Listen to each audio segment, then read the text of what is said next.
Good morning, everybody, and thank you for being with us here on Live Now from Fox. It is Monday, October 18th. We are starting off a new week here by taking a Live Now look at Orlando, Florida, the skyline out there. You know, it was really chilly this morning out in Orlando. It was about 63 degrees when I woke up this morning and started heading to work. It looks like we are going to see some fall in Florida type temperatures here for the next couple of days. So really excited about that because as you know, me, Regina Gonzalez, I am from New York and I miss fall, love the fall. So the fact that we get a little cool air here in the Sunshine State, I definitely can't complain. As always, my name is Regina Gonzalez with you here from the Live Now from Fox East Coast Hub in Orlando, Florida. I will be with you until 10 a.m. Eastern Time. That's when Mike Page will pick things up from Phoenix, Arizona. And be sure to tune into Live Now from Fox on the weekends, everybody. We are a 24/7 nationwide operation here on Live Now from Fox. Maureen Augustine typically starts the show from here in Orlando, Florida, before Stephanie Weaver picks things up from Los Angeles, California. We would not be possible without the help of our owned and operated stations across the nation, and we've got a busy morning with the help of those reporters as well as some other live guests that are going to be joining us this morning. We are going to be talking supply chain challenges as that continues to be a growing issue here in our nation. We're also going to be talking about the latest surrounding the U.S.-Mexico border, raising the debt ceiling there on Capitol Hill, and we're also going to be talking about travel plans. You should be booking your holiday travel plans now, sooner than later. So all of that coming to you here on Live Now from Fox. I've got your morning brief all ready to go for you. These are the top stories that we are following this Monday, October 18th, as well as the stories that you may be catching up on as you get ready for work, as you get ready for school. Regardless, thank you so much for being with us and trusting us to bring you this news. I do want to start with an update on former President Bill Clinton. He has been discharged from the hospital over the weekend. Now, yesterday, the country's 42nd chief executive walked out of the medical center here in Orange, California, where he'd been hospitalized since last week. Accompanied by his wife, former Secretary of State Hillary Clinton, he was admitted last Tuesday, October 12th, for treatment of a urological infection. The 75-year-old former president is planning to return to New York. His doctors say Mr. Clinton's fever and white blood cell count have normalized and he'll remain on antibiotics. The former president had been in California for an event for his foundation when he was admitted to the University of California Irvine Medical Center's intensive care unit. So this is something that we brought to you here on Live Now from Fox yesterday, and just wanted to provide you another update as we start our Monday morning. Glad to know that Mr. Clinton is doing much better. Meanwhile, I do want to bring you some updates when it comes to the latest surrounding the Gabby Petito case and the search for her fiance, Brian Laundrie. I want to show you some video here. Gabby Petito! Gabby Petito! Gabby Petito! Say her name! Gabby Petito! Say her name! Gabby Petito! Justice for Gabby! Justice for Gabby! Justice for Gabby!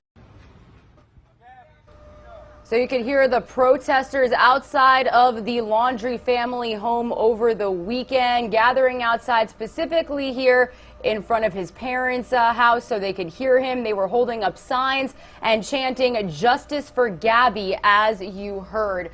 Meanwhile, earlier in the day, Brian's dad, Chris Laundrie, emerged from the home to remove a sign in his yard that read, "What if it was Cassie?" It was a reference to his daughter and Brian's sister. The sign left by protesters was placed right next to a large photo of Gabby, which was also left by demonstrators. So again, we are continuing to follow all of the reaction from people when it comes to this case. Speaking of reaction and the search for Brian Laundrie, I do want to show you this video here on Live Now from Fox as well.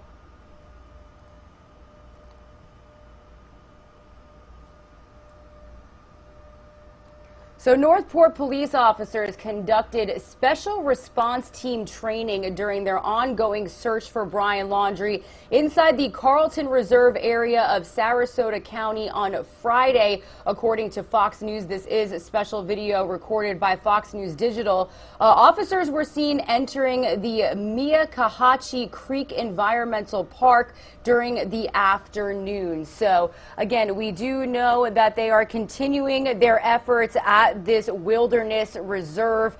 It has been more than a month since anybody has seen Brian Laundrie. Meanwhile, when it comes to reaction of this case, we are getting reaction from the governor of Florida. He actually stopped in Northport over the weekend to issue some grants, and he also managed to express his frustration at the fact that Brian Laundrie has not been found yet. So I do want to play you this latest story from Fox 13 Tampa's Kim Cuizon. She was there at that event where Governor DeSantis was speaking, and I do want to listen in here on Live Now from Fox. Governor Ron DeSantis made a stop here in Northport to hand out a nearly $1.7 million grant to the city. And he took a moment to weigh in on the Gabby Petito and Brian Laundrie case, which has now been going on for the last month. The Florida Job Growth Grant was given to the city for water and wastewater infrastructure improvements in the Panacea area. It's 507 acres that will be ready for development. Northport has seen 20% of the growth for Sarasota County, but it's only had a 2% job growth. Mayor Joe Luke says this grant will help attract nearly 10,000 positions to the city as development takes place. Governor Ron DeSantis agreed, saying it's something that will help the area. We have a lot of opportunities here across a wide variety of fields, and if we're providing the roadmap and providing the access, I think it's going to be good. After the grant was handed out, Governor DeSantis took the time to talk about Gabby Petito and Brian Laundrie as crews continue to search parts of Northport for Brian. Governor DeSantis says the state has continued offering resources. Our folks have been there. They've done a lot. They put in a lot of time, and they're there to continue to do it. You know, my view would be it's a little disappointing that we still don't have this guy's whereabouts. This is obviously somebody that would be a suspect when something like this happens. Clearly there was things going on here with the family. So I hope that he's apprehended and brought to justice if in fact he was the one that is guilty of this. The search for Brian Laundrie continues, with the FBI leading and Northport assisting with the searches locally. In Northport, Kimberly Cuizon, Fox 13 News. All right, thank you to Kimberly for that report. Again, huge shout out to our Fox 13 Tampa team. They have been helping our Live Now from Fox team bring you every update, every video, and every twist and turn when it comes to the Gabby Petito case and the search for Brian Laundrie. Again, it has now been more than a month since his family or anybody claims that they last saw or heard from him. So be sure to stick with us here on Live Now from Fox as we continue to follow this case. Meanwhile, I do want to head out to a Live Now look we have right now of the White House in our nation's capital. It is also a top story that we're continuing to follow here on Live Now from Fox. The Biden administration is trying to tackle the supply chain crisis that's resulted in empty store shelves and skyrocketing prices for the items that are still in stock. A backlog of cargo ships waiting to dock is causing the problem, and it's expected to linger for months. Fox News correspondent David Spunt has the latest from the White House.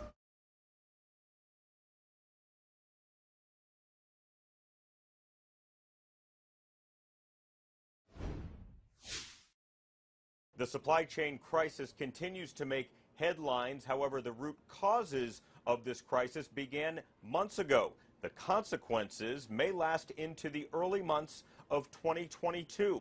Cargo ships parked off the coast of California are packed to the brim, stuck in a deep blue parking lot. On land, truck drivers are scarce. Millions of goods are in limbo and cannot get to the ports or even onto trucks. The Consumer Price Index climbed 5.4% in September compared to the prior year, matching the highest rate since 2008. Food rose 4.6%. Electricity rose 5.2%. When your computer turns off and then comes back on, it doesn't come back on perfectly. It takes time for different things to start working again. You've got to sign in to your accounts again. You've got to open your email again. That's what happened to the global economy. When it started functioning again, it didn't start simultaneously. As for the empty shelves and rising prices, Transportation Secretary Pete Buttigieg says the administration began looking at supply chains earlier in the year in case something like this happened. This is a capitalist country. Nobody wants the federal government to own or operate the stores, the warehouses, the trucks, or the ships or the ports. Our role is to try to make sure we're supporting those businesses and those workers who do. The president and his administration officials are touting the Build Back Better plan, arguing that will help the economy during this supply chain crisis. Republicans disagree, leaving the American people in the middle. At the White House, David Spunt, Fox News. And stay with us here on Live Now from Fox, everybody, because at 6:45 a.m. Eastern Time, we will be joined by Fox's Lauren Blanchard, who is going to give us the latest when it comes to lawmakers' reactions to the supply chain challenges that we are seeing across our nation. At 9:30 a.m. Eastern Time, we're also going to be joined by a supply chain consultant from the West Coast out near Los Angeles, California, to bring us the latest information as well. Meanwhile, I do want to stay on Capitol Hill for this next top story. Democrats are using a special process to pass their big social spending plan. It's called a budget reconciliation. Congressional correspondent Chad Pergram explains exactly what that means. Senators can filibuster virtually any bill. You can bypass a filibuster with 60 votes, but it's hard to wrangle 60 yeas in the Senate. But you don't need 60 votes for budget reconciliation. The issue of reconciliation, which is like code to the American people. It's confusing. A reconciliation bill is exempt from a filibuster. It only needs 51 votes to pass. But here's the catch. Only certain things qualify for a reconciliation bill. Reconciliation is reserved for taxes and entitlements. Fiscal issues. D.C. statehood doesn't qualify for reconciliation. Immigration, not quite. Senate parliamentarian Elizabeth McDonough decides what's in or out. Abiding by the ruling of the parliamentarian is essential to the function of the Senate. But even the man partly responsible for writing the reconciliation process in the 1970s, late Senate parliamentarian Bob Dove, said senators now use reconciliation as a crutch. I wish if there were anything I could undo in my life, it was ever helping create the reconciliation process in the Budget Act. It is now a monster, and it is showing its monstrous qualities repeatedly as it's used by both parties. Reconciliation remains the only way the Senate can seemingly pass major bills. That's why there's a push to alter the filibuster. On Capitol Hill, Chad Pergram, Fox News.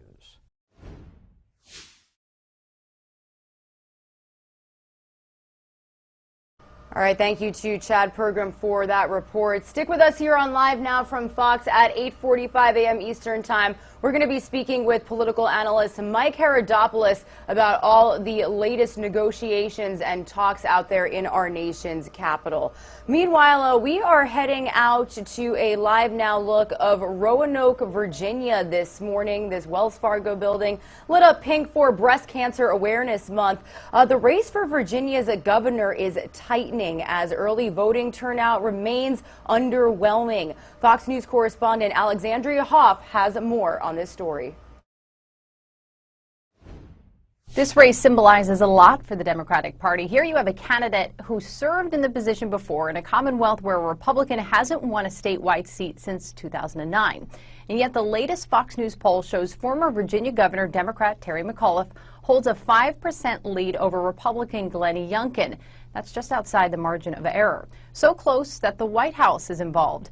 Yesterday, a nonpartisan watchdog group filed a complaint against Press Secretary Jen Psaki for saying this. And there's a lot of history here in Virginia, but again, we're going to do everything we can to help former Governor McAuliffe. The group claims this violated the Hatch Act, which forbids officials from using their authority to affect election results.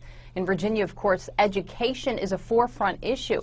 McAuliffe had to walk back a statement he made saying parents should not have a say in what schools teach. This Fox poll of parents in Virginia shows that 57% of them feel that they should. Issues like CRT-infused programs, masks, and transgender student policies have overwhelmed school districts. Just yesterday in Loudoun County, this happened. To the families and students involved, my heart aches for you, and I am sorry that we failed to provide the safe, welcoming, and affirming environment that we aspire to provide. The superintendent of schools apologized for dismissing a father's pleas for answers after his daughter reportedly was sexually assaulted in a bathroom by a male wearing a skirt. That father was initially arrested. Even with these emotional issues at play, turnout in Virginia's early voting has so far been lethargic. In Washington, Alexandria Hoff, Fox News.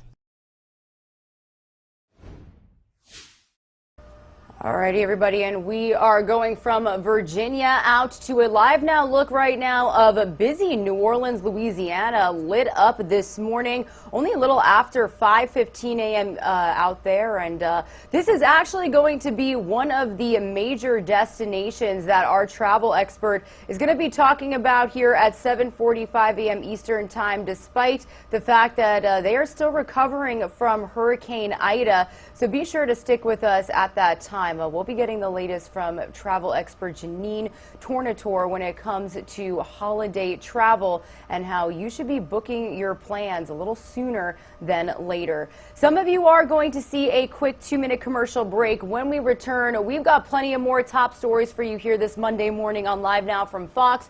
We're going to be talking about the latest when it comes to coronavirus boosters, CDC issuing new COVID-19 guidance for holiday gatherings, and we're also going to be tackling the latest when it comes to the border surge and some news over in Afghanistan. So lots coming up here on Live Now from Fox. Stay with us.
Alrighty, everybody, welcome back to Live Now from Fox. Again, thank you so much for being with us here. It is Monday, October 18th, and we are continuing on with our morning brief. These are the top stories that we here are following this morning and what you may want to catch up on as you start to begin your Monday. I do want to get into some COVID-19 related news really quickly here on Live Now from Fox.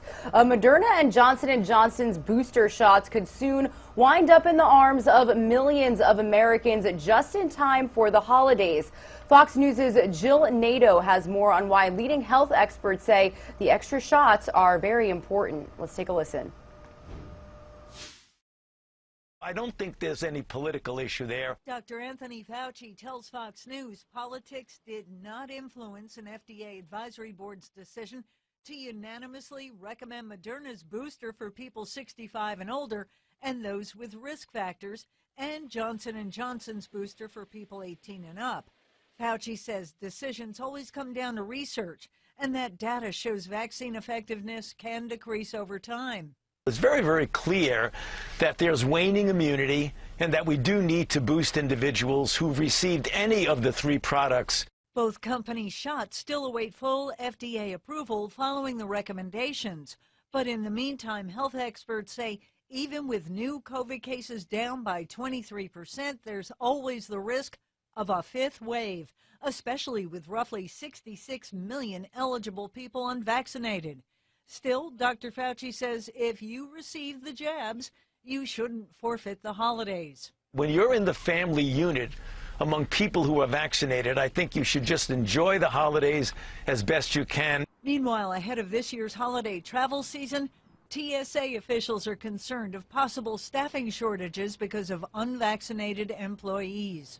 If the TSA lags in jabs, send in the dogs. New York Senator Chuck Schumer says TSA officials there are preparing to use more canine officers to prevent security threats and ensure a smooth airport experience should there be less human officers available. Jill Nato, Fox News.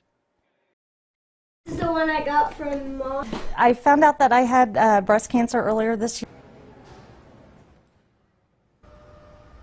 Meanwhile, the holiday season is around the corner, and after a lack of celebrations last year, you may be getting ready to bring your family and friends back together. But the CDC wants you to keep a few things in mind so that everyone stays healthy and safe. In its guidance for the holiday season, the CDC encourages all people to get the COVID-19 vaccine.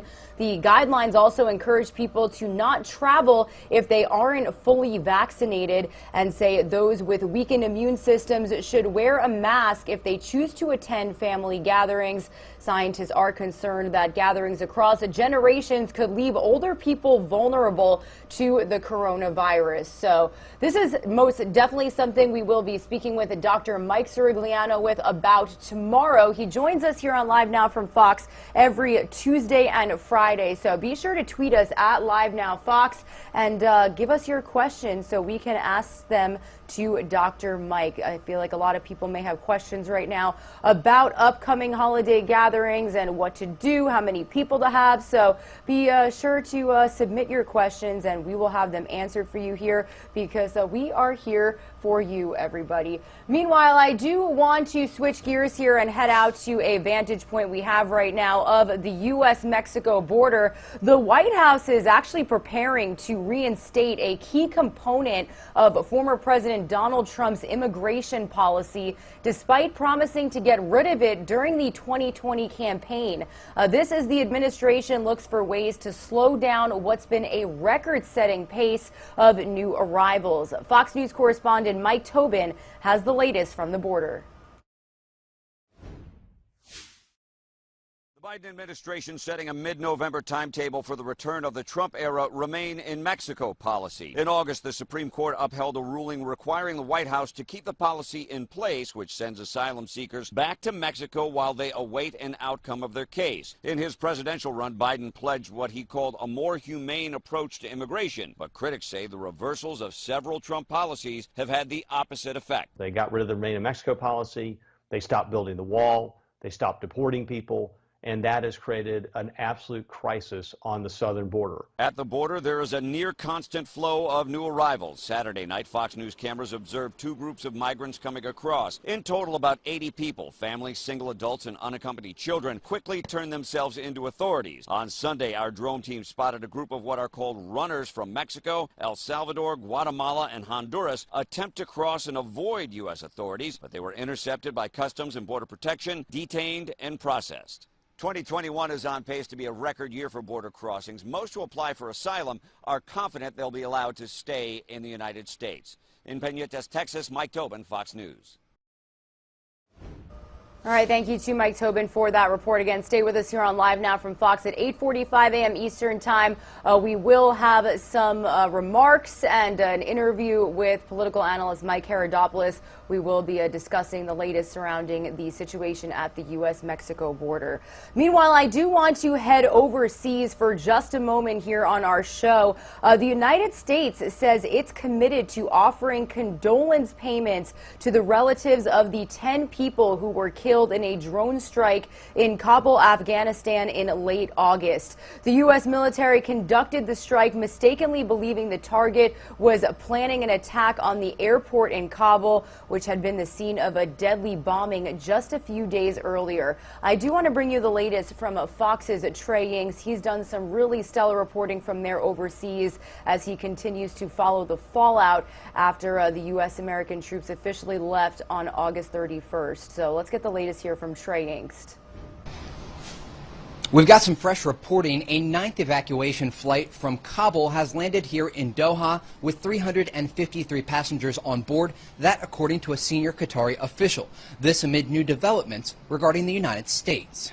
7 weeks ago, a U.S. drone strike killed 10 civilians in Afghanistan. Now the U.S. military is offering to pay the families of those who died.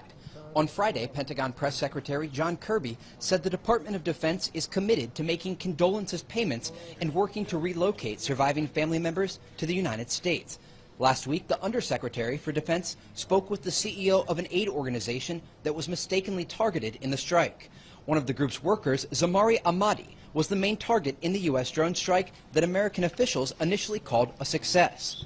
The United States thought they were targeting an ISIS K cell with a Hellfire missile. Instead, they killed 7 children and 3 adults.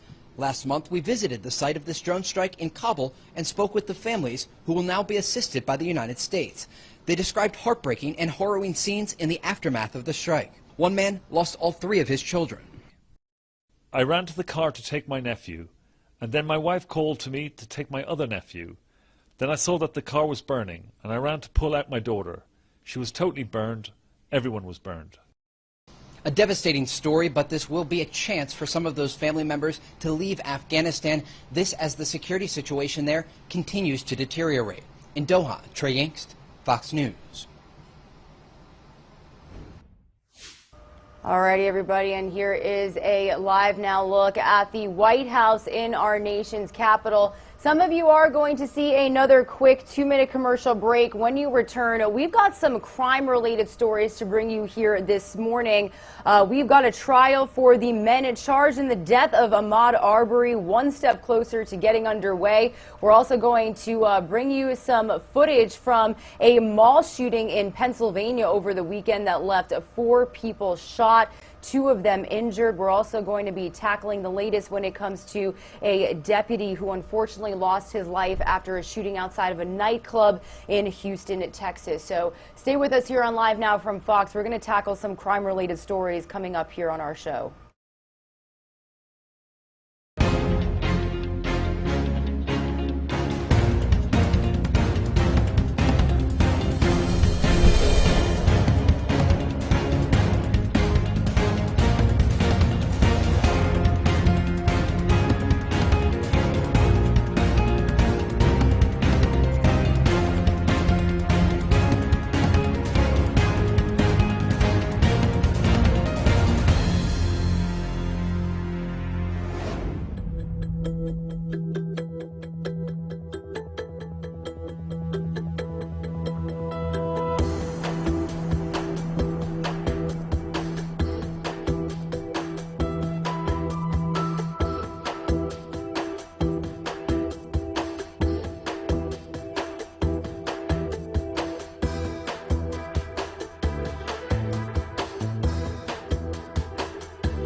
Alrighty, everybody, thank you so much for being with us here on Live Now from Fox. Again, my name is Regina Gonzalez with you here from the Live Now from Fox East Coast Hub in Orlando, Florida. I do want to start off these next couple of stories. We're going to be tackling some crime-related news here for a couple of minutes on Live Now from Fox. Starting off with a breaking news alert that we brought you here on Friday morning. Authorities in Britain are treating the fatal stabbing of a conservative lawmaker as an act of terrorism.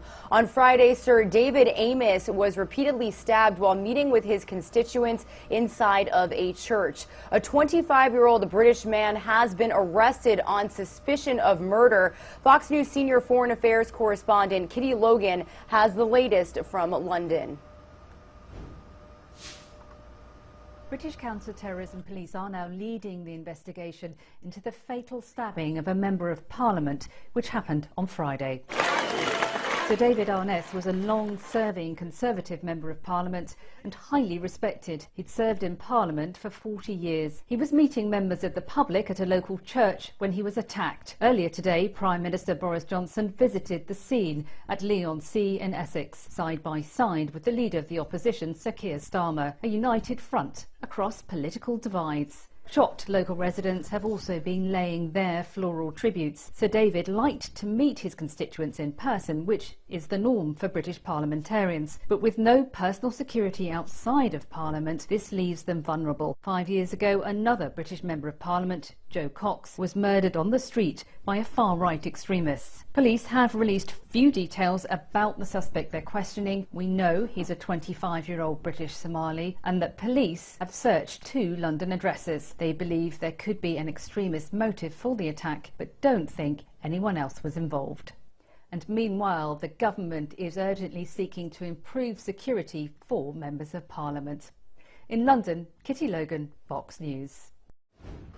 All right, thank you to Kitty Logan for that report. Be sure to stay with our Live Now from Fox team on any developments when it comes to that tragic turn of events over there in London. Staying in international news for just a minute, I do want to bring you the latest when it comes to a group of U.S. missionaries, including children, kidnapped by a gang in Haiti after building an orphanage in Port-au-Prince. Fox News correspondent Alexandria Hoff has more on this story. Let's take a listen. It is believed that gang members took over a bus that the missionaries were riding on and that someone on board reached out to other religious contacts to tell them what happened and ask for prayers. The group of mostly Americans, 15 to 17 of them, is part of the Ohio-based Christian Aid Ministries operating in Haiti.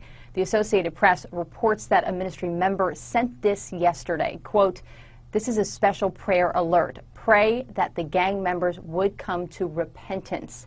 In a statement provided to Fox News, the State Department confirmed that they are aware of the ongoing situation and, quote, "The welfare and safety of U.S. citizens abroad is one of the highest priorities of the Department of State."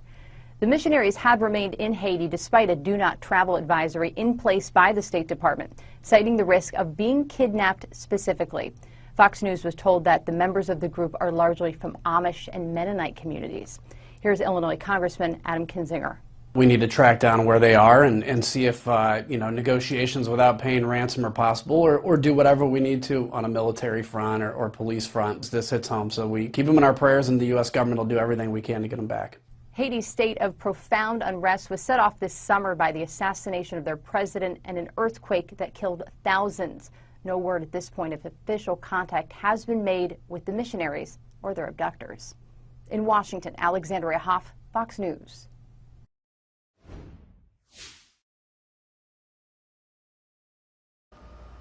All right, thank you to Alexandria Hoff for that report. We will definitely be staying on top of that story here on Live Now from Fox.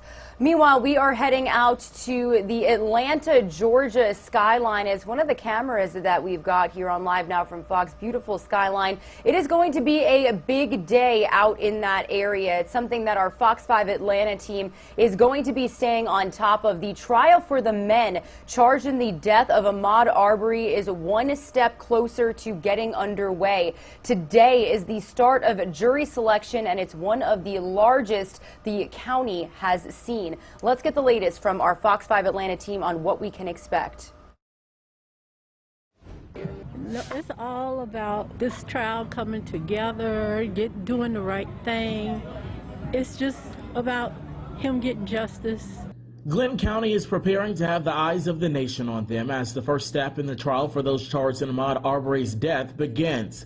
This weekend, members of the community rallied outside the Glenn County Courthouse demanding justice. I am going to be here for support for the family. It's been more than a year and a half since 25-year-old Ahmaud Arbery was shot and killed while he was running through a Brunswick neighborhood. Greg McMichael and his son Travis were recorded chasing Arbery down in a pickup truck and fatally shooting him with a shotgun. A third man, William Roddy Bryant, is charged with joining that pursuit and taking the video. We got a lot of work to do. The work ain't finished. The case sparked national outrage after the video of the shooting was leaked online, and because of the publicity surrounding the case, the judge overseeing the trial called for a large jury pool of 1,000 people. The Georgia Attorney General gave the case to Cobb County after 2 Southeast Georgia prosecutors recused themselves from the case. Senior ADA Linda Dunikowski stepped into the role of lead prosecutor in April after the Deputy Chief Assistant District Attorney for Cobb resigned. Those who live in the area say they hope this case brings about change in their community. Something horrific happened here in our community, and they're seeking to try to bring a change. Eric Perry, Fox News.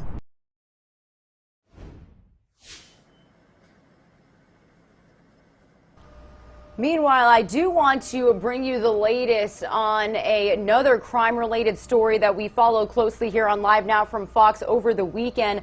4 people were shot and 2 others were injured while fleeing the scene of a shooting at Park City Center Mall in Lancaster, Pennsylvania yesterday afternoon.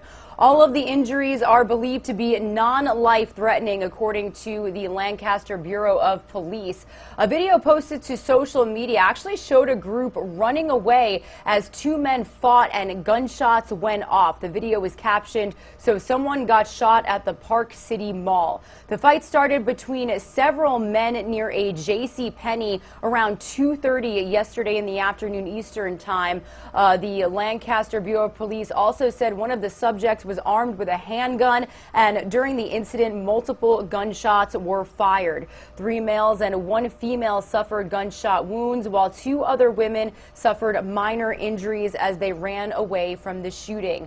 Police were able to quickly gain control of the scene, saying about 40 minutes after the shooting began that there was no immediate threat or danger to the public. Park City Center's 154 stores are located in Lancaster, a south central Pennsylvania city with a population of about 60,000 people.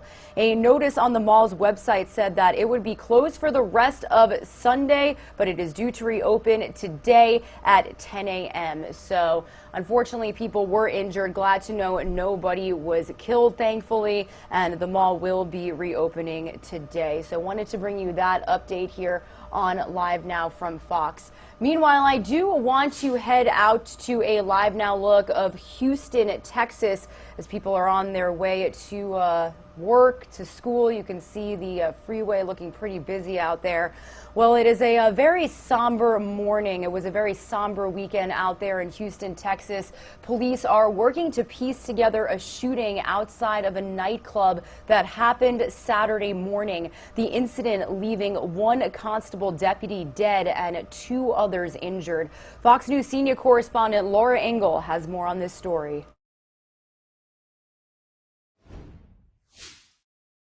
A tragic scene unfolding in Houston early Saturday morning.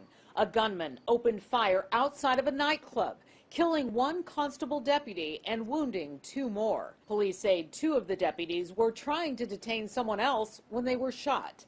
The third came running over when he heard the gunshots. They work the same areas, they work the streets, and, to have something like this, they never even saw it coming. Police say 30-year-old Kareem Atkins died of his injuries, adding he had just recently returned to work after becoming a father. The 2 injured deputies have been identified as 28-year-old Daryl Garrett and 26-year-old Joaquin Barthen. Authorities are calling the shooting an ambush. It's a despicable act by a coward, and You know, but you know, it's been open season on police officers for some time. Investigators are looking for a suspect, a Hispanic male in his early 20s. A person of interest found near the scene was detained, but detectives don't believe he is the shooter. This tragedy taking place just hours before the 40th annual National Peace Officers Memorial Service, which honors law enforcement officers who lost their lives in the line of duty. President Biden speaking at that event today. As much as we hope not, there are going to be more names added to this roll call of bravery and sorrow. Nearly 500 law enforcement officers lost their lives in the line of duty last year and the year before. In New York, Laura Ingle, Fox News. Meanwhile, heading out to a live now look we have of Orlando, Florida.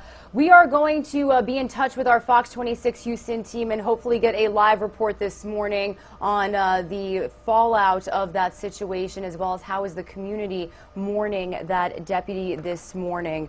I do want to stay in Orlando here for another crime-related story. You may have remembered this case that captivated the nation when a toddler accidentally shot and killed their mother on a Zoom call. Well, the mother of the woman who was killed while on the Zoom call spoke only with our Fox 35 Orlando team for the first time. I do want to bring you that story from Fox 35's Stephanie Bufamonte here on Live Now from Fox.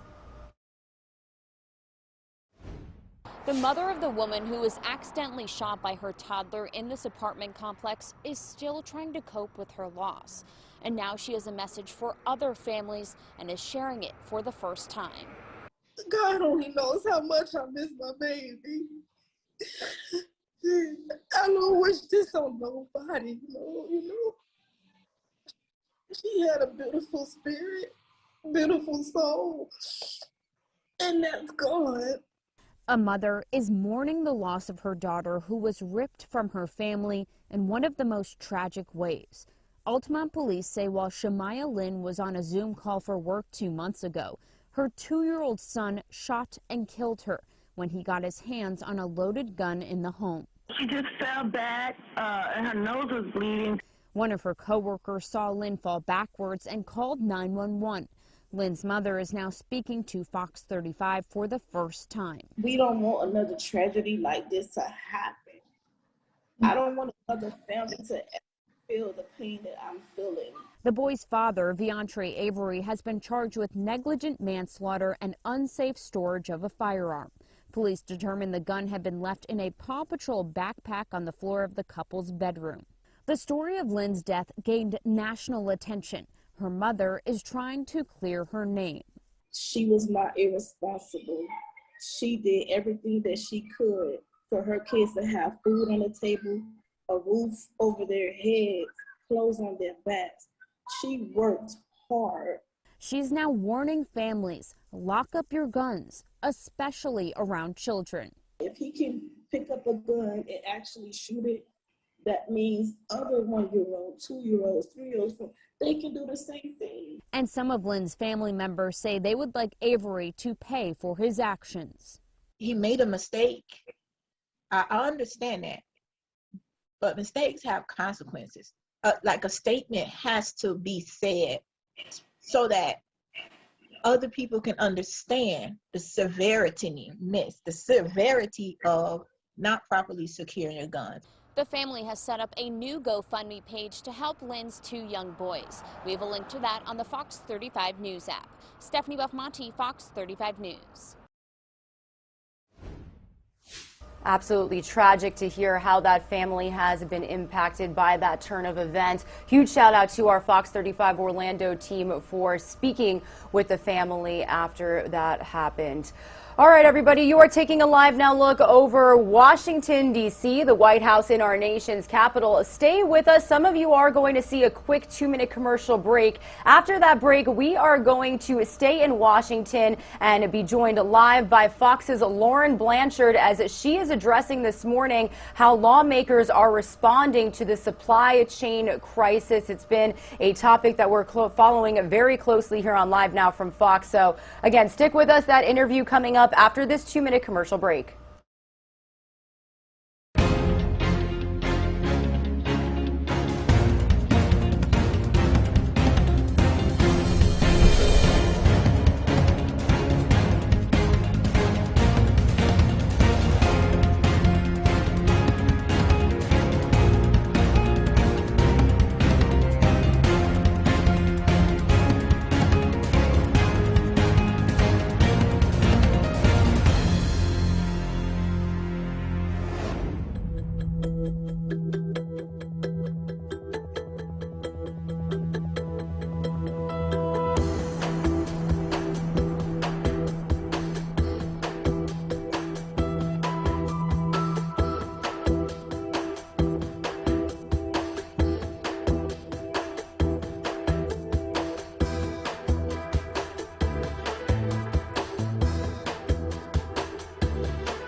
All right, everybody. Thank you so much for being with us here on Live Now from Fox. A little after 6:45 a.m. here on the East Coast. We are currently taking a Live Now look over the White House in our nation's capital because we're going to stay in Washington, D.C. for this next live guest. Will problems with the supply chain be fixed by the time you start your holiday shopping? Hard to believe the holidays are already even here, right? Well, the Transportation Secretary says don't count on it. I do want to bring into this conversation Fox News' Lauren Blanchard, who is following this story this morning. Lauren, good morning to you. This has been such a major topic of concern for so many Americans. How are lawmakers responding to this crisis? Well, Regina, I think so many lawmakers are thinking about it because this is affecting them as well as you and I. Already we are starting to see emptier shelves, higher prices at many of the stores we love, at the gas pump. And it's really because, as the Transportation Secretary Pete Buttigieg explained, there is such a backlog of shipping, of lack of delivery truck drivers, as well as an increased demand for goods. We saw that in the retail sales, that this kind of supply chain crunch that we're feeling right now, it's likely not to get sorted out until sometime mid next year. So as you mentioned, the holidays are approaching. I'm trying to put off doing that countdown in my head. I'm just not ready yet. They're saying try and get that shopping done a little bit on the earlier side because there's no guarantee the things you want will be there or available or make it to you in time, just because supply low, demand very high. As you mentioned, Regina, though, there is a lot of discussion here in Washington. Lawmakers really going back and forth on two bills worth trillions of dollars on how to get them through, whether to pass them through, and if they are going to actually help or hurt inflation, which, Regina, as you know, we are about 30-year highs of inflation. I am starting to see that with my wallet when I go to the gas pump or many other places, and I'm sure you are also starting to feel it as well. Yeah, Lauren, I actually was out to dinner the other night at one of my favorite restaurants, and it's so noticeable that those prices have gone up. What can you say about the fact that it's not just food, it's not just stores and their supplies, but we're seeing it when it comes to automobiles and even pumpkins just ahead of Halloween? Yeah, remember last year when there was the toilet paper shortage? This time it's looking like it might be a shortage of just about everything, and that's because the supply chain backup goes to just about everything. There are dozens of ships just sitting at sea. They've tried to open up some of the ports, Los Angeles and Long Beach, to try and expand the hours that they can bring those ships in, but the problem is while you can try to bring ships in faster, you also need things like delivery trucks to go and take those products. Then you need people in stores to shelve those products. And as you know, there has been some pretty weak labor reports coming out. And then you couple that with retail sales going up, which was some good news, but not great if you're trying to get a specific product. That's where we're really starting to see these shortages. And then, of course, everybody knows holiday, that's when you're spending more, you're buying more, you're going out, hopefully getting all of your favorite things for all of your favorite people. But when you do that, and when the supply is low, we're really going to have kind of a crunch and some barren shelves. And unfortunately, these kind of things don't just get fixed overnight by extending some hours at a port. This kind of thing takes a long time to right itself. Yeah, and Lauren, you know, back to the reaction from lawmakers, we've got Republicans blaming what they call irresponsible government spending. What does that necessarily mean?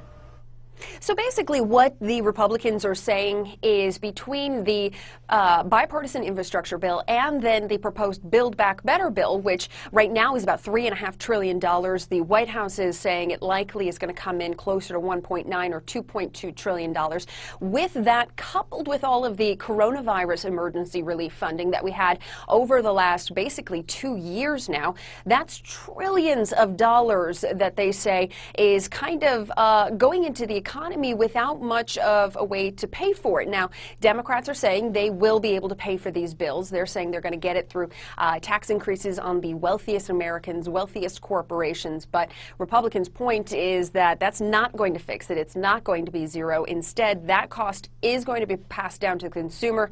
And as we're seeing right now with some of the supply chain crunch, with inflation being, some of the decades of 30-year highs right now, we are seeing that that be passed down to the consumer. A lot of folks, employers, corporations, that kind of thing, they acknowledge openly, yeah, that is going to be a cost that is passed down. So while the Biden administration is saying they will just tax the wealthiest, just tax the corporations, instead that looks like is going to be passed down instead to those you and I.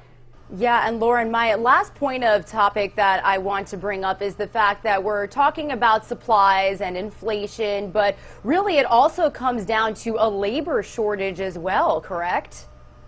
Yeah, and what we've seen with some of the recent reports is that there are a lot of jobs that are open. Hiring hasn't been as great as the White House would have liked it. Of course, Republicans were quick to blame over the last 2 years some of these coronavirus subsidies that were given out, or the checks that were given out to folks. They were quick to blame that, but a lot of those have ended. So now it's looking like, how do employers get employees back in the door, back on the payroll? And really, that's what Washington is trying to figure out. The White House is trying to push people, but unfortunately, the numbers are just not looking good for them. And I know if you drive around here, I'm sure if you drive around in your area, you're seeing a lot of help wanted signs. A lot of places have had to cut back on hours, cut back on the number of products they offer, just because they don't have people to make them, to sell, to open up, that kind of thing.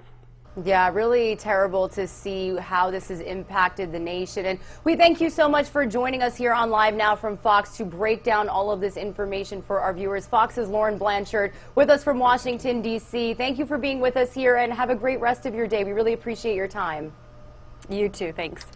Alrighty, everybody. Huge shout out to Lauren Blanchard and all of our correspondents as they continue to follow all of the information when it comes to how lawmakers are reacting and to how the Biden administration is following this supply chain crisis. Again, stick with us here because at 9:30 a.m. Eastern time, we're also going to be joined by a supply chain consultant from out there in California. Now, as you heard Lauren Blanchard mention, that is where 2 ports are expected to be open 24/7. It was a response from President Biden to kind of speed up the docking process, getting these supplies into the United States from overseas. Here is a look at some of the video we've gotten, the aerials from all of these ports. So it is in Los Angeles, it's in Long Beach, California, and it's something that we're going to stay on top of here on Live Now from Fox because this is directly impacting us as Americans. So again, stay with us here on Live Now from Fox for that interview at 9:30 a.m. Eastern time. Meanwhile, as we stay on top of some consumer-related news here this morning, it seems consumers can't keep from shelling out cash even as prices continue to rise. Fox Business Network's Jerry Willis has this story and more in today's Fox Means Business report.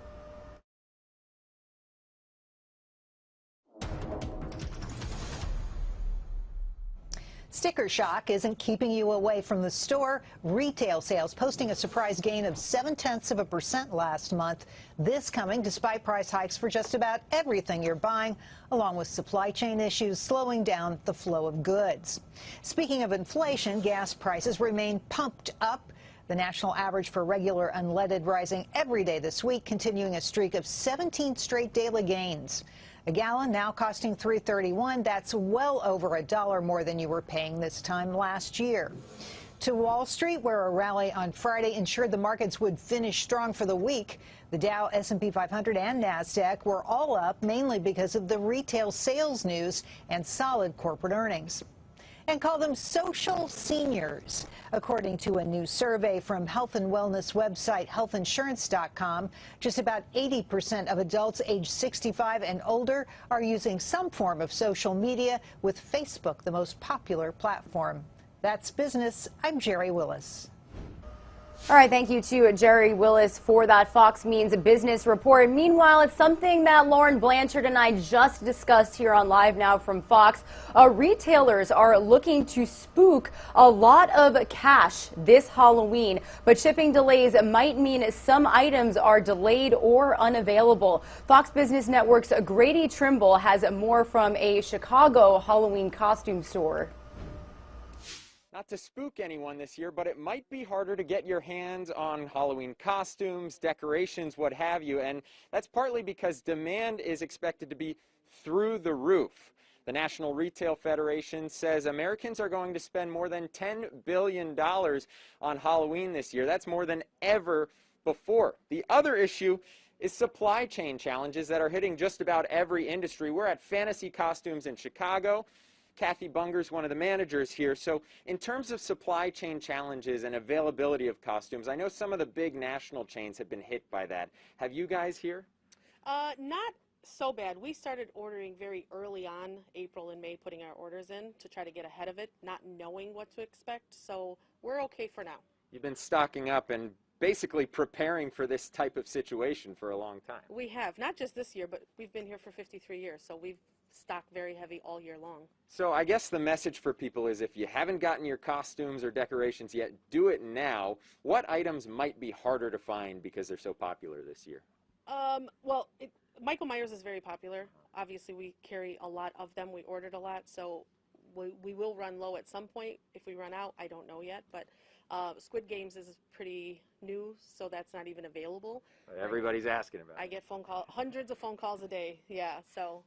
All right, we'll have our viewers keep that in mind as they're looking. And we picked out something that maybe won't be so popular across the country, but here at Fox Business, always hoping for a bull market. So this is our costume of choice this year. In Chicago, Grady Trimble, Fox Business.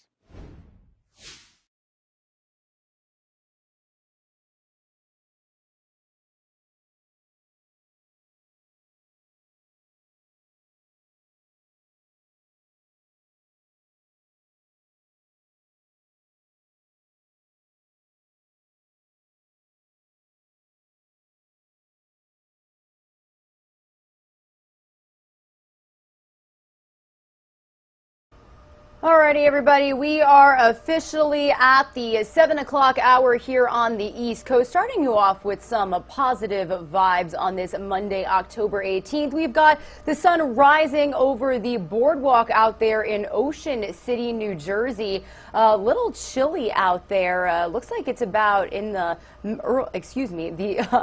low 50s this morning, but I can't even say that I am jealous of the crispy weather because I love fall, but we had some of our own crispy temperatures this morning. It was about 63 degrees out here in Central Florida, which, guys, for the Sunshine State is pretty chilly. We're expected to get some fall temperatures out here in Florida for the next several days, so I must say I'm pretty excited about it. And you know, I'm here with you from Florida. I do like the pool, I like the beach, but always gotta throw on a coat here once in a while.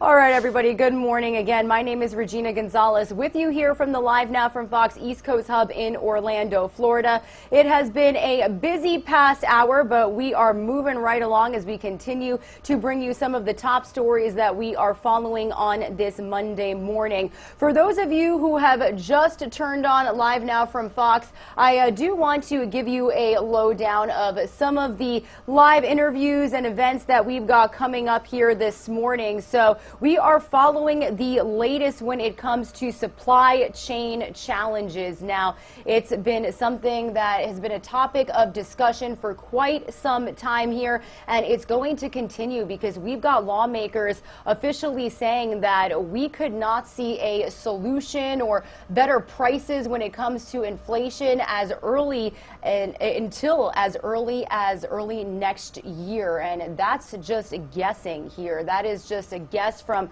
Department of Transportation Secretary Pete Buttigieg. He spoke on the matter over this weekend. We were just tuning in and being joined live by Fox's Lauren Blanchard. She was kind of breaking down the latest when it came to the situation. And we're also going to have a supply chain consultant on with us here on Live Now from Fox at 9:30 a.m. Eastern Time. So be sure to stick with us for that report.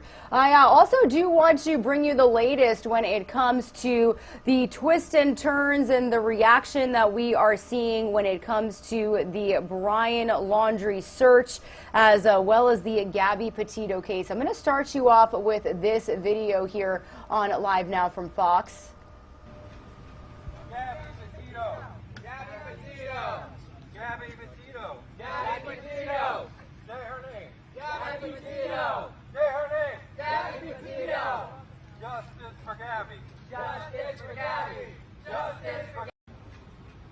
New developments in the search for Brian Laundrie, the sole person of interest in Gabby Petito's death.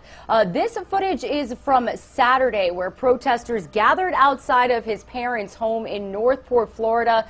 You can see them holding up signs, and you heard them chanting "Justice for Gabby." So a lot of people in the neighborhood still questioning Brian Laundrie's parents and remaining outside of their home almost every day. Meanwhile, a little bit earlier in that day, Brian's dad, Chris Laundrie, emerged from the home to remove a sign in his yard that read, "What if it was Cassie?" It was a reference to his daughter and Brian's sister. The sign left by protesters was placed right next to a large photo of Gabby, which was also left by demonstrators. So again, Cassie is his daughter, and a lot of protesters questioning, would you have the same reaction if Gabby Petito was your daughter? So really digging deep there when it comes to trying to get a reaction out of the Laundrie family. Meanwhile, when it comes to the search for Brian Laundrie, this is footage from Friday. Northport police officers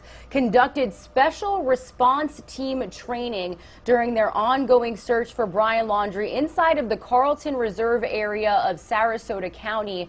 Officers were seen entering the Miakahachi Creek Environmental Park. And again, this is the latest when it comes to the search for Brian. We do know that they've really been honing in on this nature preserve, but nothing has turned up yet as far as anything from that search. Last week, we also saw canines trained to find human remains out there as well. Meanwhile, when we are talking about Northport, Florida, and reaction to this investigation, we actually had Florida Governor Ron DeSantis stop in Northport to give a grant to the community, while he also reacted and shared his frustration when it comes to the fact that Laundrie has now been missing for more than a month. So I do want to bring you that report here from Fox 13's Kim Cuizon. Stop here in Northport to hand out a nearly $1.7 million grant to the city. And he took a moment to weigh in on the Gabby Petito and Brian Laundrie case, which has now been going on for the last month. The Florida Job Growth Grant was given to the city for water and wastewater infrastructure improvements in the Panacea area. It's 507 acres that will be ready for development. Northport has seen 20% of the growth for Sarasota County, but it's only had a 2% job growth. Mayor Joe Luke says this grant will help attract nearly 10,000 positions to the city as development takes place. Governor Ron DeSantis agreed, saying it's something that will help the area. We have a lot of opportunities here across a wide variety of fields, and if we're providing the roadmap and providing the access, I think it's going to be good. After the grant was handed out, Governor DeSantis took the time to talk about Gabby Petito and Brian Laundrie as crews continue to search parts of Northport for Brian. Governor DeSantis says the state has continued offering resources. Our folks have been there. They've done a lot. They put in a lot of time, and they're there to continue to do it. You know, my view would be it's a little disappointing that we still don't have this guy's whereabouts. This is obviously somebody that would be a suspect when something like this happens.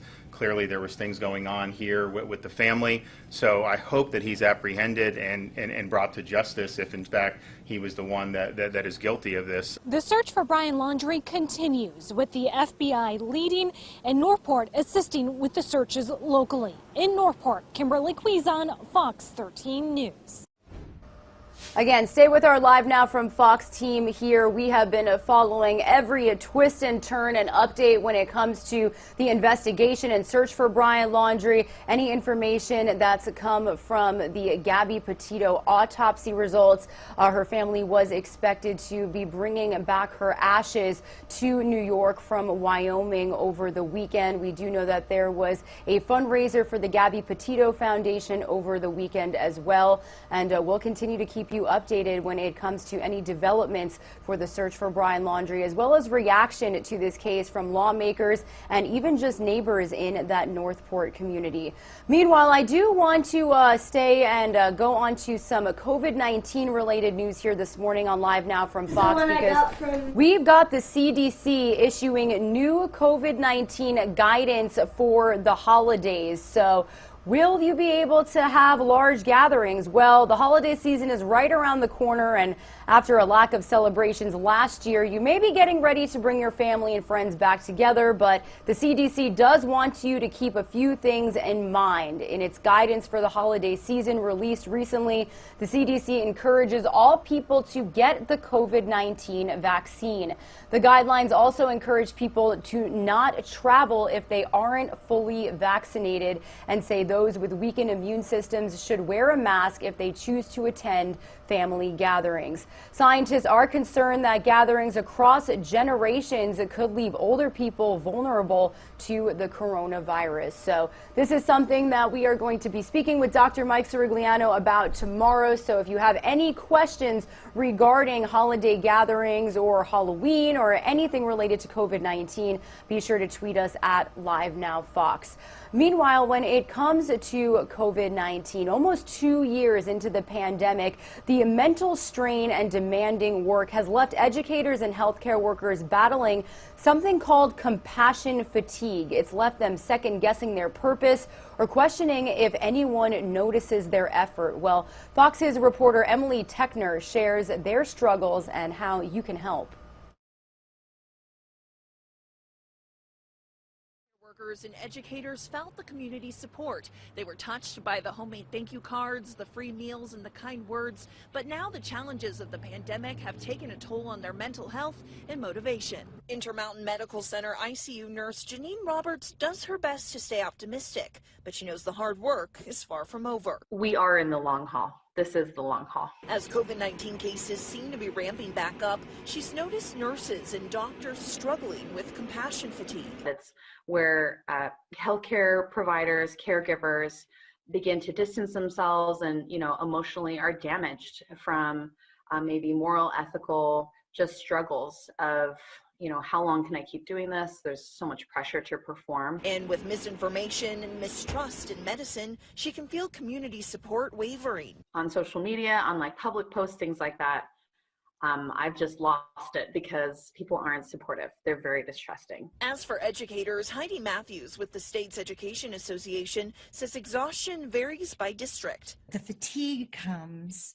when you're not seeing the progress, or you're not being able to achieve what is what our kids need. She says safety concerns, additional responsibilities, and staffing shortages are taking a toll on teachers. They stress for their students, but also their loved ones. They care about their students. They care about their students' families, but they also have their own families and their own circumstances. And finding that balance has been really difficult for everyone. If your life has returned relatively normal, they ask you to think of those still fighting in the thick of it all. Reach out to them and thank them, and it doesn't have to be fancy, but just let them know that they are in a really tough career right now, and the fact that they have remained in it for whatever period of time is really special, and it does take a special kind of person. Both Roberts and Matthews say their employers have recognized that mental health resources need to be available for teachers and nurses during this time. Reporting at Intermountain Medical Center, Emily Tenser, Fox 13 News, Utah. All right, thank you for that report, Emily. Meanwhile, the number of substitute teachers needed in Utah schools continues to rise as more and more spots go unfilled. Fox's Spencer Joseph has a look at the problem, plus what the Jordan School District is doing to help bring in new substitute teachers. It is a serious problem, and today we stopped into Copper Hills High School to find out just exactly how they're dealing with the shortage of substitute teachers. It's a normal day at Copper Hills High School. The students are in class.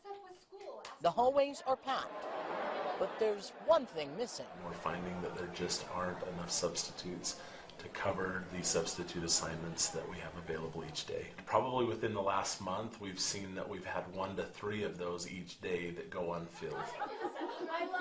Principal Brian Veazey loves his Grizzlies and makes sure that their learning environment is the best it can be. But he admits things have been tough. Last year was probably the most difficult year in the history of education, and that this year is most likely the most important. Teachers are tired. They really didn't get the break that they need. We find that with those empty positions that it becomes quite a scramble. So how are you filling some of that? It's kind of an interesting situation. We reach out to teachers. Teachers have been getting numerous emails each day for the last month or more asking if they're willing to cover for a colleague during their prep period.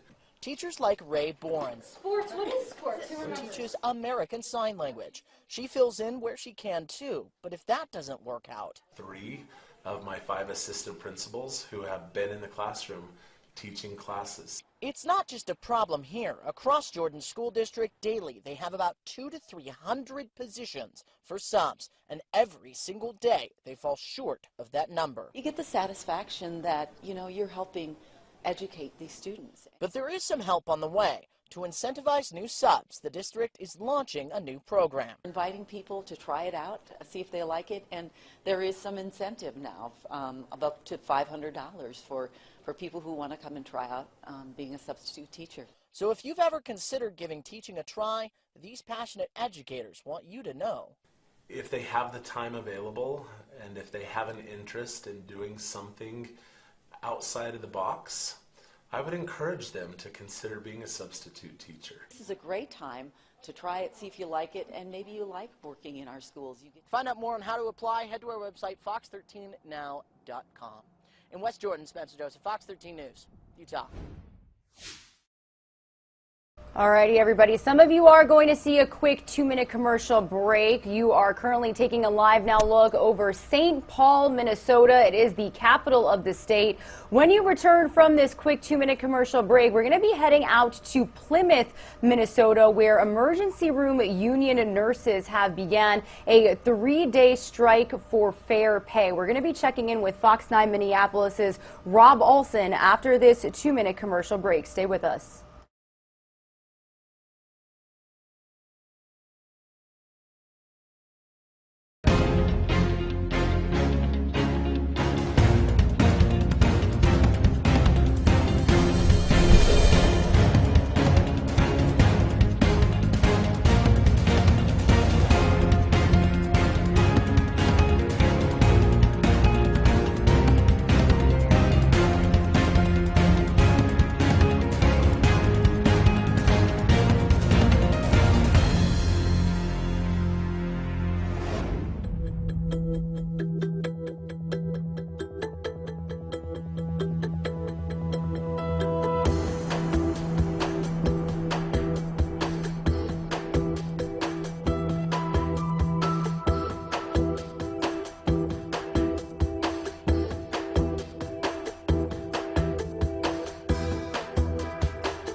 Alrighty, everybody, welcome back to Live Now from Fox. A little after 7:15 a.m. here on the East Coast, a little after 6:15 a.m. out there in St. Paul, Minnesota. That is the capital of the state. Looks like a beautiful city out there. We are going to stay in Minnesota for this next live report that I wanted to bring you here on Live Now from Fox. Here is some footage of nurses, emergency room union nurses, beginning a 3-day strike for fair pay at Alina's West Health in Plymouth.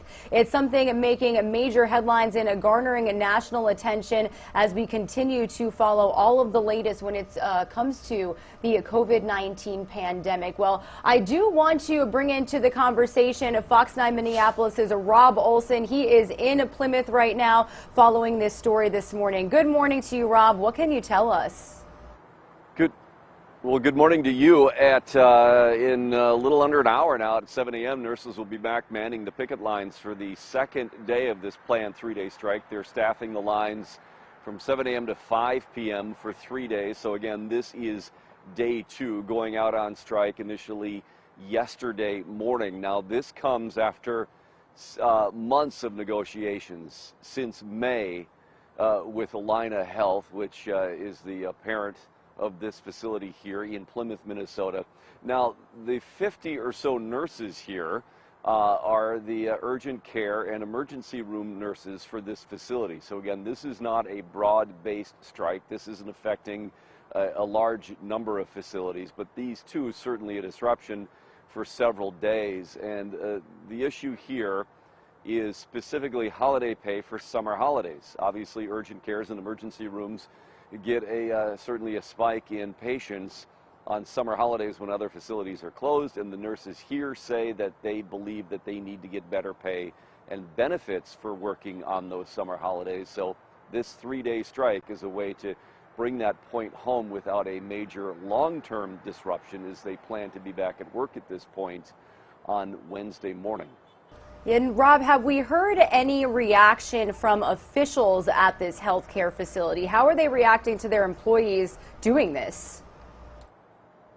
Well, they say they're obviously, disappointed, which should go without saying, but that they have negotiated for so long. They said they've met actually 7 different times in negotiations since May, and at one point had actually reached an agreement with the union negotiators. But when it was put to a vote, then it was not finalized. It was not approved by the union membership. So they are disappointed. They believe that they've offered a fair contract here, but the nurses say, no, we want specifically better pay and benefits for these specific holidays. So no new negotiations scheduled at this point.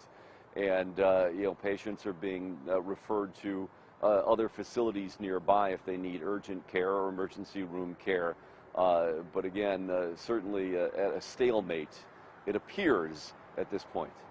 Yeah, and Rob, I do want to point out that this is happening during a very crucial time for hospitals in the state of Minnesota, I understand. What can you say about the fact that there's been a shortage of ICU beds and a lot of patients coming in as far as the pandemic?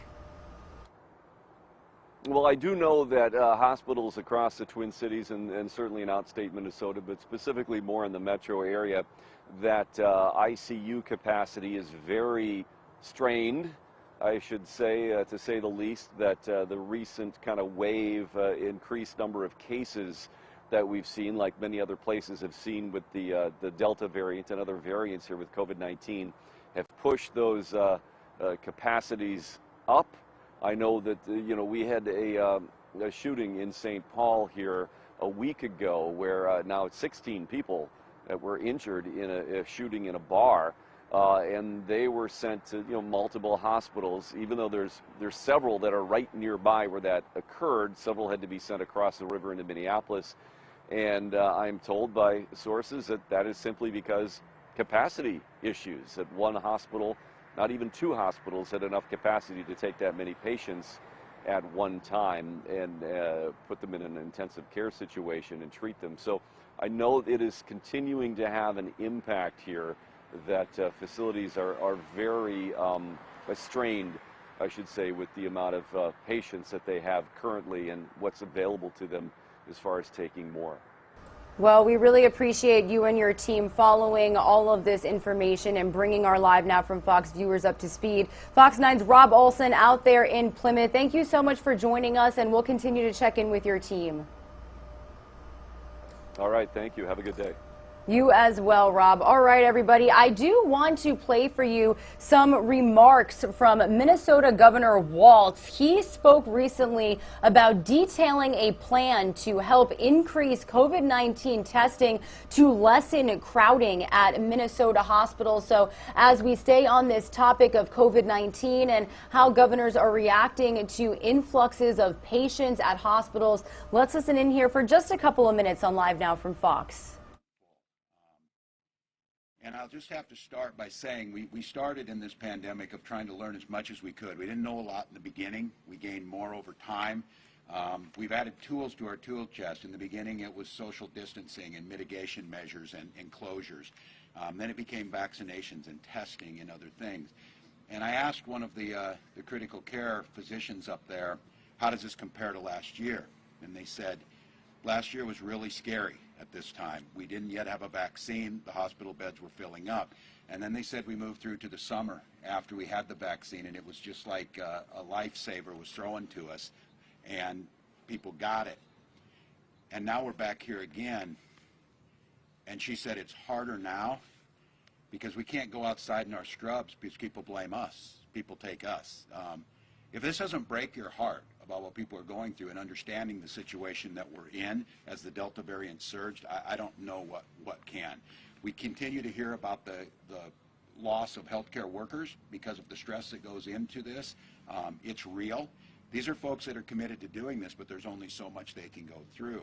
And one of the things that we need to continue to understand is when we started this COVID pandemic, we talked about my top priority and the state of Minnesota's top priority was the protection of the health and well-being of Minnesotans.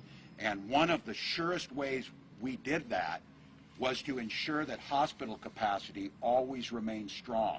And my pledge to Minnesotans were, if you are sick, whether it is from COVID, whether it is from an accident, whether it is hip surgery, whatever it might be, that we protect that capacity so you get that care.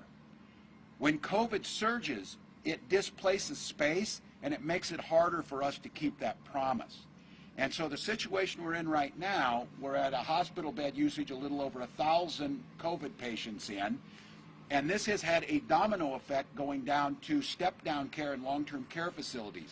A very typical thing in our medical system is you come here, whether for an accident, COVID, or a scheduled surgery like hip replacement. You have that done. You get out of the danger zone in the first few days, and you're stepped down to where your rehabilitation starts. There's no ability to step down now because there's no capacity in those facilities. So across the state of Minnesota, we have over 400 patients who should be somewhere else are in hospital beds taking up the space that is needed for the next group of folks come in. And if we are unwilling to do the things necessary to slow the spread of COVID, that will be exacerbated until you reach crisis situations like the state of Alaska, the state of Montana, the state of Idaho ended up in, where they have to make the horrific decisions of telling some people they can't come in because we've got no space for them. That is not the case in Minnesota yet, but there's steps and actions that we need to take to make that happen. So the situation we're in is, as the nurse said up there, pretty similar to last year, but we've got tools that can stop this from happening if people would use them. We've got things that we can put into place that would make a difference.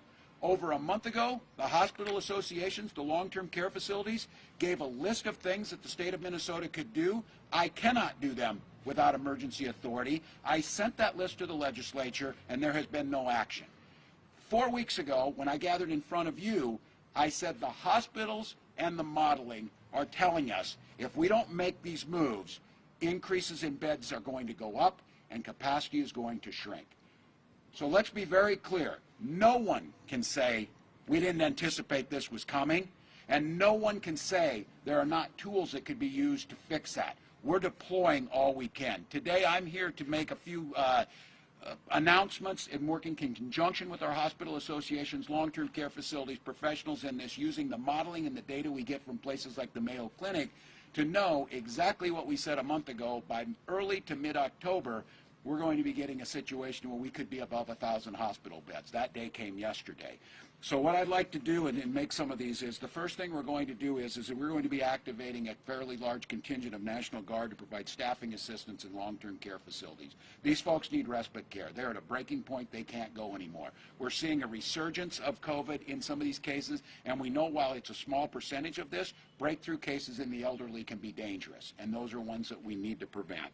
We're also reactivating our COVID-19 emergency staffing pool. Many of the reporters here may know, but for Minnesotans to know, throughout this pandemic, the state of Minnesota had a set of pool that was basically a quick reaction strike force team, that when we would get an outbreak in a long-term care facility, especially amongst the staff, and they couldn't come in, they would literally call us at midnight and say, there is going to be no one here to care for the patients in the morning because we have no staff to come in. And we would drop these teams in, and we would coordinate to make that happen. We have the infrastructure to do that again. And I want to give a thank you, especially to the hospital associations and to the CEOs. You're going to hear from Kevin in a minute, that have coordinated together. I was with a group of 5 governors last week, and as we were discussing issues, many governors were in awe and envious of Minnesota's collaboration around our C4, our critical care coordinating centers, that allows people to say, if it's at North Memorial and they're out of bed space, they make one call to Commissioner Malcolm and MDH, and that coordination amongst all systems sends those patients to where they need to go. Because of that, Minnesotans are able to get the care in a timely manner. In many other states, that does not happen. One of the challenges for us is it is not nationalized, so border states that are experiencing this, and when people come across the border to use our hospitals, we don't have the ability to coordinate with their states and their state hospital systems. This emergency staffing pool gives us another level of that. I'm directing our Department of Human Services to expand capacity as far as they can in our state's long-term care facilities and where beds are available. Those will be some things that should be able to do that cascading effect of moving about 400 and some patients out of the hospital setting, move them to the lower level of care that they need, provide respite care to a very, very stressed workforce in long-term care and the hospitals, and relieve some of that pressure. The next thing we can do, and again, I can't stress this enough, Minnesotans, don't end up in the hospital if you can help it. And one of the ways you can do that is get vaccinated for COVID-19. And we're going to make sure that you know whether this is a cold, whether it is allergies, whether it is the flu, whatever it might be, is we're going to use our very large capacity and re-step up rapid testing across the state. You're going to see that this week we will be opening testing centers in Inver Grove Heights, Hutchinson, and Crookston, with many more to follow. We are going to ask our 16 local public health agencies across the state are going to be stepping up rapid testing. I've spoken to the White House on several occasions on using the Defense Production Act to make sure that they're creating more of these, and we are going to be releasing up to as many as we can possibly get in terms of millions of these tests to get out there so that folks can make sure that you're getting tested early, you're quarantining, and keeping in mind, you may be young, perfectly healthy, it's just the sniffles, we get it, you're tough, and you spread it to someone who has an underlying health condition and it kills them. This is something we've been talking about for 18 months. It's time right now. I hear a lot of folks talk about personal responsibility. Let's show it. Let's show the personal responsibility by stopping the spread of this. One of the things we're also going to ask for here is there are things that could happen today as far as bed capacities and regulations. I would once again ask the legislature to please be partners. Instead of having hearings where we bring people in to put out false information about vaccines, do your job and pass some legislation that eases the trauma surgeons' responsibilities or stress. Move some of the things that make a difference, and we can ease this. We're not out of this yet. It's as frustrating to me, it's as heartbreaking to me as anybody in the state that this should have been over. The economy could be stronger. We could have more people alive. The idea that we're losing 25 Minnesotans a day to a preventable disease that is almost 99+% preventable if you get a vaccine is unconscionable. We're better than this. And so with these moves that we're making today, we're trying to remove some of the stress. This will not fix it. The way we fix this is to continue to get the vaccine, continue to test and isolate, continue to care for your neighbors, and understand, and I'm going to say this again after hearing the stories up there, if you see someone wearing scrubs after they've been in an ICU unit or wherever they've been, whether it's a birthing unit or whatever, long-term care, and they've spent 12 hours or more caring for our relatives, whatever, at least have the courtesy to say thank you, or at least not say anything if you can't do that. They don't deserve to have this happen. It was all, everybody was there in the beginning, and they were heroes, as they certainly should have been asked for, but they don't get the luxury of pretending this is over and going home and acting like this isn't real. It's real every single minute. You just saw it up there. You saw people running down the halls with equipment. We hear, and you hear from Dr. Croston, we have more people using ventilators now than at any time during this pandemic. And so there is work yet to be done. The moves we're making today will be a step in that right direction. But I also want to be very clear. The suggestions on what is the best care for people, the suggestions on how to protect hospital capacity, the suggestions on the best science, the suggestions in science around where this pandemic is going is not coming from me. It's not coming from Commissioner Malcolm alone. It's coming from the experts in the field, like the people we just went and saw. They're the ones asking us to do this. So I would just ask, especially those in a position to make a difference in the legislature, put aside your political whatever it is. Help these folks out. These are proven methods that will make a difference. Let's do that this week and make a difference. And let's get people through to the holidays safely. Let's get this thing broken in this wave, and then we can continue on. There's good news on the horizon. Our littlest ones are going to get vaccinated shortly. We're going to have that capacity. Booster shots are being approved for Moderna as we speak, and probably the Janssen with Johnson & Johnson. Those are all really positive things. And again, I think it should be noted, Minnesota ranks in those top 15 states in terms of vaccinations, but the science behind this shows it's not good enough to have 60% of our folks vaccinated. We need to get... Alrighty, everybody. Regina Gonzalez here with you on Live Now from Fox. Wanted to bring you this in case you missed it segment following our live report with Fox 9 Minneapolis. You've got Minnesota Governor Tim Walz announcing new actions to combat the hospital capacity issues. Hospitals across the state have seen such scarce amounts of ICU beds available. Now, you did hear him say that he's going to put the National Guard on alert to provide staffing support at the state's long-term facilities. He's also going to expand access to the COVID-19 emergency staffing pool, which allows long-term care facilities to request short-term emergency temporary staffing if they're experiencing a staff shortage due to an outbreak of COVID-19 at their facility. He is also planning to direct the Department of Human Services to free up capacity at state long-term facilities. You also heard him encouraging Minnesotans to get the COVID-19 vaccine, saying that this could prevent you from being in the hospital with the virus from the get-go. I do want to send some of you onto a quick 2-minute commercial break. We're going to continue on with some more top stories here on Live Now from Fox when we return. But before we go to break, oh my goodness, I need to show you this beautiful sunrise live feed that we've got coming from New Orleans, Louisiana on this Monday, October 18th. Absolutely gorgeous. Some of you are going to see that quick 2-minute commercial break. We'll be right back, everybody.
My goodness, everybody. This just gets more and more beautiful as the minutes go on. You are taking a live now look over the sun rising in New Orleans, Louisiana. You can see those lights coming from the bottom end of your screen.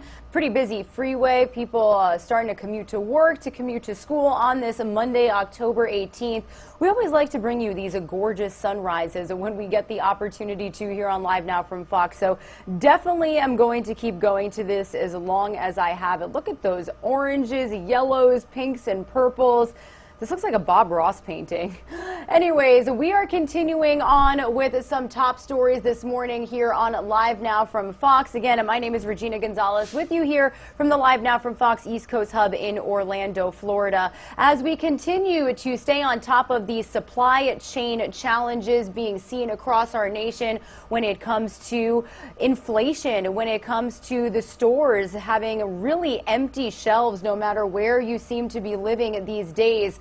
Our very own Christy Larson caught up with a financial expert about how the supply chain challenges are impacting us as Americans. It's about 10 minutes long. I do want to play that for you here on Live Now from Fox.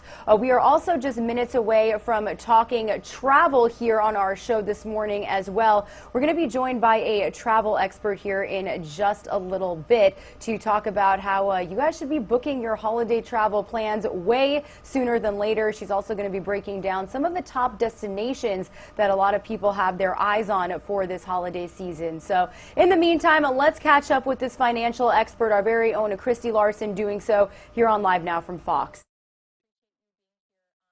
From Fox. You were just starting to talk about our supply chain issues, all starting and stemming from our pandemic. Yes, so essentially, you know, through the different spending that the government has had, has increased our debt ceiling. We're currently at 28.8 trillion, which is 102% of gross domestic product. But all of the social service programs that we have and all the spending the government has been doing during the pandemic have increased our debt ceiling to where it is today. And of course, now Congress is going to have to act to increase that to prevent a government shutdown. So when President Biden, you know, he just talked about all these different ways they're trying to implement options to try to help relieve some of this stress that we're seeing. I don't know if you were able to see some of his remarks, but, you know, some of these ports now going to be operating 24 hours a day. Some of these big businesses in our supply chain also going to be extending some of their operations. How could this help? How could it hurt in our economy? So if the debt ceiling is not increased, then essential workers will have to continue working without receiving pay, and non-essential workers are not going to be allowed to work, and they will not receive pay. It also affects government contractors, and of course, some of the people that are currently trying to help combat, you know, the pandemic right now. That will affect about 40% of the workforce for those government agencies and other government agencies, such as any spending for Social Security, people who, you know, lower income who might receive funding for school lunches and so forth. So it has a pretty broad impact on various economic levels of individuals.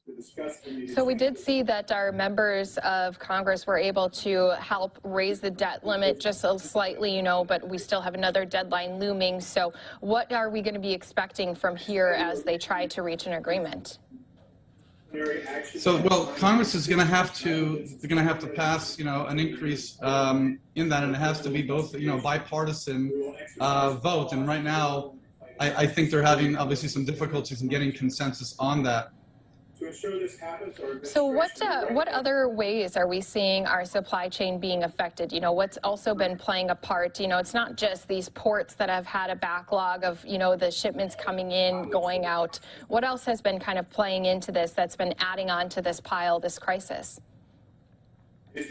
Aside from the supply chain, you know, other things that could happen, obviously, that the government could default on its debt. And as we saw in 2008, you know, the T-bills were downgraded. There was a risk the government was not going to repay debt. And so as, you know, the government's collecting tax revenue and revenue from multiple sources for its spending, but the spending is exceeding what is being collected in. So it has to issue more treasury bills. But as the government debt goes higher, so does the interest rate, which is, you know, being accumulated on a daily basis. So if the government defaults, it could have a wide impact across the economy and in many different areas. Who do you think is going to be impacted the worst throughout this crisis that we're seeing? You know, we've been seeing a lot of rise on prices of, you know, our groceries, obviously our gas prices are the highest we've seen in the last 7 years. Who's really getting hurt the most from these issues happening? Well, it's really kind of multiple. It's partly, you know, probably low-income individuals who rely upon the Social Security benefits and some of those social services programs. Those could be potentially delayed, which is really going to impact, you know, those families substantially. In addition to small business owners, right now you mentioned something about the supply chain, and I talk to many different business owners right now that are having problems, you know, getting materials and supplies, not only from international sources, but domestic, because the domestic producers are relying upon raw materials that are being shipped out. And so obviously the ports have been impacted. And if certain government workers are furloughed, well, then that's just going to slow down the supply chain, shipping, a bunch of other things that's just going to further slow down the economy. And I'm sure that it doesn't help that some of the consumers add to this problem then by, you know, running out and doing the bulk buying. You know, what kind of part do the consumers have in this crisis? You know, that's really interesting. So if, for instance, the consumers right now, how it's going to impact them if they, you know, if they're looking to apply for a loan, a mortgage, interest rates are definitely going to increase. And so the borrowing and the cost of doing business and the cost for many different areas of life, whether you're a business owner or non-business owner, is going to be impacted substantially. You know, it really comes down to this, that there's a couple different ways to reduce the debt ceiling. The government can spend less money. It could raise more money, right? Or it could just increase the debt ceiling. And there's been discussions also about getting rid of the debt ceiling, which is really not a fiscally conservative approach, right? We want to have some cap on the amount of spending that's being done right now. But it does have a significant impact on the economy, no matter which way it happens. But they've got to resolve this problem. It's been a recurring issue over the years. Yeah, I mean, we have seen it. It kind of seems like it goes through these cycles. And as you mentioned, I mean, there are so many different issues when it comes to the way we've been trying to handle it. You know, I want to touch on, again, these ports who have said that they are going to try to do these 24-hour operations. They haven't yet been able to do it. Do you think, and do we expect to see them able to reach that goal, and will that help relieve some of the pain we're seeing with these supply chain demands? Right, and that's a tough question, right? Whether Congress is going to do the right thing and act. And you remember back in 2013 and 2018, we did have a government shutdown, and how that impacted the economy was substantial. So we're hoping that Congress will act to increase the debt ceiling, and we're not going to have a further slowdown of the economy. But any type of shutdown is definitely going to impact supply chain and strain it even more. And there's been discussions that, you know, some retailers may not even be able to get you know, product into the store in time for Christmas. So just imagine all the impact on the retail environment and how that's going to impact all of the employees that they support and all of the other businesses that support the retailers. It's going to have a pretty wide impact on the economy. Yeah, I mean, we've been getting those warnings that, you know, the holiday shopping isn't going to be what we have seen in the past few years. You're going to need to do things early. You're going to expect things to be a lot more delayed this year. And as you're pointing out, too, it could even affect some people's incomes when it comes to working at some of these places that might not be able to operate in full capacity. Right, so imagine a retail store such as Walmart. If Walmart is not able to stock their shelves with enough product for Christmas, they may not need as many employees, and that's going to cut down on the staff, and of course, it's going to impact families substantially. Those families might have to apply for unemployment and a lot of other benefits. So it's really going to affect, you know, middle to lower class families. It's going to have the hardest impact on those. Whether I'm able to go into a store and get a Christmas gift for my child, it doesn't impact me as much as it's going to be the retailers and the employees. Uber drivers, it's going to impact maybe potentially FedEx, the shippers, all those supporting companies that hire employees that are needed to get the product in the store, or just, you know, for Christmas time and holidays.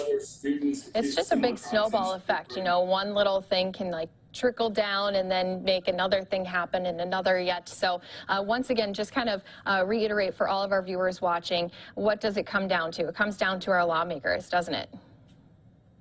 It does, and in the end of the day, it does, because the lawmakers are going to have to increase the debt ceiling. And without that, look, the debt ceiling is basically like this.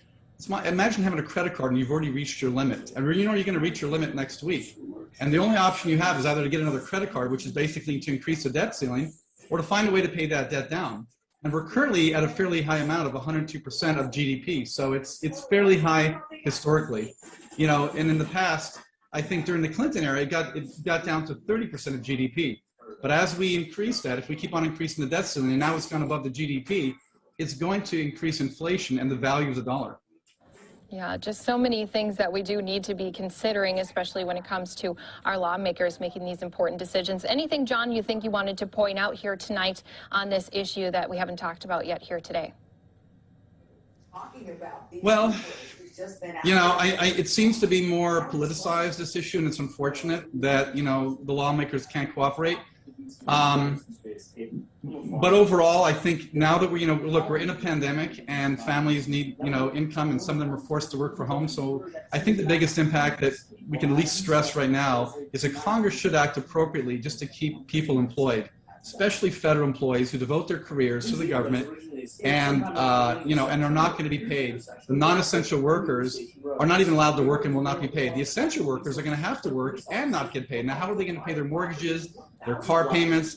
So there's going to potentially be a ripple effect in the economy of creditors not getting paid, credit card companies, mortgage companies. And right now, there was a moratorium on mortgage defaults, right, from the banks being able to foreclose on a home, and companies that are renting and not paying their rent because they can't afford to. So this is going to further impact that, because if stores are going to have to close and workers are not being hired, it's going to further strain people's financials and potentially the creditors who are owed the money. Right, just like you said, just so many different ripple effects, a lot for us to keep an eye on here with these moving pieces, and we do appreciate you helping kind of break it all down, making sure that we know what it all comes down to is those congressmen and women who are still at work with those debates. So we do appreciate, again, John Milkowski for joining us here on Live Now from Fox, helping kind of give us some explanation behind all of these issues we're seeing with our supply chain. Great, thank you so much. Appreciate you being here.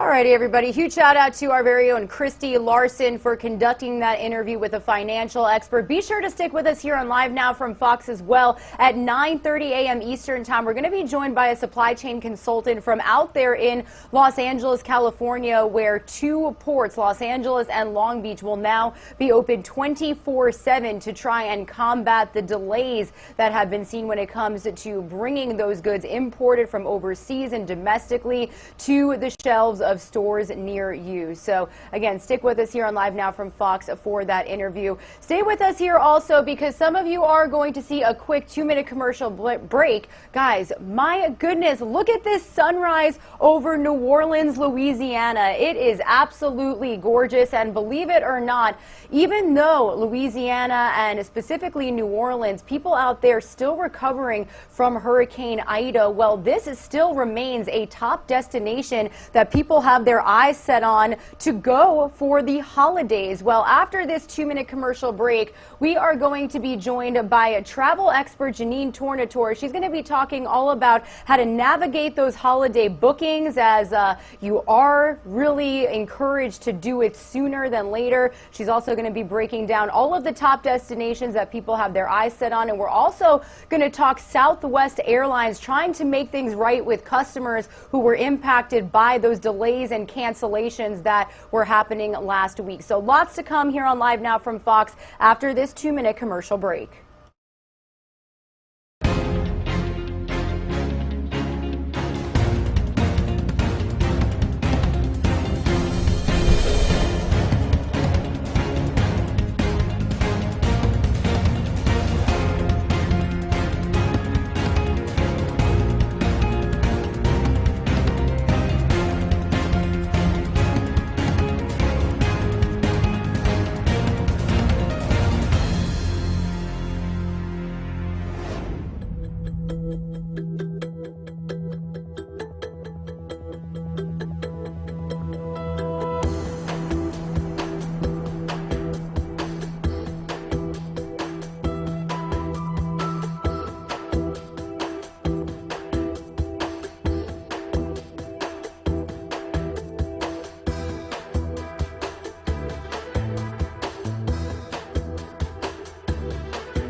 Alrighty, everybody, welcome back to Live Now from Fox. We are almost at the top of the 8 o'clock hour here on the East Coast, bringing you a very important, talked about topic. If you haven't already booked your holiday travel, you're actually pretty late to the game this year, unfortunately, as Americans are eager to book destination vacations over their winter breaks. Strong demand is driving prices up and available inventory down. So where should travelers look if they're hoping to get away for the holidays, and how should they go about navigating those bookings that are very much in demand? Well, I do want to bring into the conversation a travel expert, Janine Tornatore, who's going to break it all down for us. Janine, how are you doing? So good to see you again.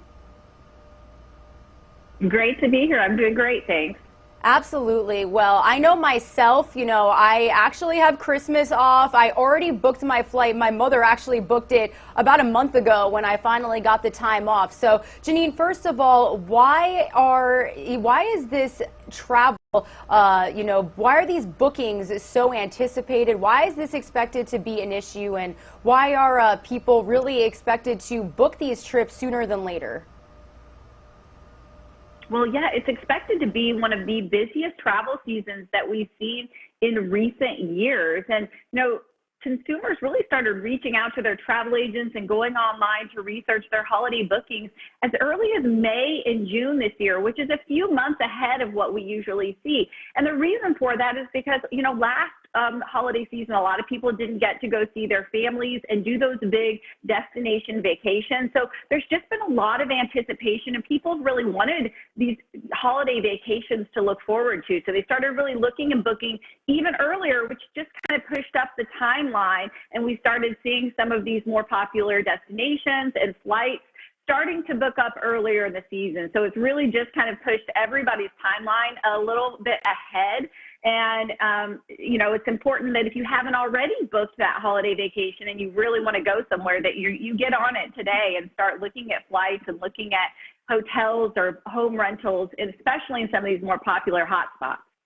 Now, Janine, I think a lot of the major concern for people that want to travel is pricing. So how are prices for airlines looking right now? Well, high demand always drives prices up. And because we saw that earlier this season, we started seeing high prices for holiday travel even earlier into the booking season. And so certainly travelers at this point are going to be just paying a higher price point to get to those destinations. And I would not expect to see prices for flights dropping between now and the holidays. Even on a normal year, we only see prices really as we get closer to late October, early November, continue to rise. It's just a matter of supply and demand, and when the seats aren't there on the planes, you're going to pay more for what's left. Now, Janine, is it another option if people are not looking to travel, whether it be for pricing or for COVID-19 precaution related matters? Do you feel that road trips are still a thing? Are people expected to take a lot of road trips this holiday season?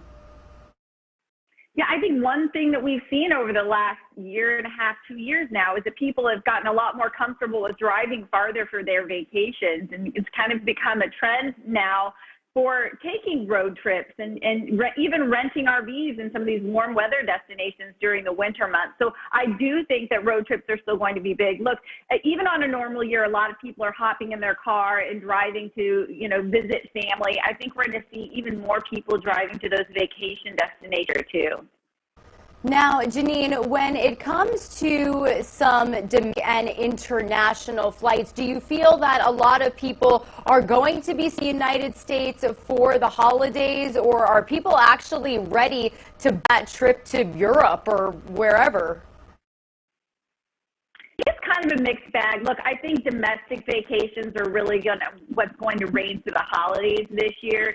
But there are certainly people that are really back to those international vacations, especially over the holidays, people looking to places like home in the Caribbean, which are a bit closer to home. And what we're seeing a lot now is from people that are willing to take those international trips is that more and more people are looking to book with travelers as well, just so that they kind of have that extra padding in case something does change within the travel industry and they aren't able to take that trip. So travel insurance is what we're seeing, booked even more so now along with your flight and hotel.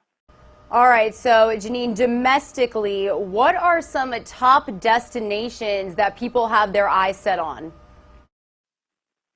Well, where we're seeing right now that the airlines are adding even more capacity going into the holidays are beach destinations and ski destinations. So those are what are really going to be the most expensive and the hardest to get at this point. Now, if you're thinking you want a warm weather destination and you're not comfortable paying those prices for the beach, I would look to some of these desert destinations. Look, places like Phoenix, they actually call December their secret season because prices tend to dip down a little bit during this month, especially in between Thanksgiving and Christmas holidays. So if you're looking to get away in December, look to somewhere like Phoenix. Another reason I like these desert destinations is because they have so many of these huge campus style resorts, places like Sheridan Grand at the Wild Horse Pass. Look, these have multiple golf courses. They have, huge, pools and lots of areas to spread out, which is another thing that I think people are really going to be continuing to look for in those vacation destinations, are resorts where you can spread out and have a lot to do outdoors.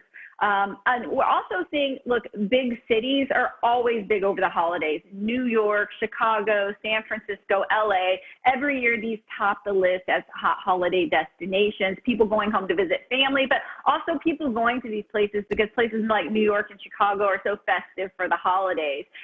New York, availability in the heart of the city already starting to get a little bit slim, especially with Broadway coming back. That's always a big thing that people like to do over the holidays. Now, in a place like New York, I would recommend you can even look right outside the city. Properties like the Marriott Brooklyn Bridge, which are just right over the bridge, fantastic, beautiful places to stay, but easy to get into the city. And in Chicago, I'm still seeing a lot of availability at great properties, places like the Westin on Michigan Avenue, right downtown. So you shouldn't have as much of a problem somewhere like Chicago, but certainly these cities are going to be big hot spots. I also would recommend, if you kind of want that city and holiday festive escape, you mentioned New Orleans and showed that beautiful sunrise there. These smaller cities around the country have great availability, a lot better pricing for hotels in the heart of the city. So looking to some of these smaller cities can be a really great option for that festive holiday escape. Yeah, and I was mentioning to our viewers before, Janine, that, this is still a very popular destination that viewers have their eyes set on, New Orleans specifically, even after they're recovering from Hurricane Ida. Yeah, absolutely. I mean, look, these cities are pretty great in the heart of the city at bouncing back pretty quickly. They know that tourism is so important for their local economy. So they, want to make sure that they are presenting a destination that people want to come to as soon as possible. So, that's one thing that we've seen in a lot of these destinations, even after they've been hit by a hurricane or other natural disaster, is that they know the importance of getting tourism back alive in their cities. Now, Janine, you mentioned the holidays. I'm actually from New York, and I have to say I'm playing a favorite here, but there's nothing like New York at Christmas time. Speaking of the holidays, is it true that some experts recommend flying on the actual holidays to save a little bit of money?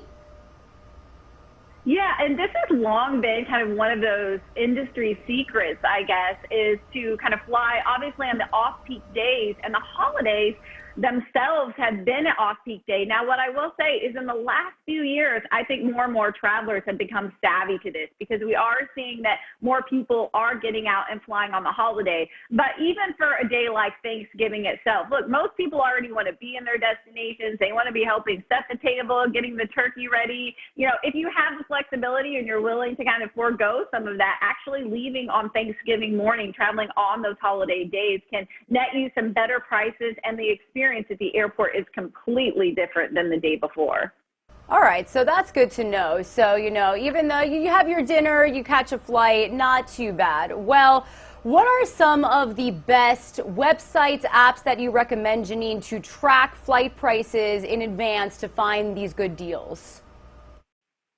Well, look, what I love is that most of the online travel sites these days, especially if you're looking for a flight and you're trying to find the best deal, you haven't booked your flight yet, most of them have really great flexibility features. So you can type in your ideal dates when you want to travel, but then most of them have the options that ask you if you're flexible. And then you can click that and you can see what flight prices are across different days, so you can make your choices if budget is at your top priority, what day you may be willing to travel versus your ideal travel date. So, you know, a lot of the websites, whether it be Orbit, you know, Travelocity, Expedia, all of those have that option now. You just have to make sure that you look for it and are choosing that so that you can see, you know, you may be wanting to leave on a Thursday, maybe $100 cheaper to leave on a Wednesday. That may be a big difference to you. So that's always a really great one. The other thing I would say to do on the hotel side, even if you're not a customer who travels all the time and is really interested in loyalty programs,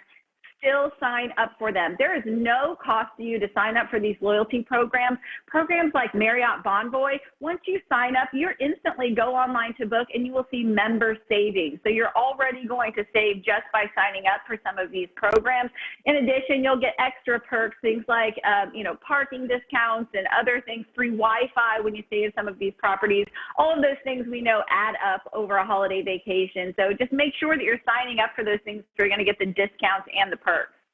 Definitely. Well, Janine, this has been all really helpful. And before we send you off, I actually do want to get your insight on some news that we've been following for the last week when it comes to Southwest Airlines. So we saw them cancel thousands of flights last week, citing different reasons for that. What can you say about the fact that now they are trying to make it right? Apparently, they're offering vouchers for those that were impacted last week. So a couple of things that I would say on this topic, especially for anyone who was affected, but also someone who may be worried about something like this affecting them in the future. The big thing to know here is that under the Department of Transportation rules, airlines actually aren't required to provide anything to travelers other than a refund if your flight is canceled due to a variety of reasons. Now, that said, there are a lot of airlines, especially if you're one of their really valued high-frequency traveling customers, that they will, if you ask, oftentimes offer you things like food vouchers. You know, not as often these days do they offer hotel accommodations, but if you're a frequent flyer of them, you may be able to get some of those extra benefits. Not required, but always important to ask. Now, what you do need to know if you are affected by something like this, if your flight is canceled, you know, because of one of these reasons, you are always guaranteed to get a cash refund. So a lot of times airlines are out there trying to push their vouchers and their credits. If you really want a cash refund, make sure that you're contacting their customer service and you are insisting that you want a cash refund versus a voucher, because you are entitled to that. And the other thing I would say is, if this does ever happen to you, is also check with your credit card company. A lot of times credit card companies, your credit cards, they come with a travel insurance. So if you do get canceled and you have to go out and spend extra money on hotel accommodations and meals and other types of transportation, that may be covered in some part by your travel insurance through your credit card. So make sure that you're checking on that, because that may help you save some money in the end as well. All right. Well, Janine Tornatore, travel expert, joining us here on Live Now from Fox to break down all of these major topics. Thank you so much for being here with us and offering your insight. I know that this is something that a lot of people are probably going to get on their computers now and look up, because it's hard to believe that the holidays are even here, right? It's absolutely hard to believe, but absolutely, if you haven't booked that yet and you're looking to get away, you should be getting on there today. Definitely. Well, Janine, thank you so much for being with us here. We will definitely be checking in with you soon as we inch even closer to those holidays. So you have a great rest of your day.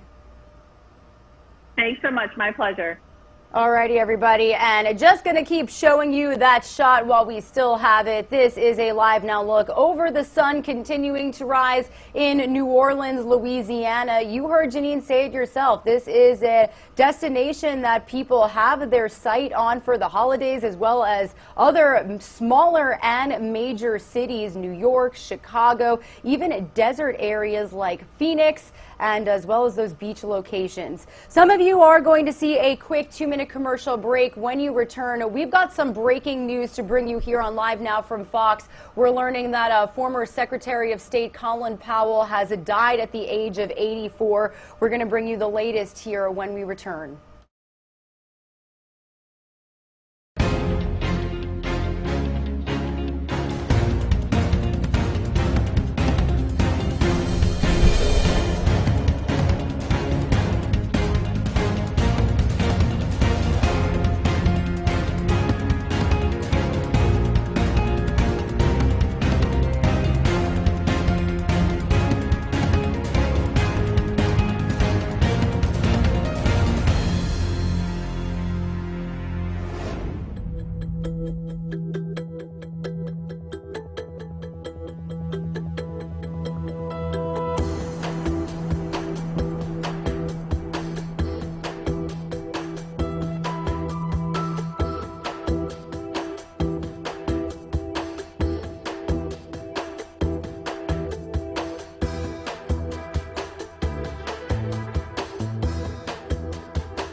All right, everybody, welcome back to Live Now from Fox. We are almost at the 8:15 a.m. mark here on the East Coast, and I do want to start off this hour by bringing you a breaking news alert that we have just received to our Live Now from Fox desk. Unfortunately, we are learning that General Colin Powell, the former Secretary of State and Chairman of the Joint Chiefs of Staff, died today from complications related to COVID-19. This is an official Facebook post from his Facebook account saying, quote, General Colin L. Powell, former U.S. Secretary of State and Chairman of the Joint Chief of Staff, passed away this morning due to complications from COVID-19. He was fully vaccinated. We want to thank the medical staff at Walter Reed National Medical Center for their caring treatment. We have lost a remarkable and loving husband, father, grandfather, and a great American, signed the Powell family. So they did take to his Facebook account to make this announcement. Now, this is a developing story that we are going to continue following here on Live Now from Fox. The world mourning his loss this morning. So continue to stay with our team for any developments following this story. We are in touch with our Fox team to get more video of Colin and kind of commemorate his life and legacy that he has left on this nation. But again, this is breaking news coming to our Live Now from Fox desk. I can read you this post one more time saying General Colin L. Powell, former U.S. Secretary of State and chairman of the Joint Chief of Staff, passed away this morning due to complications from COVID-19. He was fully vaccinated. We want to thank the medical staff at Walter Reed National Medical Center for their caring treatment. We have lost a remarkable and loving husband, father, grandfather, and a great American. So stick with us here on Live Now from Fox as we continue to follow this breaking news. Meanwhile, I do want to take you out to a Live Now look again that we have of the White House and bring you the latest when it comes to lawmakers' reactions to the supply chain crisis that we are facing as a nation. Earlier on our show, we were joined by Fox's Lauren Blanchard, who is following this morning. So I do want to bring that to you here on Live Now from Fox.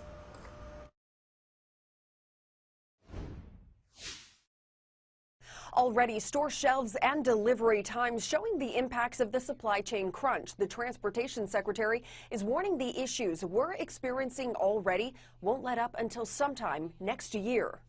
This isn't just a matter of supply. This is a matter of supply and demand. There's a backup of cargo ships at sea and lack of delivery trucks. Still, Transportation Secretary Pete Buttigieg says people have been able to buy so much because of President Biden's policies. The president has successfully guided this economy out of the teeth of a terrifying recession. As consumers start to feel 30-year inflation highs in their wallets, Republicans blame what they call irresponsible government spending. Democrats are just living in a fantasy world. This is affecting Americans every single day at the grocery store, at the fuel pump. Democrats say the combined bipartisan infrastructure bill and Build Back Better bill will address supply chain woes and bring down inflation. The investments in infrastructure, in the productive capacity of our workforce are going to actually deal with the inflation crisis. Democrats, though, remain divided on the price tag of the Build Back Better bill and some of the provisions inside. Senator Joe Manchin reportedly wants work requirements for some child tax credits, and there will likely be major disagreements over clean energy items. They got a train wreck coming. They're not going to get this done in the time frame the president wants. That timeline, Democrats are facing an end-of-the-month self-imposed deadline to get both bills done. In Washington, Lauren Blanchard, Fox News.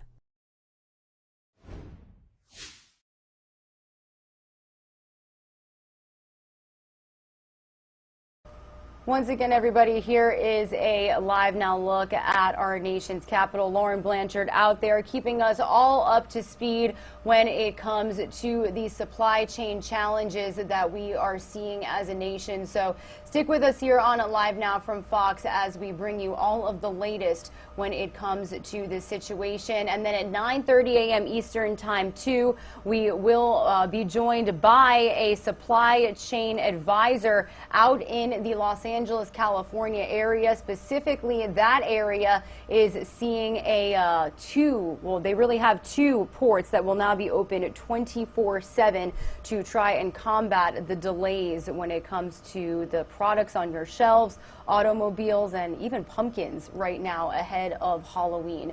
Meanwhile, I do want to let you know that we are very closely following updates when it comes to this breaking news that we have received to our Live Now from Fox desk this morning.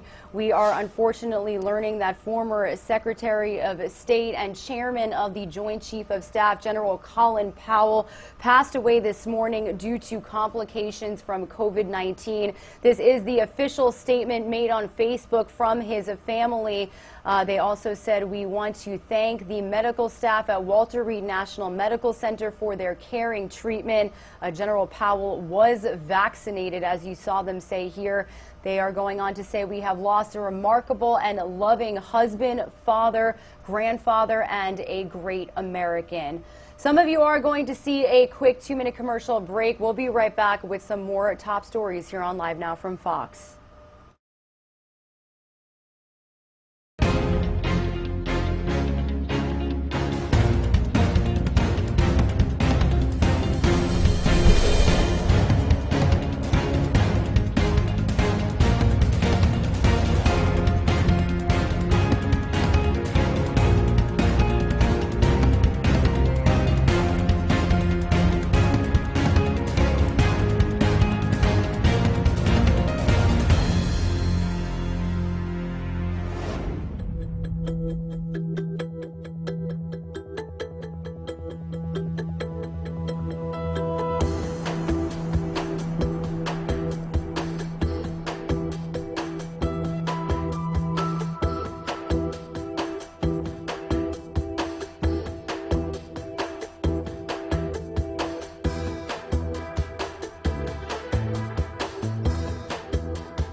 Welcome back to Live Now from Fox, everybody. Some breaking news that we are following this morning. General Colin Powell, the influential former Secretary of State and chairman of the Joint Chief of Staff, who played a pivotal policy role during the administration of then-President George W. Bush, died this morning at 84 years old from complications related to COVID-19. That is according to his family, who took to his official Facebook page to post these exact words, saying General Colin L. Powell, former U.S. Secretary of State and Chairman of the Joint Chief of Staff, passed away this morning due to complications from COVID-19. He was fully vaccinated. We want to thank the medical staff at Walter Reed National Medical Center for their caring treatment.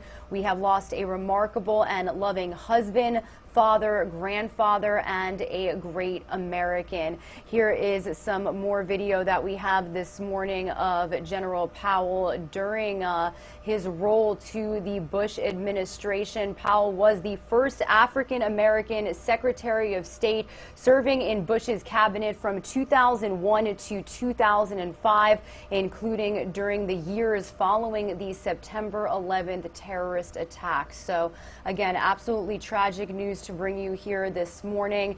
Again, his family stating that he did die at the age of 84 years old due to COVID-19 complications. So this is something that we are going to follow here on Live Now from Fox. General Powell has since been retired, and in his retirement, Powell actually wrote his autobiography, My American Journey.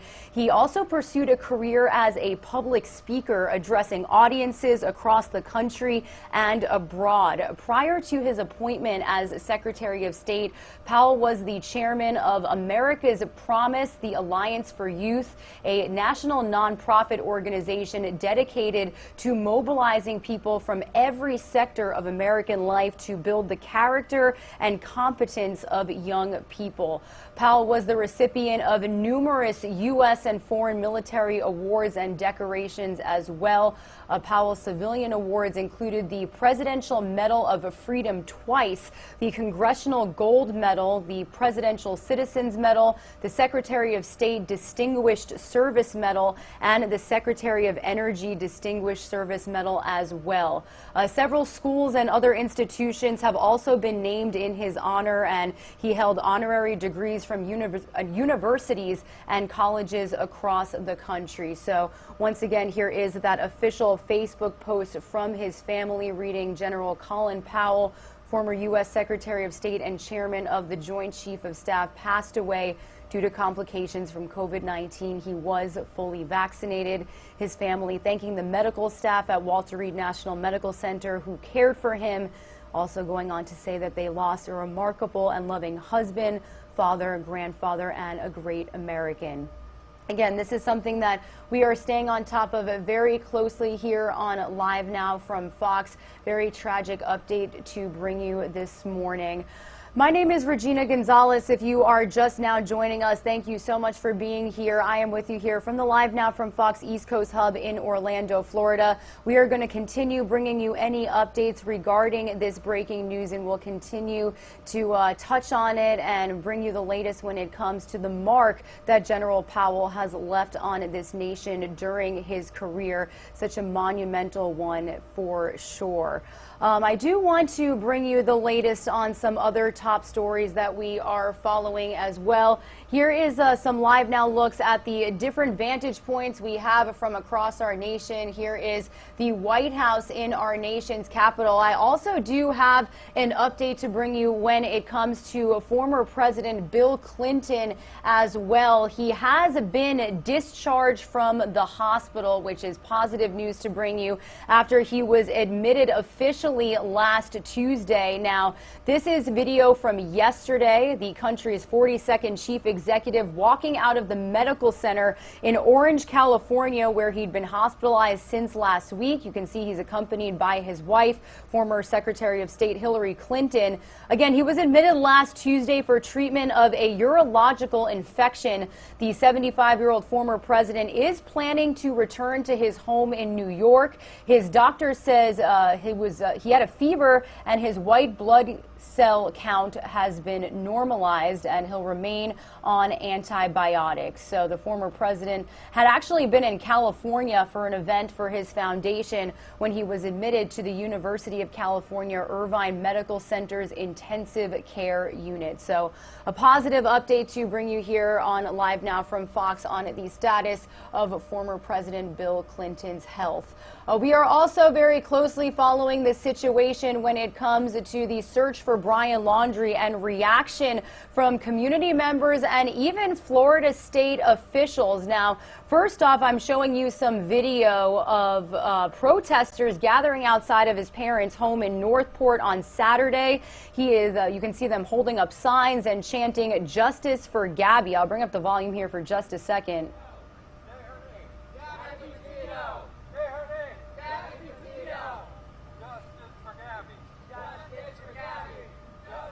You can hear them chanting there. Meanwhile, earlier that day, this is Brian's dad, Chris Laundry, emerging from his home to remove a sign in his yard that read, "What if it was Cassie?" It was a reference to his own daughter and Brian's sister. The sign left by protesters was placed right next to a large photo of Gabby, which was also left by demonstrators. Meanwhile, we do have some video of Northport police conducting a special response team training during their ongoing search for Laundry inside of the Carlton Reserve area of Sarasota County. That is near the Venice, Florida area. Now, officers were seen entering the Myakkahatchee Creek Environmental Park. You can see them continuing their search efforts. I do want to bring you the latest when it comes from reaction from Florida Governor Ron DeSantis. During a stop over the weekend, he touched on the case and actually expressed his frustration at the fact that Laundry has yet to be found in more than a month. Let's get the latest here on Live Now from Fox. Governor Ron DeSantis made a stop here in Northport to hand out a nearly $1.7 million grant to the city. And he took a moment to weigh in on the Gabby Petito and Brian Laundry case, which has now been going on for the last month. The Florida Job Growth Grant was given to the city for water and wastewater infrastructure improvements in the Panacea area. It's 507 acres that will be ready for development. Northport has seen 20% of the growth for Sarasota County, but it's only had a 2% job growth. Mayor Joe Luke says this grant will help attract nearly 10,000 positions to the city as development takes place.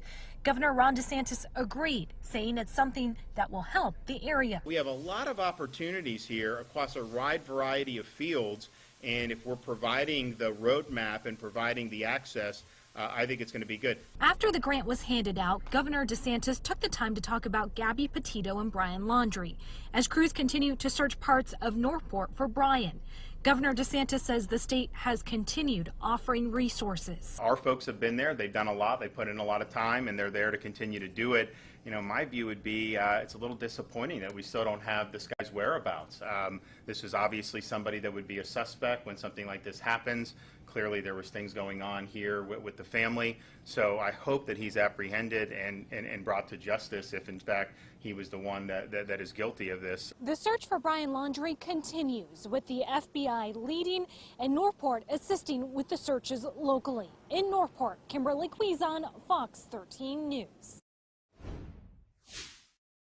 And we are actually expected to hear from Florida Governor Ron DeSantis in about a little more than 10 minutes. He's expected to hold a press conference this morning from Brooksville, Florida. The topic is not yet known, but we will continue to try and dig for some more details here on Live Now from Fox. Meanwhile, if you are just joining our coverage, we are extensively following this breaking news here on Live Now from Fox as well. We are learning this morning that General Colin Powell, former U.S. Secretary of State and chairman of the Joint Chief of Staff, passed away this morning due to complications from COVID-19. His family went to post this on his official Facebook page, also adding that he was fully vaccinated. They said they want to thank the medical staff at Walter Reed National Medical Center for their caring treatment, going on to say we have lost a remarkable and loving husband, father, and grandfather, and a great American. Some of you will see a quick 2-minute commercial break. When you return, we'll read you some more facts about General Powell, as well as his legacy and even what he did following the years in his retirement. So some of you are going to see that quick 2-minute commercial break. We'll be right back.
Welcome back to Live Now from Fox, everybody. We are at 8:39 a.m. here on the East Coast, continuing to follow this breaking news this morning.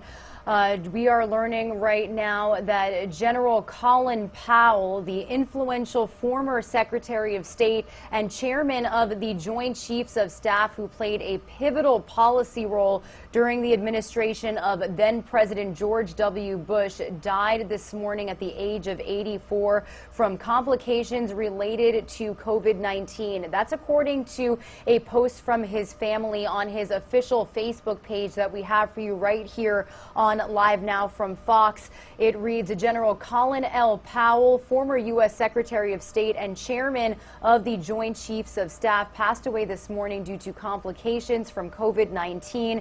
He was fully vaccinated. We want to thank the medical staff at Walter Reed National Medical Center for their caring treatment. That is where he passed away.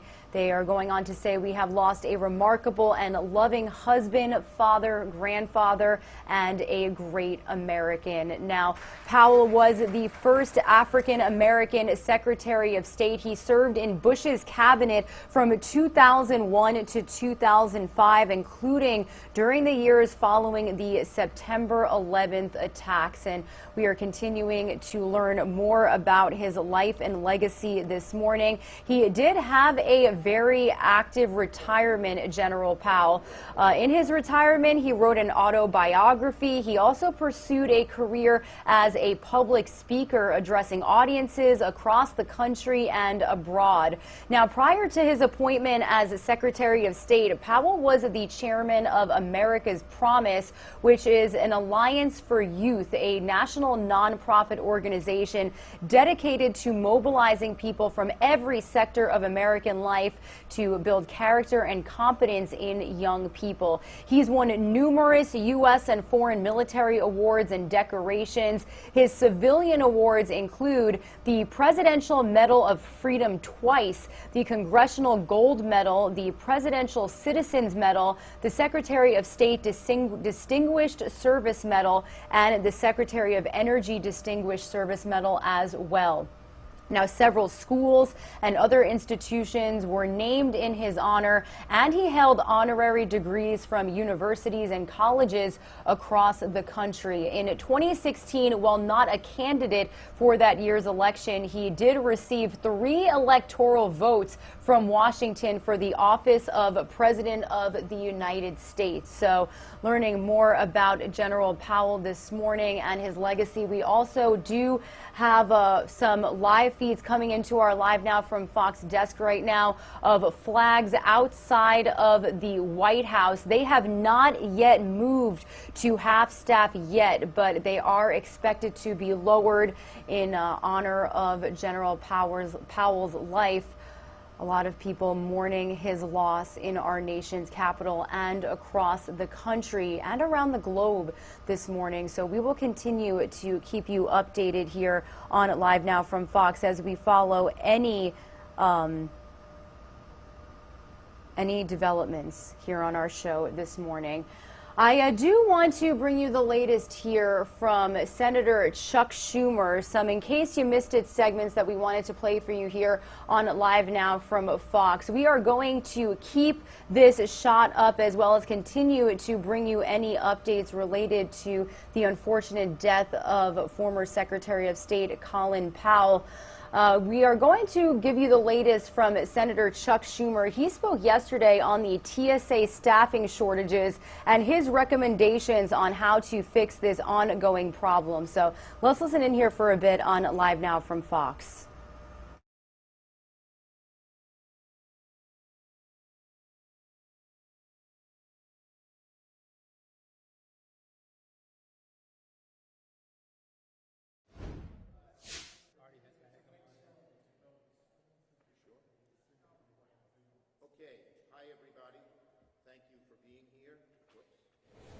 And as most of you know, late last week, the TSA hinted at a potential real travel mess as Thanksgiving approaches. And that's because they reported that 40% of their workforce remain unvaccinated for COVID-19. So I'm here today to call on our friends at TSA They're working hard to educate the 40% about safe and effective COVID vaccines, but they have to have a contingency plan so the Thanksgiving travel season is just not a debacle. And so I'm here to say that a major part of this contingency plan for staffing and security should include the deployment of K-9 teams. We have all seen these brave and happy pups in our airports. They are really effective. I asked Paige for the name of these two fine young pups. She did not have one, but here they are, so I can't give a name. Both at the same time. Here. There you go. Look straight ahead, please. He's licking me. My hands are all wet. But they're licks of affection, I want you to know.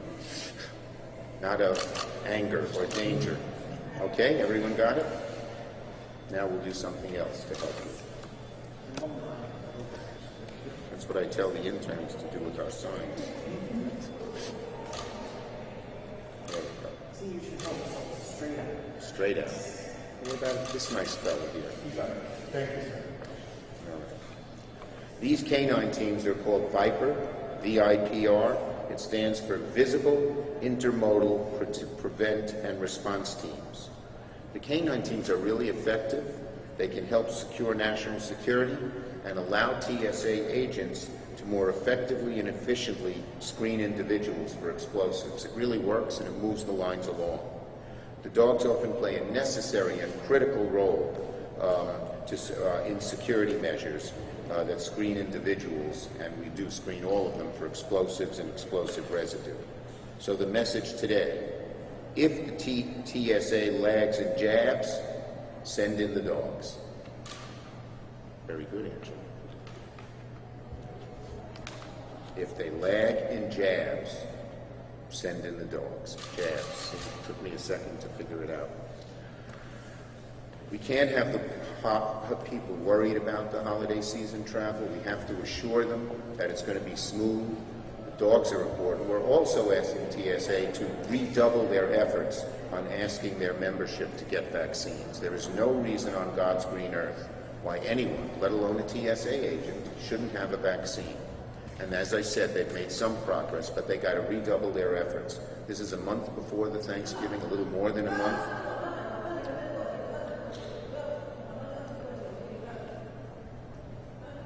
This is a little more than a month before the Thanksgiving season, so they have some time. But they shouldn't be a week out saying we only have 40%. We have 40% of our people not vaccinated. They ought to get that number up higher, and they should.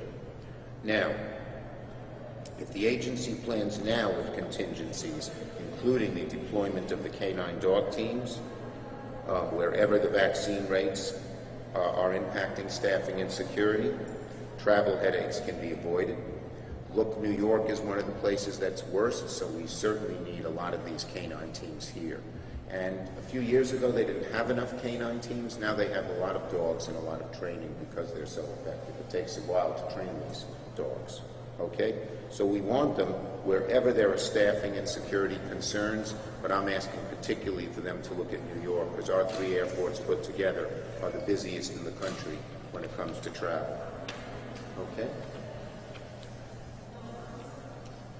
All right. We want the TSA to prepare a public plan.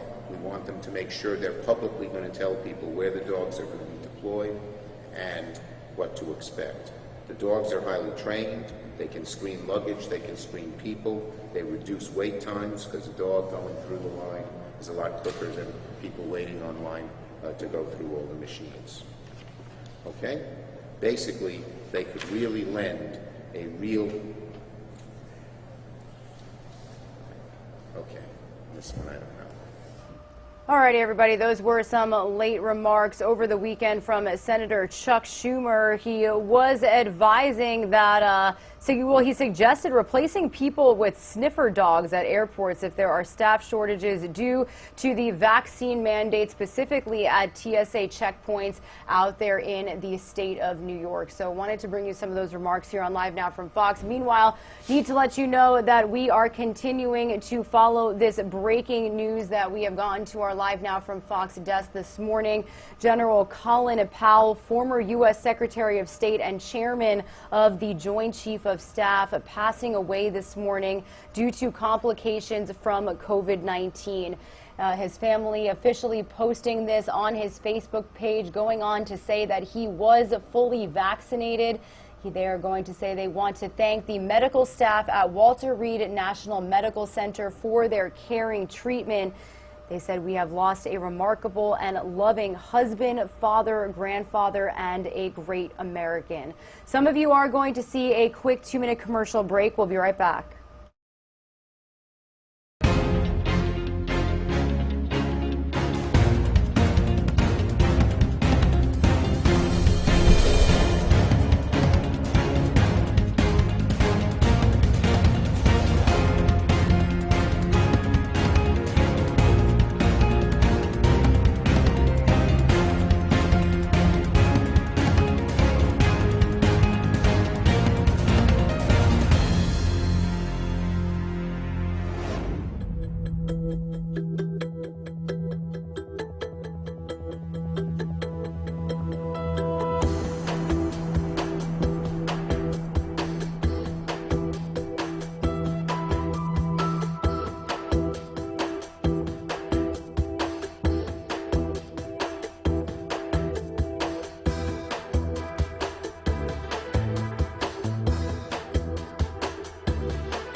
Welcome back to Live Now from Fox, everybody. It is 8:54 a.m. here on the East Coast, and we are continuing to bring you coverage of some breaking news that we have received this morning. Former Secretary of State Colin Powell has officially died at the age of 84. His family citing COVID-19 complications being the cause of death. This is an official Facebook post from his family. It reads, General Colin L. Powell, former U.S. Secretary of State and chairman of the Joint Chiefs of Staff, passed away this morning due to complications from COVID-19. He was fully vaccinated. They went on to say, we want to thank the medical staff at Walter Reed National Medical Center for their caring treatment.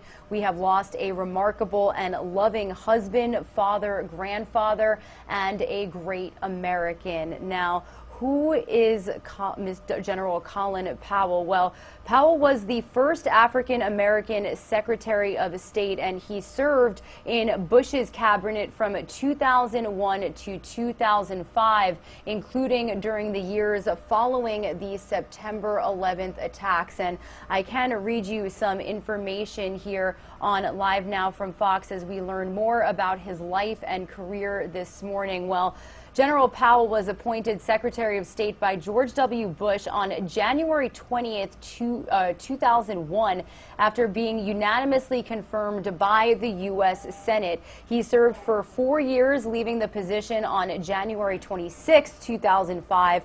And again, he was the first African American to serve as Secretary of State. He was born on April 5th, 1937 in the New York City neighborhood of Harlem. He is the son of 2 Jamaican immigrants, and he was raised in the South Bronx. Well, he attended City College of New York, and it was there that he began his military service, joining the Reserve Officer Training Corps, ROTC. After his graduation in 1958, Powell was commissioned a second lieutenant in the U.S. Army.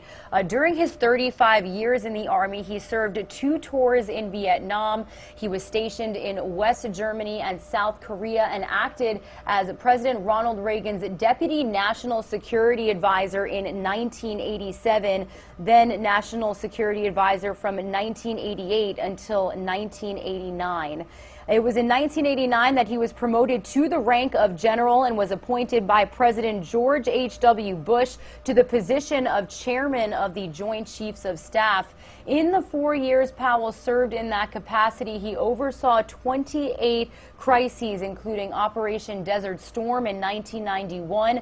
Then after his retirement in 1993, he founded America's Promise, an organization which helps at-risk children. He was nominated for Secretary of State by President George W. Bush on December 16, 2000. Well, at the beginning of his term, Powell placed an emphasis on reaffirming diplomatic alliances throughout the world, supporting a national missile defense system, working towards peace in the Middle East, and prioritizing sanctions instead of force in potential hotspots such as Iraq. He also focused on reinvigorating U.S. diplomacy through reforms in the Department of State's organizational culture and an infusion of resources for personnel, information technology, security, and facilities.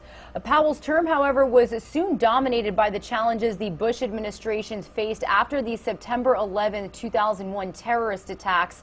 Powell was one of the foremost supporters of taking swift military action against al-Qaeda and demanded immediate cooperation from Afghanistan and Pakistan in the U.S. search for those who were complicit in the attacks. And when the administration's attention shifted to Iraq and the possibility that Saddam Hussein was manufacturing weapons of mass destruction, Powell pressed to have UN inspectors investigate.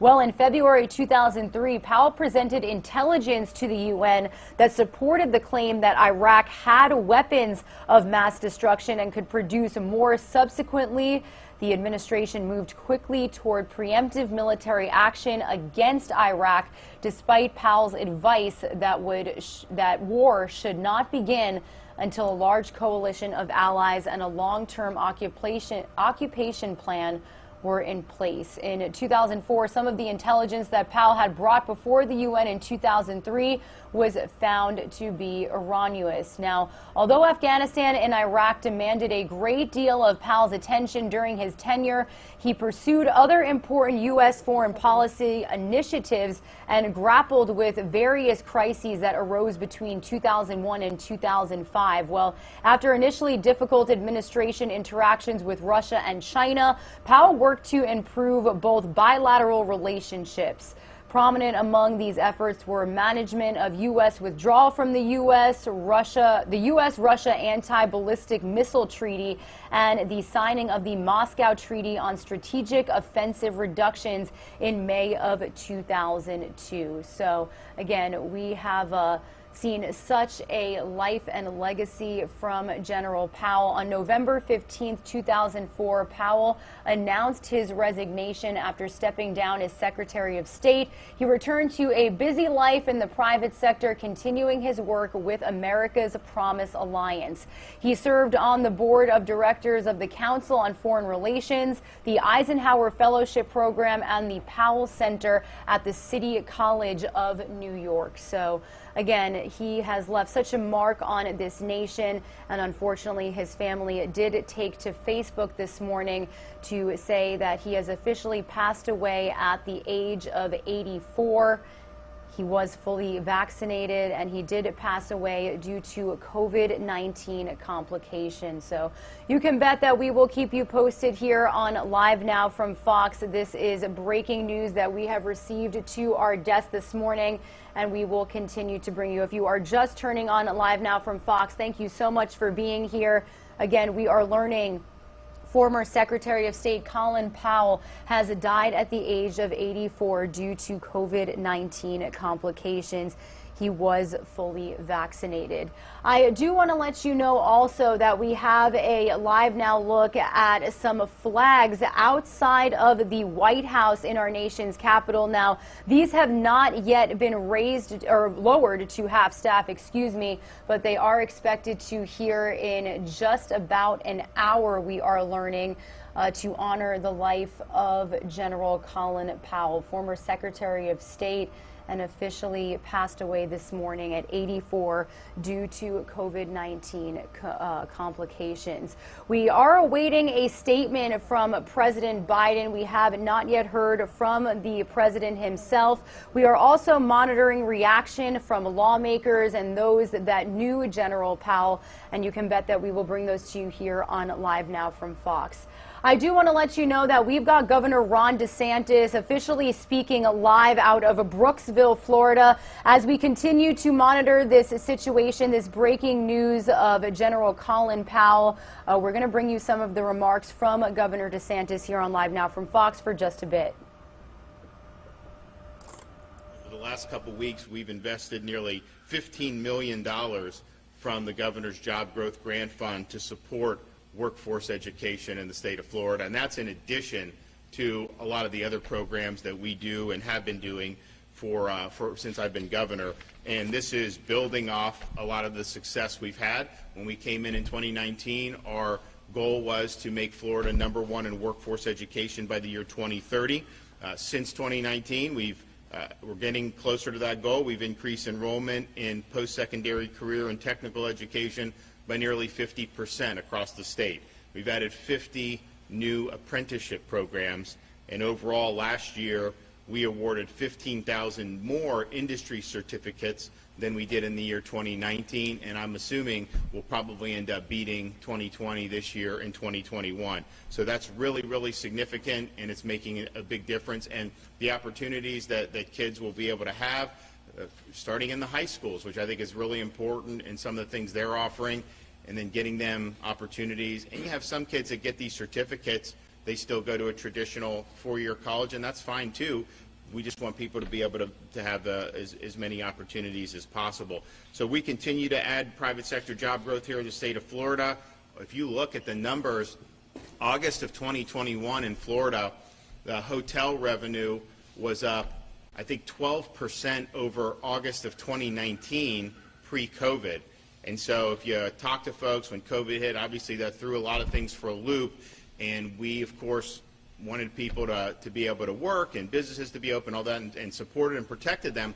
And I think throughout all that, they were like, man, if we could just get back to 2019. Well, now 2021 is exceeding 2019. And so that was kind of viewed as like the golden era, the peak of a lot of the particularly hospitality and tourism and all that. Now we're exceeding that, and to do it so much in a month of August, which is not typically our high season, you know that we're doing something right. So we are going to continue with that momentum.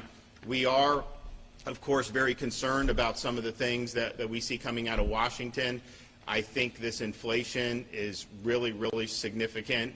I think it's going to kneecap a lot of folks. It's basically an invisible tax on people, and to dismiss it like it has been done, this is real inflation, and it's going to affect pretty much every aspect of our economy. And so that's something that's going to be really, really significant. When you look at how much gas has gone up, when you look at how much groceries have gone up, that pinches the budgets of families all throughout, not only Florida, but throughout this country.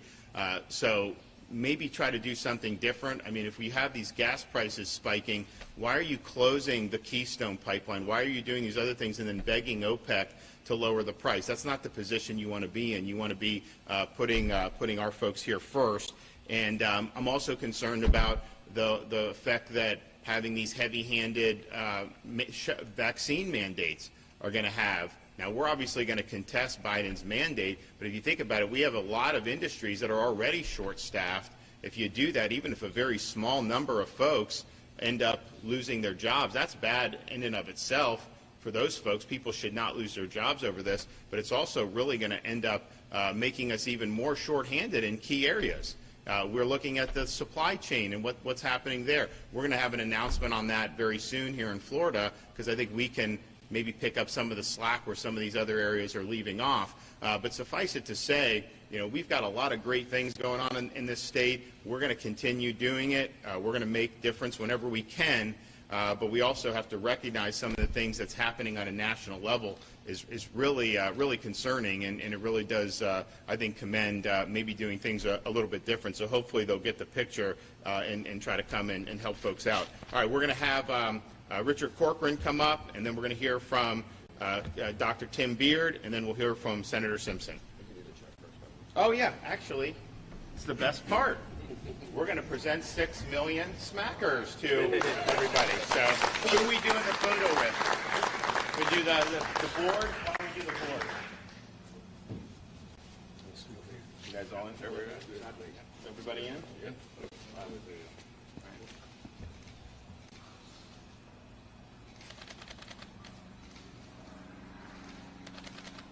All right, congratulations. Thank you. Yep. Thank you. All right. Thank you, Governor. I just want to say it wasn't too long ago we created the Job Growth Grant Fund, and it was exactly for this type of purpose. Is the governor ought to have a fund where he can make immediate and quick and nimble investments in infrastructure and education. And those investments are something that benefit the entire community, the entire society, all citizens. And this is a perfect example.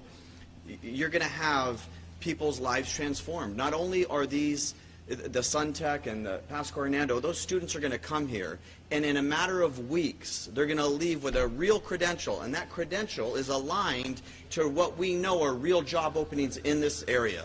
And so it literally, now they can put real food on the table for their family and have a real career, and real hope in life. It changes people's entire vision of what could happen. And then normally what we know is when they get that first stackable credential, they want the second one and the third one, and all they do is continue on a tremendous trajectory to success.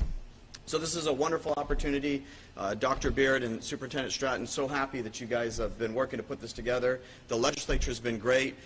Going back to the job growth fund, I think the legislature gets to see firsthand the benefit of having a job growth fund for the governor, and maybe you guys can increase it a little next year. That'd be great. But I also want to say the governor touched on it.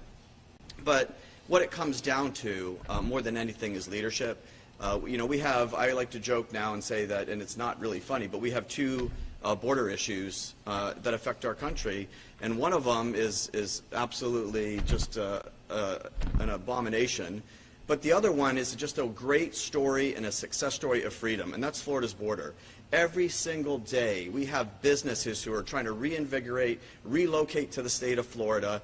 I think we have 27 businesses that have been bought in under Governor DeSantis, already made $1.5 billion in investment, 10,000 plus jobs. In addition to that, we have people pouring into our state every day for freedom. They want the opportunity to come to a SunTech and a Pasco Hernando, earn a real credential, get the face-to-face instruction. They want their children to be able to come to schools and get real face-to-face academic instruction. And so I will tell you guys both, do not be surprised that when this opens in short order, you're going to see a lot of California, New Jersey, New York, and Illinois license plates in that parking lot. And that's a good thing. But it all comes down to one thing. It comes down to Governor DeSantis' leadership. Leadership is everything. And Florida is a beacon of freedom and hope for the rest of the country. And these types of programs through the Job Growth Fund are exactly what it's designed for, to give that hope and give that encouragement to people to have a new career and a new start. So thank you very much, Governor, and I wish you guys the best of luck and congratulations. Thank you. Okay, we'll have Dr. Beard. First today, on behalf of our Pasco Hernando State College faculty, staff, students, administrators, District Board of Trustees, and our chair, Mrs. Marilyn Pearson Adam, we want to say thank you, Governor. Your esteem and illustrious leadership certainly is very transformational in making this happen. Senator Simpson, thank you. Commissioner Richard Corcoran, and to all our state legislators, local and elected officials, your unwavering support and commitment to the citizens of Hernando County certainly will not go unnoticed. Back to our great governor, Governor Ron DeSantis, a few years ago, you made the Florida college system aware, including PHSC, your commitment to make this state the #1 workforce development state in the nation for as workforce education, and you said we would do it by 2030. Let me say without reservations and hesitation, your actions here today, as well as the actions in which we have observed throughout this state, indeed will make your promise a reality.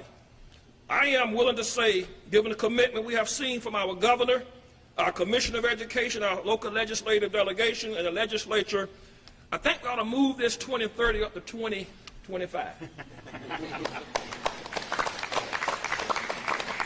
The power and level of your demonstrated actions to financially support workforce and career technical education programs and infrastructure is indeed, again, transformational. The funding that is being provided here today by your office will build and further support and fulfill the dreams of the citizens, but more importantly, our students here in Hernando County. We have indeed witnessed here in Hernando County synergy, perhaps like we have not seen in any other region of this state in recent history. It is extremely rare to see a state college, a public school district, a board of county commissioners, and manufacturers working together with the governor and the legislators to construct an educational facility that will literally change the lives of a generation of students. The Citizens Center for Success will be located directly behind us. Across the street from this location will house the Pasco Hernando State College Corporate College, Hernando County School System Suncoast Technical Education Center, and the Hernando County Commission Government Building. With this financial assistance you are providing us with today, Mr. Governor, you indeed put a stamp on the letter with a message in it that says that in Hernando County, education is still the most powerful weapon we have to change our world. Thank you, Mr. Governor. Thank you. Okay, Senator Simpson. I just would like to thank the governor for being here today to highlight what's happening in Hernando County. The governor took some bold steps, to keep this state open during COVID, and this is one more commitment to us for vocational jobs. You don't have to have a 4-year degree to make $38 an hour, $48 an hour. And this facility, when built, and I was very proud the governor signed that earlier this year, the $9.5 million for the school system, the collaboration between the community college, the school board, and the local county commission was very impressive. But these were the last dollars needed to bring this to fruition. And we're very proud, Governor, that you've stood with us, you've kept Florida open, And this is part of continuing to build on those jobs that's going to be necessary for the future. So thank you. All right. In both Pasco and Hernando counties have done pretty well in the last several years because you have Senator Simpson. So, and look, we're happy to do it because we're really bullish on this part of the state, and we know that you have, as Dr. Beard said, great collaboration, and that really makes a big difference. And I particularly am glad that the school system is involved, because I think you need to start providing this type of education and opportunities when the students are still in high school. I don't think you wait until they get out. So we're going to have those opportunities. You're going to be working it in seamlessly with Pasco Hernando State College, and then all the manufacturers and all the different businesses in the area are going to know that this is something that they can rely on to be able to hire people to fill needs. And I think what will end up happening is you will then see other companies in other either parts of the state, but most likely in other states, who will want to move some of their operations, and this will be a reason why they want to do it, because they come and they know that they have really strong workforce, and they know Florida's commitment to workforce is very, very strong. We've got about 500,000 job openings in the state of Florida, and I think some of that will filter in time. I think that there's still a hangover from COVID and some of what happened early on with some of that, but I do think that some of those jobs, when you provide people with skills, they're going to seamlessly be able to move right into a lot of really good paying jobs, and that's going to be a great thing for individuals' opportunity, and it's going to be a great thing for continuing Florida's economic success. So happy to do the $6 million. Looking forward to this project's completion, and I'm sure we'll be doing even more in the upcoming legislative session when it relates to workforce and skills-based education. Okay, with that, I can take a couple questions.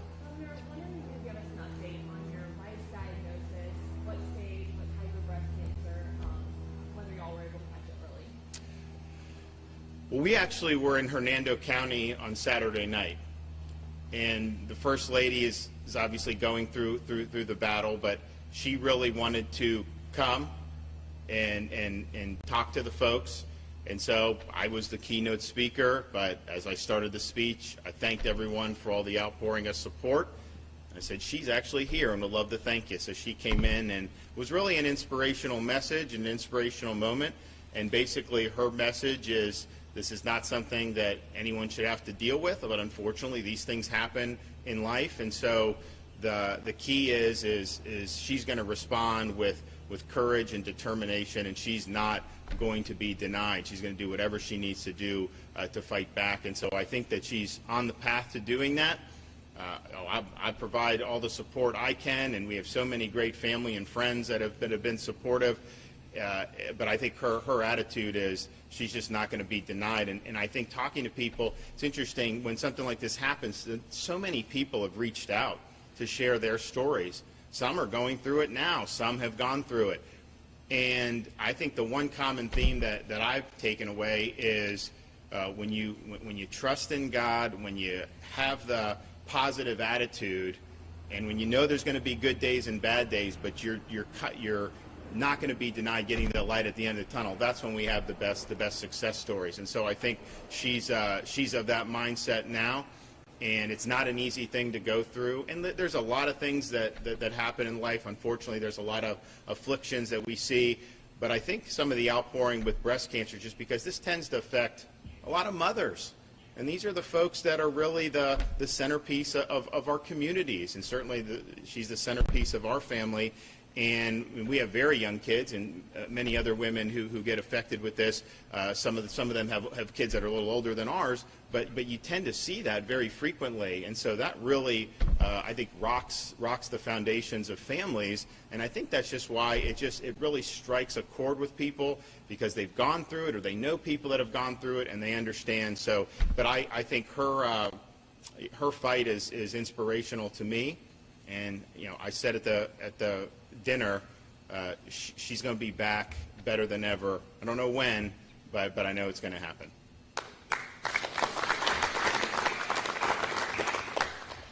Governor, speaking of what you were saying in terms of inflation in Washington, what are your strategies to offset that to keep funds going here in the state of Florida? So we're actually working on some things. I mean, particularly when you look at the increase of gas prices, to have gas prices go up almost 50%, that absolutely hammers people because that's a fixed cost for a lot of folks who are commuting to work every day. It's not like, I mean, if there's inflation across the board, but if there's certain things that go up that you can do, you can substitute, then people can make those decisions. It's hard to get to work if you can't get in your car and go, so they're having to do it, and they're really having to eat the price of the gas. And so we're going to look to see what can we do to maybe provide relief to some of our consumers and so or some of our commuters. So I think that'll be something that we'll be working on, and potentially could even work with the legislature to see what we can do on that.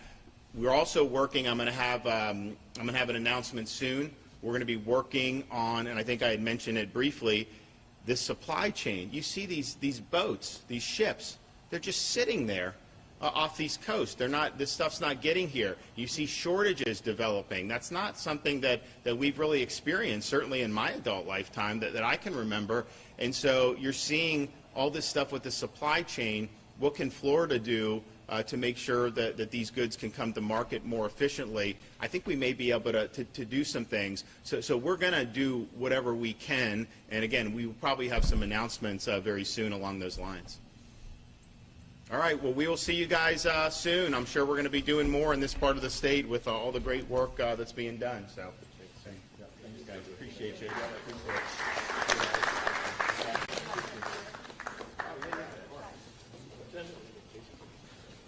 All right, everybody. Regina Gonzalez with you here on Live Now from Fox. I wanted to bring you some of those live remarks from Florida Governor Ron DeSantis as he is issuing another check to the Hernando County area.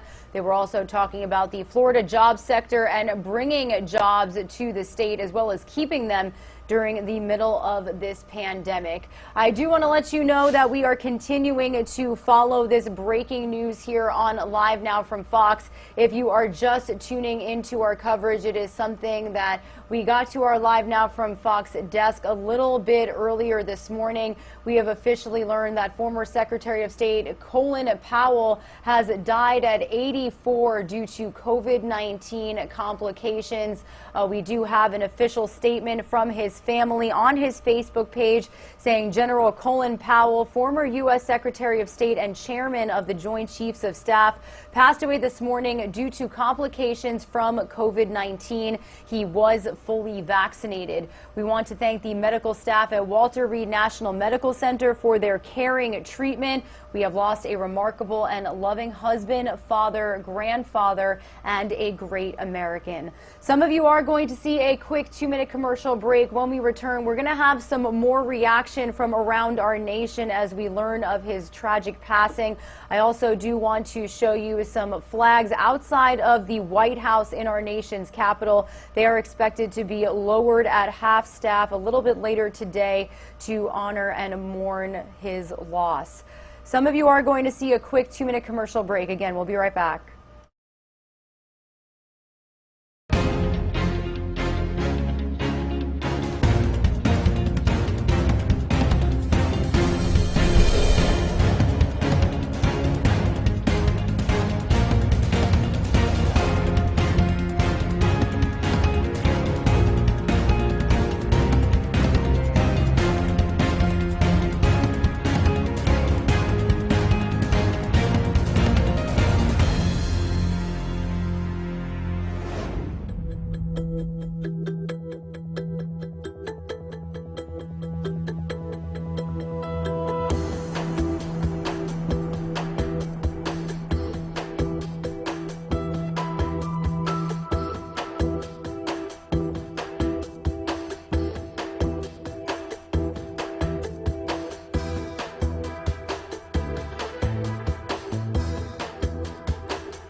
Alrighty, everybody. Regina Gonzalez with you here on Live Now from Fox. We are continuing our coverage at the fact that Colin Powell, former Secretary of State, has officially died this morning at 84 years old due to COVID-19 complications. Now, I do want to bring in a live guest to our conversation right now. Dr. Jason Littleton is with me here on Live Now from Fox. Dr. Littleton, thank you so much for joining us. How have you been? I've been doing great. Thanks for having me, Regina. My heart goes out to the Powell family, and I know across the nation, a lot of people are, their prayers are going out to their family as well. So this is devastating news for their family, but he's so beloved. Absolutely. We are learning more about his life and legacy here on Live Now from Fox. And we wanted to bring you into the conversation, Dr. Littleton, because what can you say about the fact that we've learned he died of COVID-19 complications, yet he was fully vaccinated? Yeah. This is, got to be somewhat confusing for a lot of people when you talk about, getting the vaccine and being safe and being protected from COVID-19 and even the complications of that. But there are breakthrough cases, and, people can suffer from COVID-19 even though they've had the vaccine. While the vaccine's helpful, there are cases where people have suffered from COVID-19 long after they've had the diagnosis. And we know that there have been complications with heart, lung, even brain. And there are a lot of different things that can happen when you talk about complications of COVID-19. Now, we don't know the specifics of his complications, but we do know that when someone has COVID-19, some do suffer from lung damage.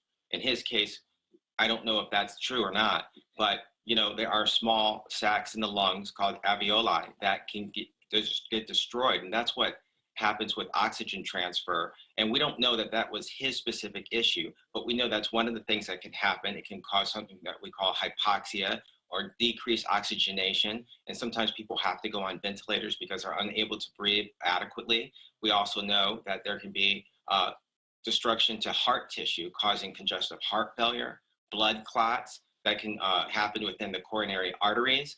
We also know that COVID-19 complications can even lead to things such as stroke, fatigue, and even memory loss. So there's a lot of different things. In his case, we don't know the facts. We don't know specifically what happened in this case, but there is a myriad of things that can happen when someone has COVID-19. Yeah, and Dr. Jason Littleton, I also do want to point out the fact, you and I have spoken a lot about COVID-19 complications in elderly people. I mean, he was 84 years old. Yeah, and to that point, we do know that people who have chronic conditions and the elderly can really have a really huge impact when it comes to morbidity and mortality. So even though that people have had the vaccine, and we talk about the booster, we don't have any information whether he had the booster shot or not. But one thing we do know is that, elderly people can really have deleterious effects with COVID-19.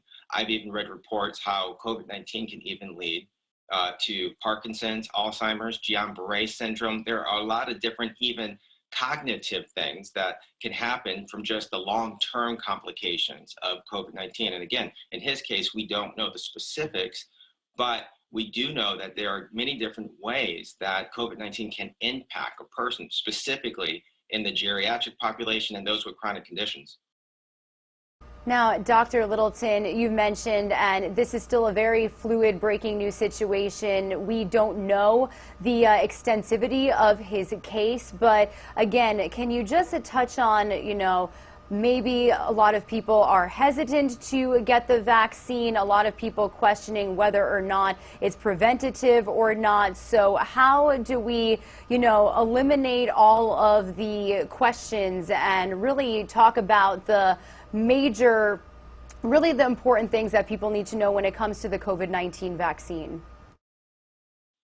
Well, I take the approach with my patients that, I go over the risk and benefits, and I help them to make an educated decision. And I think people have to take their past medical history into account. You have to also take your family history into account. And you have to also take the impact of the disease into account. And you have to understand, whatever you're getting into, whether it's a medication or a vaccine, the risk and benefits. And then once they're educated, I help them to make an informed decision.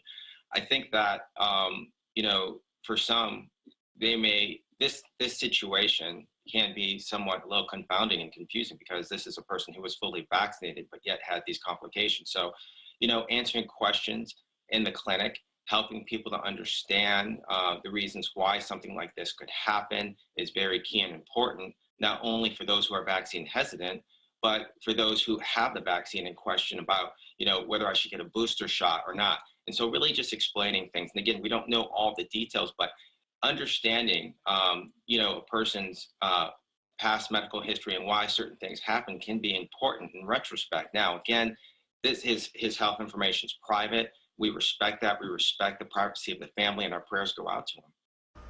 All right. Well, Dr. Jason Littleton, we thank you so much for joining us here on Live Now from Fox to help us cover this breaking news situation. We'll be sure to check in with you as we learn about his case and learn more details throughout the day. So thank you so much for being with us here. Thank you, Regina, for having me. Absolutely. And a huge shout out to all of the medical professionals like Dr. Jason Littleton who have kept us up to speed with all of the latest when it comes to the COVID-19 vaccines and questions that people may have. Again, we are still trying to learn more about General Colin Powell's case. And you can bet that if we do, we will bring it to you live, raw, and unfiltered here on Live Now from Fox. Some of you are going to see a quick 2-minute commercial break. We'll be right back.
All right, everybody, thank you for being with us here on Live Now from Fox. We are continuing to cover this breaking news that we have received this morning. General Colin Powell, the influential former Secretary of State and chairman of the Joint Chiefs of Staff, who played a pivotal policy role during the administration of then-President George W. Bush, died this morning at 84 years old from complications related to COVID-19. We were just joined here by Dr. Jason Littleton, who kind of weighed in on the medical aspect of this story, talking about the fact that he was fully vaccinated. He was also elderly, so weighed in on some of those aspects of this breaking news. His family did say, "We have lost a remarkable and loving husband, father, grandfather, and a great American," in an official statement this morning. We have also received some remarks from Secretary of State, Department of Defense Lloyd Austin. I do want to play those for you here on Live Now from Fox. It was about a minute 30 seconds long. Let's listen in here. I want to take just a second to express my deepest condolences to Alma, his wife, his son Michael, and the entire Powell family. The world lost one of the greatest leaders that we have ever witnessed. Alma lost a great husband, and the family lost a tremendous father. And I lost a tremendous personal friend and mentor. He has been my mentor for a number of years. He always made time for me, and I could always go to him with tough issues. He always had great counsel. We will certainly miss him. I feel as if I have a hole in my heart just learning of this just recently. First African American chairman of the Joint Chiefs. First African American Secretary of State. A man who was respected around the globe and who will be, quite frankly, it is not possible to replace a Colin Powell. We will miss him.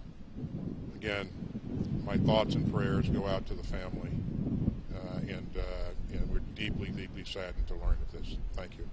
Thanks, guys.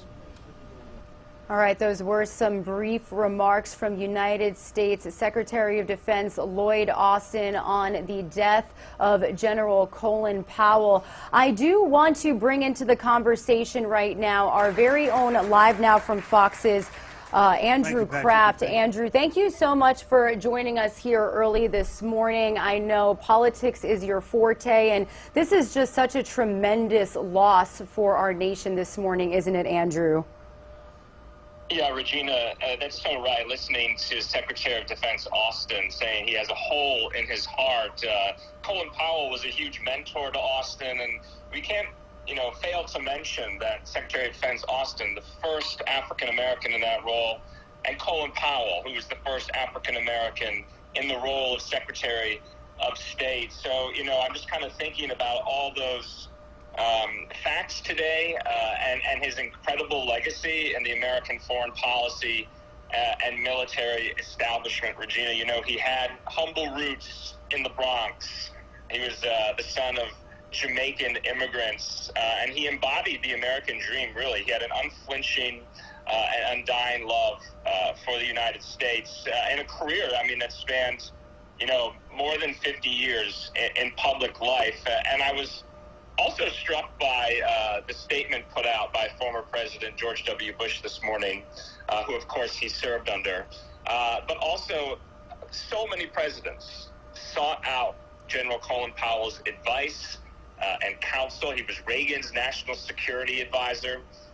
He, of course, served as chairman of the Joint Chiefs under George W. Bush's father, George H.W. Bush. And, of course, most recently, and his last major role in public service, Secretary of State for George W. Bush back in the early 2000s. Yeah, Andrew, and we actually are showing some reaction from just lawmakers around the nation. I was actually reading a little bit earlier the fact that he even had such an active retirement. He was working with at-risk youth, and he was just doing so much for our nation, even though he was no longer holding these prominent roles. Oh, totally. I mean, he wrote, his memoirs. He was a prolific writer.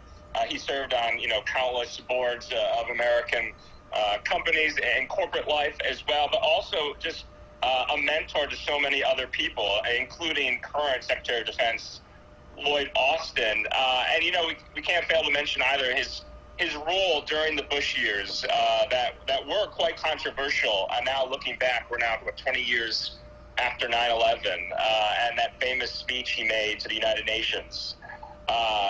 Trying to rally the world's support in justifying the war in Iraq. He later came to regret those statements. Obviously, we now know there were no weapons of mass destruction under Saddam Hussein's Iraq. I was also thinking, Regina, that many leaders during that time, we're losing them. We obviously lost then Secretary of Defense Rumsfeld earlier this year. And they all really played a pivotal role in going into Iraq, going into Afghanistan in the months leading after 9/11. And I was also reading, and this is something I had forgotten, but Secretary of State Powell was not in the United States on 9/11. I believe he was on, as Secretary of States do, they travel the world on behalf of the United States, but he was not in the country on 9/11. And you can imagine we just commemorated 20 years after that terrible terror attack. And so I'm just kind of watching, observing all these parallels this morning as we remember the life of this incredible statesman. Yeah, and Andrew, going off of that, I noticed that even though Afghanistan and Iraq demanded such a large deal of Powell's attention during his tenure, he also was pursuing other important U.S. foreign and policy initiatives. Also, I understand that he tried to work a lot by improving the bilateral relationships with Russia and China. Is that correct? Oh, I mean, yeah, he had extensive ties abroad, as most Secretary of States do. And of course, after George W. Bush won re-election in 2004, he was kind of forced out and had to resign, which led the way to his successor, Condoleezza Rice, who is just a titan and has a huge legacy in her own right. But, we're getting so much reaction today because he was such a role model to so many. We're getting reaction from the NAACP, former national security advisors, former presidents. And I think that's news to a lot of Americans when they're waking up this morning. They didn't know he was sick. They didn't know he was suffering from these complications from COVID-19. He's 84 years old. I was also reading he also suffered complications from multiple myeloma, which is a blood cancer. And so I think a lot of Americans are looking back fondly on the time they remember in his life of public service. A 4-star general, Regina, just a huge, huge presence, not only in Washington but abroad for the last really 5 decades. Yeah, definitely. And going back to your point about his health, we actually just had on a doctor kind of talking about the fact that what stuck out to a lot of people was he died from COVID-19 complications and he was fully vaccinated. Yeah, he was fully vaccinated. That's probably going to be something that people kind of question when they read the news today and kind of latch onto.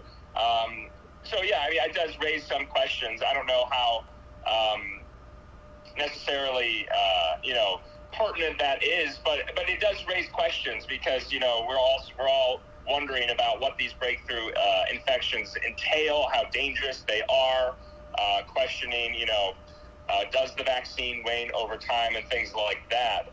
And so I think it's news to a lot of Americans, though, this morning that he even had COVID-19 breakthrough infection. Yeah, and Andrew, again, we are going to continue keeping our viewers updated when it comes to if we learn a little more about the status of his health. But you had some really great insight there at the fact that he was also suffering from other health conditions. So it's important to keep that in mind as well. Now, I'm showing our viewers right now some flags outside of the White House. They're expected to be lowered at half-staff in honor of General Powell's life. What can you expect? Obviously, we have to expect to hear from President Biden today, correct? Well, yeah, and Regina, remember, I mean, Colin Powell was a lifelong Republican, and that all changed. He renounced his party membership in 2020. He was very, very against kind of the policies and the character and behavior of then President Donald Trump. He did not vote for former President Trump in the 2020 election, even going so far as to speak at the DNC in favor of voting for President Biden. You'll remember he had, I think, a videotaped message at the party's convention in the summer of 2020. So that was quite stunning, too. I mean, he had served multiple Republican presidents, and then he renounced his party membership in the Republican Party to vote for Joe Biden. And so a lot of people had kind of thought, wow, if Colin Powell, isn't going to be supporting Donald Trump, that really says something. So that was significant in the moment. So we'll definitely hear from President Biden in maybe a statement or on camera. I'm not quite entirely sure about how they're going to make this statement, but Colin Powell was also a mentor and offered advice to then President Obama, and of course that was Vice President Biden served there as well. So. Yeah, and Andrew, I can't imagine, and I'm sure, how long in instances like this, when such a prominent leader passes away, how soon do you feel like we could hear funeral arrangements or any future plans as to honoring his life? Well, yeah, I mean, he had lived in the Washington, D.C. area, so I guess it remains to be seen, if Washington will have a very large, military funeral for him. He died at Walter Reed from these complications.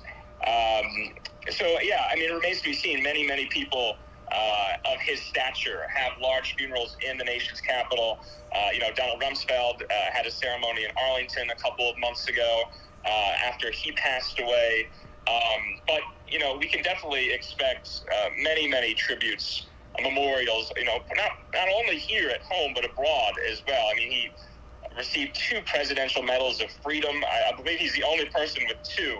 And, he has so many accolades under his name that, so many people will be coming out today and remembering and honoring his life. And it was so instrumental to, this post 9/11 world that we live in, Virginia. Yeah, we're actually, Andrew, we just got a feed from outside of the U.S. State Department building. So all of these locations kind of popping up as we continue to follow this news and learn about this news. And yeah, Andrew, I want to go back to what you just said about his awards and decorations. So yeah, his civilian awards included the Presidential Medal of Freedom twice, the Congressional Gold Medal, the Presidential Citizens Medal, the Secretary of State Distinguished Service Medal, and the Secretary of Energy Distinguished Service Medal. So that is just incredible, isn't it? Yeah, and Regina, of course, Colin Powell himself would not even think twice about all these accolades. First and foremost, to him and to his reason for serving in public life was upholding the values that make America so dear and so cherished, and that was his mantra, his modus operandi for living. I've been reading some of the kind of reactions on social media. And one of which is a snippet of a commencement address he gave to Howard University, I think back in the early 2000s. If I can find that, I do want to read some of that because it's quite poignant, because here I have it right here in front of me. This was from 1994, rather, from the Howard University commencement address that he gave. He said, "Above all, never lose faith in America. Its faults are yours to fix, not to curse. America is a family. There may be differences and disputes within the family, but we must not allow the family to be broken into warring factions. From the diversity of our people, let us draw strength and not seek weakness. Believe in America with all your heart and soul, with all your mind. Remember that it remains the last best hope of Earth. You are its inheritors, and its future is today placed in your hands. And that was back in 1994 to the students graduating from Howard University, but the words ring so true today, Regina. Oh, absolutely. And I guarantee you we are going to continue to hear more and more, recollections of his words. He also, Andrew, I know you worked in the New York area, and I'm from the New York area, but he went to City College of New York. So he really made such a career for himself. Like you said, he grew up in Harlem, he went to CUNY, and now he has just retained such a prominent status. Well, I know, and that just kind of harkens back to, the promise of the American dream that he so often displayed and defended around the world, saying that, someone like him, born to Jamaican immigrants in the Bronx, grew up in Harlem, went to CUNY, like you said, if he can make it here, then, the sky is the limit for many Americans, especially Black Americans who follow in his footsteps.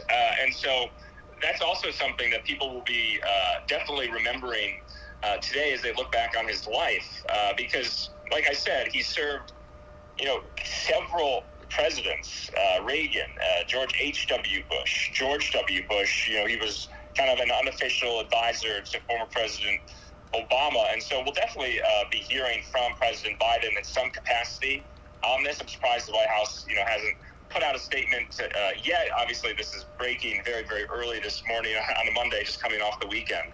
But, and Regina, he served in Vietnam. We can't forget that as well. And obviously that was a long, hard fight for the United States. But when he got back, I'm just reading that he gained an MBA from Georgetown, and he later served under Nixon as well, under a White House fellowship. So Nixon, he also served under. And so it was just really a testament to his kind of intellectual curiosity, his military leadership. He was a brilliant mind, not only a brilliant leader that so many people in power looked to and called to in times of crisis in the country. Yeah, absolutely. And again, we are going to bring you, our viewers, any more statements, any more official remarks from those that were touched by General Colin Powell. Live now from Fox's Andrew Kraft joining us. We really appreciate your insight. Is there anything else that we should know as we continue to follow his life and legacy before we send you off, Andrew?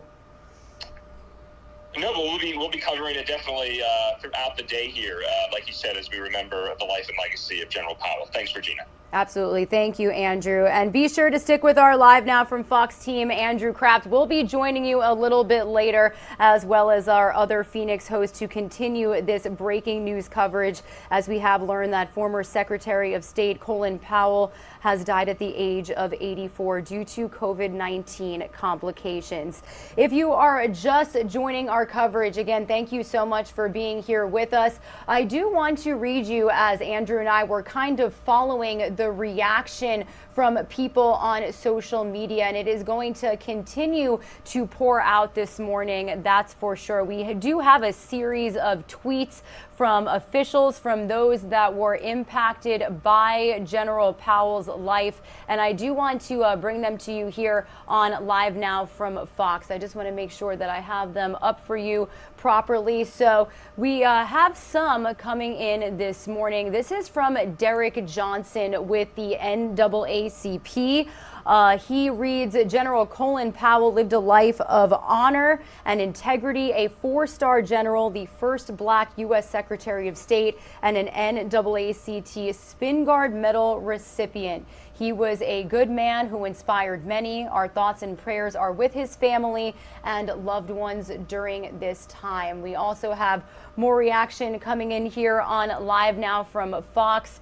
This is from Representative Stacey Plaskett reading, Colin Powell, a towering figure to me, Caribbean American, native New Yorker, statesman, soldier, diplomat, humble, hardworking, thoughtful, accountable, loved his family, his country, God's grace to his loved ones. Rest in peace. We've also got some more coming from Wendy Morton Huddle saying thank you for leadership, service, integrity, and legacy. You can see just how many have poured out so far. From Arsen Ostrovsky, very sorry to hear hashtag Colin Powell has died. He was a true patriot, a leader who served his country with distinction and will also be remembered as a staunch friend of the state of Israel. That's one thing that Andrew Kraft mentioned. He had such prominent international relationships as well. So definitely making his mark not only here in the U.S., but around the globe. I do want to let you know also that we've got that Live Now look of the flags outside of the White House expected to be lowered to half staff here in just a little bit to honor General Powell's life. And you can bet that if we do get reaction from President Biden and any more of the Biden administration, we will bring it to you here on Live Now from Fox. We did play you some brief remarks earlier from Secretary of Defense Lloyd Austin. My name is Regina Gonzalez. Thank you so much for joining us here on Live Now from Fox. Mike Page will be picking up our breaking news coverage of this situation from Phoenix, Arizona. You are watching Live Now from Fox.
And Live Now from Fox does continue. It is now past 10 o'clock on the East Coast, 7 o'clock on the West Coast. Taking a look at the White House flags right now, where soon they will be lowered to half staff in remembrance of an American icon, Colin Powell, who died at the age of 84 today with complications from COVID-19. You're watching live here on Live Now from Fox. We appreciate everyone continuing to always join us here in this breaking news mode that we're remembering the former Secretary of State, whose resume was packed with high influential credentials, General Colin Powell. The influential former Secretary of State and chairman of the Joint Chiefs of Staff, who played a pivotal policy role during the administration of then President George W. Bush, died today at the age of 84 from complications related to COVID-19. His family announced, "We have lost a remarkable and loving husband, father, grandfather, and a great American," his family said in a statement, adding that he was fully vaccinated. The statement continued, "We want to thank the medical staff at Walter Reed National Medical Center for their caring treatment." Powell stepped down from a post in 1993 and founded America's Promise Alliance, an organization aimed to help at-risk children, before incoming President George W. Bush nominated him for Secretary of State in December of 2000. In a statement this morning, George W. Bush released a statement on Powell's passing, saying, "Laura and I are deeply saddened by the death of Colin Powell. He was highly respected at home and abroad. And most important, Colin was a man and a friend. Laura and I send Alma and their children our sincere condolences as they remember the life of a great man." Powell returned to his work with America's Promise Alliance after stepping down from Bush's cabinet in 2005. Powell, during his retirement, also served on the boards of directors for the Council on Foreign Relations, the Eisenhower Fellowship Program, and the Powell Center at the City College of New York. In 2020, Powell spoke at the Democratic National Convention and offered a full endorsement of Joe Biden for President of the United States. "Today we are a country divided, and we have a president doing everything in his power to make it that way and keep us that way," Powell said in a pre-taped speech for the convention back in August of 2020. "What a difference it will make to have a president who unites us, who restores our strength and our soul." I want to play out just some of the remarks from now Secretary of Defense Austin, his remarks. And I want to take just a second to express my deepest condolences to Alma, his wife, his son Michael, and the entire Powell family. The world lost one of the greatest leaders that we have ever witnessed.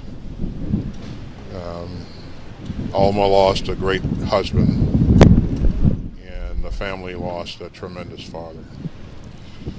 And I lost a tremendous personal friend and mentor. He has been my mentor for a number of years.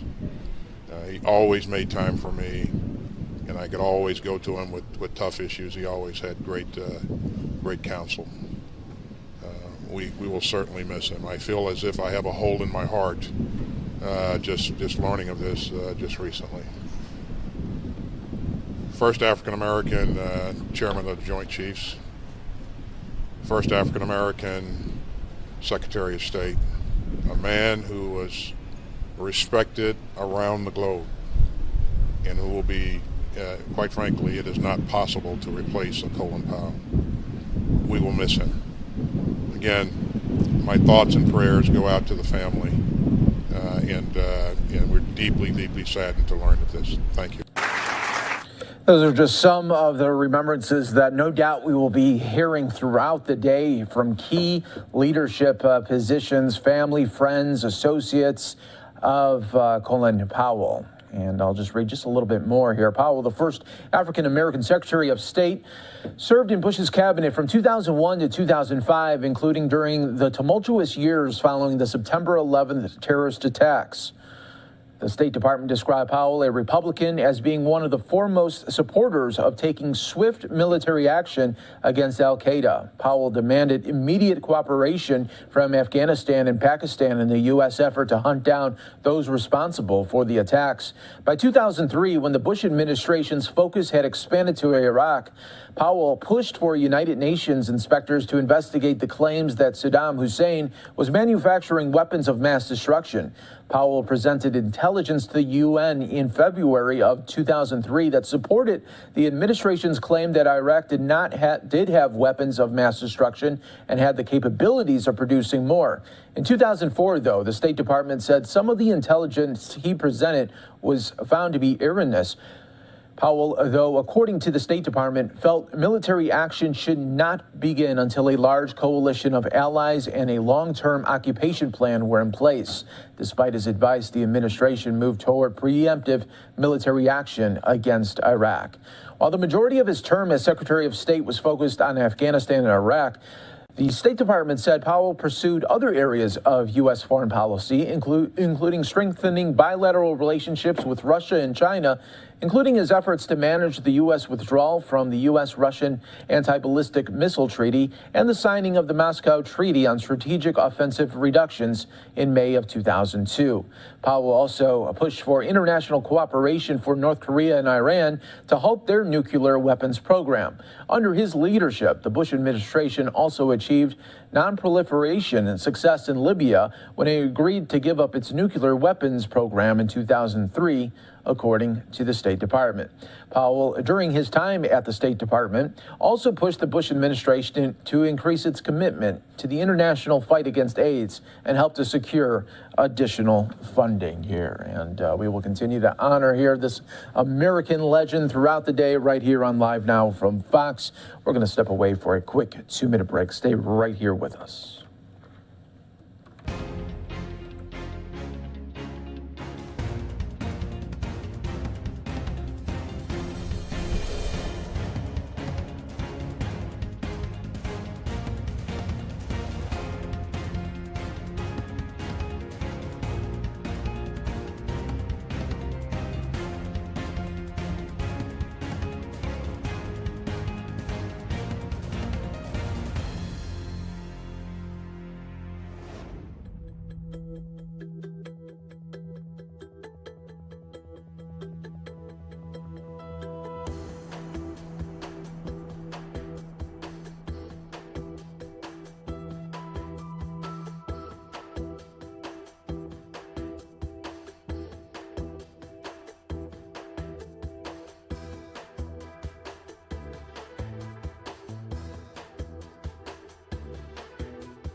And we are with you live right here on Live Now from Fox. Thanks so much for joining us here today. I'm your host, Mike Page. Always great to be here with you as we kick you off on this Monday. A lot going on right here, of course.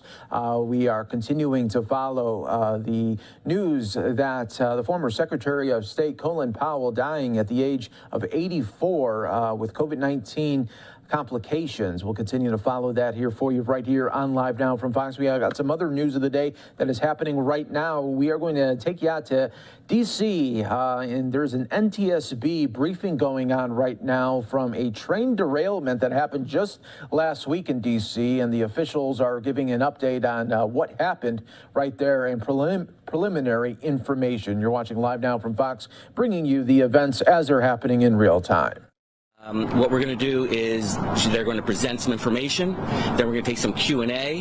What we ask is you raise your questions, raise your hand to ask your questions, and then we'll do that. So we'll have that Q&A after they release the information. Chair Hamidi?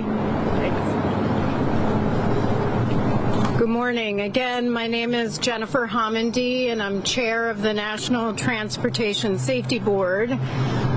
The NTSB is an independent federal agency charged by Congress with not only investigating every civil aviation accident in the United States, but significant events in other modes of transportation, including public transit. And our mission is to determine what happened, why it happened, to prevent an accident or incident from occurring again. And we issue safety recommendations at any time throughout an investigation. Could be urgent, could be at the conclusion of an investigation, aimed at preventing fatalities and serious injuries and saving lives. With me today is Joe Gordon, who is a railroad accident investigator in our Office of Railroads, Pipelines, and Hazardous Materials Investigations. Joe is serving as investigator in charge, what we call the IIC, for this investigation. Also with us is Joey Ryan and Greg Scott from the same office. They are also railroad accident investigators. However, our team is growing.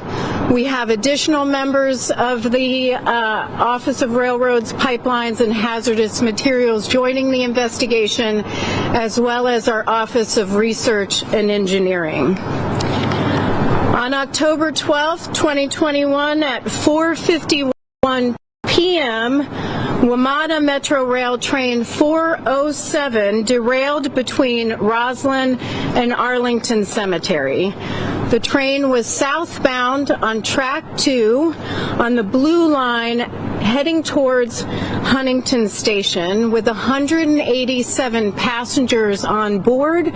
One passenger was transported to the hospital with non-life-threatening injuries. Train 407 consisted of 8 7000 series cars.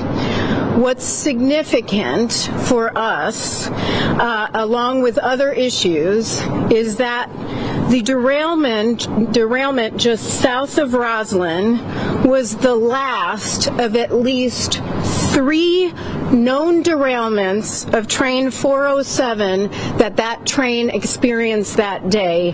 There may have been other derailments that day, and I'm going to go into a little bit more information on that.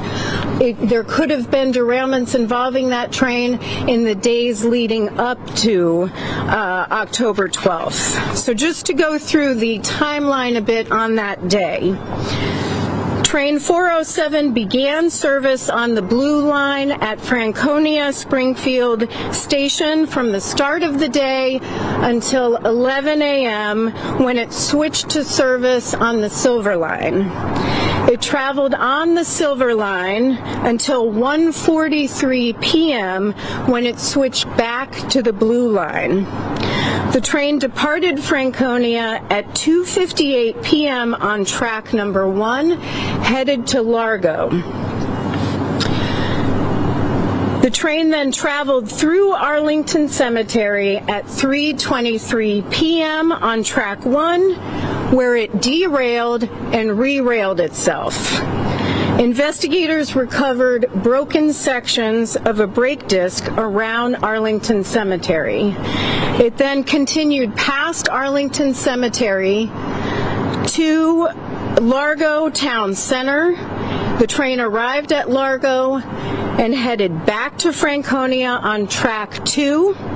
It derailed and re-railed itself at Largo at 4:13 p.m. Investigators again recovered broken sections of brake disc at Largo.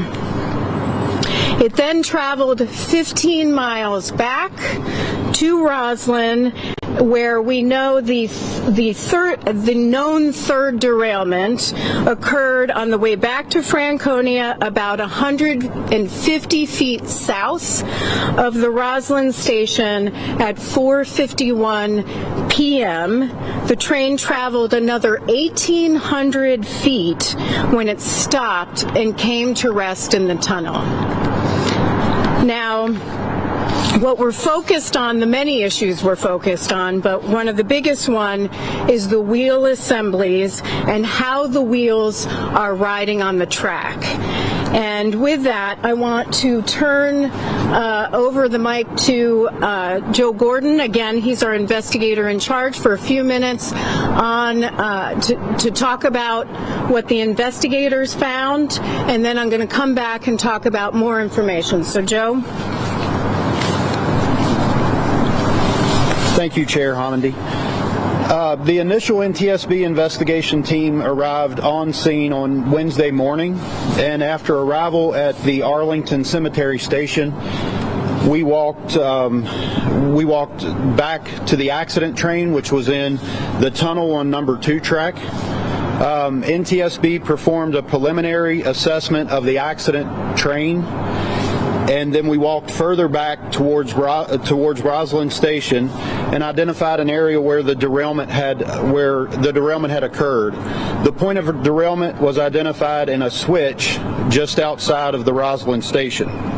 We also identified car brake disc parts that were dislodged from the car during the derailment. The final resting location of the train was about 1,800 feet south of the point of derailment. As the investigation continued, we noted damage on number 1 track north of Arlington Cemetery Station. In this location, we also identified and recovered additional brake disc parts. These parts were different from the previously recovered parts. We noted indication of a prior derailment in the switch in this area. Once we confirmed that there was more than one derailment, we set out to see if we could find any other areas on this train's route where derailments had occurred. This led to several investigative actions. WMATA initiated a special track inspection along the route that the train had traveled.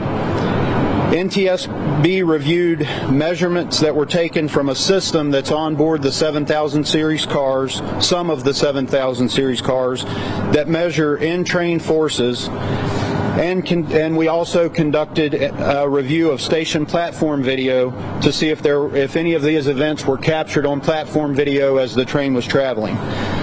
This led us to another derailment location outside of the Largo Town Center Station, about 15 miles from the Arlington Cemetery Station. That's about 15 track miles from the location of the previously identified derailment.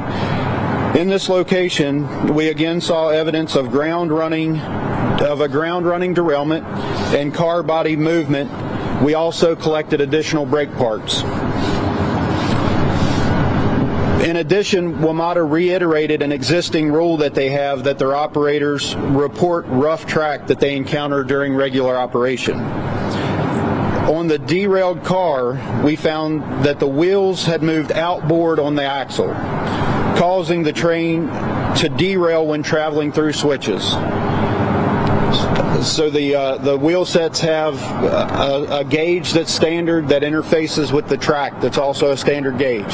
As these wheel sets went outboard on the axle, that caused the train to encounter switches differently than it's designed to go through the switches. So based on the findings, WMATA began an inspection of all 7000 series cars, and Chair Homendy will speak more about that.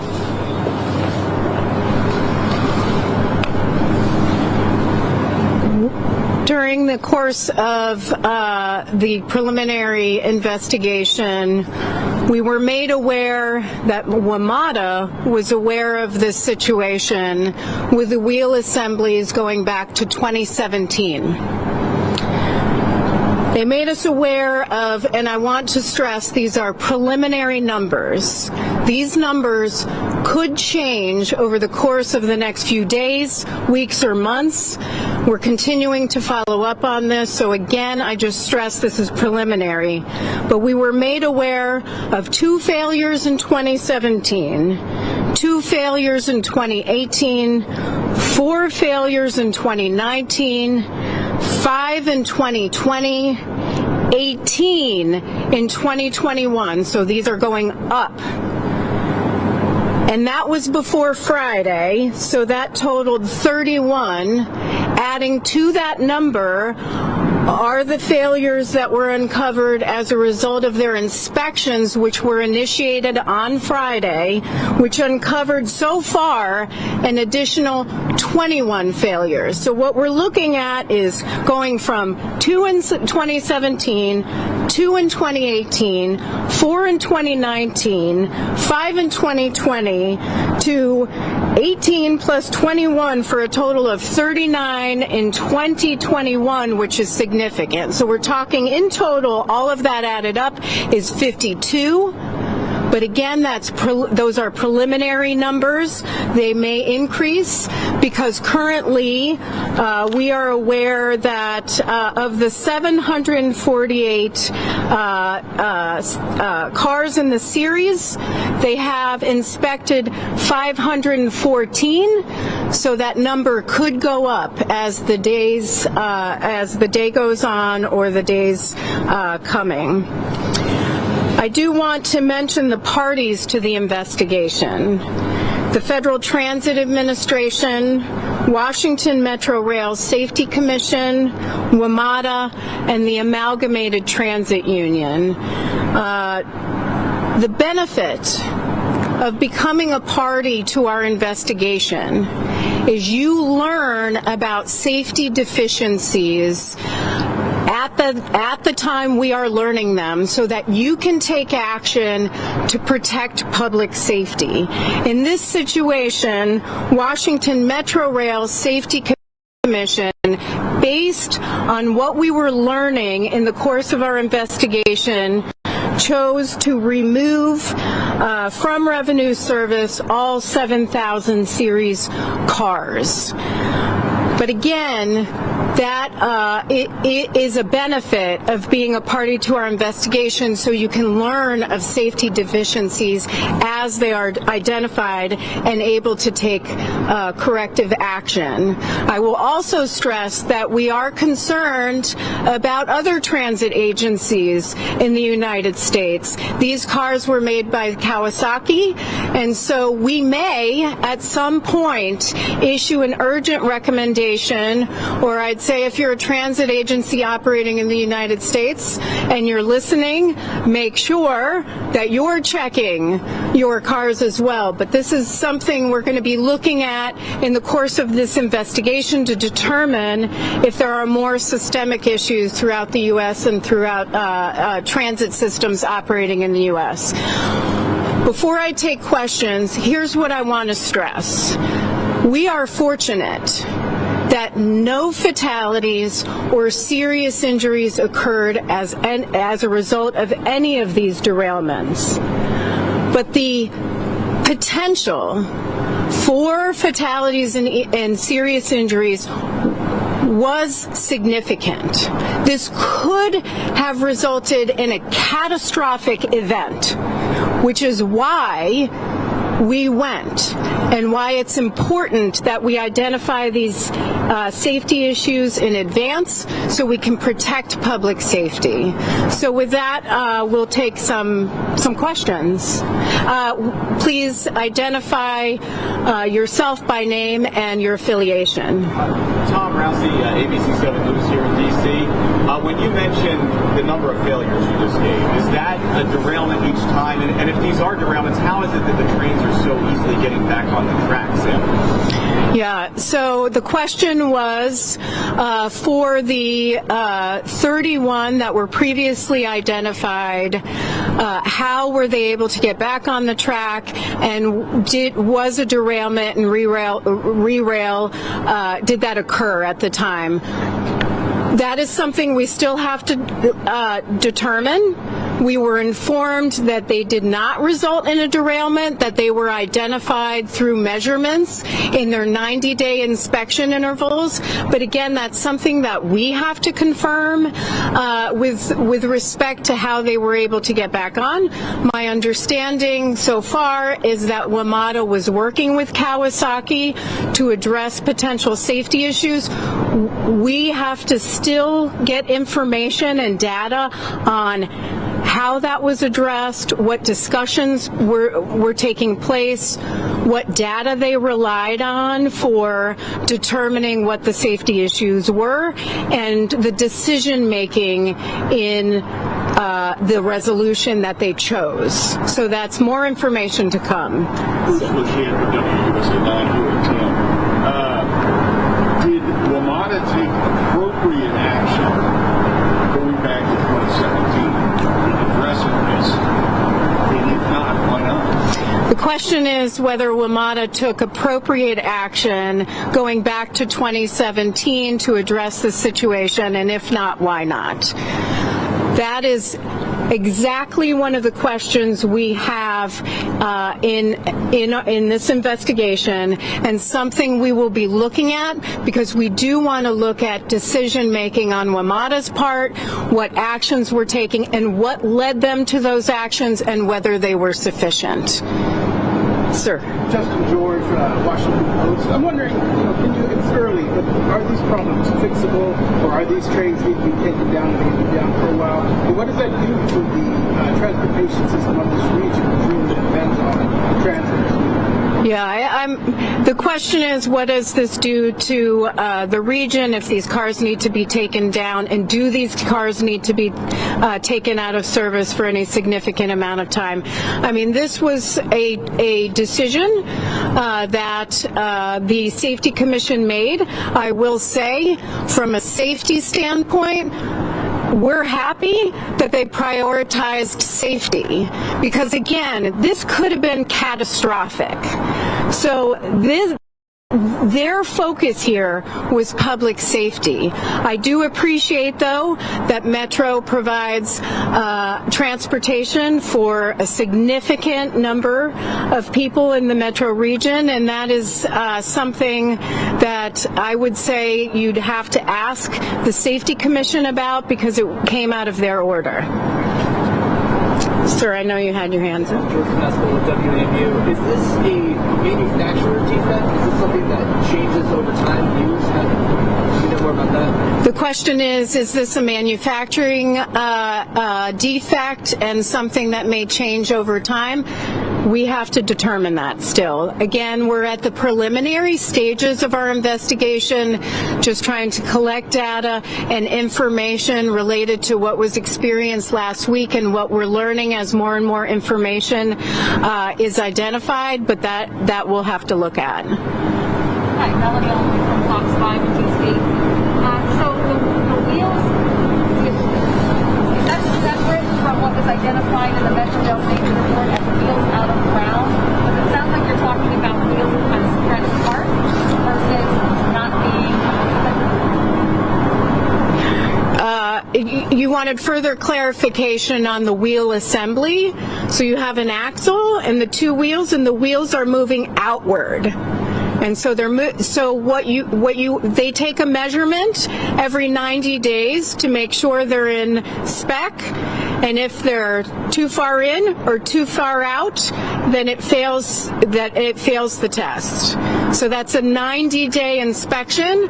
The last time these were inspected was July. This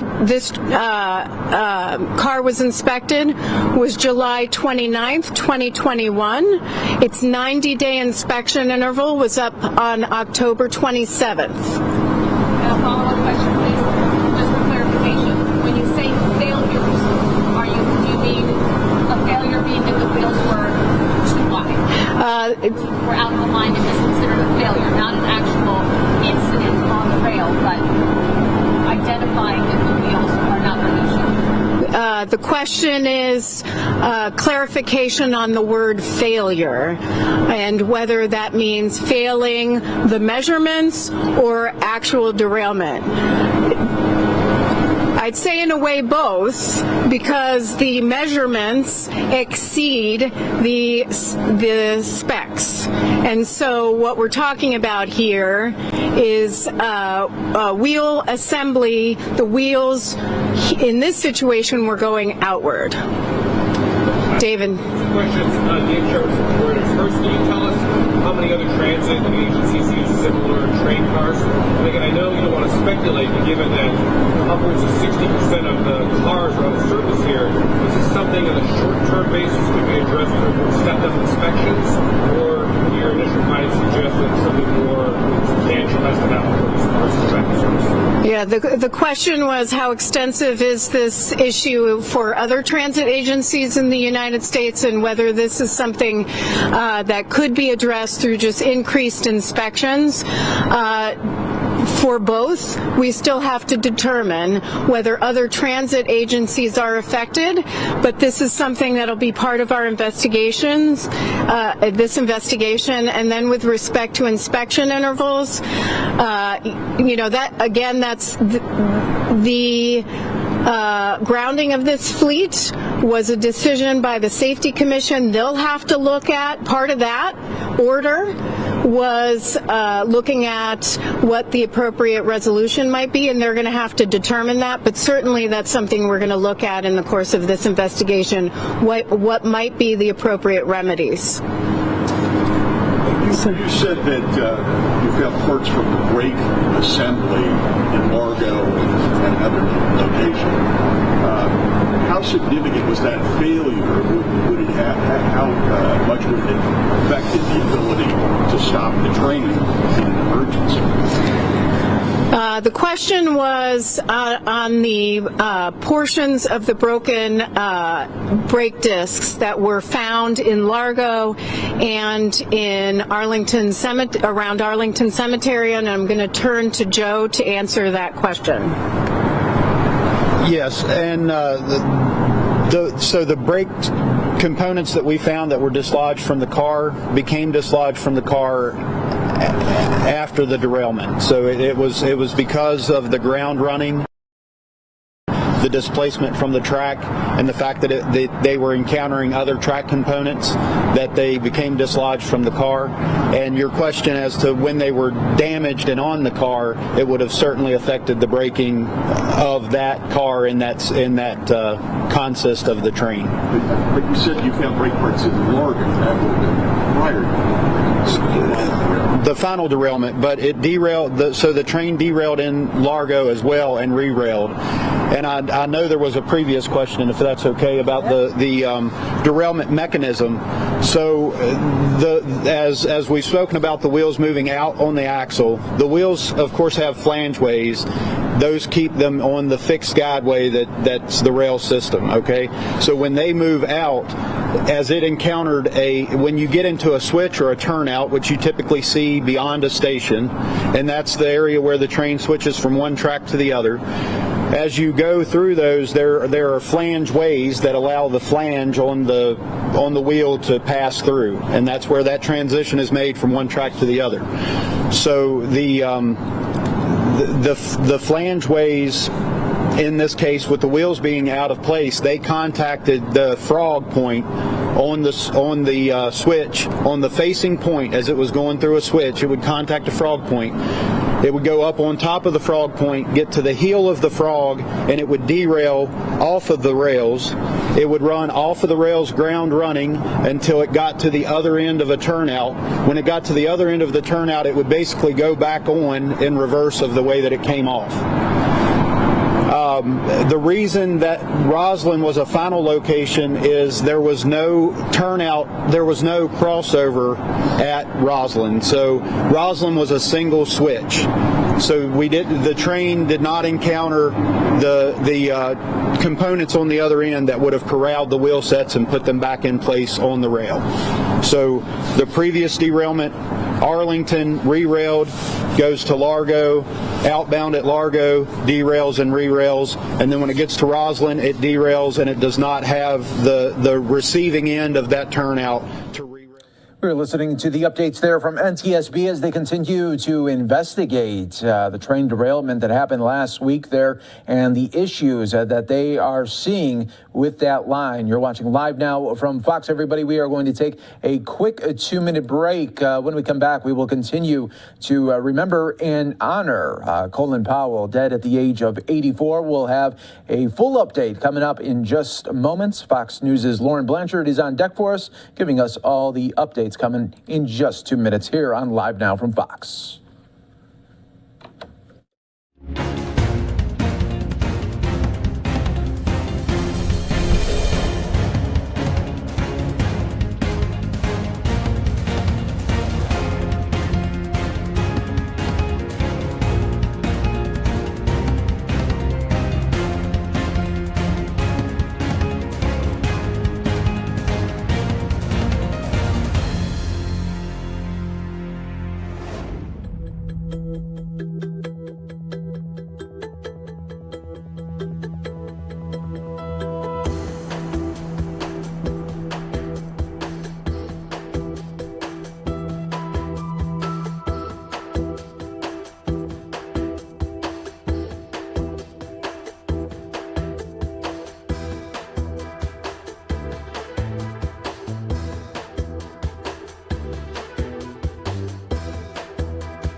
20 seconds, Lauren.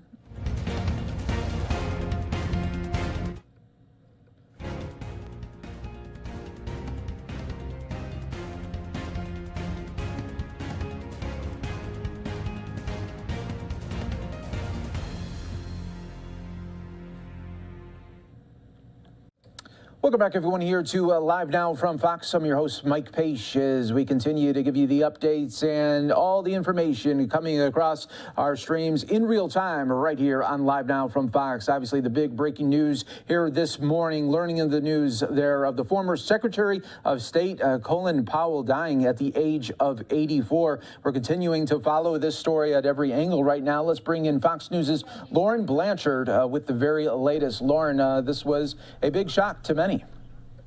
Yeah, Mike, it really was. And remember, we found out on Facebook from the Powell family. They posted a fairly brief statement announcing the death of the four-star General Colin Powell. He died at the age of 84 due to COVID-19 complications at Walter Reed Medical Center just north of Washington. Now, a couple hours later, many more statements have been rolling in from pretty big leaders. Remember, he served as the first black Secretary of State under former President Bush. In a statement from former President Bush and the former First Lady, Laura Bush, they said Powell was highly respected at home and abroad. They send their sincere condolences as they remember the life of a great man. On Twitter, also seeing a statement from Madeleine Albright, who, if you remember, also served as Secretary of State. She said, "My heart is sad, for I have lost a friend." Remember, Colin Powell was well known for being able to work on both sides of the aisle. He always said his identity as an American came first before becoming his identity as a Republican. So he was well respected, at least here within the Beltway, for being able to work on both sides of the aisle. Pretty big shock seeing as Powell was, as recently as last month, Mike, he was on stage for ceremonies remembering the anniversary of 9/11. He was fairly involved. He served on some boards. He was known to be a mentor to many because of his trailblazing life and legacy as not only the first black Secretary of State, but also the first black chairman of the Joint Chiefs. The Defense Secretary, Lloyd Austin, who serves under the Biden administration, called him a mentor and said there is a hole in his heart that will never be able to be filled.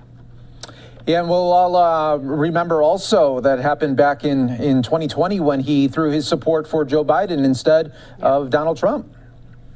Yeah, that's exactly right. And even as recently as January, Powell put out a statement saying that he was no longer going to be considered part of the Republican Party. Instead, he would not be backing any party. That came after the January riots at the Capitol. So again, he always stood by the fact that he was an American first, not a Republican. Yes, and later today we are expecting a White House news briefing. Obviously, that'll be touched upon a lot today, and we'll be looking forward to those remarks from the White House. Lauren Blanchard, thanks so much for your insight and updates regarding this. We appreciate it. Thank you. All right, everybody, we continue to look right now at the White House, where we are waiting for those flags to go to half-staff in honor of Colin Powell, and we'll be bringing that to you in just a little bit when that happens. Let's go out to New York City, though, because the mayor there, Bill de Blasio, said some nice things about Colin Powell just moments ago. Absolutely classic New York City story. Born to Jamaican immigrants, grew up in Harlem and the Bronx, graduated Morris High School in the Bronx, a graduate of our New York City public schools, went to City College. Just an absolute great example of the good, the talent, the ability that comes out of the city, but he took it to the next level. And was great as a leader, as a Secretary of State, Chairman of the Joint Chiefs of Staff, National Security Advisor, you name it. He served his country profoundly. He also, of course, was a trailblazer, proving to the world, showing the world that talent, ability comes in all colors, comes in all races, comes in all genders, comes in everything. And he opened the doors for so many others. So he's someone we're going to miss a lot. But we're particularly going to miss him because he showed the world what New York City is all about. That anyone here, anyone and everyone has the opportunity to be great, and that we foster it, we respect it, we believe in each New Yorker. We're going to miss him a lot. He made us very, very proud. Okay, as I said, important news today, and obviously the most important news is on the most important issue, which is the battle against COVID, and the news is about vaccines and boosters. So last week we had great news. 6 million New Yorkers haven't been vaccinated now. 6 million New Yorkers who've gotten at least one dose. Seismic, huge number, and it's the reason why you see COVID decreasing in the city. But this battle is far from over, so we got more to do. The boosters are a big piece of it. Last week, FDA committee took a big step and voted to approve the Moderna and J&J boosters, but that's still not the formal authorization. We're waiting for that to come later this week, we think. We're waiting for all the final details. We're getting ready in anticipation of that approval. And one of the things we're focusing on is making sure in the days ahead that all of our vaccination sites are ready, that our people are ready, our supplies are ready, and that New Yorkers are informed. So we're going to be talking about this several times over the course of the week as we get more and more information. We don't have all the final information yet, but we will have it soon, and we're going to provide it to all New Yorkers right away. And one of the voices you're going to hear the most on this topic, of course, is the city's doctor, our Health Commissioner, Dave Choksi. Thank you so much, Mr. Mayor. I wanted to share what we know now about boosters for people who received the Moderna and Johnson & Johnson vaccines. As you said, we are still waiting for additional clarification and recommendations from the federal government before we can begin administering the Moderna and J&J boosters, but there are still some things everyone should know now. First, New Yorkers can get a Pfizer booster today as long as they're at least 6 months after their second Pfizer dose. Those eligible must be in one of the following groups. If you're 65 and older, if you're 18 to 64 with underlying conditions like diabetes, or if you're 18 to 64, but you're at high risk of exposure because of your occupation, like healthcare workers, or certain institutional settings like nursing homes. If you are one of those New Yorkers who's eligible for Pfizer, you can make an appointment immediately at vaccinefinder.nyc.gov. On the site, you can sort by vaccine type, click to Pfizer, and then you can find the location nearest to you. Thus far, over 168,000 New Yorkers have received a booster dose. Second, an FDA advisory committee recommended the Moderna booster for authorization last Thursday. While this could change depending on the deliberations this week, we anticipate the eligible populations to include the same categories as those currently eligible for the Pfizer booster. That's those 65 and older, as well as those 18 to 64 and at higher risk. Eligible New Yorkers will be able to receive a Moderna booster at least 6 months after their second Moderna dose. Finally, we have the Johnson & Johnson booster. The FDA recommended authorization of the J&J booster last Friday. Again, final guidance could change, but we anticipate that all New Yorkers 18 and older who received a single dose of J&J to be eligible to receive the booster dose as long as it's been at least 2 months after the primary dose. We're still waiting on the formal authorization from FDA and the CDC and their advisory committee, but we anticipate this sometime after the CDC's committee meets this Thursday. Once the CDC issues its formal clinical guidance around administration, the city will be ready to administer, and we're working around the clock to prepare for this. I also want New Yorkers to be aware that the FDA committee so far has only recommended a booster of the same brand that you've already received. The FDA and CDC will further discuss what's called mix and match, or getting vaccine doses of different brands, and we'll share more information with you in the coming weeks, as always. Thank you so much, Mr. Mayor. Thank you so much, Dave. And Dave, want to thank you and all your colleagues at Department of Health who've done so much to keep people informed. It's an ever-changing situation. It has been for over a year and a half. But thank God now we're getting better and better news all the time, more and more options to support people. And our job is to always be ready. New York City has really been leading this country in terms of vaccine mandates, incentives, vaccination efforts, grassroots efforts, going out into communities, addressing inequities in vaccination. We're going to be doing that all again with boosters and then later with our outreach to make sure that the youngest New Yorkers get vaccinated. So we got a lot to do, but we've shown time and time again this city leads the way. And I want to emphasize, we want to keep reaching all those adults, the hundreds of thousands of New Yorkers who still haven't gotten their first dose. We're continuing to reach you. We want to have you join this group of over 6 million New Yorkers now have gotten vaccinated. We want you to get that $100 incentive. We want you and your family to be safe. I predict to you we're going to reach a lot more people in that group in the days ahead. So the work continues. Now, we're doing all this to protect people, to protect families. We're also doing this so we can bring this city back strong. We need a recovery for all of us. We need a recovery that reaches every corner of this city, and we continue to invest in that recovery. As we're coming out of the COVID era, the important thing is to jumpstart a new reality for this city, and a reality that is more fair, more just for the people of this city. So we're making investments in some of the communities hardest hit by COVID. We're making investments in some of the communities that historically didn't get the investment they deserve. We're righting some wrongs, and today I've got a few examples that I think are very, very powerful. First, in Jackson Heights, Queens, an amazing, vibrant neighborhood, one of the most diverse neighborhoods in New York City. And there's a wonderful organization there, the Variety Boys and Girls Club, that does extraordinary work with young people, reaching them, helping them get on the right path, stay on the right path.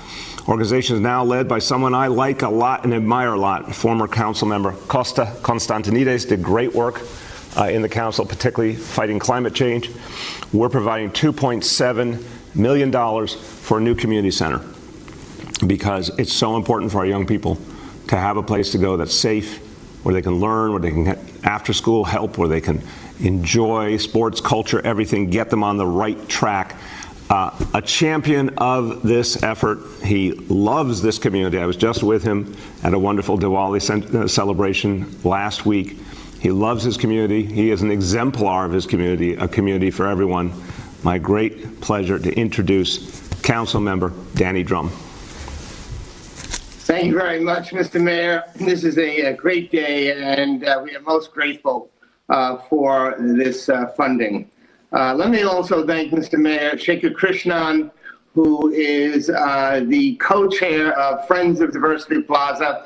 He also had this dream and advocated strongly for the community center that we are now going to fund, and he has been a great leader in this effort. Of course, as we mentioned, Costa Constantinides from the Variety Boys and Girls Club, who will receive this funding and create this center. Thank you to Costa as well. I want to thank Paul Ochoa and your staff, Mr. Mayor, and I also want to thank Ivan Acosta from OMB for the work that they've done with me on this. I am most grateful to them. They have been strong champions of this project. And Mr. Mayor, we have had the opportunity to do many good things, from IDNYC, the creation of IDNYC, to just recently in this budget, the creation of baby bonds. But today is really talking about some of the capital projects. And I really want to thank you, Mr. Mayor, for the investments you've made in this community in regard to coming back from the pandemic. We put $13 million in for the library, $27 million in for Elmhurst Hospital. Elmhurst Hospital was the epicenter of the epicenter. We're putting new trees on 34th Avenue, and the 34th Avenue open street, of which you have been a champion and a strong supporter of, is now really the gold standard of open streets, I think, in New York City. But we still lack park space. We don't have a community center. And so we've had to be creative. And as you mentioned, this is a very diverse community. It's said that over 167 different languages are spoken in Jackson Heights and Elmhurst. So we need a place where we can gather and meet our neighbors, and a place for our youth to go and have fun and play games and exercise and get involved in sports activities. And this allocation of $2.7 million to the creation of our new community center is really going to have an impact on the future of this community. So, as we get ready to leave our tenure in the city council, and of course you as the mayor, as we are term limited out, I want to say thank you again for making these investments in our community. Jackson Heights is a community of communities, and we are most grateful to you, Mr. Mayor, for looking out for us and for keeping us in mind and for making this project for the community center possible today. Thank you very much, Mr. Mayor. Thank you. We really appreciate it. Thank you so much, Council Member. I gotta say, I have really appreciated 8 good years working with you, and I appreciate your heart every time you've ever talked. That was just some of the updates there from New York City on the vaccine mandates as well as booster shots. You're watching Live Now from Fox, everybody. When we come back, we'll be at the top of the hour, continuing to give you updates on the passing there of the former Secretary of State, Colin Powell, dead at the age of 84 with COVID-19 complications. We'll be right back in 2 minutes, right here on Live Now from Fox.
Welcome back, everyone, here to Live Now from Fox. It is Monday here, and we are getting into the 11 o'clock hour on the East Coast, 8 a.m. on the West Coast, as it is a busy morning here as we are continuing to follow the very tragic and sad updates regarding the former Secretary of State, Colin Powell, dead at the age of 84, with remembrances throughout the day. Obviously, we'll be coming in and we'll be bringing those tributes and remembrances to you right here as General Colin Powell, the influential former Secretary of State and chairman of the Joint Chiefs of Staff, who played a pivotal policy role during the administration of then President George W. Bush, died today at 84 from complications related to COVID-19, his family announced. We have lost a remarkable and loving husband, father, grandfather, and a great American, his family said in a statement, adding that he was fully vaccinated. The statement continued, "We want to thank the medical staff at Walter Reed National Medical Center for their caring treatment." Powell, the first black Secretary of State, served in Bush's cabinet from 2001 to 2005, including during the tumultuous years following the September 11th terrorist attacks. The State Department described Powell, a Republican, as being one of the foremost supporters of taking swift military action against al-Qaeda. Powell demanded immediate cooperation from Afghanistan and Pakistan in the U.S. effort to hunt down those responsible for the attacks. By 2003, when the Bush administration's focus had expanded to Iraq, Powell pushed for United Nations inspectors to investigate the claims that Saddam Hussein was manufacturing weapons of mass destruction. Powell presented intelligence to the UN in February 2003 that supported the administration's claim that Iraq did have weapons of mass destruction and had the capabilities of producing more. But then in 2004, the State Department said some of that intelligence he presented was found to be erroneous. Powell, though, according to the State Department, felt military action should not begin until a large coalition of allies and a long-term occupation plan were in place. Despite his advice, the administration moved toward preemptive military action against Iraq.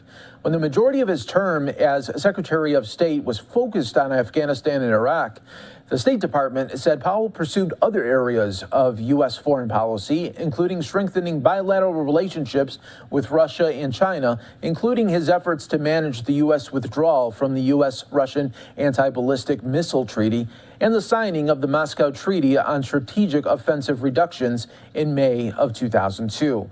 Powell also pushed for international cooperation for North Korea and Iran to halt their nuclear weapons program. Under his leadership, the Bush administration also achieved non-proliferation success in Libya when it agreed to give up its nuclear weapons program in 2003, according to the State Department.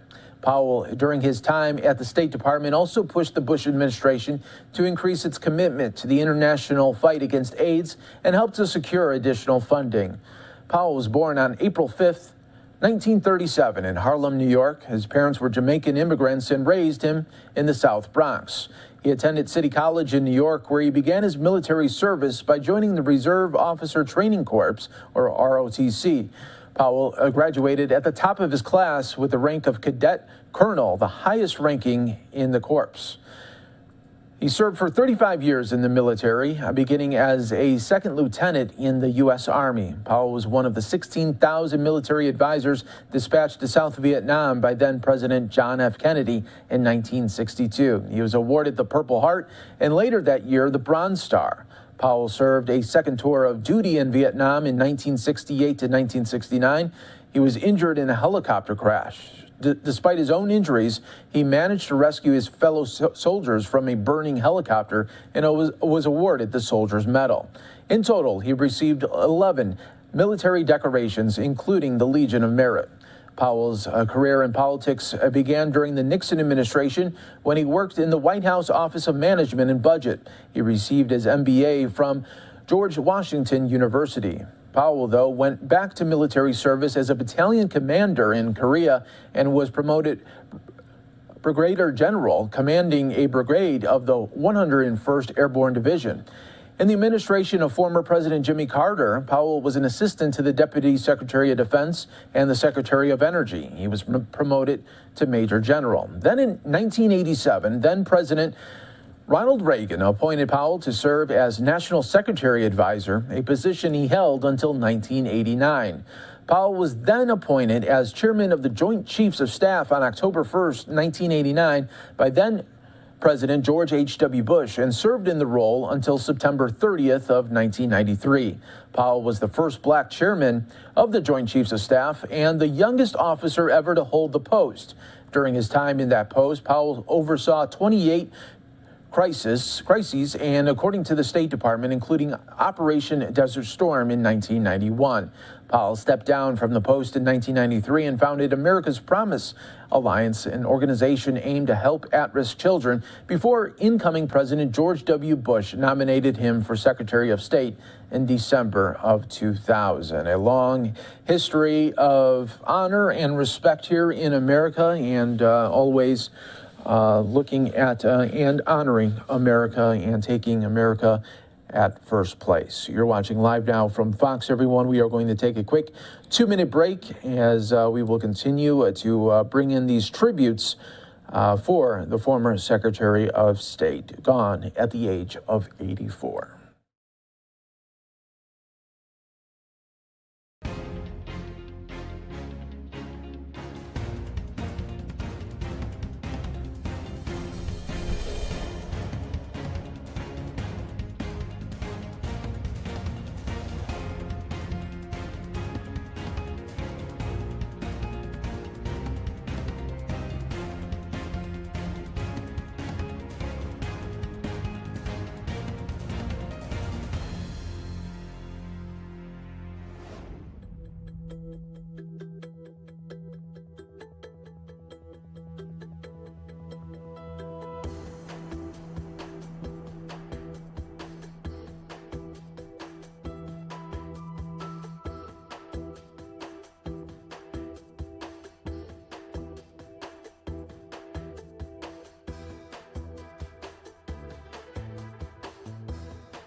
And welcome back, everyone, here to Live Now from Fox, taking you out to the State Department right now, where we are awaiting the Secretary of State Blinken to make some remarks on the passing of the former Secretary of State Colin Powell, dying at the age of 84 with complications from COVID-19. We'll be bringing that to you as soon as it happens right here. And as soon as he comes to the podium, we will be bringing that to you right here, always on Live Now from Fox. I do want to go out, though, to Texas at Southwest headquarters, where just moments ago, current and former Southwest airline workers are protesting the COVID-19 vaccination mandates. So let's listen right here. In Jesus' name we pray. Amen. Amen. Thank you, Kyla, and thank you for setting the tone for us this morning. So let me introduce myself very quickly. I'm Denny Vigiano. I'm a leader here at Southwest Airlines. So I am proud to be here today as a fellow cohort, mother, daughter, wife, friend, and American. And we have friends and family and cohorts here, unvaccinated and vaccinated, standing alongside with us here today to fight for freedom. I commend you for rising up and speaking out. I also stand for the employees that are not here today, that are out working on the line, or the ones that are too afraid to come and stand with us. So let me be clear, because our president is confused.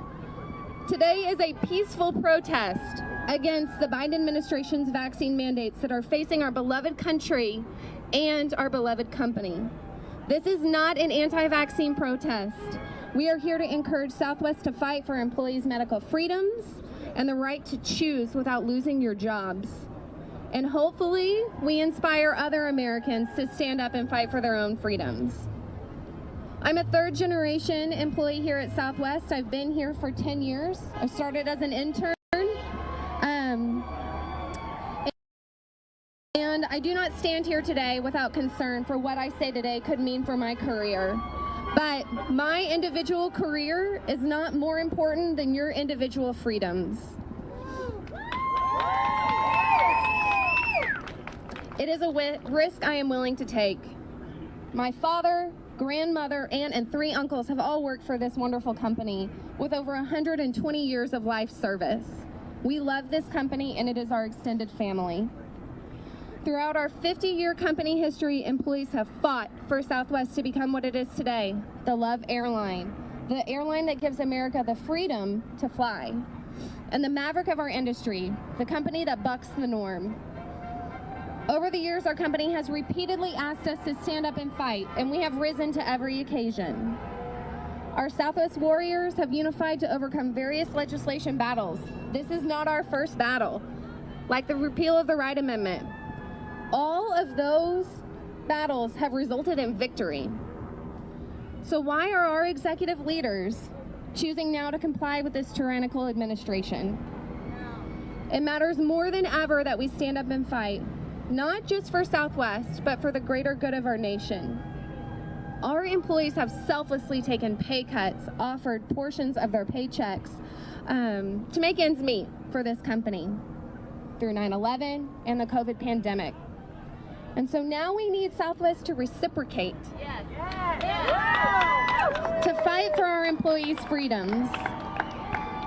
So we are here to petition our executive leaders to fight for us. We do not have the ear of this administration, but as our leaders, they do. They have a seat at the table, and they need to share our heart and voice on our behalf. And I'm not naive. I understand that our executive leaders are responsible for the longevity of this company. But are employees not a part of that plan? Have we not touted without a heart, it's just a machine? Employees want freedom of choice and to not feel coerced or bullied for their medical decisions. I have seen the religious exemption forms, and I am saddened that our employees must fight for their faith and be put on trial for what they believe. Our company prides itself on diversity, equity, and inclusion. When has our company ever allowed a medical status to divide us? Never.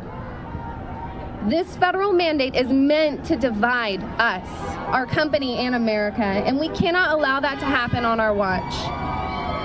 Our executive leaders, are they really going to allow a federal mandate to impact the legacy of our beloved Southwest? Our employees are exhausted, disheartened, and disappointed. We ask you, our leaders, to recognize the negative impacts of this mandate on our employees. And if you cannot stand with us as Southwest employees, then stand with us as fellow Americans. This fight has nothing to do with a single vaccine. It has everything to do with freedom. And not relinquishing our God-given right to bodily autonomy. No one should have to compromise their personal freedom to maintain employment or their family's livelihood. And if the line is not drawn now, where will we be in 6 months or 5 years? This administration is making an example of our airlines. But do not fool yourselves. It will not stop here. If you aren't impacted today, you will be tomorrow. As a Christian, I believe that God intentionally put us on this earth for such a time as this. It is time for us to stand together and tell this government that we are not going to allow them to violate our rights. That is his call to action. We need to look at the bigger picture and preserve America's freedom for generations to come. Because the freedoms we give up today are the freedoms our children will never know. Absolutely. Yeah. And I refuse to leave this place a lesser place for my own son or the children with the mothers I stand alongside with. So today, I'm using my voice to encourage medical freedom for all of us, for our company's future and our collective American future. Do not let this be your last battle. Thank you for being here, but please, I encourage all Southwest employees to reach out to their leaders and let them know what's in your heart. And let them know that you do not agree with this mandate and you are disappointed in Southwest's stance. So, what's the weather forecast for Southwest Airlines today? I say it's sunny with a chance of liberty and justice for all. God bless every single one of you. I'm so humbled. I can't believe I didn't cry. So thank you for being here. And with that, I am so incredibly grateful for Ken Paxton, who's here today. I'm going to pass the mic to you, sir.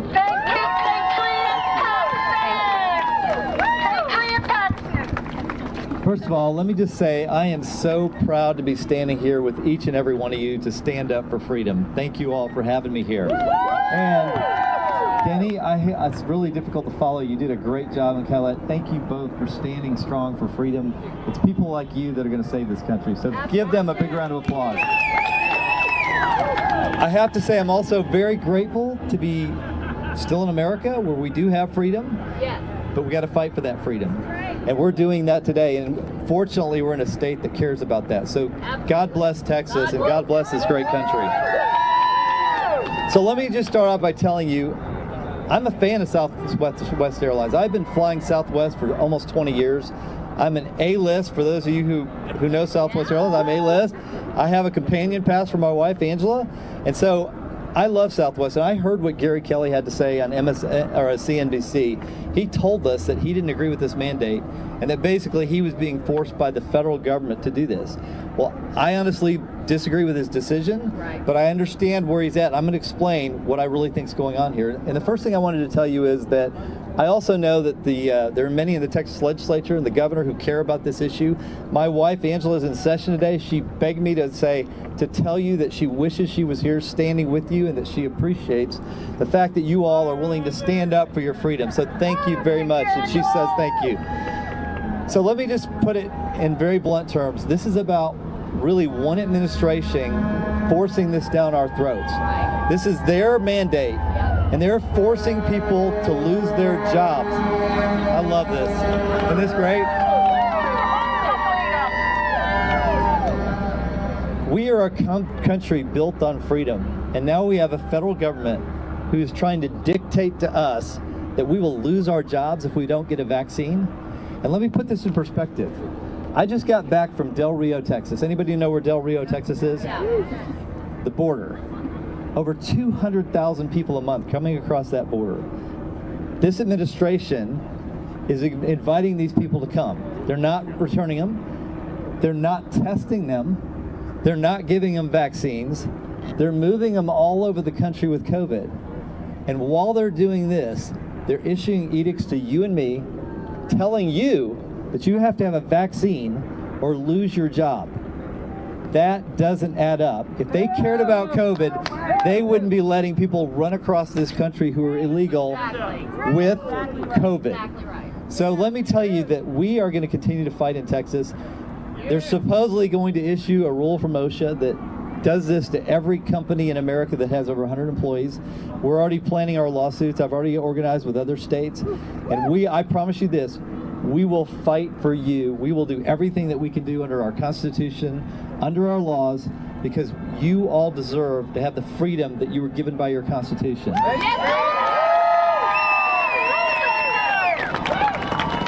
If you'll remember, the Declaration of Independence gave us our rights not from Joe Biden, not from Donald Trump, not from our governor. Those rights are inalienable rights that they said came from God. And so, if this government is violating those rights, you have every right to be angry, you have every right to fight back, and I promise you this, I will be with you in this fight. And I want to give you one quote that I'm going to pull up. Give me just a second. Can you hold this just for a second? Let's go, Brandon. No, that's not it. All right, this is from one of my, I love it. This is from Ronald Reagan. He said, freedom is never more than one generation away from extinction. We didn't pass it to our children in the bloodstream. It must be fought for, protected, and handed on for them to do the same. Or one day we will spend our sunset years telling our children and our children's children what it was once like to live in the United States where men and women were free. So let me just tell you, what you're doing is not just for you. You're doing this for the whole state. You're doing this for the whole country. Absolutely. You're doing this for your children and for your grandchildren. And I promise you this, I'm in that fight with you. God bless you.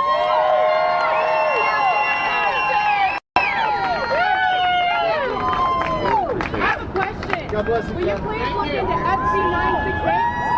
SB 968 changed the language, and it put in there emergency orders and disaster as now potential harm.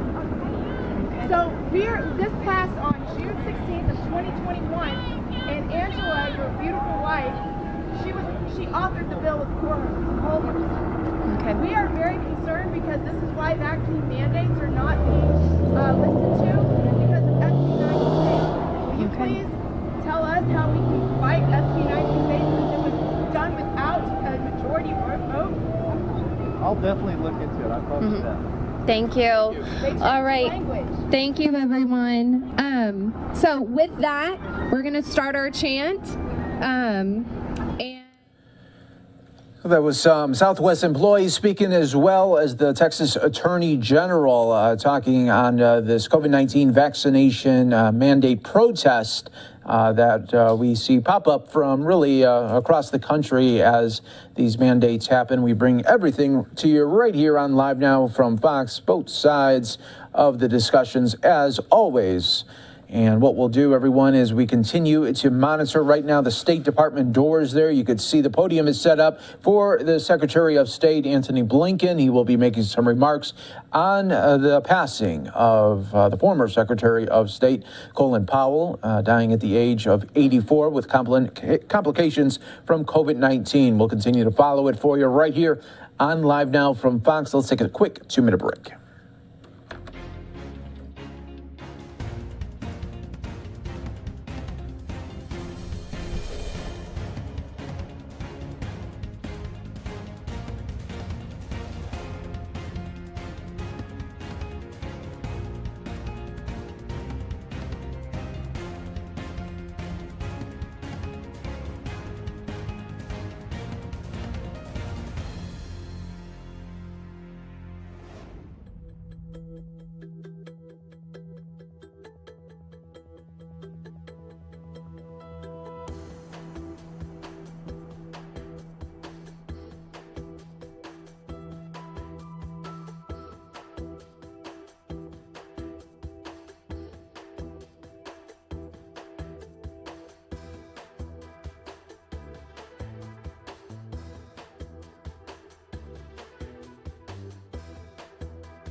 Welcome back, everyone, here to Live Now from Fox. Taking out to the UK right now, where lawmakers are talking about their fellow colleague there. Then, unfortunately, last week, we're telling you the devastating news, was stabbed to death by what they're now calling a terrorist action. British lawmaker David Amis was stabbed while meeting with fellow voters at a church and was subsequently died after the injuries sustained there. So we're going to listen to a little bit here of the lawmakers remember one of their own. David Jr., Catherine, Sarah, Alex and Florence. And it's with sadness that the family comes from all corners to be back together in the city of Southend. We pray for you collectively. Their statement yesterday was poignant. They said, we ask people to set aside their differences and show kindness and love to all. That should not be beyond us all. It is not a bad instruction to this House. Let's take that message back to our constituencies. Let's make some good of this horror. And to Julia, Southend thanks your husband for his service. Rest in peace, my good friend. Rest in peace. Can I just say, just to reassure the House, the animals are being looked after. The office is being looked after. I would just urge members now to think of others as we try and get through a very long list. I now come to Mother of the House, Harriet Hart. Mr. Speaker. Thank you, Mr. Speaker. Beyond the horror we all feel, Sir David's family is first and foremost in my thoughts, and I want to add my heartfelt sympathy to his wife and to his children. Their statement this morning, in their unimaginable shock and grief, shows such extraordinary dignity. Sir David was one of the most dedicated, but also the most affable of MPs. He looked beyond party differences to work with so many of us on a multitude of issues of common concern, and that's why there are tears on all sides of the House this afternoon. Most recently, just one example, he took the lead on a cause which I then took up, which was the injustice done to young unmarried mothers whose babies were taken from them in the 1960s and 70s. We've all got examples where he's worked with us. My tribute to him will be to redouble my efforts on that and to remember and to work in the spirit that he exemplified. Commitment to constituency, commitment to Parliament, a belief that he could and did make a difference. Sir David Amis, rest in peace. Now come to the Father of the House, Sir Peter Bottom. I agree with Harriet and Ian. David Amis, in 2010, made a speech where he said, it's extraordinary listening to the acting leader of the Labour Party, now the Mother of the House. He said, she made a splendid speech. One of the jokes was fantastic. He's going to use it in the future. David's fire safety all-party group worked with the all-party leasehold and commonhold reform group. We had a number of meetings over the year, and as well as the city, can I put it to the Prime Minister and the Chancellor that they could make his legacy on defective leasehold flats the finding, the fixing and the funding of the problems while chasing those responsible to pay up. I think he would wish that. If we look around this chamber, we see the shields of those who've died, some in active service in the last World War. Ronald Cartland was the first. Other members went forward knowing the risks. So did Police Constable Keith Palmer. Jo Cox and her family are in our hearts, as we've been told, and we remember Andrew Pennington, the Liberal MP's caseworker, who also died in a constituency attack. A few of us were here when Erin Eve's car was blown up. Robert Bradford and I were together in the Westminster Wobblers, the House of Commons football team.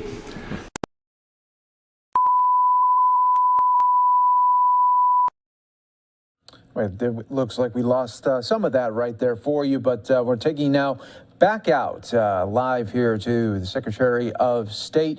Anthony Blinken about to make some remarks here on the passing of Colin Powell. We'll be bringing that to you as soon as it happens right here on Live Now from Fox, everyone. We appreciate everyone continuing to join us. You're watching right here on Live Now from Fox.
We're back out live here for you on Live Now from Fox. Host Mike Page as we continue to navigate the world of news, bringing you feeds coming in from all over the country. As they come in, we bring it right out to you in real time right here on Live Now from Fox. That's exactly what we are going to go. Take you out to now live to Philadelphia, where officials coming together. They do this weekly to talk about gun violence that they are seeing being just absolutely plagued in their city. And we'll be bringing you these updates right here, right now. They can do to make sure that those that are evil are put away. There must be peace in the streets, and there must be safety in our streets, and there must be a sense of justice going on in this land. Thank you.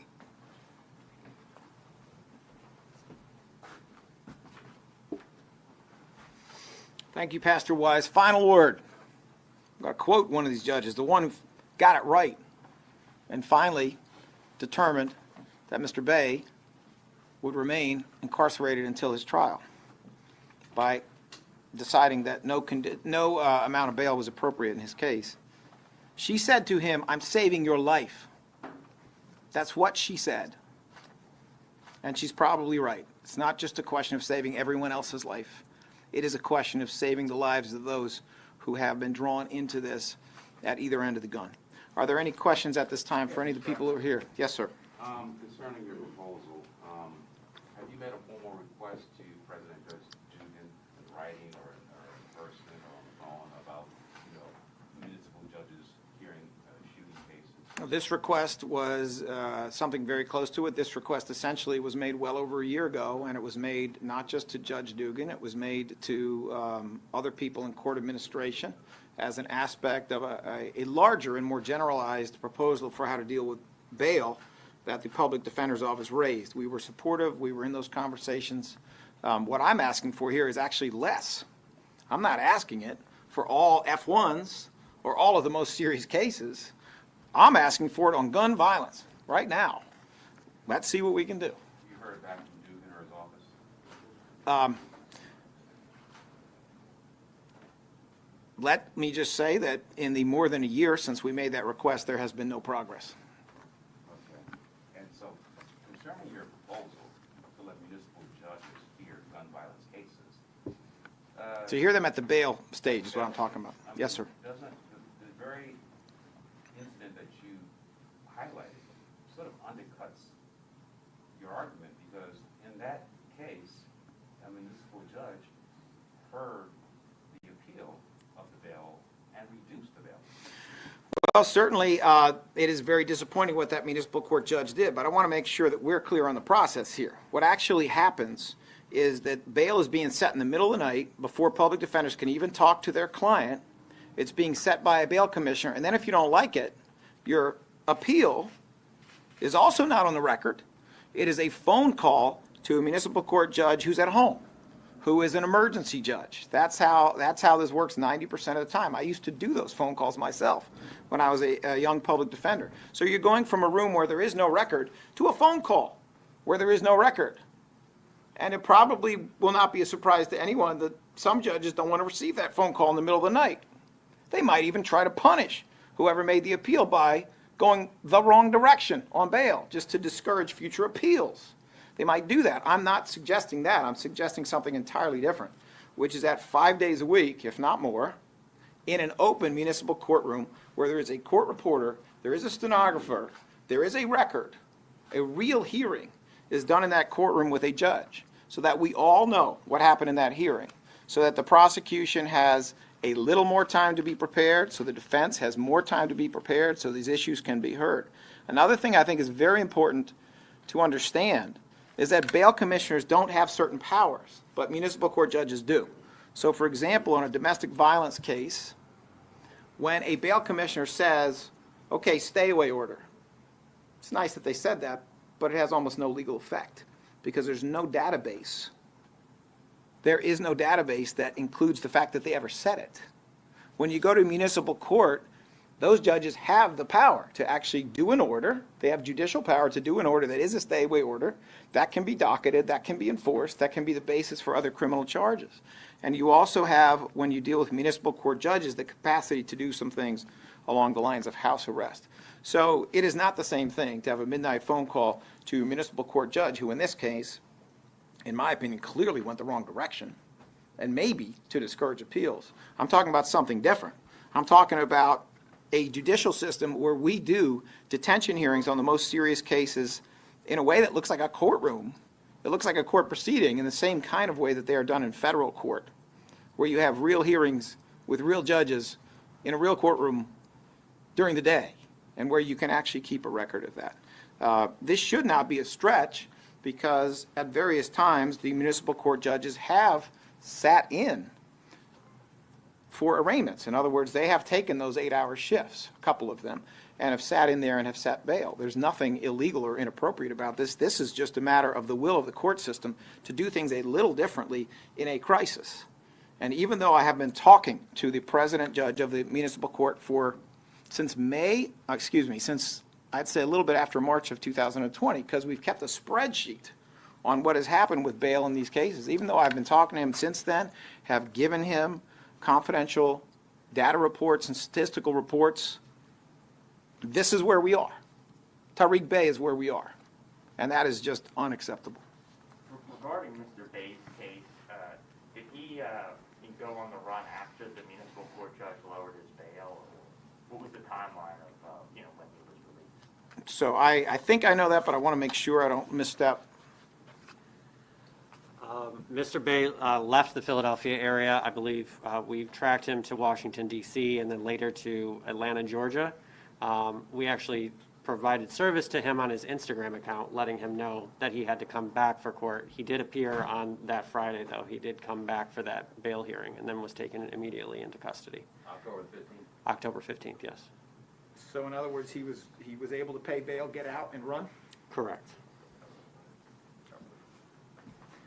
Are there any other questions? The gun that Bay had, you said the serial number was obliterated, right? Do you know if that was a stolen gun, or do you know how he came about getting that gun? I don't have all the details. As I mentioned, this is Mr. Palmer's case. As far as firearms with obliterated serial numbers, oftentimes they have been stolen because there's a reason that people don't want them tracked, but I can't give information as to what Mr. Bay knew about that firearm, or if it was the firearm that Mr. Bay had. at the time of that shooting. There were multiple FCCs, so multiple firearms at that scene. Is that information we could provide later to Mr. Dean? We can look into it and provide it, yeah. Okay, and so, Bay, did he have was he known to law enforcement, or was this his first time shooting someone that you know, or first felony charges? He is known all the way up through the police department. As I mentioned, the captain of the 18th Police District came to the bail hearing to let the judge know what a community safety risk he was. He has had previous arrests. I believe his last arrest was pulling a firearm on a store clerk who told him to put a mask up. Could you spell his first and last name? Tariq, I believe, is T-A-R-I-K. Last name is Bay, B-E-Y.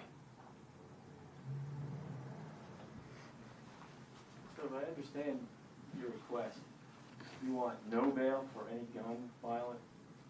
Is that what you're asking? We are asking, as always, on an individual basis in each case. In general, on a shooting case, there's a very clear pattern of our seeking high bail.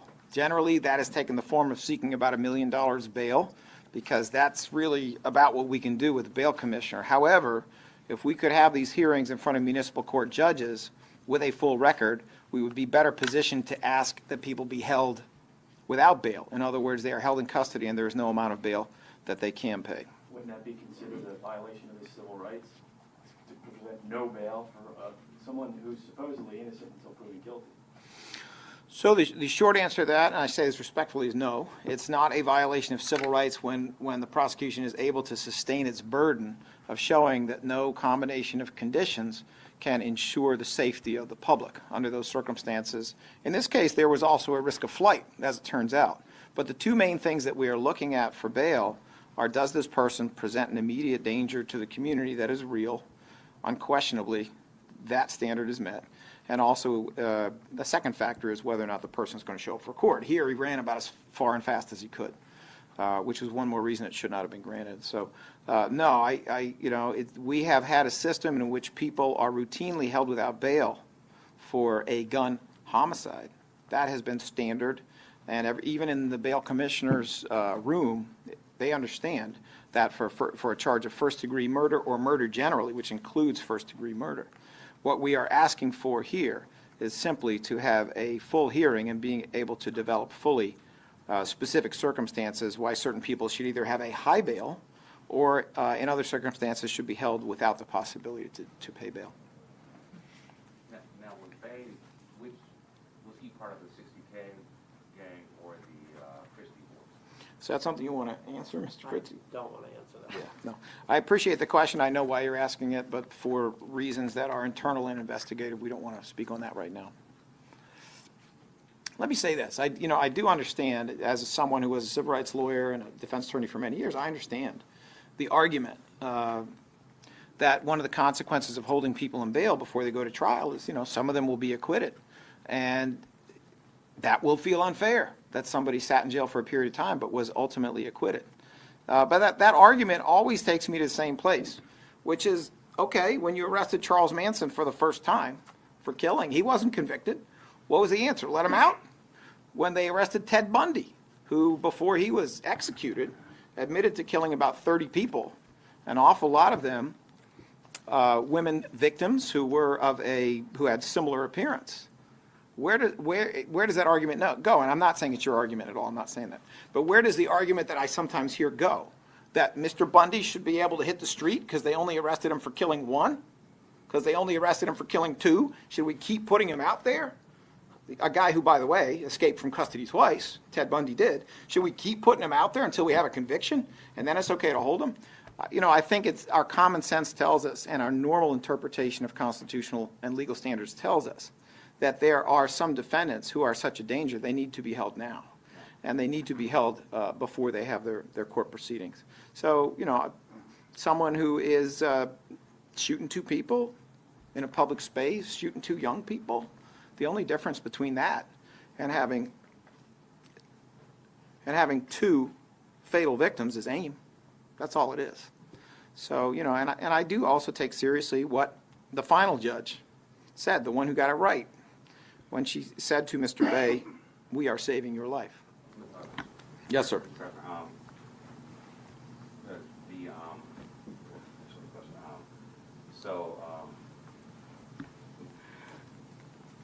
you don't want to name the bail commissioner or the municipal judge. And some people will say, well, listen, if it's a problem and these are public servants, then that's part of the problem. That's part of the story.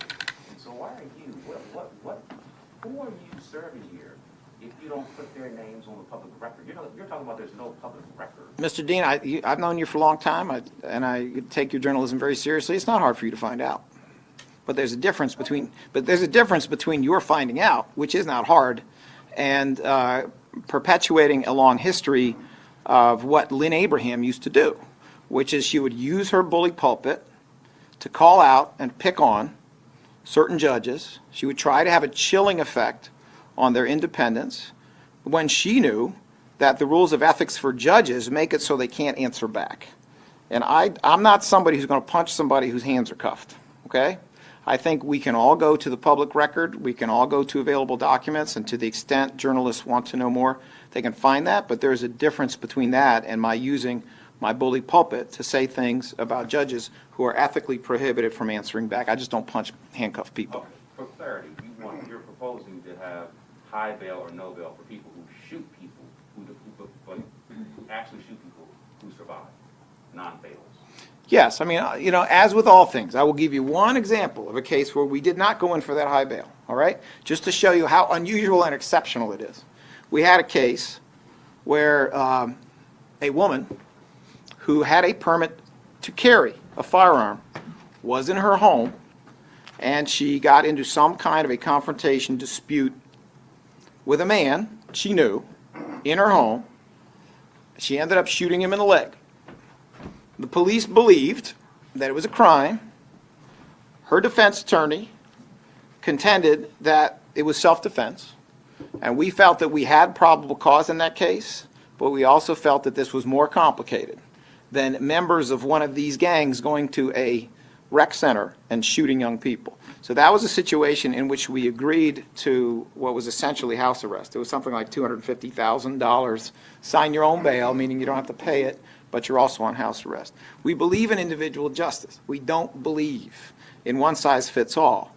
But the truth is, in almost all of these cases, in almost all of them, yes, we're going to be seeking very high bail. When you get to the point where you point a gun at another human being, it's loaded, and you pull the trigger. Hello, Chesley, how are you? When you get to that point, it is best for everyone that you are able to be in a place that has bars where you cannot get out until we sort this out in court. Ms. Lightsey? I just wanted to clarify for you. Please. Well, just want to make sure that Mr. Dean understands that on every homicide, okay, a murder, we are seeking without bail, and we get it. It's by law.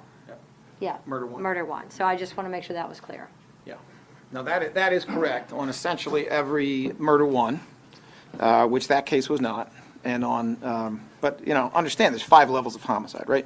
But on every murder one, first degree murder, on every murder generally, which means we're charging all these different levels of murder, on nearly every single one, we have sought that people be held without bail. The legal basis is simpler because it is in a constitutional amendment to the Pennsylvania Constitution. Are there any other questions? What was the motive for Bay to shoot these 2 teammates? If you know, and if you are. I wish I could tell you the motives to these shootings, but it really comes down to they just don't like the other side. That's what we're seeing over and over again with these young people. They don't like people that aren't part of their group. And so they will look and they will target and they will shoot people based on that. But we believe that actual shooting with Bay was retaliation from a shooting earlier in the day. But it all involves just young people not liking each other and using firearms. And did they have any accomplices that you're seeking or who you arrested for the shooting? As I mentioned, it's not my case, but I think we have who we have at this point, but investigation continues. All right. Thank you all. We appreciate your attending this conference. Look forward to seeing you next week. Thank you.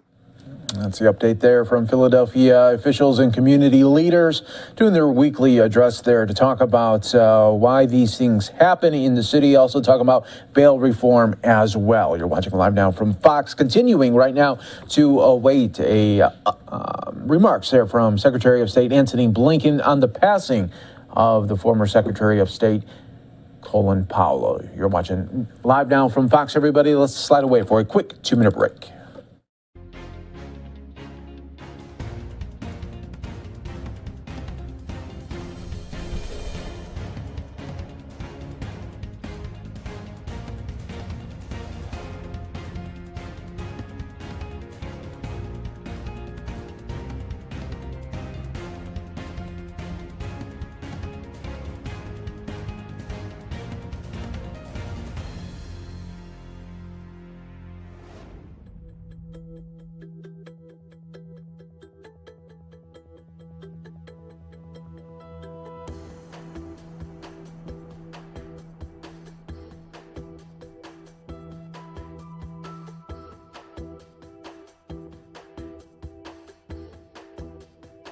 And here is the Secretary of State, Antony Blinken, speaking right now. He came to the State Department after a long and extraordinary career in the U.S. Armed Forces. He was General Powell, former chairman of the Joint Chiefs, when he walked into the Oval Office to be sworn in as our nation's top diplomat. After that, he was Mr. Secretary. He gave the State Department the very best of his leadership, his experience, his patriotism. He gave us his decency, and the State Department loved him for it. Secretary Powell trusted the career workforce here. He empowered them. He made sure that the desk officer who knew a particular country or issue most deeply was the one who got to brief him or the president. He told his staff that they didn't need to worry about getting him fancy lunches. Hamburgers and hot dogs were just fine. When he hopped onto the elevator, he'd pull others on with him. He didn't bother with formalities. And he wasn't overly concerned with hierarchy either. He wanted to hear from everyone. He walked around the building, dropping into offices unannounced, asking what people needed, making sure they knew he was counting on them. Secretary Powell was, simply and completely, a leader, and he knew how to build a strong and united team. He treated people the way he expected them to treat each other, and he made sure that they knew he would always have their back. The result was that his people would walk through walls for him. Secretary Powell's career in the U.S. military is legendary. As a teenager at the City College of New York, not far from where he grew up in the South Bronx, he joined ROTC, and after graduation, became an Army officer. For 35 years, he was a professional soldier. He started in the infantry, served 2 tours in Vietnam, was stationed in South Korea and West Germany, and oversaw Operation Desert Storm in Iraq. By the time he retired from the military, he was arguably the most respected and celebrated American in uniform. At that time, he received his 2nd Presidential Medal of Freedom, this time from President Clinton, who said at the medal ceremony, "Today, a grateful nation observes the end of a distinguished career and celebrates 35 years of service and victory. A victory for the United States military that gave young Colin Powell a chance to learn and to grow and to lead. A victory for the military and political leaders who continue to elevate him based on their complete confidence and sheer respect. A victory for a nation well served. And in a larger sense, a victory for the American dream, for the principle that in our nation, people can rise as far as their talent, their capacities, their dreams, and their discipline will carry them."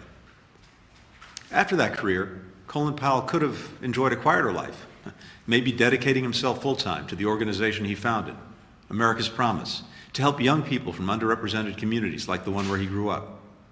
Instead, he started a new career in diplomacy. And I believe Secretary Powell's years as a soldier are what made him such an exceptional diplomat. He knew that war and military action should always be a last resort. And to make that so, we need our diplomacy to be as robust and well-resourced as possible.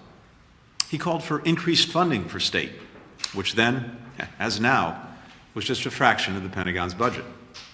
He modernized the State Department, putting a computer on every desk. And he believed deeply that America was an exceptional nation, that we could and should lead with confidence and humility, and that the world was safer when the United States was engaged and its allies and partners were united. Future military leaders and diplomats will study Colin Powell's work, like the Powell Doctrine, that hammered out criteria for when and how the United States should use force, and his support for expeditionary diplomacy, diplomats and military working together to bring stability to high-threat environments. He was a man of ideas, but he wasn't ideological. He was constantly listening, learning, adapting. He could admit mistakes. It was just another example of his integrity. As is probably evident by now, I was a huge admirer of Secretary Powell's. I always will be. And he was very generous with me.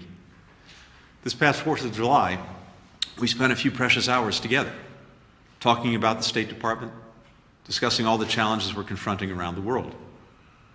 Two things were clear.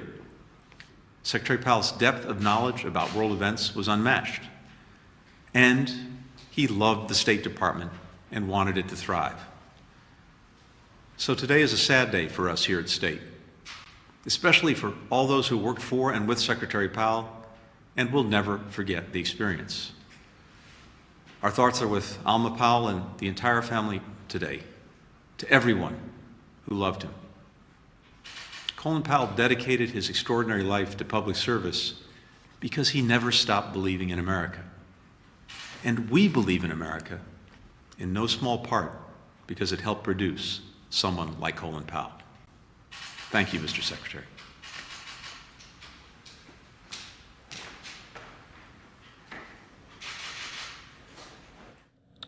Those were the remarks there from the current Secretary of State, Antony Blinken, on the former Secretary of State's amazing life and commitment to America there, and talking about some of those credentials. Live look right now at the White House, where we continue to wait for it to go half-staffed. And then also in about an hour, getting a White House briefing. We'll be bringing all of that to you right here on Live Now from Fox throughout the day, remembering the life and legacy of General Colin Powell. You're watching Live Now from Fox. Let's take another quick 2-minute break before the top of the hour, going into the noon hour.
Welcome back, everyone, here to Live Now from Fox. Taking you out to Houston right now, where we have community leaders coming together along with the city of Houston to talk about a groundbreaking ceremony for these Sunrise Lofts. The lofts will be an 89-unit transitional housing facility for youth aging out of foster care. Let's listen right here on Live Now from Fox. That we do at the Tejano Center to make sure that we meet the holistic needs of everyone we serve. So thank you to each and every one of you, because each and every one of you that are here this morning has made this possible. I'd like to ask, we didn't do this alone either. We did this in collaboration with Stephen Fairfield. You could come up, Stephen. So he deserves a huge round of applause. Covenant and Tejano Center came together, and had it not been for this partnership, we truly wouldn't be here today. So I'd like to give him an opportunity to say a few words and to also recognize all of the key players, just to make sure we don't leave anyone out, because there's several, starting with the county and our Commissioner Ellis. Well, we're so grateful to be a part of this. I've been building affordable homes for 34 years, and I'm just amazed that I continue to discover groups of vulnerable people that I didn't know their need. And youth aging out of foster care is such a tremendous need. And so I'm so grateful for Tejano Center's commitment and passion to serve these who are so vulnerable, and especially for this vision being realized would not be realized, but for those who are on this podium today who've stepped up to make it happen, for folks who've experienced hardship enough in life. You know, so with Harris County, with the City of Houston, with the Houston Housing Authority, PNC, the Corporation for Supportive Housing, and members of the Christian faith community who prefer to remain anonymous, thank you for making this vision happen. And I want to thank our team of Camden, our general contractor, and EDI, our architect, and others who've been such a faithful part of our team to serve the community together with our partners. So thank you for allowing us to be a part of this great vision. Thank you. I'd like to ask Dr. Adrienne Holloway, the director of Harris County CSD, to come forward. She's incredible, by the way. You are. I have an incredible company. Well, first I just want to say this is such a wonderful occasion, and to focus on investing funds in our future is what we're realizing today. I'm so happy to see you, Stephen. I worked with Stephen 15 years ago, and it's just great to see you again. So it's great to even have you as part of this project. The Harris County Community Services Department really is focusing on what we call community investment, where we invest in people and place. And this is a great example of how we want to partner with organizations and with the private sector and with government partners to invest in people. And the people that we're talking about today are our young individuals, those who have had a struggle in their lives, that have either aged out of foster care or experienced some other situations that have caused them to be homeless. And this facility that's going to be developed is designed to help put them on the path to success. It's going to provide them with affordable housing, but in addition to that, it's going to provide them with the necessary structural resources that will help build their future, with workforce development, with healthcare, with housing, with educational resources in a loving, compassionate, and caring environment. That's what we want all our children to experience. So why not the children who are aging out of foster care, who need additional help to get to that path, to lead thriving lives? So when we were given the opportunity at the Community Services Department to invest in a project aimed at that goal, how could we not support that? So with community development block grant funds under our disaster recovery program, we were able to invest over $14 million. And we added additional monies from our home program in the amount of $4 million. And we want to notice that this is just part of the partnership that we've had, because there's other financial resources that have been brought to bear to bring this to reality. So I know it was a long journey to get here, Adriana, But we're here.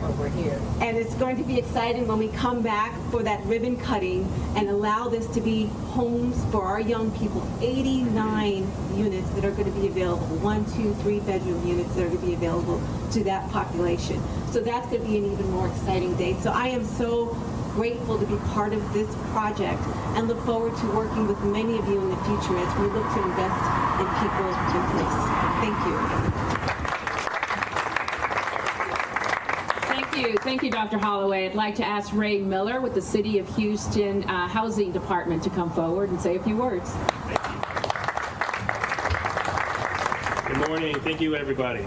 I was joking a little bit this morning with Dr. Tamez is the longevity award for transactions that we've been working. So this came to us in 2015.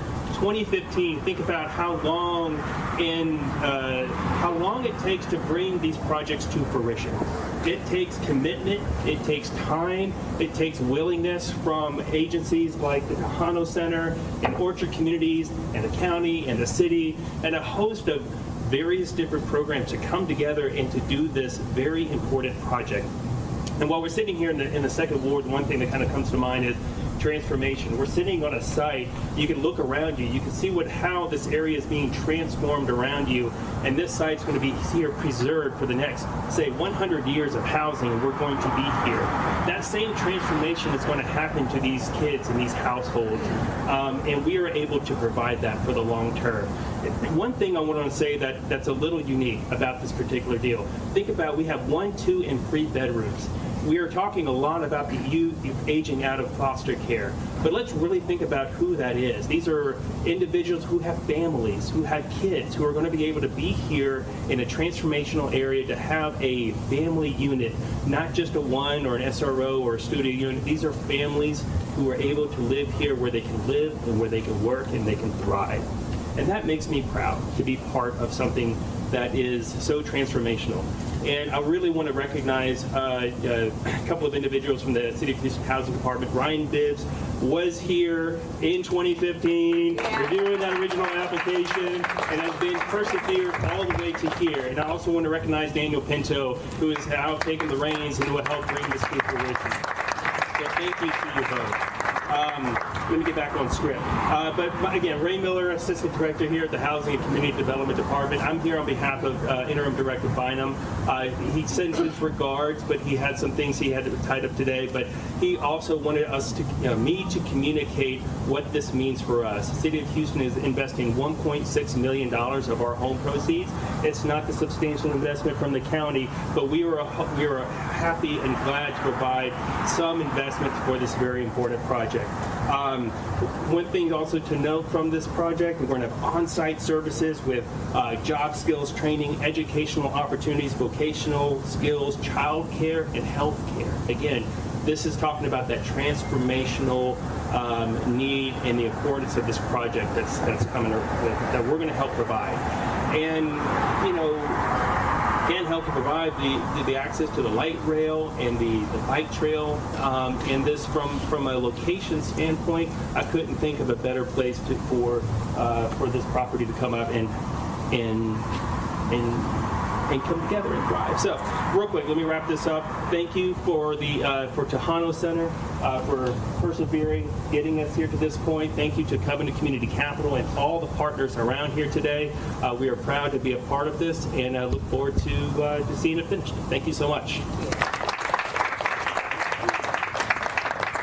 Thank you. Miss Judy Young, I don't want to butcher your name. Sudeth? Sudeth, I got it. Perfect. Thank you. She's she's with the regional, she's a regional president of the PNC Bank. Thank you. Thank you. Gosh, I'm so delighted to be with y'all this morning. I love what everyone said about perseverance. For those I haven't met yet this morning, I'm Julie Young Sudeth. She nailed it. With PNC Bank, and I'm here with my colleague Ray Ocañas on the front row, and we want to say how much of an honor it is for us to be part of this groundbreaking for Sunrise Lofts. This is a truly special community initiative, and we were very proud to provide the construction financing for it. I am a native Houstonian, so I've watched what's gone on in our city the exponential growth and the needs that come with that. And I'm so grateful to see that same growth rapidly expanding throughout the East End. As some of you may or may not know, PNC is now the 4th largest bank in Houston.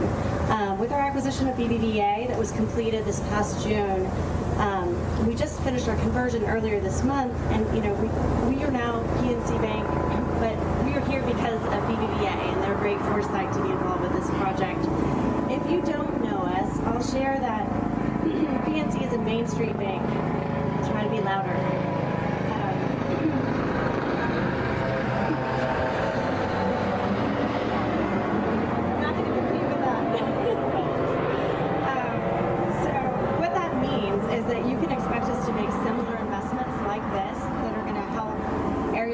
East End. We look for investments that empower individuals in our community who need it most. All right, guys, do want to say thanks again for being here with us on Live Now from Fox. Again, we've been listening into this press conference, coming to us earlier today as Texas 18 to 21-year-olds who have experienced foster care in the state had worse outcomes compared to those in the state than their peers in the general population. Half unemployed, over a quarter lacked a high school diploma or equivalency. So this new apartment complex to help serve the need of those young adults who are transitioning out of foster care and into the world. So we'll be continuing to keep an eye on this developing story, especially as, again, this was a groundbreaking event. Going to be stepping away for a quick 2-minute break right here on Live Now from Fox. And when we come back, we'll be giving you even more stories that have been happening here across the country. We'll see you guys right back here after a quick break.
Hi, welcome back to Live Now from Fox as we continue to give you some of these stories happening all across the country. Going to take us out to Hillsborough, Florida, where sheriffs are updating after they did do a 20-day sting of human trafficking.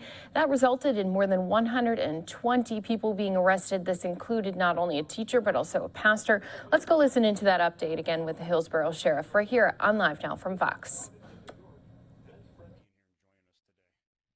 As sheriff, the safety and security of Hillsborough County is paramount. Unfortunately, within our community lie those who seek to exploit another through human trafficking. Hear me now.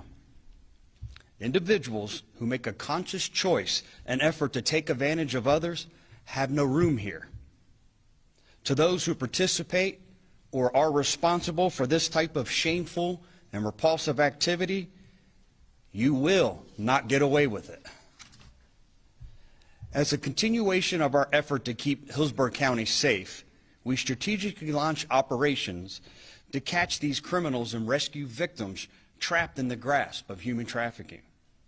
During our most recent 20-day operation named Operation Roundup, our undercover detectives arrested 125 men, and we freed 4 women and a 17-year-old from the heinous grasp of human trafficking.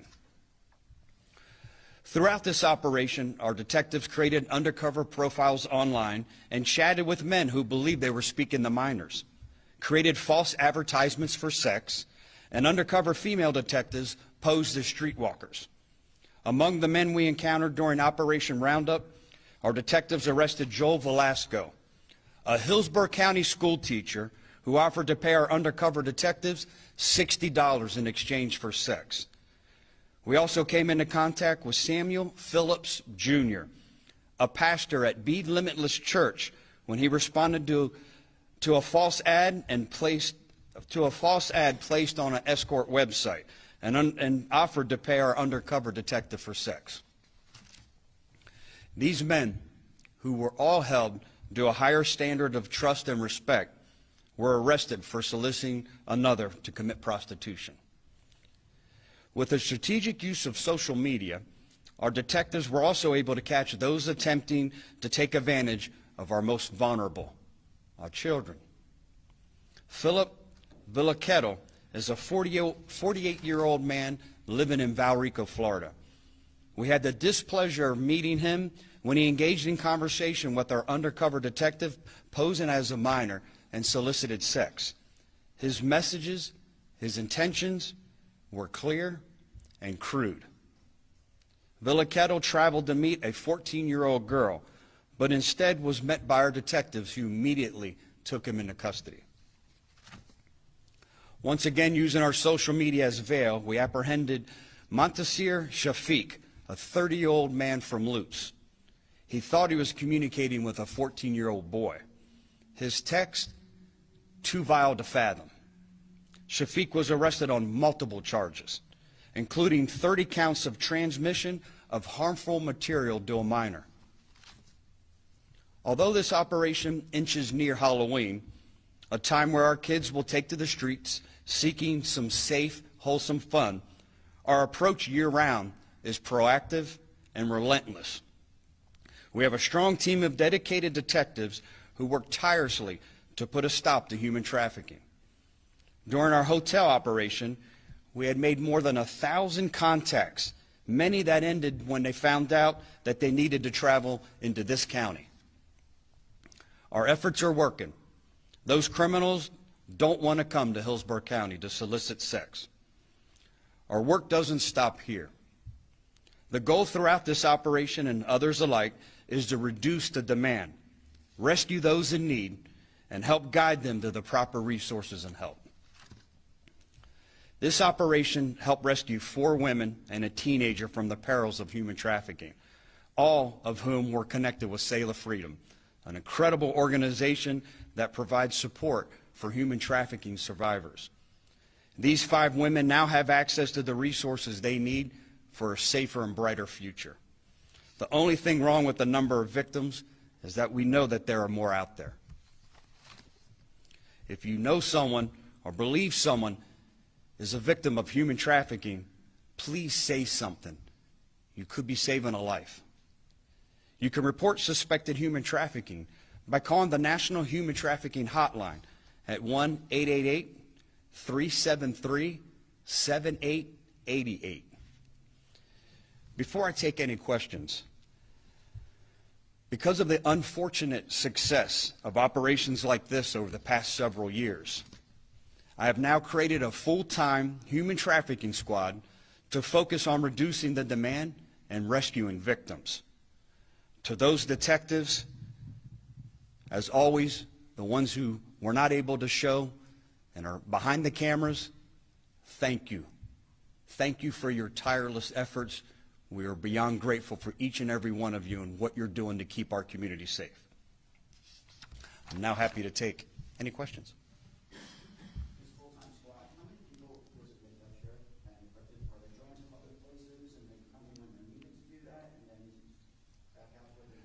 great question. This is a full-time squad, and their entire focus will be focused on the complex problem of human trafficking. And what I mean by complex is it comes in many different forms and fashion. So they'll be focusing on streetwalkers by posing undercover. They'll be online focusing and targeting those who are preying on our children. At the same time, with the false advertisements on the hotel operations, those who are from here, those who want to travel to come here to have sex with another individual. So they'll be focusing on those individuals. They'll also be focusing on the education portion of it, and at the same time, the treatment part of it. Those women, those children who find themselves in the peril of human trafficking, being that conduit to help them get the resources that they need. I believe it's 12. Yeah. Did this group already get started, or are they starting soon? They are. This is their first operation as a squad. We had them come together ever since after the Atlanta Super Bowl, when we saw how gruesome their efforts were there, and we knew we were 2 years away from the Super Bowl here. We immediately started launching these types of operations. The reason I commend them is because it's becoming more difficult. One thing that I'm extremely proud of is, and they always share with me, is if you're in Tampa, it's too hot. I don't want to come to Hillsborough County. I don't want Sheriff Cronister pointing to my picture on this board, which is a good thing. So it's become a little more difficult, but to still see these types of numbers, to still see the number of women that we're rescuing, I knew that we had to have a full-time squad, and we will continue this until we eradicate human trafficking here in Hillsborough County.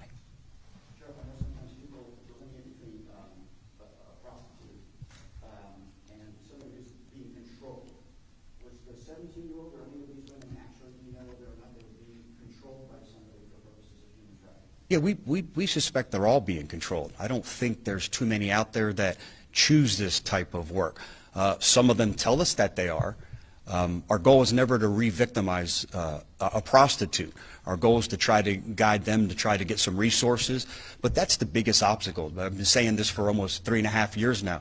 The biggest challenge we face is individuals, as dysfunctional as the relationships are with the people trafficking them, it's the one individual that they know that they can count on, whether it's to feed the addiction, whether it's the clothing, the shelter, whatever that connection is, as dysfunctional as it is, they know that's the one person they can depend on. So to take this giant leap of faith and say, hey, I realize that I can be something better, I can do something safer, I don't have to be a product of my environment, whatever the cause may be, that's our biggest challenge, and that's why we've been focusing, working with groups like Created, Sail of Freedom, a lot of different non-government entities who do a wonderful job of, once they get in, providing them treatment for addiction, giving them a safe place to stay, providing them clothing, helping them regain that esteem that they need to be successful in life.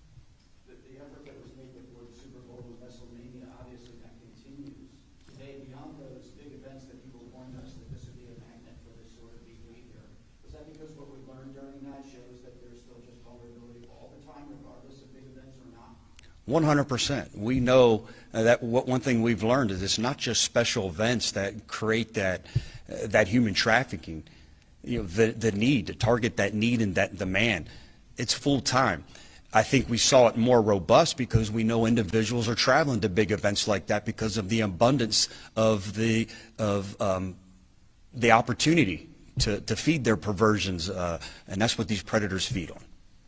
And you mentioned Halloween. Do you guys typically see an increase in human trafficking around the holidays coming up, or do you see any pattern with that? We haven't yet. It'd be irresponsible for me to say that. I'll be able to answer that in the next couple of months. But no, we've seen an increase during some of our big events, national championship, Super Bowl, WWE, a lot of big events here in Tampa. But one thing that we learned is the numbers are still here. The number of women, the number of children that are being targeted, the numbers are still here.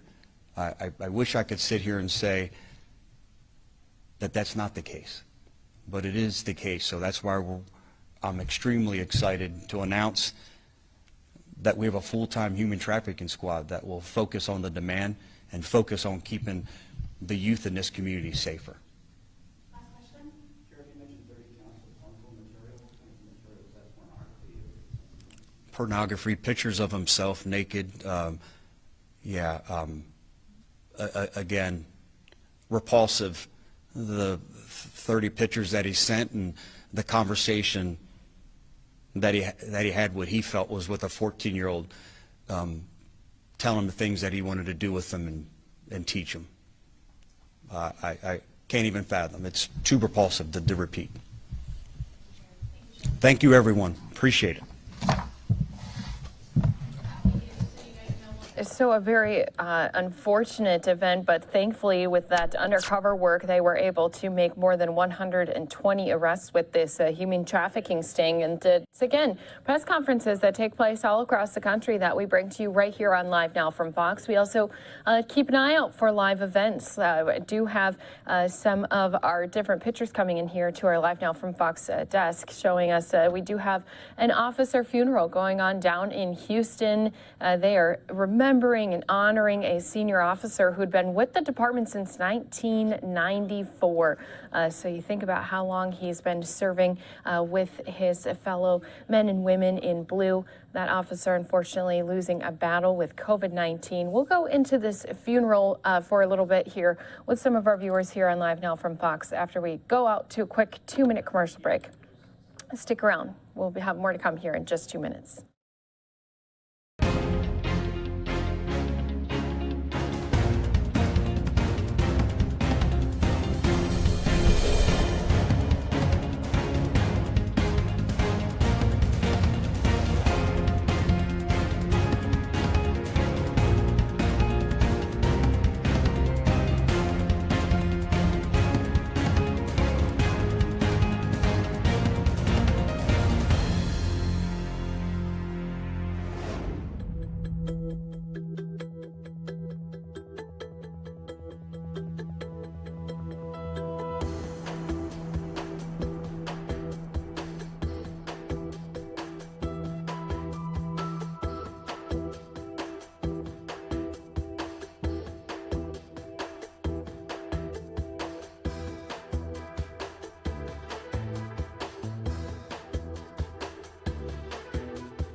Welcome back here to Live Now from Fox, where we always give you different live looks that are happening all across the country. Today, we do mourn the life and legacy of a Secretary of State, former Secretary of State, Colin Powell, who died at the age of 84 after complications from COVID-19. You can see some people up here on the roof of the White House. They are going to be lowering the flags to have staff here today to remember him. And again, this is a person who has touched the lives of many. Former President George Bush says General Colin Powell was a great man. And again, these flags are going to be at half staff, but not the only one in recent news who has died from COVID-19. We also have another who is being honored here today down in this city of Houston, Texas. They are honoring the life of an officer who had been with the department since 1994. Senior police officer John Wilbanks was just 53 years old when he died from COVID-19. We're listening into some people speaking, sharing stories and the memories that they had with the officer. We've already heard from the mayor of Houston, and now we're hearing from some of the other officers in blue. So let's listen in live. We're on Unfiltered right here on Live Now from Fox.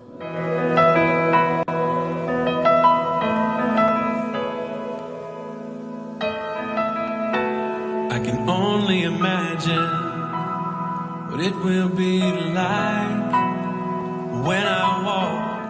And it does look like they're doing a little montage with just some of the photos and pictures that friends and families have submitted here for the funeral. And let's go ahead and go back to some of those first words that were spoken about the officer. I want to show them to all of us here with us on Live Now from Fox.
Hello, family and friends. I'm Chaplain Vincent Johnson of the Houston Police Department, and we are here for a celebration of life. A celebration of life for Senior Police Officer John D. Wilbanks. Many people that knew him knew he went by the name of Willie as well. So we're here today, not in a joyous occasion, but we're here to recognize, acknowledge, pay respect, and show respect to the Wilbanks family. So now I'm going to ask that Pastor Dallas Wilson of the Grace Church of Houston lead us in prayer. And after that, we will have the obituary reading by Police Officer John Varela. Then we will have a song, and then I shall return with the career profile of Senior Police Officer John D. Wilbanks. Pastor Wilson.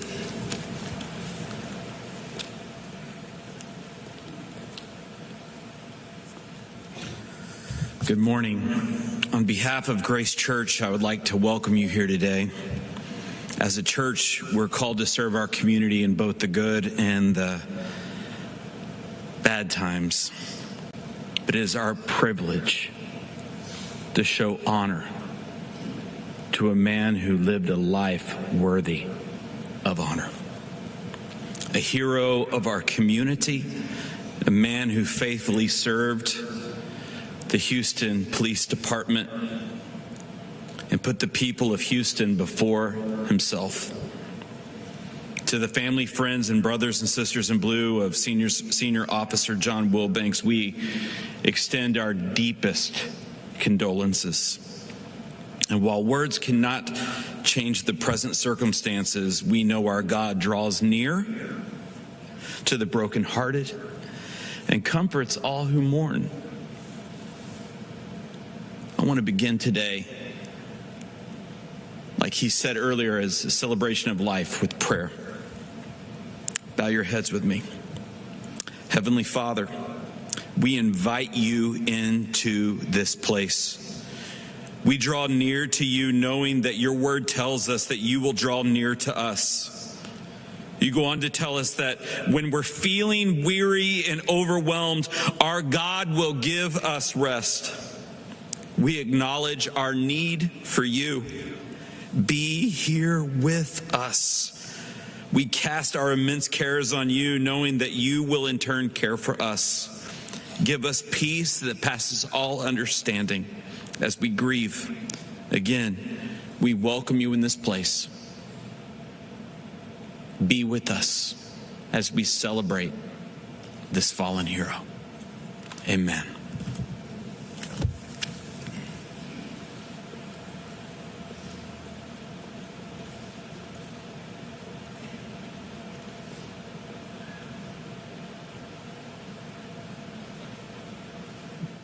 So once again, we are listening into this funeral. Again, a life being remembered here. Houston police officer Wilbanks had been an officer with the Houston Police Department since June of 1994. He was most recently assigned to the Special Operations Division, but over his career has worked in the Southeast, Southwest, Clear Lake, traffic enforcement, vehicular crimes, and tactical operations and air and marine divisions. Let's continue to listen here. Opportunity to be here. I wouldn't have missed it for the world. John David Wilbanks, also known as Willie, passed away on October 13, 2021, at the age of 53. He was born in Pasadena, Texas, July 31st, 1968, the youngest child of James and Carolina Wilbanks.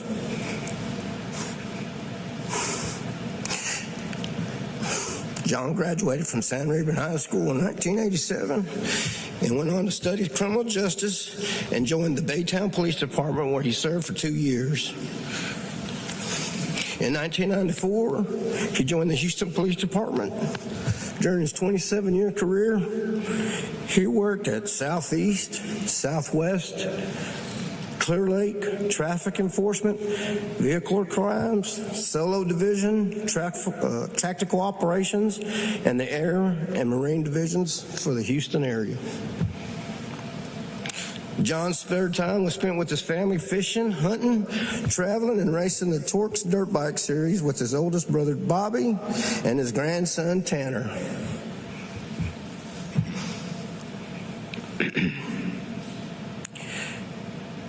He was always a life of the party and was known for his great sense of humor. He could tell the story like no one else. And he had plenty to share with everyone.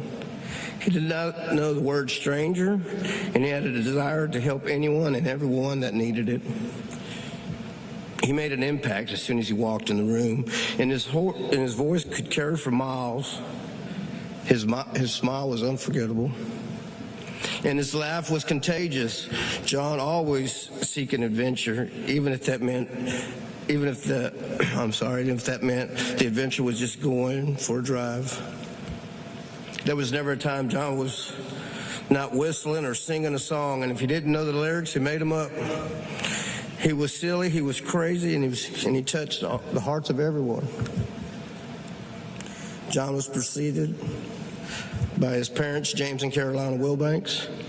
He is survived by his loving wife, Jennifer Wilbanks, daughters Amy, Brittany, husband Daniel, and Emily Wilbanks. His stepchildren, Kennedy Morgan, Xander Morgan, wife Martha, and Madison Morgan. He was Papa John to all the 4 grandchildren, Tanner, Bill Case Bredding, Hadley Mae Bredding, and Lam Morgan. He also had 3 siblings: Bobby Wilbanks' wife Donna, Thomas Wilbanks' wife Denise, and Patricia Patty Birdsall, husband Bob. John lived a full life, and he was loved by so many, and it will forever touch our hearts. Thank you.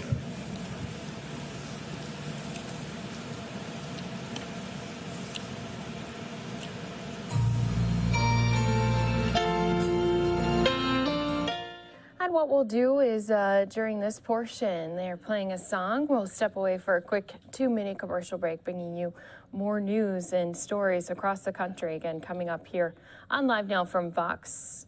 More to come here in just 2 minutes.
Welcome back here to Live Now from Fox. Going to continue to listen in to some of the memories being shared about this officer who had been with the Houston Police Department since 1994.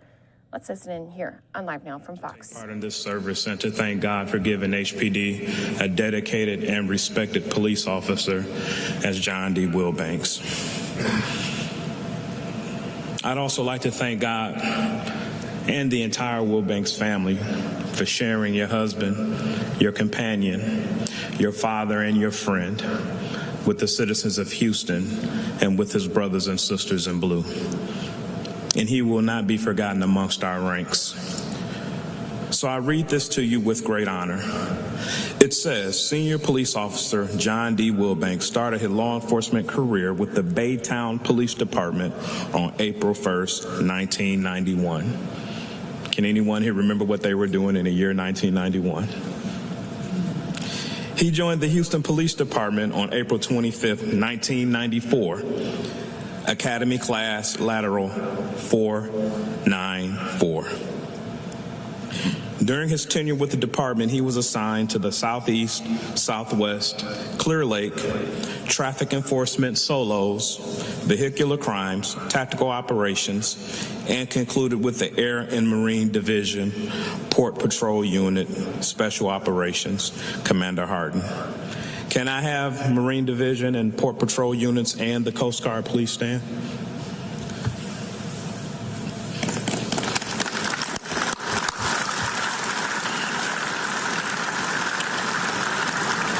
Thank you. You may be seated. Again, under the leadership of Commander Harden. With the law enforcement career of nearly 30 years, I am positive that John was able to train, mentor, and guide many police officers. so that they too could better serve the citizens of Houston. I can also share with you, because of John's police service record from 1994 to 2021, he received numerous awards.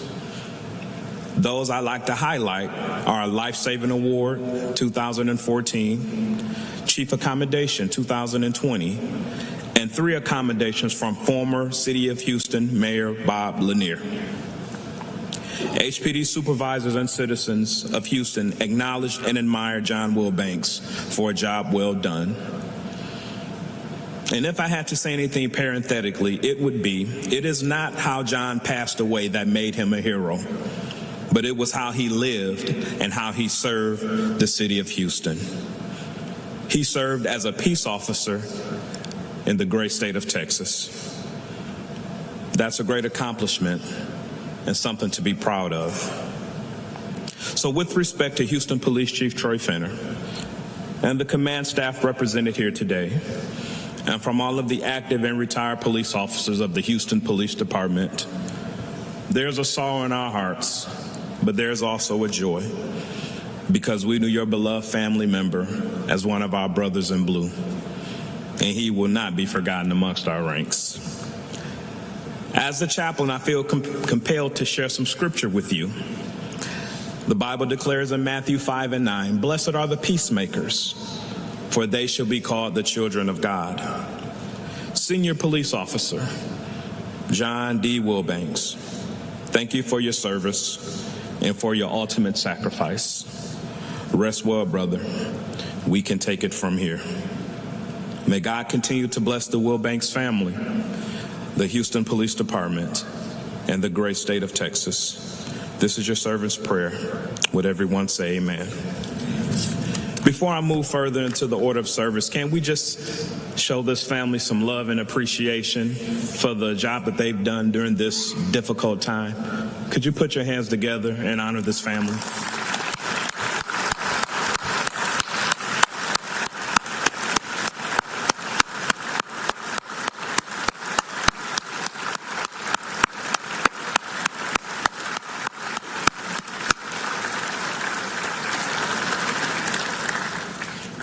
Thank you. You may be seated. We'll now have the mayor of the city of Houston come forward and share remarks. Followed by the mayor, we'll hear from our own Houston Police Chief Troy Fenner, and I shall come back and acknowledge resolutions. Thank you.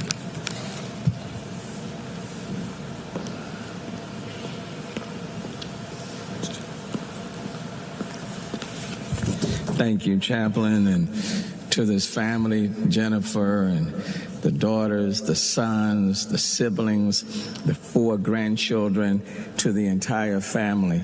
I was thinking about what I wanted to say this morning, Jennifer. Let me start off by what you said to me this morning when I asked how you wanted us to remember Senior Police Officer John D. Wilbanks.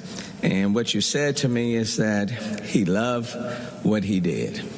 He loved being a police officer, dedicated and committed to this city.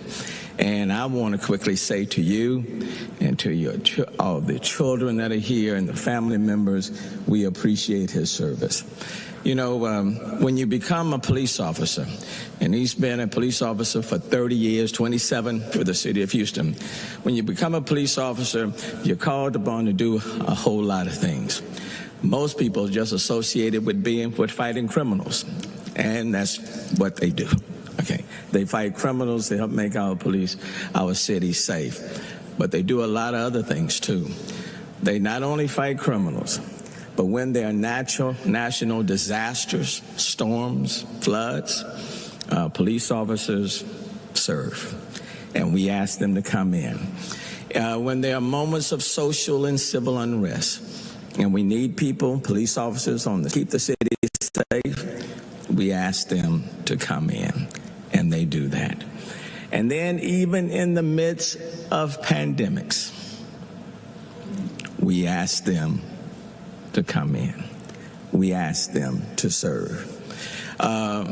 So in all of these things, we ask our police officers, law enforcement to serve. They don't have the privilege of serving remotely. You can't deal with crime at home. You can't deal with national disasters and flooding at home. You can't deal with social and civil unrest at home. And you can't even deal with pandemics at home. You are asked to serve. And our law enforcement officers, our men and women, they are impacted by it all. And they serve our city faithfully and are very much committed. The reason why we are here today, and the reason why I'm here, is to say this is a grateful city. And we've been blessed. And we've been blessed because of the police officers that serve our city, regardless of the circumstances. And we owe them a huge debt of gratitude. And so this morning, I've come, members of City Council are here, 2 congressional representatives, Congresswoman Sheila Jackson Lee and Congressman Al Green and others are here to pay tribute to someone who has served our city for 27 years, but law enforcement for 30 years. And to this family, we want you to know that we are very appreciative. The City Council passed the proclamation. I'm not going to read it in full, but essentially what it says is that the City of Houston extends its deepest sympathy to the loved ones of Senior Police Officer John D. Wilbanks as they gather at Grace Church, Houston on October 18, 2021. It talks about his life of service. And in the end, it says, therefore I, Sylvester Turner, Mayor of City of Houston, hereby proudly proclaim this day, October 17, 2021, as Senior Police Officer John Davis Wilbanks Day in the City of Houston. To God be the glory, to the good that he has done.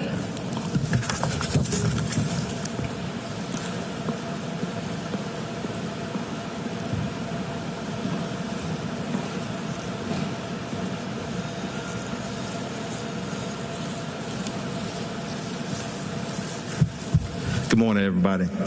Giving some honor to God and this beautiful family. Thank you so much. 27 years, and the mayor hit it right. We're in a profession where we don't get to pick and choose when we got to show up. Pandemic, storm, crime, we have to show up.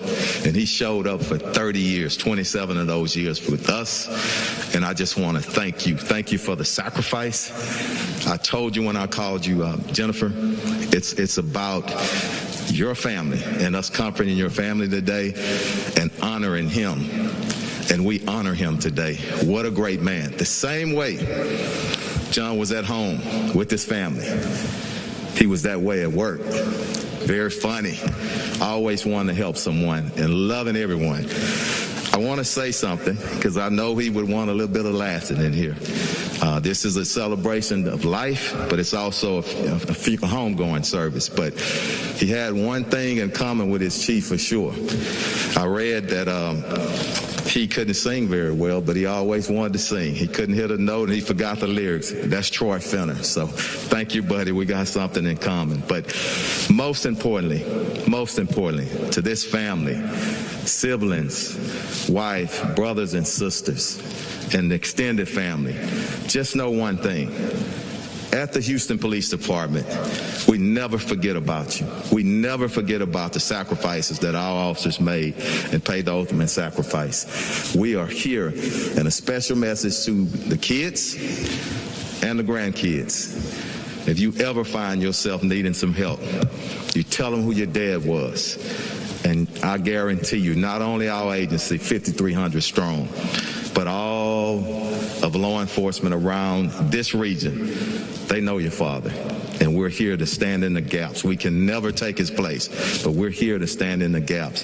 And I'm hurt, as all of us are, but I'm also proud because of the service he rendered to our city for 27 years. And Commander Harden and Special Operations and that port unit, thank y'all for what you do. You don't get a whole lot of publicity, but it's a lot of great work that y'all do out there, and I just want to say thank you. We're going to move forward today. Anything that y'all need from us, in the Houston Police Department, we're standing strong with you.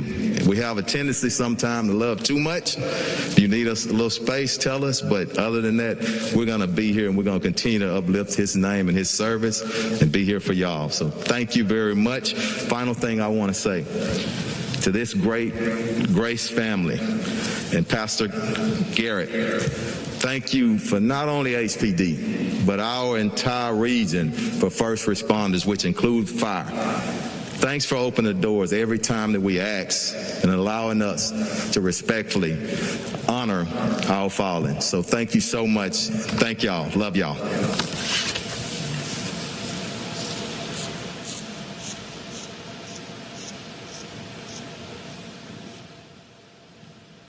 So once again, we've been listening into some of the remarks that were made here at the Celebration of Life for Senior Officer John Wilbanks. Again, he was on the Department for Houston since 1994. So you can imagine just some of the ties that he had made with some of the people he served with each and every single day. Do you want to let everyone know? We can always jump back into this for you here on Live Now from Fox, but I did want to give everyone a look at just what is still to come here. We have a live look inside of the White House. We do have at the top of the hour expected to be a White House press briefing with Press Secretary Jen Psaki. And then I'm just going to warn you, our camera moving around quite a bit here, but I did want to show you this at least. We do have Vice President Kamala Harris, who's going to be hopping onto the plane here any moment. Going to be headed to Nevada. She's going to be speaking on the Build Back Better Act. So those remarks expected to be coming here in about 2 more hours. We'll be bringing those remarks as soon as we do have them available here on Live Now from Fox. And plus, we do also have a live picture of our big board as we are seeing some bouncing back and forth.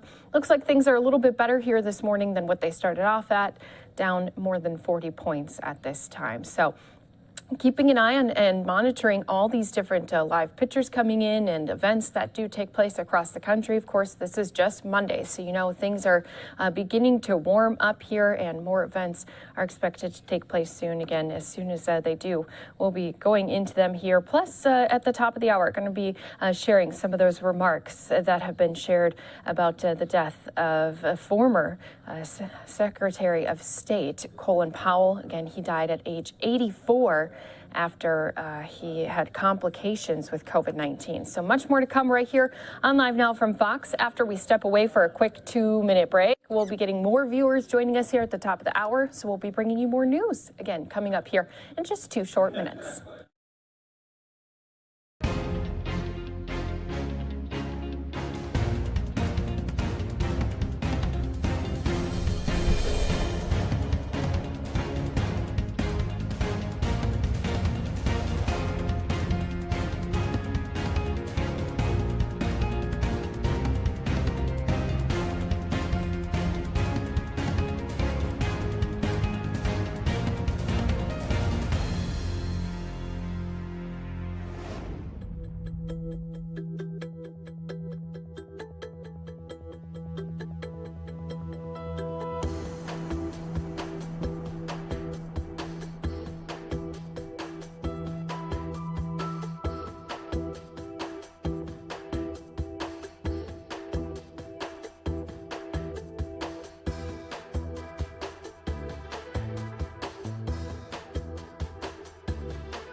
Good morning.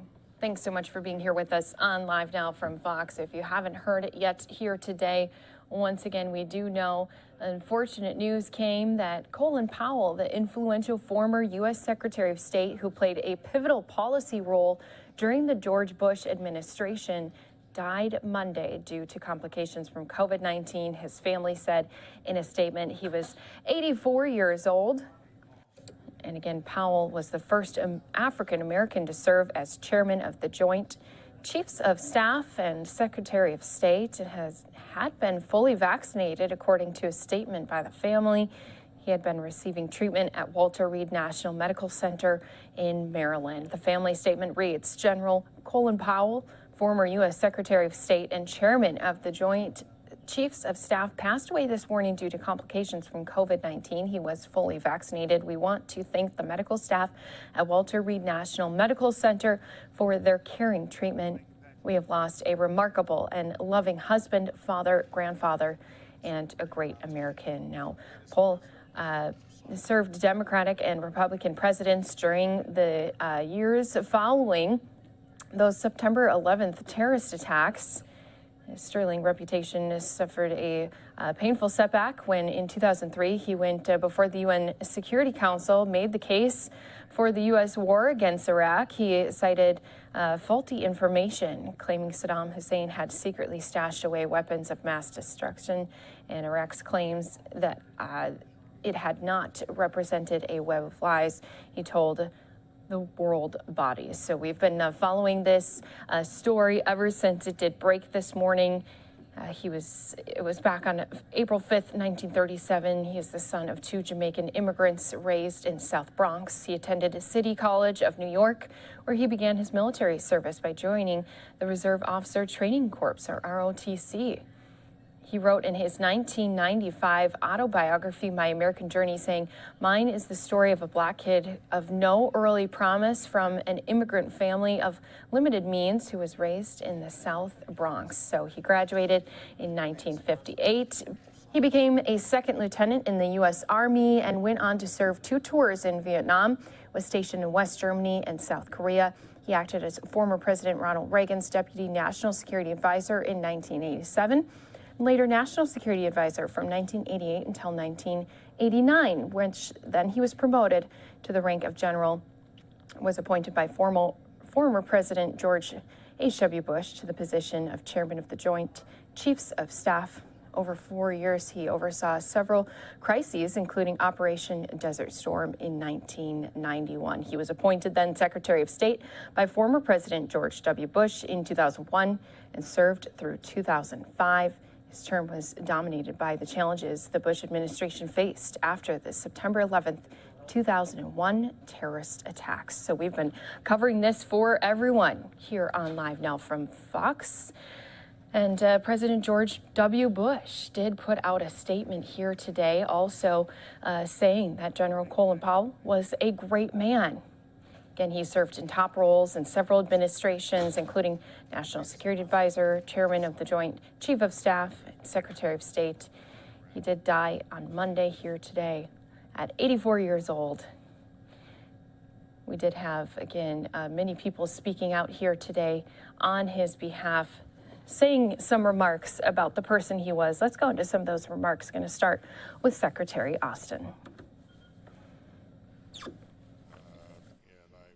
Take just a second to express my deepest condolences to Alma, his wife, his son Michael, and the entire Powell family.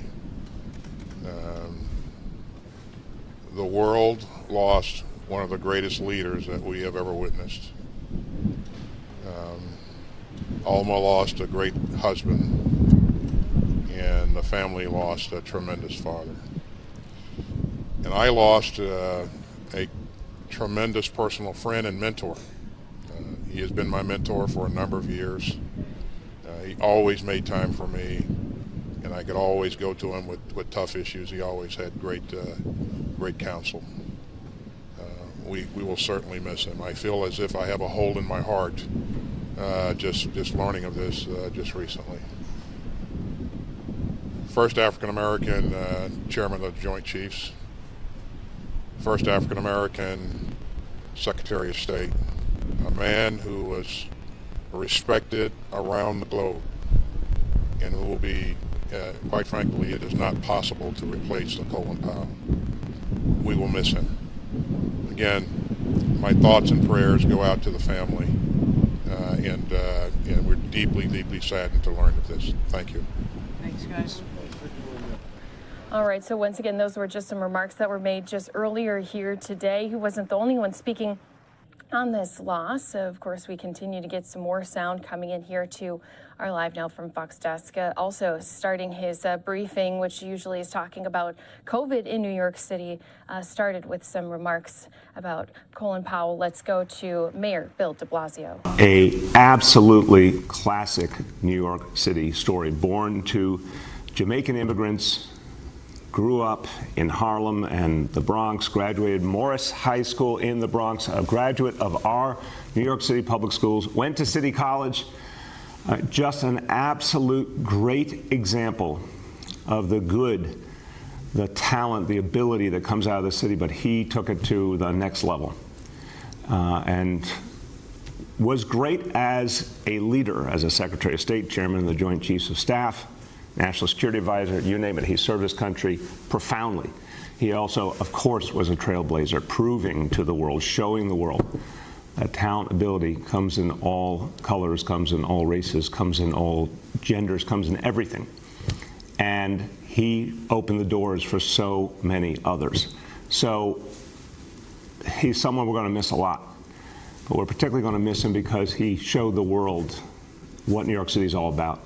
That anyone here, anyone and everyone has the opportunity to be great, and that we foster it, we respect it, we believe in each New Yorker. We're going to miss him a lot, and he made us very, very proud. All right, so with those remarks, again, not the only one. As we mentioned, President George W. Bush also putting out some remarks, some of them reading, Laura and I are deeply saddened by the death of Colin Powell. He was a great public servant, starting with his time as a soldier during Vietnam. And we've been giving some of these different remarks to you here on Live Now from Fox. I want to go back to just a little bit earlier here. We did have also Secretary Blinken giving a brief statement. Let's listen into that right here on Live Now from Fox. A long and extraordinary career in the U.S. Armed Forces. He was General Powell, former chairman of the Joint Chiefs, when he walked into the Oval Office to be sworn in as our nation's top diplomat. After that, he was Mr. Secretary. He gave the State Department the very best of his leadership, his experience, his patriotism. He gave us his decency, and the State Department loved him for it. Secretary Powell trusted the career workforce here. He empowered them. He made sure that the desk officer who knew a particular country or issue most deeply was the one who got to brief him or the president. He told his staff that they didn't need to worry about getting him fancy lunches. Hamburgers and hot dogs were just fine. When he hopped onto the elevator, he'd pull others on with him. He didn't bother with formalities.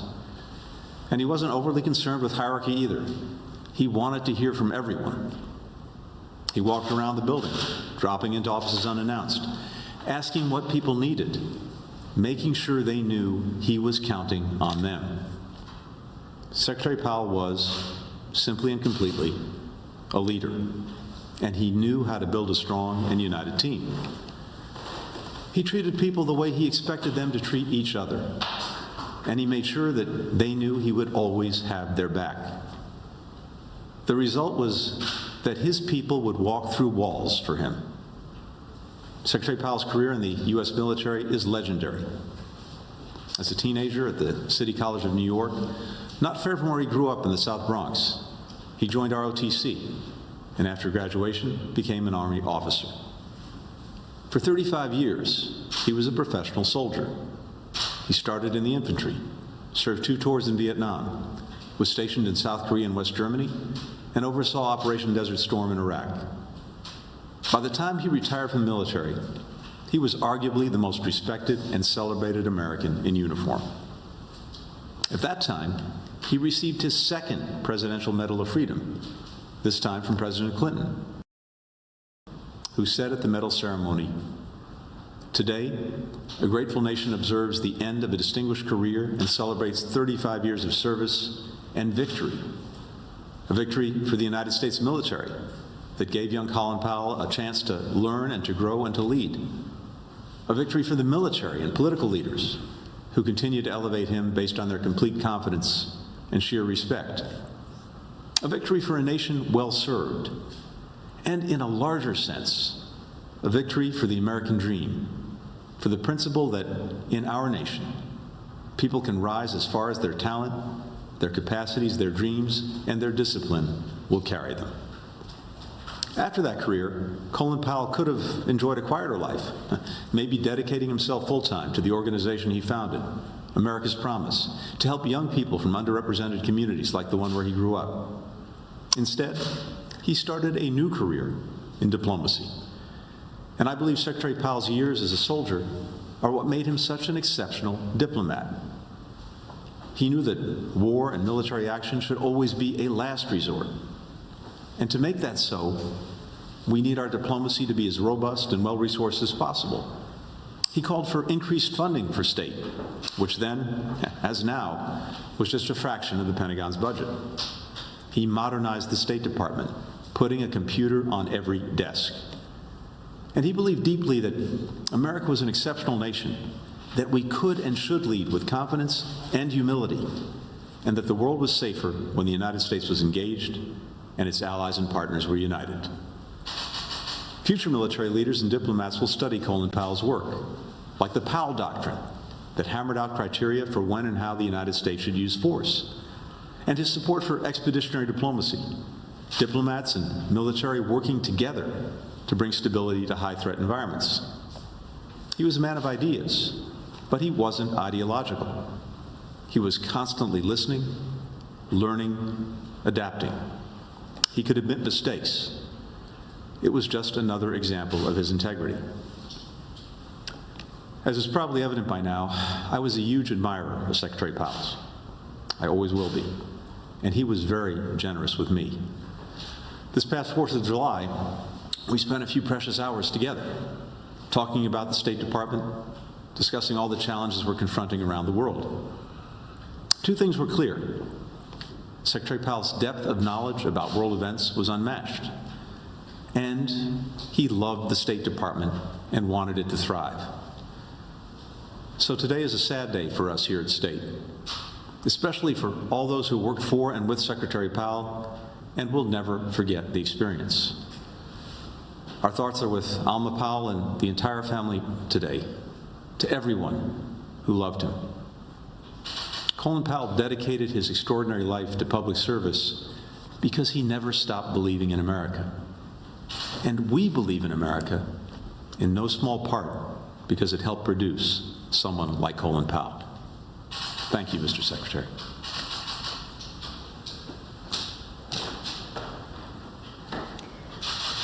So once again, those were some remarks by some of the people who are still speaking out on this tragic news that we had earlier here today, and we'll continue to give you some more of these remembrances of the life of, again, former Secretary of State Colin Powell here on Live Now from Fox. Do want to show you that we do also have a live picture coming to us from the State Department, so we'll expect some remarks also on the death of Powell here today. Once this briefing does get started, it will be something that we can either jump into live or, of course, play out those comments for you a little bit later here. Also want to let everyone know we do have a couple other live events that are taking place here today, including the White House press conference. This is going to be a briefing done with the White House Press Secretary, Jen Psaki. We'll be getting into that here in just a little bit, plus many more events that have already taken place here today. What we'll do is step away for a quick 2-minute commercial break. We'll give you some more of these news pieces after we return, again in just 2 minutes.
Welcome back here to Live Now from Fox. Let's go ahead, jump into that White House press briefing. We do have Jen Psaki, who's just stepped up to the podium. Let's listen in live on Unfiltered here on Live Now from Fox. Views as we proceed through the course of the afternoon.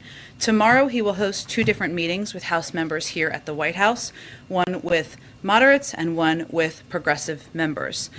We're encouraged by the accelerated pace of talks and are eager to get this done to meet the urgent needs of families who have been contending with high costs, outdated physical infrastructure, the increasingly devastating threat of climate change, and a tax system that gives special treatment to the rich and corporations at the expense of middle-class families, no matter how hard they work. As you also saw, we also announced this morning that on Wednesday, the president will travel to Scranton, Pennsylvania, going back home, some might say, to continue to rally support for his bipartisan infrastructure deal and Build Back Better agenda. There continues to be strong, broad agreement in Congress and among Americans of all stripes, political stripes, about the values at the core of the president's agenda, ensuring our economy works for the middle class, not just those at the top. Alex, why don't you kick us off? 2 foreign and 1 on nominations. To start, can you update us on the status of the U.S. and Canadian missionaries that were kidnapped in Haiti over the weekend? What's been the U.S. involvement in tracking them down? Has the president been briefed on this? And is there any update on sort of their status? Sure. The president has been briefed and is receiving regular updates on what the State Department and the FBI are doing to bring these individuals home safely. The FBI is part of a coordinated U.S. government effort to get the U.S. citizens involved to safety. Due to operational considerations, we're not going to go into too much detail on that, but can confirm their engagement. And the U.S. Embassy in Port-au-Prince is coordinating with local authorities and providing assistance to the families to resolve the situation. We can't get into too many details, I should say, about the individuals and their identities because of Privacy Act waiver considerations. And then can you comment on reports that China tested a nuclear-capable hypersonic missile over the summer to the surprise of U.S. officials? Are these accurate, and do these raise concerns about China's nuclear capabilities? Well, I know Secretary Austin, I should say, was asked this question this morning and addressed it, but I'm not going to comment on the specific report. I can say and would echo what he said, which is generally speaking, we've made clear our concern about the military capabilities that the PRC continues to pursue. And we have been consistent in our approach with China. We welcome stiff competition, but do not want that competition to veer into conflict, and that is certainly what we convey privately as well. And then on nominees, the Biden administration at this point has a smaller percentage of nominees confirmed than his recent predecessors. What do you make of this? Who's to blame? I mean, is this the fault of the Senate, or is this in part because you have been focused on the COVID response and the Build Back Better agenda? And is there a concern that this will affect government at this point? We are concerned about the obstruction of our nominees, and while we have made progress over the course of the last several months, back to the transition even of putting forward qualified nominees to serve in key and vital positions across government, there have been unprecedented delays, obstruction, holds on qualified individuals from Republicans in the Senate. What is also true, if you look historically, and we can get you some numbers on this after the briefing to give this to you in more data specifics, is that many of our nominees, a huge number of our nominees, pass with overwhelming majorities of Democrats and Republicans. They can be voted through by unanimous consent. You don't need to use all of the hours on the floor to get it done. Yet, there has been time after time obstruction that has prevented qualified nominees from being in vital positions, whether it's in the national security roles, in the Defense Department, the State Department, where we've seen ambassadors held for weeks and months at times, or even our economic nominees who are unquestionably qualified but have been unable to move forward and serve in these positions. So I would say that the blame is clear. It is frustrating. It is something that we wish would move forward more quickly, and there is historical precedent, of course, of moving these forward through a faster process. Go ahead. Thanks, Jen. I just want to see if you can elaborate a little bit on something you just said, that you're encouraged by the accelerated pace of talks on infrastructure. What changed? Is there something that's different now? The president is certainly feeling an urgency to move things forward, to get things done. I think you've seen that urgency echoed by members on the Hill who agree that time is not unending here, and we are eager to move forward with a unified path to deliver for the American people. Does the sense of urgency have anything to do with the president's trip coming up in just a matter of 8 working days? Does he feel the need to get this wrapped before he leaves? The good news is that there are phones and video conference capabilities overseas for every president and individual, so I'm not here to set new deadlines or timelines. But it is also true that we have been at this for some time. The president proposed these plans back in the spring. We have been, he has participated in dozens and dozens of calls, of meetings, of engagements with members to hear their viewpoints, to understand where they're coming from, to reach consensus. And we are at a point where we feel an urgency to move things forward, and the pickup of meetings is a reflection of that. Just quickly on voting rights, I just wanted to get your reaction to the president of the NAACP, who's on the record saying that the administration's lack of urgency on this issue is, quote, appalling. He says the lack of priority on this issue will be the undoing of the legacy for this president. Well, I would say that the lack of urgency in Congress, in the Senate, among Republicans, in protecting people's fundamental right to vote is also frustrating to the president and to this administration. The United States Senate needs to act to protect the sacred right to vote, which is under unrelenting assault. No question. We agree with leaders from the NAACP and other activists who have expressed that concern. It's under unprecedented assault by proponents of the big lie. And Republican legislatures, state legislatures across the country. It is urgent. Senate Democrats have been working hard to draft legislation that I would note includes traditionally bipartisan provisions, protecting people's fundamental right, making it easier and more accessible to vote. I'd also note the president will be engaging with, in a couple of calls, in addition to these Build Back Better calls, with members, which will provide a readout to all of you on this afternoon, about the voting rights legislation that will be put forward. But I would say that right now, the question for us, and I bet you we share this view with a number of civil rights leaders, is for Senate Republicans and what kind of leaders they want to be. Are they going to play a role in making it easier and more accessible to vote? Are they going to protect this fundamental right?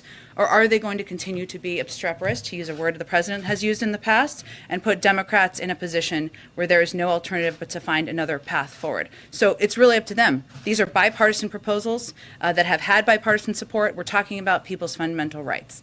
Go ahead. Does the president feel the need to mediate the current war of words between Senators Manchin and Sanders we've seen play out? To mediate the war of words, I would say the president has been in touch with both senators, not to mediate words, but to better understand the path forward and what are priorities to each of them. And he will continue to play that role. And then 2 quick ones on policy.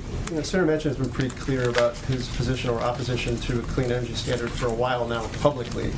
Presumably that's given your team time to try and figure out workarounds to that. Does the president still believe he can meet his emissions goals if a clean energy standard or CEPP is not in his final proposal? Well, President Biden has been clear about what he supports. 100% clean power by 2035 is a goal he committed to over a year ago. As you all know, that's why I think you're asking about it, and he remains committed to it. The good news is there are a range of good ideas and proposals out there from members of Congress about how this legislation can help meet that goal. And there's no question in our minds, there's important debating right now happening about what the components of the climate proposals will be in these packages, that these packages will have a historic impact on addressing our climate crisis. I'd also note, can I say one more thing? I'd also note that the president also has not waited for legislation. He has led the shift toward electric vehicles. There are components in these packages that also will help move that forward. Phased out super pollutants like HFCs to greatly reduce emissions. Made across government investments in clean energy like offshore wind and solar. Made historic commitments to use every lever at his disposal to advance environmental justice and spur economic opportunity. So it is absolutely pivotal that these pieces of legislation have climate components, and they will, to address the climate crisis, but he has also not waited for that. He's also taken actions of his own accord. And then one more, one of the critical pay-fors in the package is tax enforcement. And I know you've discussed this a couple times the last couple of weeks, but given the scale of the ramp-up we've seen from the banking industry and opposition to the proposal you've laid out, what's the sense from the White House in terms of the pushback against that, or if they're concerned about the future of that proposal?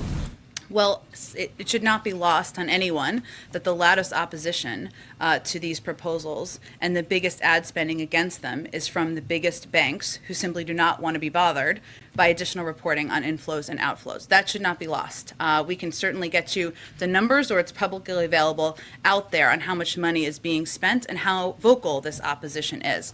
I would note that the top 1% is responsible for $163 billion a year in owed but unpaid taxes. So this proposal we're talking about is about preventing high-income individuals who are not typical wage earners, meaning they don't get paid through standard payroll, W-2s.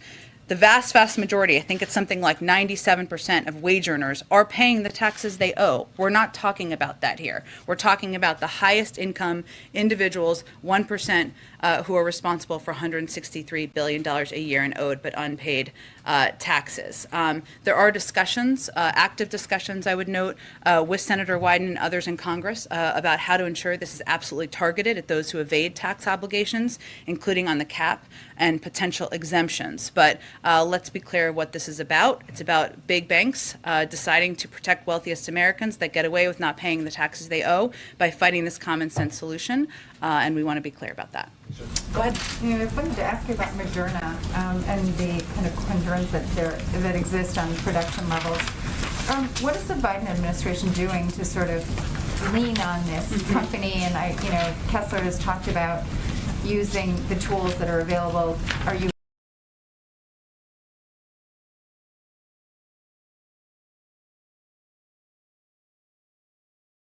But what I can, and I think what you were alluding to, but for others who didn't see, Dr. Kessler did not mince words in his expression of what Moderna should be doing here, which is sharing their know-how with other parts of the world in order to increase capacity and production, something that we definitely support. So the process of technology transfers, as you know, involves teaching another company how to make a vaccine that takes specialized scientists and transferring intellectual property. We actually absolutely want that to happen.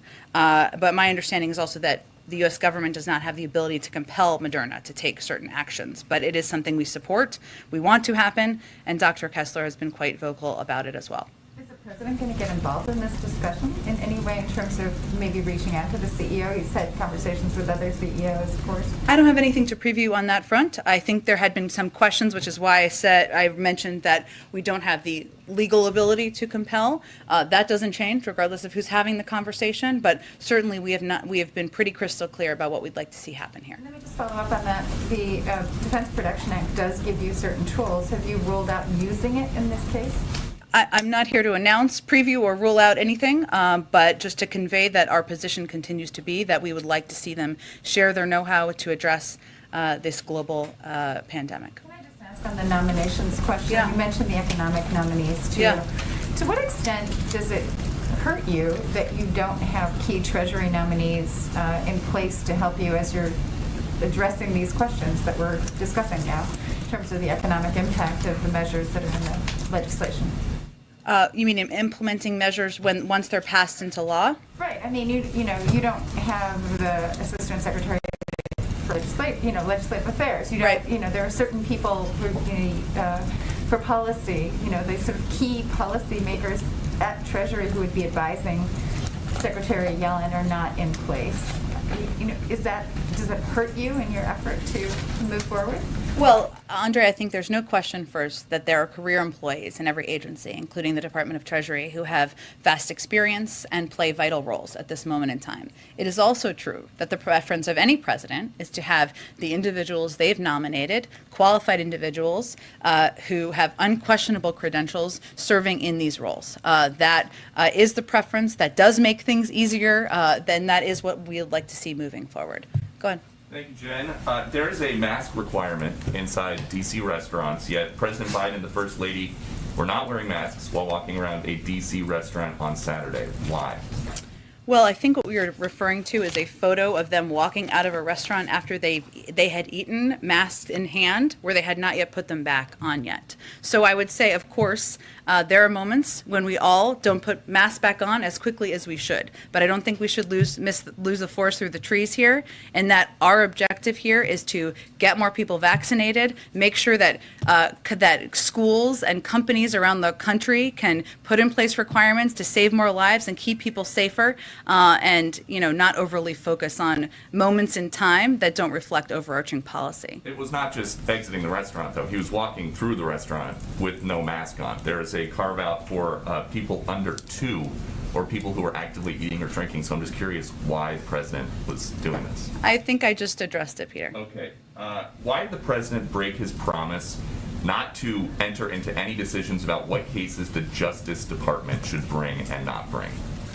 How did he break his promise? Well, he was asked if the DOJ should prosecute people who defied January 6th committee subpoenas, and he did not say, I will let the Justice Department decide. He said, yes. Well, let me reiterate, and I put out a statement also on Friday night on this, where I conveyed clearly that, one, the president continues to believe that January 6th was one of the darkest days in our democracy. He also continues to believe that the Department of Justice has the purview and the independence to make decisions about prosecutions. And that continues to be his view, and that continues to be how he will govern. You say that is his view, but that is not what he said. I just conveyed what his view is, and that is also how he has operated, how he has governed, and how he will continue to govern. And I think that's what's important for people to watch. So then what's changed since last year when he said, I will not do what this president, former President Trump does, and use the Justice Department as my vehicle to insist that something happened? Well, since you give me the opportunity here, former President Trump used his office to incite an insurrection. He put political pressure on senior DOJ officials to propagate lies about the election to the point where they threatened to resign en masse. I think there's hardly a comparison there. But President Biden said, the Justice Department in my administration will be totally independent of me. And he said he would not enter into any decisions about what cases the agency would bring and not bring. How is that And he has not, and he will not. And criminal prosecutions are their sole purview. Criminal prosecutions are the sole purview of the Department of Justice. That is the president's position. That is what he nominated the Attorney General to operate under. That is exactly what the Attorney General is doing.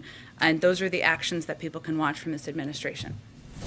As the public reflects on the life of Colin Powell and his public service, people are also now aware that he had a breakthrough case of COVID in addition to cancer and had some vulnerabilities. Because he was fully vaccinated and got COVID that took his life, any concerns about how that will be interpreted publicly, or how does that affect the message from the White House about the importance of vaccinations?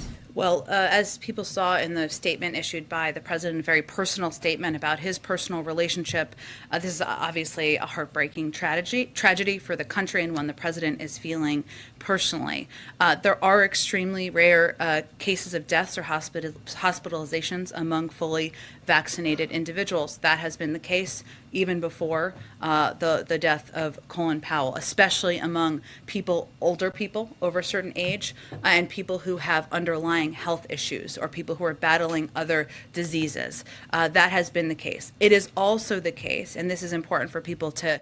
So we've been listening in here, White House Press Secretary Jen Psaki talking as they answer a lot of different media questions, all the way from the president's agenda with his Build Back Better Act, all the way to some of our supply chain issues, and of course also some of the photos we've seen recently in the news headlines. So what we'll do is step away for a quick 2-minute commercial break. When we come back, going to be switching gears here for all of our viewers with us. Going to be talking about an important case, jury selection beginning. More on that coming up here in just 2 minutes.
And welcome back here to Live Now from Fox, where we continue to bring you some of these top news stories happening all across the country. Jury selection beginning in Georgia today for a murder trial of 3 white men charged in the shooting of a black man running in their neighborhood. The name may sound familiar as this happened back in February of 2020.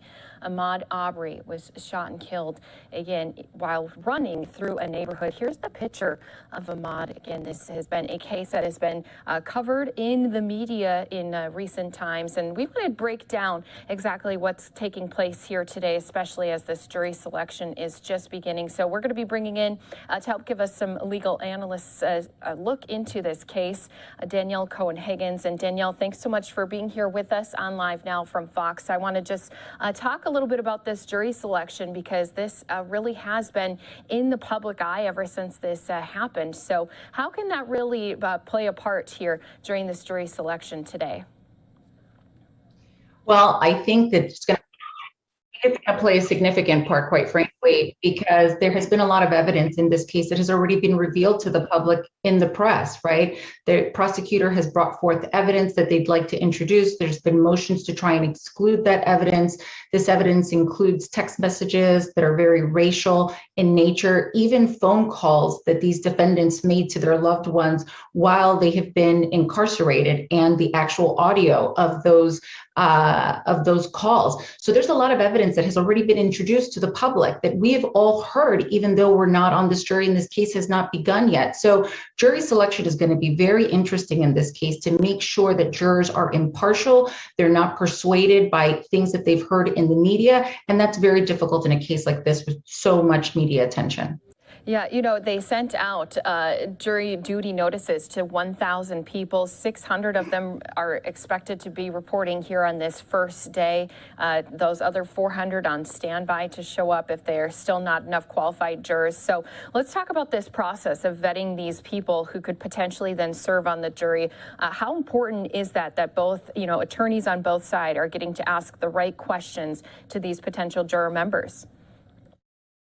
You know, some trial lawyers believe, and I agree, that voir dire is the most important part of any trial. And it's true, because these are the individuals, the men and women, they're going to be determining the outcome of your case, the fate of the defendant. And so it's incredibly important. I would anticipate that in a case like this, with this much media coverage, it's going to take at least a week to select this jury. And I hope that the judge in this case allows both sides to ask all of the questions that they need to in order to cull through, as you mentioned, hundreds of potential jurors to get down to those that are going to sit on this jury. And it's not going to be an easy process. This is not only a case that has received tremendous media attention, but there is a lot of emotional connections in this case, the number one of which being the racial aspects of this case that no one can deny. So it is going to be a challenge for these lawyers. I think it's going to be a very lengthy voir dire process, and I do believe it's the most important part of the trial. And so let's just talk again just about this role that social media has really played in some of these bigger key trials that we've been seeing in recent years. You know, we just had in Minneapolis the George Floyd trial. Now this kind of a similar case too, where it really did spark a lot of protests across the nation. You have 3 white men who are being charged in the death of a 25-year-old black man. So what kind of potential questions do you think that these attorneys are going to ask to really try to dig into if there's any biases with these potential jurors? Yeah, so I think they're going to ask about each of these individual potential jurors' participation and connection with social media. How often do you watch the news? Do you watch the news once a day or once a week? Is it all day or is it in the evenings only? Which channel of the news are you watching when you're watching the news? What social media platforms are you on? Who do you follow? What kind of magazines do you read? What's the title of those magazines? All of that is very valuable information for the attorneys in a case like this to get into the minds of these potential jurors. I'm sure that a lot of members of this potential pool may want to serve on this jury trial because this is a national case with a national attention and with very high implications. So I think it's going to be a challenging but certainly doable task on behalf of these attorneys to get into the minds of these jurors and be able to sift through who wants to sit on this jury, maybe just to, you know, potentially have a moment in front of the cameras, or who's really truly focused and concerned at getting to the justice in this case. Now, this did also spark a state House and Senate bill to be passed with overwhelming margins. So Georgia Governor Kemp, along with Georgia lawmakers, made a bill that takes away that it ended the right of people in Georgia to make an arrest if a crime is committed in the person's presence or without in their immediate knowledge. So this really did kind of snowball, as I mentioned, not only this law to be put into place in Georgia, but also some protests to happen nationally. Are these going to be some things that we're going to hear come up in the trial once that does begin, after the jury selection happens? You know, that's obviously going to be up to the judge, but I do think that that is relevant. And I'm thankful that Georgia changed that law, because really that is what the defendants are going to argue, right? I mean, this case has video evidence. It's not going to be their word against the prosecutors. There's video evidence, which is going to be very difficult for them to overcome. So it's going to boil down to motive and intent. They're going to say, listen, we were just trying to carry out a citizen's arrest. We were just trying to protect our community. But when evidence comes out that there was only 7 other previous allegations of burglary, and it was 7 weeks prior to this fateful day in February on the 23rd in 2020, that's going to weigh in very heavily. A jury is going to have to decide between a citizen's arrest or felony murder here. And I think that the video in this case is going to do a lot towards persuading that jury one way or another. Whether or not these bills are going to be introduced, that's going to be up to the judge, but I certainly think that they're relevant. Let's talk about that video too, because some people may have seen it time and time again. It's a video of a cell phone showing this incident where they were following Ahmaud. He was running through a neighborhood. They were following him down with a pickup truck as they were armed, and obviously ended up taking his life. So what part does that play here when it comes to picking our jury and this video being introduced into the courtroom, because a lot of people have already seen it on repeat over and over again? Yeah, I think it's going to play a huge role, and they're going to have to find jurors that are going to swear under oath that they haven't seen that video, or that they saw it, that it wouldn't weigh in on their ability to be impartial during this process. And that's going to be difficult, because I don't know anyone in this country that I have met that has not seen this video, except for Ahmaud Arbery's mother, who unfortunately just saw it very recently in one of the most recent court proceedings, and it was gut-wrenching for her. So, you know, if you're following the news and you're watching this as a jury, you're likely going to be excluded. They're going to be looking for those that are disconnected from the social media and from the news, and that's going to be rather difficult, especially in light of the global health crisis that hopefully we're coming out of. A lot of people have spent time at home in front of their computers and in front of their television. So it's going to be very challenging for these attorneys to identify individuals that have not seen this video, but I think they're going to acknowledge those that they have seen the video, but they're going to be able to pick people that are going to attest to being able to be fair and impartial despite having seen that video. And you pointed out something really good that I want to make sure our viewers hear too. You know, your past social media posts do play a part in this case as well. They're going to be looking into that with all these potential jury members. As they should, right? I mean, Travis McMichael's social media posts and text messages are playing a part in the prosecutor's case against him, right? There are racial, horrible messages that he put on social media and that he sent in a text to a friend in 2019. The judge said that those are coming in. So as a potential juror or a juror that is sitting on this case, you absolutely better believe that what you say on social media is going to be looked at and it's going to be scrutinized, right? I mean, social media gives us this platform to have a voice and to say how we feel about every little thing. But as a juror, it is your civic duty and responsibility to only consider the evidence that is presented before you, right, by the attorneys in that particular courtroom. And so there will be very strict instructions given to each jury member once they're selected, and it will be obviously not to say anything about this case until it's absolutely over. Could you see them trying to keep the jury members private from, you know, their names being released until a later date? Could you also see them being secluded where they aren't going to be allowed to check outside media sources while they're seated during this trial? I think sequestration is certainly a possibility in a case like this with this much media attention. We'll certainly know soon whether or not that will apply in this case, but I do think that this case, considering the facts, considering the national media attention, considering the issues involving race, that this case is certainly ripe for the potential of sequestering those jurors. Anything that you, Danielle, want to point out that you'll be looking forward to either hearing or learning more about during this trial? Because as we know, this jury selection could take a couple of weeks, and then obviously a lot of people are going to be keeping an eye on how the trial does play out. Anything you specifically are going to be looking forward to learning?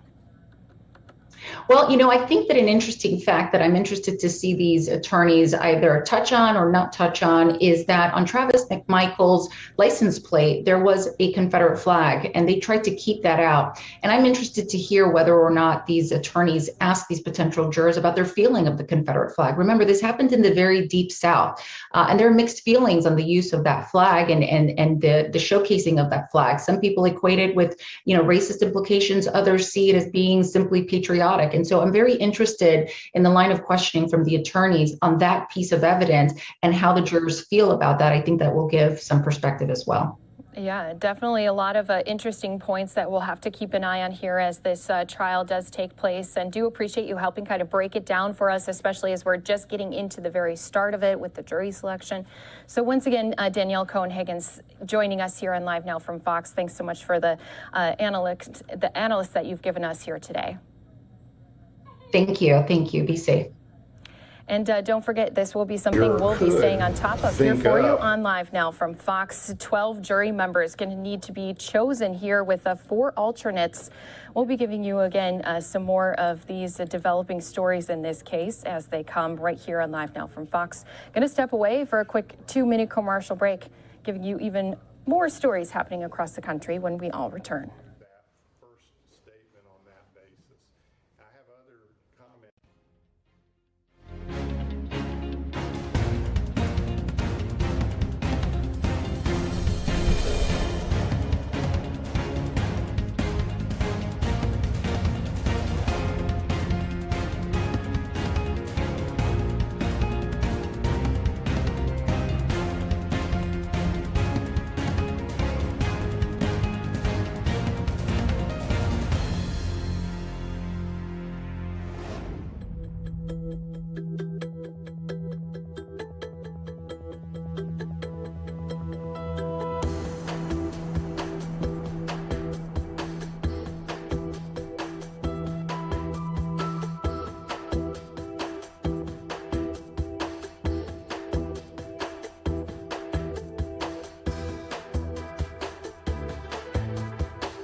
Welcome back here to Live Now from Fox, where we continue to give you some of these live updates and stories happening across the country. As we just mentioned, we do have a few different stories we've been following here, but I want to continue giving you some of the live events that are taking place here across our country. Then we can always get into some of those press conferences that happened earlier in the day. So going to jump back out to the White House as we do have our press secretary, Jen Psaki, still answering media questions. Let's join them live here on Live Now from Fox.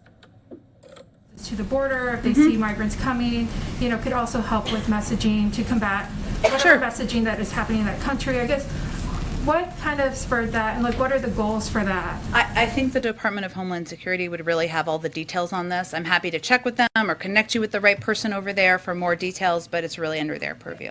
And one question, I guess, with this kind of bolstering of intelligence, especially, in South America where we saw many of the Haitian migrants coming from, I guess, how does this affect the White House, the Biden administration's goal to address root causes, which has been mostly focused in Central America? Well, let me get more details on this exact program, and we can talk more about it tomorrow or offline or what have you, and I can connect you to someone at DHS too. Go ahead, Karen. Thanks, Jen. The president was asked Friday night by ABC if he supported term limits for the Supreme Court, and he said no. He has said that before. He talked about that during the campaign season. But that appears to be the area in that draft report, the materials last week, that has, agreement, bipartisan agreement. Why is he ruling that out now before getting the final report in a couple weeks? As you know, he hasn't reviewed the final report, which again is an assessment. It's not recommendations. Obviously, you all have seen the draft out there, and there was a public meeting on Friday to discuss. So I think it's more reflection that his position hasn't changed. He hasn't reviewed the report yet, and I'm sure when he does, we'll have more to say. Publicly now that he doesn't support, he said just no, one word answer, that he doesn't support the proposal that does have the most widespread and bipartisan support as stated by that committee. Is the takeaway now that any changes to the court are not likely to happen? I think the takeaway should be he hasn't reviewed the report or the assessment from the Supreme Court committee, and that is consistent with what his position has been in the past.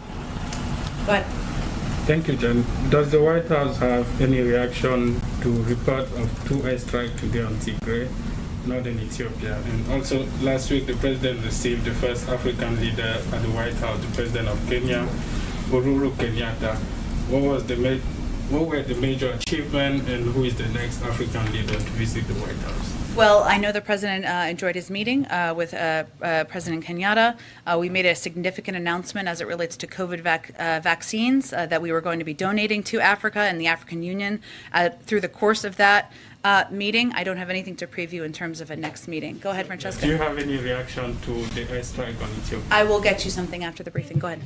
For you. Sure. So another comment the president made on Friday was that he was convinced that the spending legislation was going to get done, but they're not going to get the 3.5 trillion. We'll get less than that, but we're going to get it. And then he said, and we're going to come back and get the rest, end quote. What did he mean by we're going to come back and get the rest? Does he mean another reconciliation bill next year? What did he mean by that? He wasn't giving predicting a legislative vehicle. I think what he was conveying is we all know this is less than 3.5.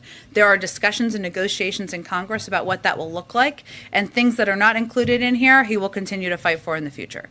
Okay, and you mentioned a bunch of meetings that the president is having, virtual or calls. We saw him go up to Capitol Hill. Has he given any consideration to Terry McAuliffe's recommendation that he just sit all the leading lawmakers in a room and say you can't leave until you get a deal done? The president's been doing this a while, 36 years in the Senate, with all due respect for the recommendations of anyone outside, and he's going to continue to work with Democratic leadership about having the kinds of meetings and engagements that will help move this across the finish line. On his schedule, do you expect that he will campaign in Virginia for Terry McAuliffe before he leaves for Europe this month? I don't have any scheduling updates today. Go ahead. 2 questions. Your administration has said multiple times that its commitment to Taiwan is rock solid. So given this rock solid commitment, what is the president's stance on letting the Taiwan mission here officially change its name to the Taiwan Representative Office? I would point you to the State Department. Rahm Emanuel's confirmation hearing to be the next U.S. ambassador to Japan is Wednesday. If confirmed, what is the president hoping that Rahm Emanuel will bring to the table when it comes to strengthening U.S.-Japan ties? I think he's hoping that he will bring his commitment to public service and broad experience in policymaking to have a strong position in Japan from the United States. Go ahead. Thanks, Jen. You were asked earlier in the briefing about whether this urgency to get to a deal was driven by the president's travel schedule. I want to go at it from a different way. Sure. Because there is sort of at least one real deadline on October 31st as it relates to the surface transportation bill. That's been a sort of informal marker for leadership. Can you rule out that the president would cancel or postpone the trip if it's necessary to if there are votes scheduled around that time in order to work the vote? I think you can all fully plan for the president to be traveling to Rome and Glasgow on his scheduled trip. Has he given any direction to congressional leadership, because he would want to be presumably here for a vote, to schedule any votes accordingly to try to get it done before his departure or to wait until afterward? There are a range of ways to sign legislation into law, even if the president is not here. Thank you, Jen. Thanks, everyone. All right, and with that, we'll step away for another quick 2-minute commercial break, bring you more news across the country when we return. Stick around. More Live Now from Fox comes back here in just 2 minutes.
Welcome back, everyone, here to Live Now from Fox. Taking a look at the State Department. We will be getting a briefing.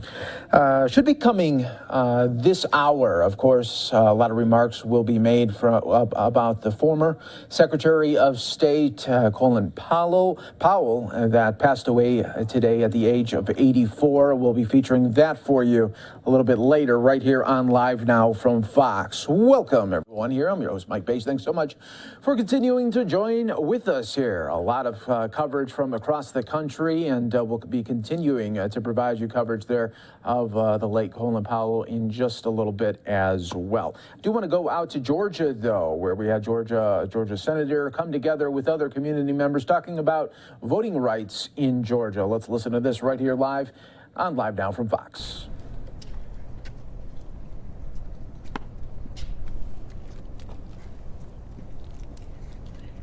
Gotta get Miss Jo in the shot. Okay. Good morning, and thank you for joining us. I first want to thank Reverend Jerry D. Black, the pastor here at Beulah, for your hospitality. You're welcome. Grateful to you for helping to convene us this morning. I want to thank and recognize Dr. William E. Flippen Sr., Senior Pastor at Greater Piney Grove Baptist Church, and congratulate the pastor on 31 years of service to that church this Sunday. And all of the faith leaders and community leaders gathered here and represented this morning. This morning we have convened a meeting of key faith leaders in DeKalb and Fulton counties and from across the metro area to discuss the urgency of passing federal voting rights legislation. And I took the time this morning to brief these esteemed faith leaders and community leaders on two bills that I have authored and introduced in honor of my mentor, the late, great Congressman John Lewis. First, the Right to Vote Act, which I introduced earlier this year, which would establish the first ever affirmative guarantee of voting rights for eligible U.S. citizens ever in federal law, and empower citizens to challenge state and local laws that diminish their access to the ballot. And more recently, I've introduced the Election Worker and Polling Place Protection Act to strengthen federal protections for election officials, for volunteer workers at polling places, and for polling places themselves, such as this church, which have seen a shocking increase in threats of violence and intimidation over the last year. So again, just for the press to be very clear, we have convened this meeting of faith leaders to discuss the urgency of advancing federal voting rights legislation. And this morning I've briefed my colleagues on these two major bills I've introduced, the Right to Vote Act and the Election Worker and Polling Place Protection Act, which are essential to protecting ballot access for all eligible American voters as we see laws such as that passed in Georgia here, which are intended to make it harder for some people to vote, to serve cynical partisan ends. So thank you again, Pastor Black, for the hospitality. Thank you all for joining this morning for this meeting, and happy to answer any questions from the press. Yes, can you speak specifically about how these proposed laws would impact Georgia's sweeping election laws that they just passed this year? Sure. So let me again walk you through the two bills I've introduced. The Right to Vote Act, which would empower every citizen to challenge in court any law, practice, policy, or procedure that a county government or a state government imposes that makes it harder to vote. So this empowers the people to challenge in court any law or any policy that reduces ballot access, and to force state or local governments to prove a couple of things. First, that any change in election law serves a legitimate and specific purpose, and that it's the least restrictive means of achieving that end. That's the Right to Vote Act. Again, this is a landmark voting rights bill that would establish for the first time ever in federal law an affirmative guarantee of voting rights for American citizens. The second bill is the Election Worker and Polling Place Protection Act. Again, it's the Election Worker and Polling Place Protection Act. And that strengthens protections in federal law for election officials, poll workers, and their families against intimidation and threats of violence. We saw a shocking increase in the incidence of threats against election officials. Republicans, Democrats, nonpartisan volunteers. We heard it from the Secretary of State's office when the former president was trying to overturn the election results. Yes. And so we have got to protect the people and infrastructure that facilitate the administration of elections in order to protect the people's right to vote. All right, well, we've heard several times from Georgia Republicans indicating that the purpose of SB 202, HB 530 run those laws was to actually strengthen and make elections more secure in this state. Can you speak to that assertion? These restrictions serve partisan ends. These restrictions are about making it a bit harder for some people to vote so that folks in power can maintain their power. And the former president told a pack of lies about how the last election was administered. The courts have thrown them out uniformly. And unfortunately, Georgia's state legislature has passed legislation that makes it harder to vote on the basis of those lies. And that's why I'm introducing voting rights measures and briefing faith leaders and community leaders on those voting rights measures and working alongside Senator Reverend Warnock to advance and pass those voting rights measures. All right, are we able to hear from any of the faith leaders on their plans to play a role in this effort and what they plan to do with the churches? Reverend Black, you know, flip it. Yes. Can you step up to the mic? Okay.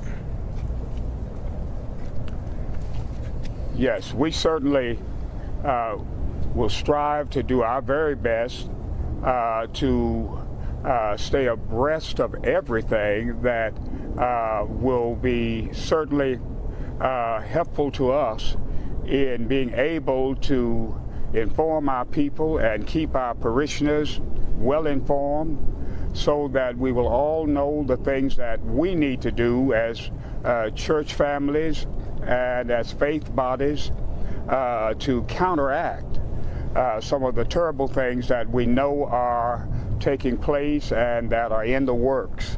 And certainly we will be striving even the more so to support leaders such as Senator Ossoff and certainly Senator Warnock and others who are certainly striving to make sure that our voting rights are kept secure and that we can do all that is possible to keep things going in the direction that we know they rightly should go. Amen.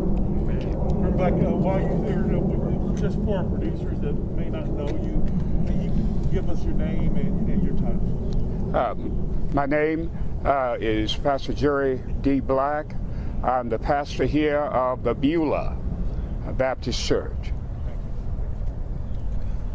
Senator Ossoff, I have one question. That would be,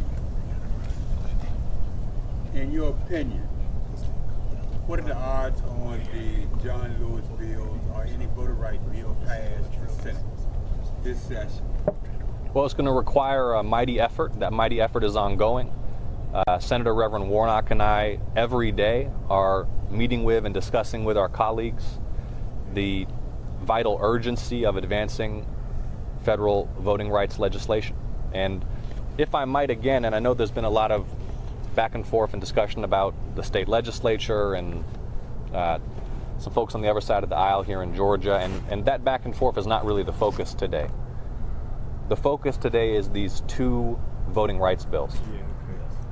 Not the political argument, but the substance of this legislation that I've authored and introduced to protect voting rights for my constituents here in Georgia and Americans across the country, the Right to Vote Act and the Election Worker and Polling Place Protection Act.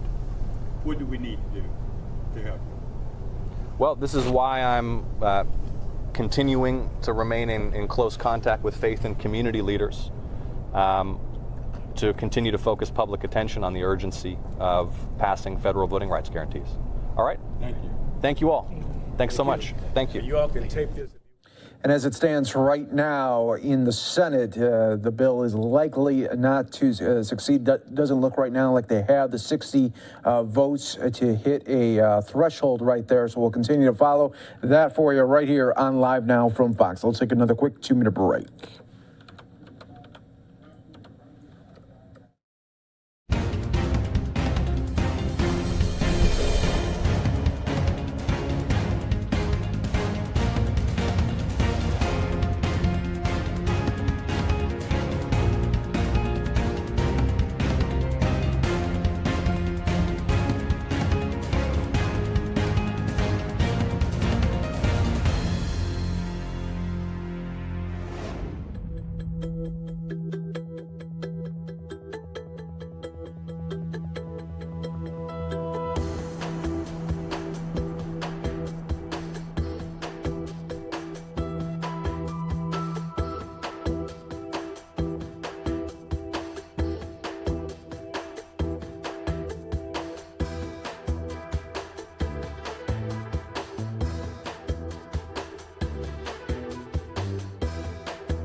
Welcome back, everyone, here to Live Now from Fox. State Department briefing is now underway. Let's listen right here on Live Now from Fox. You know, today's a very somber day here at the Department of State.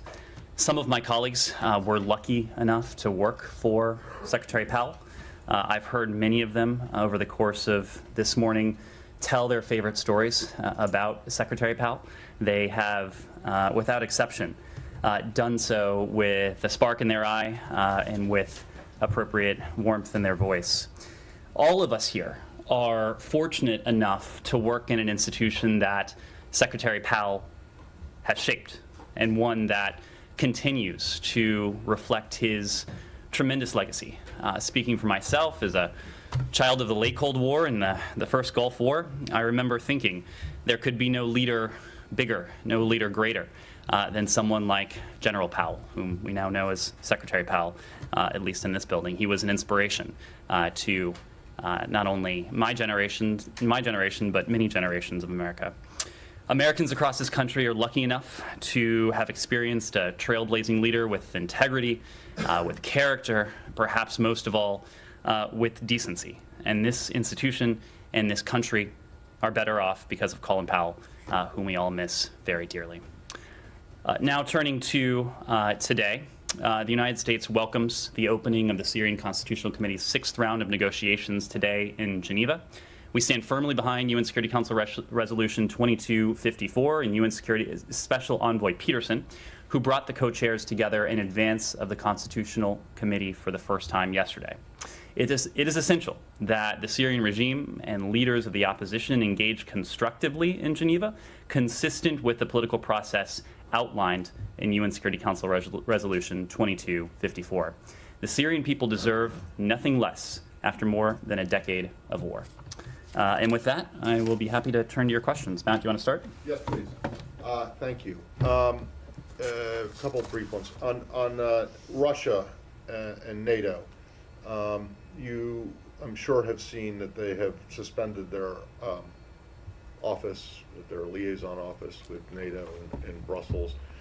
And I'm wondering if you have anything to say about that, and if you don't, or if you don't care, that's fine, but do you have any reaction to them also closing down NATO's office in Moscow? We would refer you to NATO for further information, but we do note that NATO recently withdrew the accreditation of 8 members of the Russian mission to NATO who were serving as undeclared Russian intelligence officers. NATO's policy towards Russia remains consistent.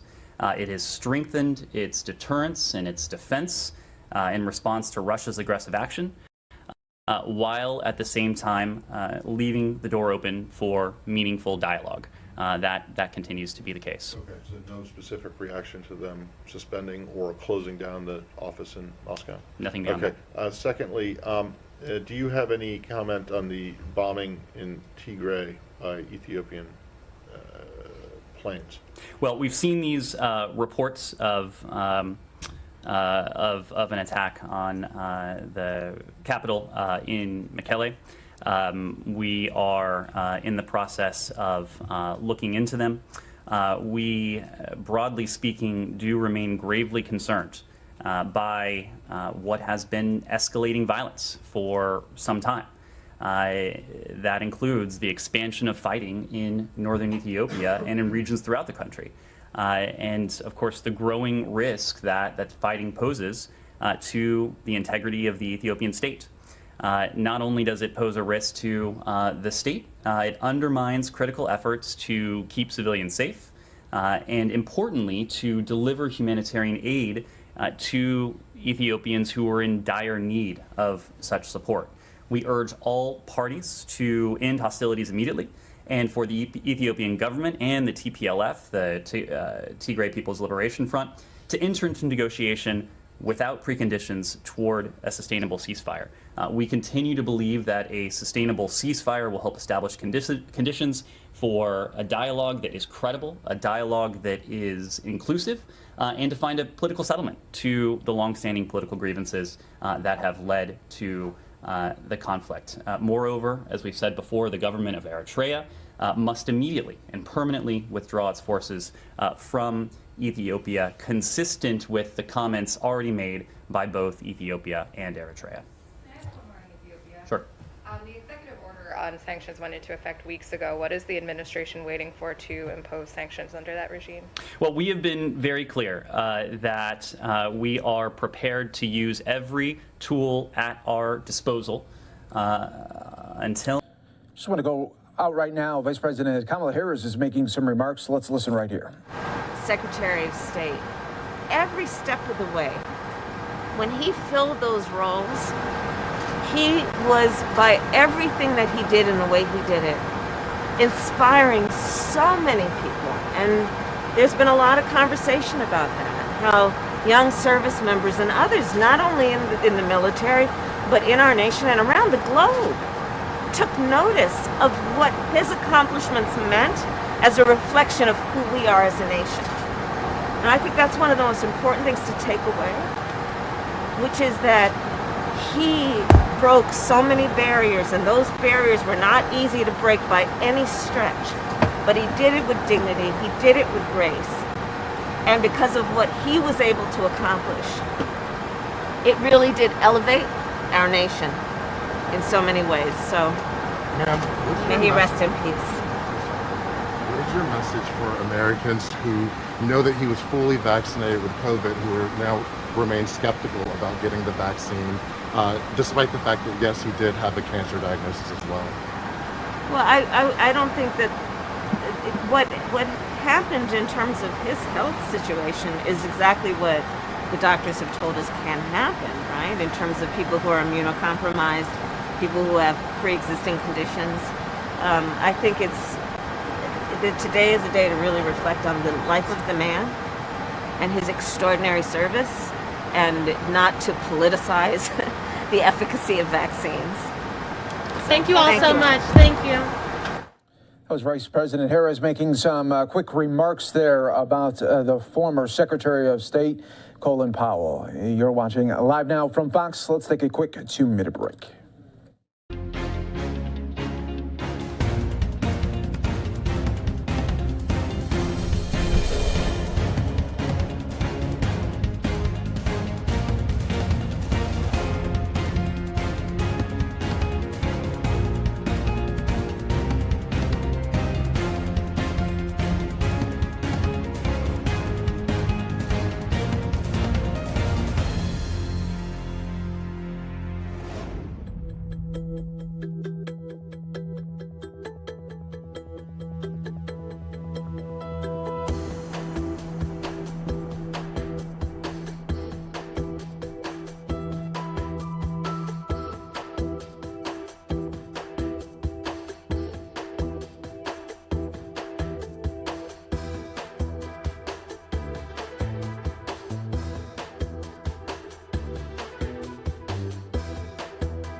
Welcome back, everyone, here to Live Now from Fox. Live right outside of the White House, where pretty soon we are expecting the First Lady. She's holding an event honoring teachers, and that'll be happening right outside of the White House, and we'll feature it for you right here on Live Now from Fox. She'll be hosting the Council of Chief State School Officers 2020 and 2021 State and National Teachers of the Year at the White House, getting an honor that they so deserve. We'll be bringing that to you as soon as it gets going right here on Live Now from Fox. Everybody, I want to continue on right here, giving you the top stories and headlines, of course, across the country. And earlier today, at right outside of Southwest headquarters, some employees as well as state officials in Texas coming together for a protest against vaccine mandates. Let's feature a little bit of that for you right here on Live Now from Fox. Show us how to love one another as you love each of us while we fight for these things. In Jesus' name we pray, amen. Amen. Thank you, Kyla, and thank you for setting the tone for us this morning. So let me introduce myself very quickly. I'm Denny Vigiano. I'm a leader here at Southwest Airlines. So I am proud to be here today as a fellow cohort, mother, daughter, wife, friend, and American. And we have friends and family and cohorts here, unvaccinated and vaccinated, standing alongside with us here today to fight for freedom. I commend you for rising up and speaking out. I also stand for the employees that are not here today that are out working on the line, or the ones that are too afraid to come and stand with us. So let me be clear, because our president is confused. Today is a peaceful protest against the Biden administration's vaccine mandates that are facing our beloved country and our beloved company. This is not an anti-vaccine protest. We are here to encourage Southwest to fight for employees' medical freedoms and the right to choose without losing your jobs. And hopefully, we inspire other Americans to stand up and fight for their own freedoms. I'm a third-generation employee here at Southwest. I've been here for 10 years. I started as an intern. And I do not stand here today without concern for what I say today could mean for my career. But my individual career is not more important than your individual freedoms. It is a risk I am willing to take. My father grandmother, aunt, and 3 uncles have all worked for this wonderful company with over 120 years of life service. We love this company, and it is our extended family. Throughout our 50-year company history, employees have fought for Southwest to become what it is today, the Love Airline, the airline that gives America the freedom to fly, and the maverick of our industry, the company that bucks the norm. Over the years, our company has repeatedly asked us to stand up and fight, and we have risen to every occasion.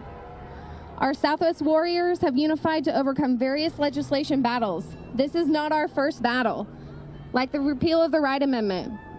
All of those battles have resulted in victory. So why are our executive leaders choosing now to comply with this tyrannical administration? It matters more than ever that we stand up and fight, not just for Southwest, but for the greater good of our nation. Our employees have selflessly taken pay cuts, offered portions of their paychecks to make ends meet for this company through 9/11 and the COVID pandemic. And so now we need Southwest to reciprocate, to fight for our employees' freedoms. So we are here to petition our executive leaders to fight for us. We do not have the ear of this administration, but as our leaders, they do. They have a seat at the table, and they need to share our heart and voice on our behalf.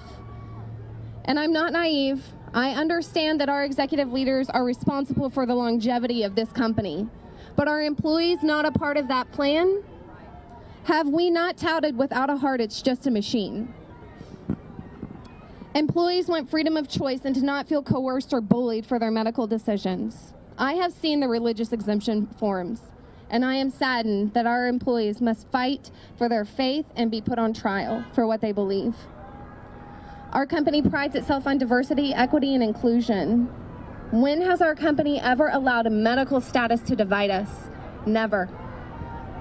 This federal mandate is meant to divide us, our company, and America, and we cannot allow that to happen on our watch. Our executive leaders, are they really going to allow a federal mandate to impact the legacy of our beloved Southwest? Our employees are exhausted, disheartened, and disappointed. We ask you, our leaders, to recognize the negative impacts of this mandate on our employees. And if you cannot stand with us as Southwest employees, then stand with us as fellow Americans. This fight has nothing to do with a single vaccine. It has everything to do with freedom. And not relinquishing our God-given right to bodily autonomy. No one should have to compromise their personal freedom to maintain employment or their family's livelihood. And if the line is not drawn now, where will we be in 6 months or 5 years? This administration is making an example of our airlines. But do not fool yourselves. It will not stop here. If you aren't impacted today, you will be tomorrow. As a Christian, I believe that God intentionally put us on this earth for such a time as this. It is time for us to stand together and tell this government that we are not going to allow them to violate our rights. That is His call to action. We need to look at the bigger picture and preserve America's freedom for generations to come. Because the freedoms we give up today are the freedoms our children will never know. Absolutely. Yeah. And I refuse to leave this place a lesser place for my own son or the children with the mothers I stand alongside with. So today, I'm using my voice to encourage medical freedom for all of us, for our company's future and our collective American future. Do not let this be your last battle.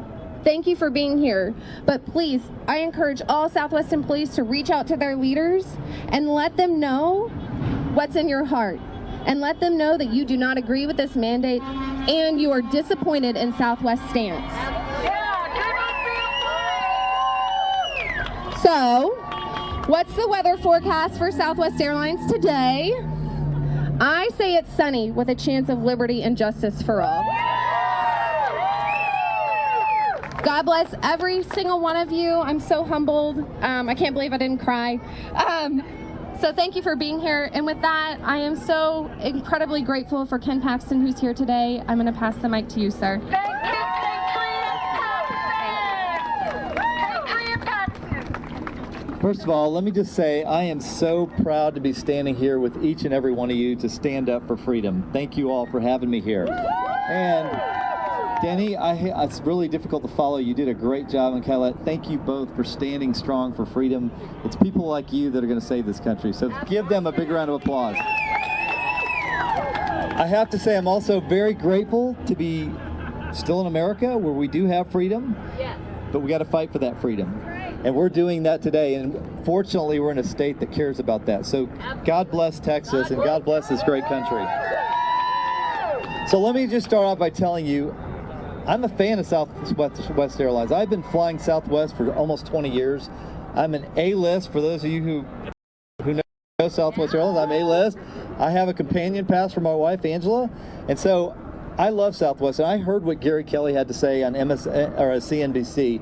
He told us that he didn't agree with this mandate and that basically he was being forced by the federal government to do this. Well, I honestly disagree with his decision, but I understand where he's at. I'm going to explain what I really think is going on here. And the first thing I wanted to tell you is that I also know that there are many in the Texas legislature and the governor who care about this issue. My wife, Angela, is in session today. She begged me to tell you that she wishes she was here standing with you and that she appreciates the fact that you all are willing to stand up for your freedom. So thank you very much. And she says thank you. So let me just put it in very blunt terms. This is about really one administration forcing this down our throats. This is their mandate, and they're forcing people to lose their jobs. I love this. Isn't this great? We are a country built on freedom, and now we have a federal government who is trying to dictate to us that we will lose our jobs if we don't get a vaccine. And let me put this in perspective. I just got back from Del Rio, Texas. Anybody know where Del Rio, Texas is? Yeah. The border. Over 200,000 people a month coming across that border. This administration is inviting these people to come. They're not returning them. They're not testing them. They're not giving them vaccines. They're moving them all over the country with COVID. And while they're doing this, they're issuing edicts to you and me, telling you that you have to have a vaccine or lose your job. That doesn't add up. If they cared about COVID, they wouldn't be letting people run across this country who are illegal with COVID. So let me tell you that we are going to continue to fight in Texas. They're supposedly going to issue a rule from OSHA that does this to every company in America that has over 100 employees. We're already planning our lawsuits. I've already organized with other states. And I promise you this, we will fight for you. We will do everything that we can do under our Constitution, under our laws, because you all deserve to have the freedom that you were given by your Constitution.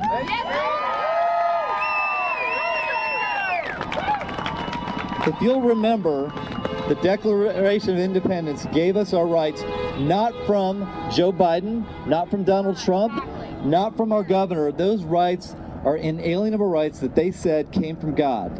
And so, if this government is violating those rights, you have every right to be angry, you have every right to fight back, and I promise you this, I will be with you in this fight. And I want to give you one quote that I'm going to pull up. Give me just a second. Can you hold this just for a second? Let's go, Brandon. No, that's not it. All right, this is from one of my, I love it. This is from Ronald Reagan. He said, freedom is never more than one generation away from extinction. We didn't pass it to our children in the bloodstream. It must be fought for, protected, and handed on for them to do the same. Or one day we will spend our sunset years telling our children and our children's children what it was once like to live in the United States where men and women were free. So let me just tell you, what you're doing is not just for you. You're doing this for the whole state. You're doing this for the whole country. You're doing this for your children and for your grandchildren. And I promise you this, I'm in that fight with you. God bless you.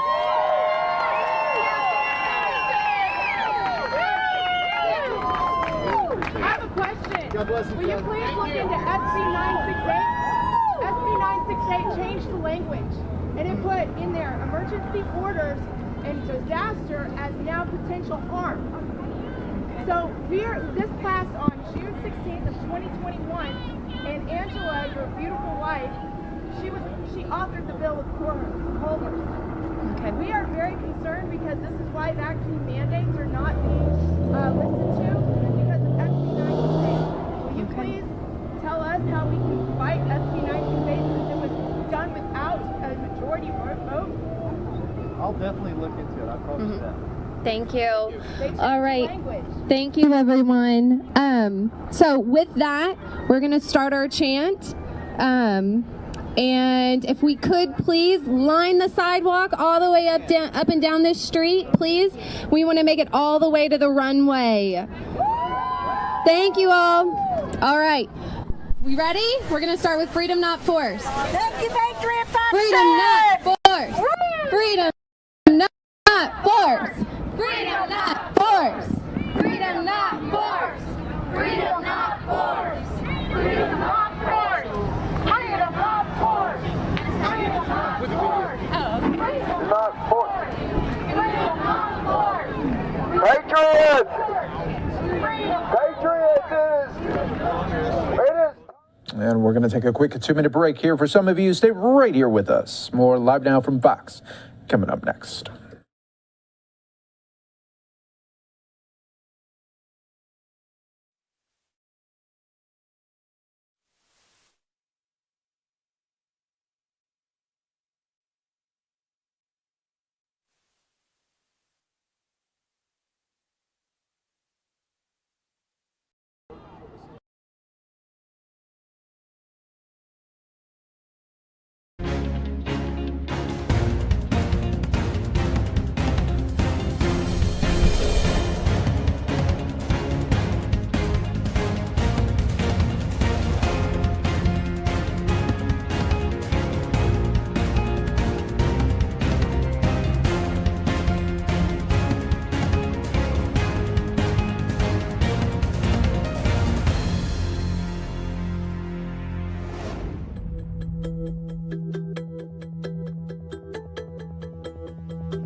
Welcome back, everyone, here to Live Now from Fox. I'm your host, Mike Page. Let's take you out to the White House right now. Looks like pretty soon we'll be getting this event from First Lady Jill Biden. She's going to be doing an event honoring Teachers of the Year for 2020 and 2021. We'll be bringing that to you as soon as it happens right here. I do want to go out to a little bit more of the State Department that is currently live right now, giving you all of the updates as they're happening in real time.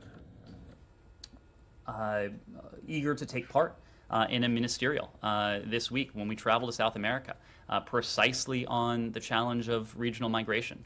It is a follow-on discussion in some ways to the ministerial that we attended in Costa Rica earlier this year. And we've had any number of opportunities, including recently in the General Assembly with some of our regional partners, to discuss how together as a hemisphere, as partners and allies throughout that hemisphere, we can work together to manage migration, and how the United States can continue to develop a partnership, including in the Northern Triangle, to provide opportunities for individuals in their home countries.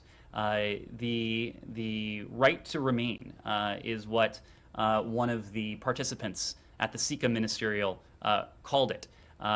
making sure that those throughout the region, whether that's in Haiti, whether that's in the Northern Triangle, whether that is in any other country in our hemisphere or beyond, that individuals who might seek or aspire to seek a better life somewhere actually feel the promise and the hope and the potential within their own countries. And that's precisely what our partnership with the region is all about. Yes. Secretary Powell is being remembered for many significant achievements today, but do you think that his reputation on the world stage is at all diminished by him garnering support for the Iraq War from allies like Australia based on poor intelligence? Secretary Powell is remembered in this building, in this country, and I think around the world as someone who exemplified the utmost integrity, character, and decency in all that he did. Secretary Blinken made the point today that he was a man of ideas, but he wasn't ideological. And in that same vein, he was someone who could admit when he was wrong. And I think he is someone whose example really exudes leadership. When you think about a leader and you think about the qualities, whether that's in a military leader, in a leader within this institution, a leader within our body politic, I think we would all do well if we were able to emulate what General Powell, what Secretary Powell exemplified in this country and on the world stage. Please.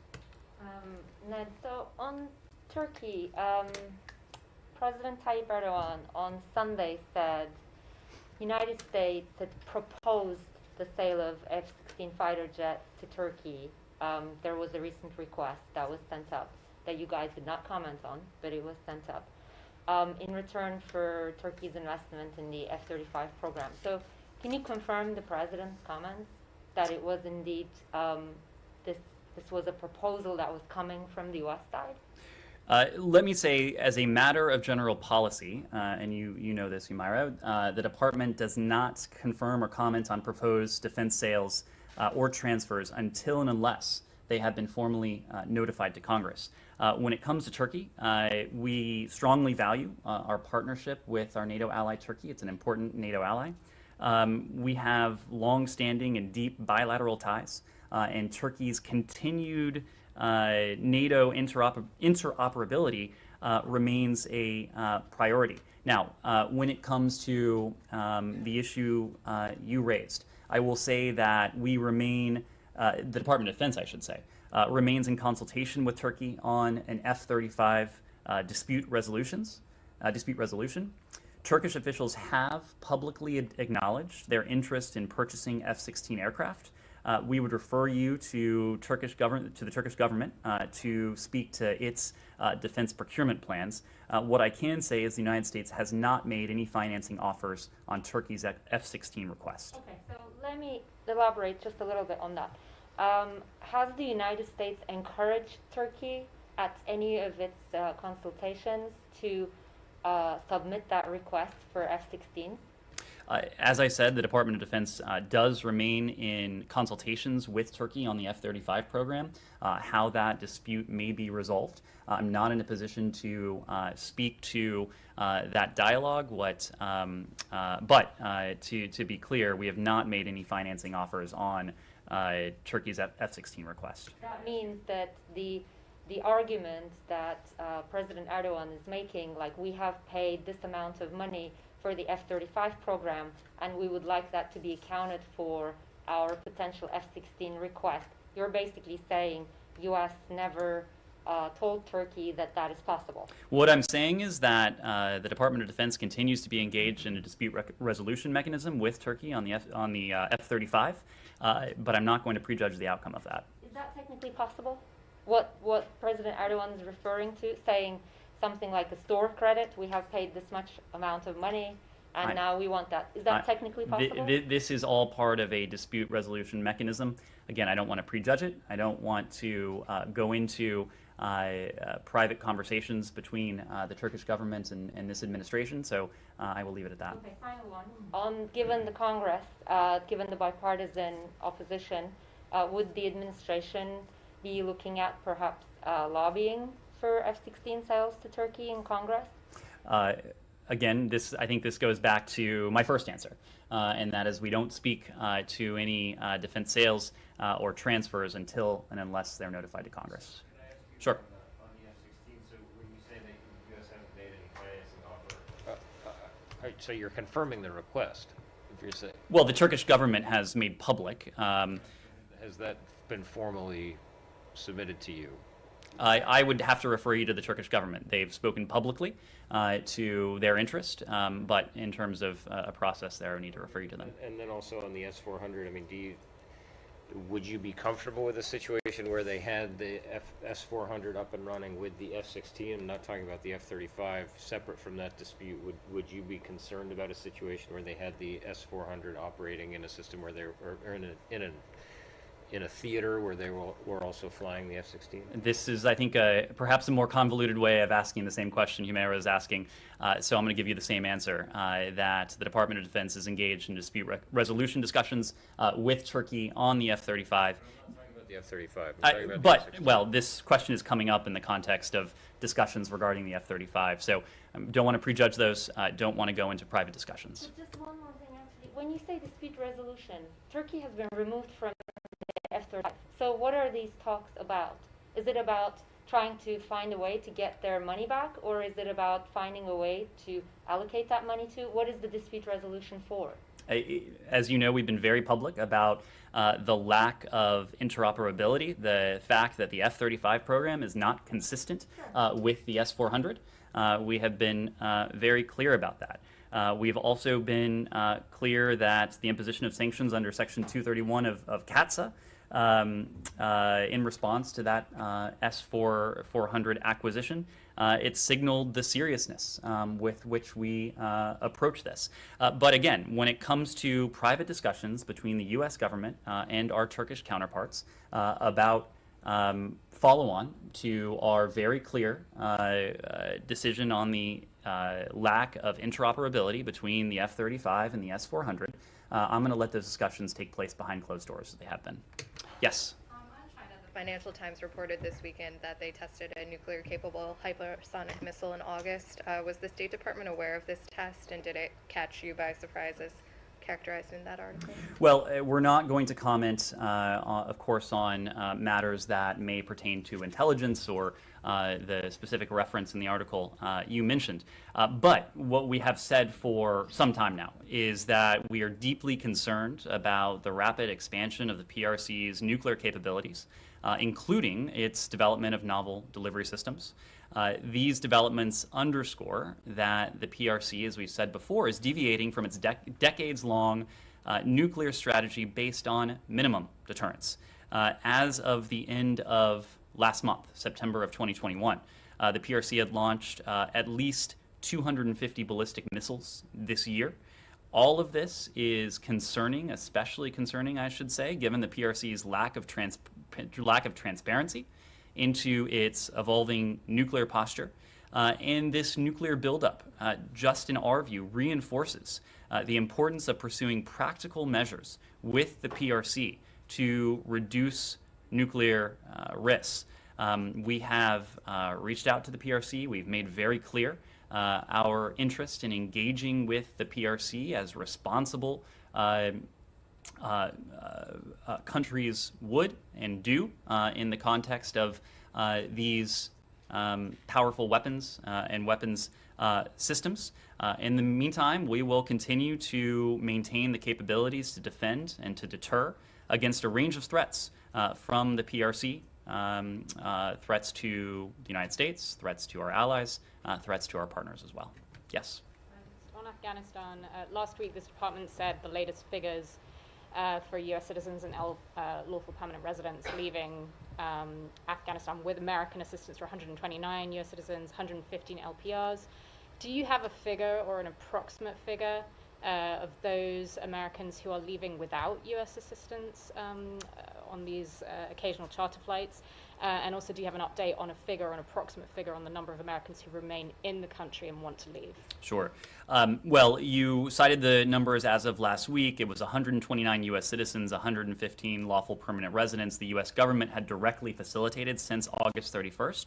I can confirm that yesterday, October 17th, another Qatar Airways charter flight with both U.S. citizens and lawful permanent residents departed Kabul and landed in Doha. We haven't been able to update our tally just yet because we are still processing those passengers as they deplane in Doha. But when we do have an updated figure, we'll be happy to pass that along. In terms of a broader figure of individuals who have departed Afghanistan via a variety of means since August 31st, our estimate of that is probably a couple thousand individuals have departed Afghanistan. Of course, our efforts, we are focused and prioritize American citizens, lawful permanent residents, Afghans to whom we have a special commitment. We will continue to do that. We will continue to do that through charter flights, which, as we discussed last week, we aim to make more routine and to add a degree of automaticity to their occurrence. We are continuing to work with our partners to see to it that the commercial airport in Kabul International Airport, can resume normal commercial activity as quickly as possible. We want to provide additional options, including in the form of a fully functioning commercial airport, to see to it that those who wish to depart the country have another option to do so. In the meantime, we will support these charter flights. We will continue to support overland transfers as well. In terms of a number of American citizens, this is a figure that, as you know, is not static. It is not immutable, precisely because as Americans in the country, some of whom may be identifying themselves to us for the first time, see that we are able to effect the safe departure of Americans and LPRs and others from Afghanistan, that their calculus has changed. They have determined that they do wish to depart the country. That range has been anywhere from below 100. Right now, it is somewhere in between 100 and 200, given that some Americans have, additional Americans have raised their hands, seeing our ability to affect their safe departure. But again, we are constantly in touch with them to determine their status, to determine their plans, to determine what kind of documentation they have. And importantly, we are in regular contact with our partners and allies, and additionally with the Taliban, to make clear the political side of that equation. Just as we are focused on operations and logistics to put Americans on planes, those Americans who wish to leave, we are focused on ensuring that the Taliban lives up to its commitment to allow safe passage, to allow freedom of movement, again, for those who wish to leave the country. On Afghanistan, can you confirm that the U.S. will participate in the Moscow talks or won't? We will not participate in the Moscow talks. The Troika Plus has been an effective, a constructive forum. We look forward to engaging in that forum going forward, but we're not in a position to take part this week. I'm sorry? If it was effective, why not? It has been effective in the past. It's just logistically difficult for us to take part this week. So you support the process? We do. In the future, you might take part? That's right. That's right. Between here and Moscow, and how is it logistically difficult? It is just not a meeting we're able to take part in this week, but again, it is a forum that has been constructive in the past, and so presumably, if you thought it was worth going to, you could find a way to get someone. You could find someone to go and get them there, right? So I am not. So logistics is not, as long as there are flights. That's not a. So what is it? What's the real reason? We are not in a position to take part this week, but again, we look forward. So if it was next week, you could take part? I wouldn't want to entertain that hypothetical, but again, the Troika Plus, including the Troika Plus that the Russian Federation has hosted in the past, has proven to be a constructive forum, and so we'll engage with our partners going forward in that forum. All right, seeing no hands. Thank you.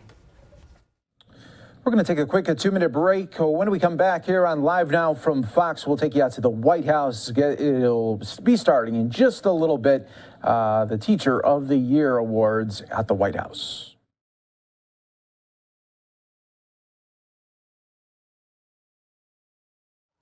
I know I'm not supposed to use contractions in formal speeches, especially because I'm in front of the First Lady, who happens to be an English teacher. How about that? There's a teacher in the White House.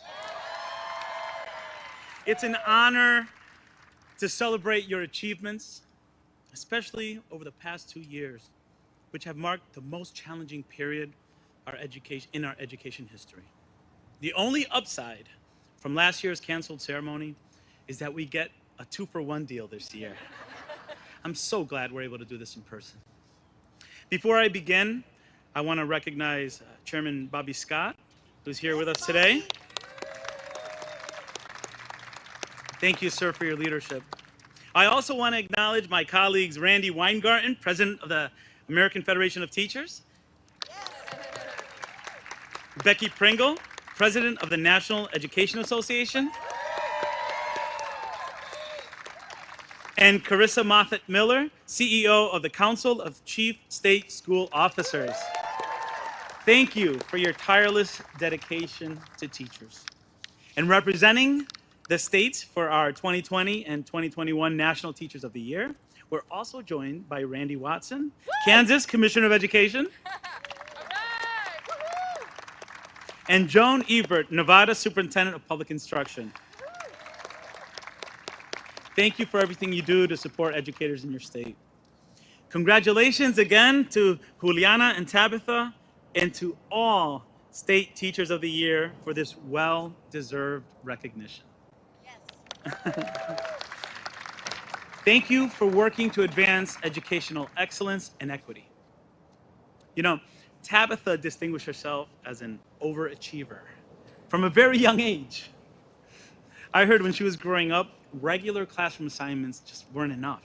She asked for additional enrichment activities to keep herself engaged. In fact, there's a rumor that she also requested to go to summer school as a young student. Now as a teacher, Tabitha has brought that love of learning to the classroom. She's an educator after my own heart, teaching our littlest learners in preschool. Thank you, Tabitha, for using your platform as 2020 National Teacher of the Year to promote the importance of early childhood education and social emotional learning. Thank you.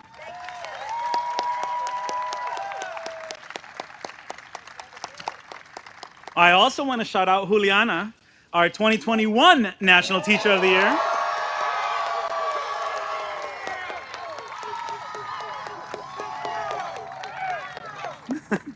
Juliana is another educator with a passion near to my heart.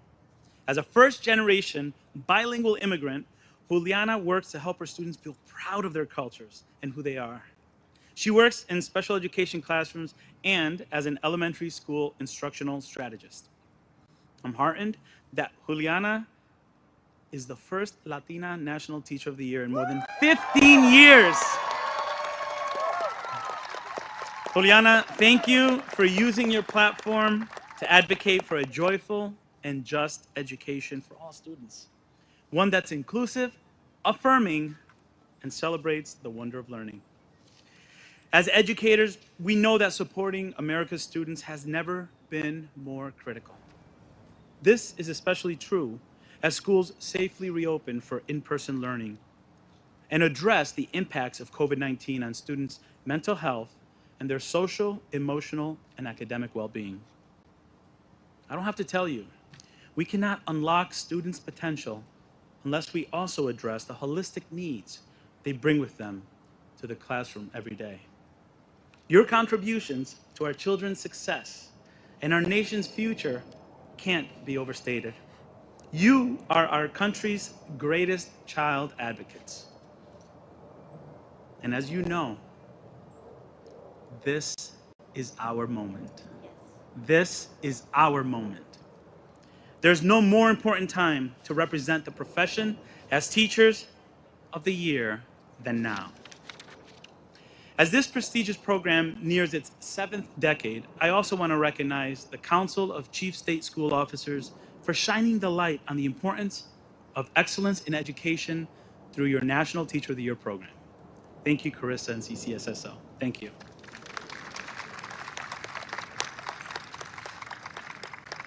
With each new group of honorees, we pay tribute to the countless dedicated and passionate educators in classrooms across America.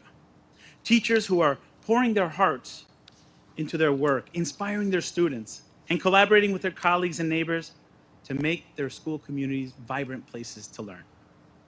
I've always said, it shouldn't take a pandemic for us to realize how important teachers are to this country. We know that great teachers are life-changing. They literally shape the lives of those in their reach. If it weren't for the outstanding teachers I had growing up, I wouldn't be standing before you today. Teachers like Gary O'Neill, Linda Ransom, Ronnie Fernandez, and Rob Janiga empowered me. They helped me uncover my passion for education and taught me to never quit. More than anything, they helped me believe in myself. The lasting influence they had on me is immeasurable. I chose a career in education because I wanted to do for students what they did for me. That's the transformative life cycle of teaching. The impact you have extends far beyond your classroom walls. You shape lives. Enjoy the rest of the conference, and I'll see you Thursday at the gala. I hope you brought your dancing shoes. You have 2 years of dancing to make up for. Have a great, safe, and healthy school year. We're inspired by everything you do, and we have high hopes for your continued success.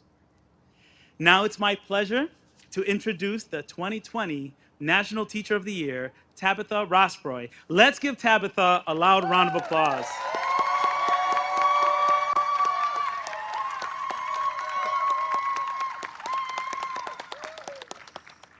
Thank you so much. Dr. Biden, Secretary Cardona, other distinguished guests, I want to thank you for the invitation to be here today and the opportunity to speak for all teachers in our country in a time where our voices need to be elevated most. On behalf of the 2020 State Teachers of the Year, we thank you from the bottom of our hearts for elevating and for celebrating our work. As the 2020 National Teacher of the Year, I have represented my home state, Kansas, as well as teachers from across the United States and U.S. territories. It's an absolute honor to represent the experiences of my colleagues throughout one of the most challenging times in our history.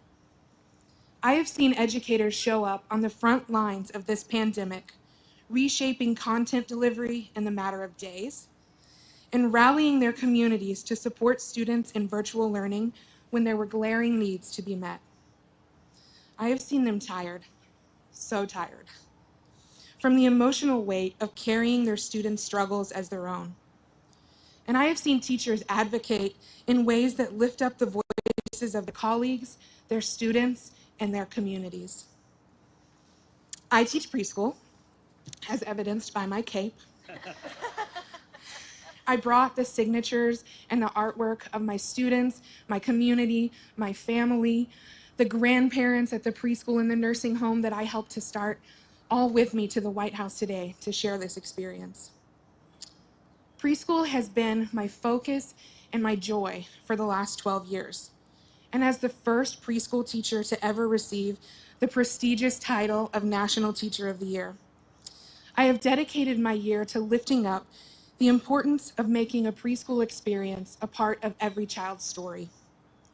Children's brains are developing most rapidly between the ages of 0 to 5. And we know that if we can reach our students in these early years, we can chart a path to success for years to come. One day in my class, I was reading a beloved children's book, and about 2 pages in, a student spoke up and said, Mrs. Tabitha, you have a nice voice, but you talk too much. And I was just getting to the best parts, like 2 pages. And I thought about this story recently after a particularly challenging day at work. I've transitioned into a role as an early childhood coach, and I get to work with the incredible teachers, early childhood teachers in Olathe, Kansas. And I was in a classroom supporting a teacher, trying to help her make it through the day, through her lesson plan and everything on her to-do list. And we were feeling like we weren't getting a single ounce of cooperation from the room full of 12 3-year-olds. Does anybody have a 3-year-old? Okay, now imagine 12. One student was doing somersaults across the carpet. One was refusing to come out from under the table. One was pretending to be the Hulk. And one was cutting up a friend's piece of artwork into tiny pieces with safety scissors.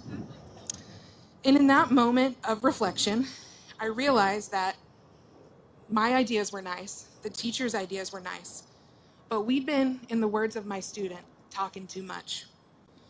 We'd been trying to make our kids fit into this mold of a predetermined lesson plan when they were trying to tell us what they really needed, whether that be with their words or with their actions.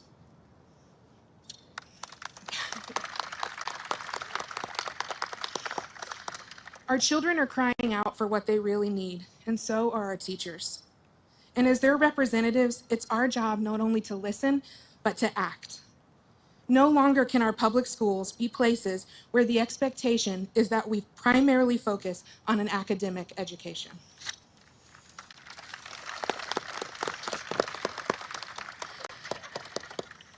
It's nice to get this feedback. We, together with families, need to focus deeply on the social emotional support of our students. Whether that's families taking the time to talk to their children at home, lawmakers recognizing that teachers need barriers lifted so that they can do their most important work, or educators collectively lifting their voices for the common good. We must shift our behavior to match our mission. Public schools were founded on the idea of bridging equity gaps in our communities, and there are gaps in our social emotional supports that widen every day that they go unaddressed. A social emotional curriculum is a place to start, but this type of learning has to be a part of the fabric of our schools, our homes, and our communities. I dream of a world where we rally for the needs of our children the way we rally to tailgate at our favorite football teams. Go Chiefs.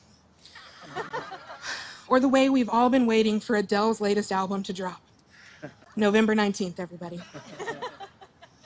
We cannot afford to lose steam. We cannot afford to get distracted from our most important work. I hope we all look back on this time together and we're proud of our collective response. Today we celebrate outstanding educators who, even in this moment of personal recognition, carry the needs of their students on their backs and the joy of their students in their hearts. Tomorrow, we continue the work together. Thank you.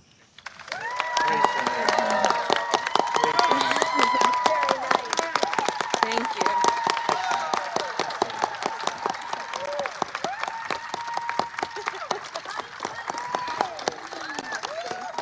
Keep it going, keep it going.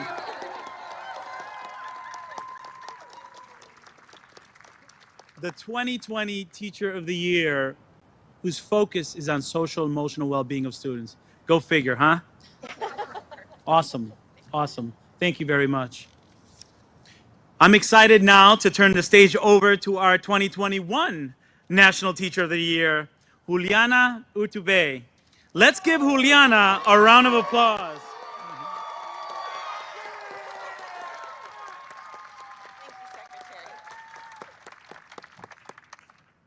Whoa.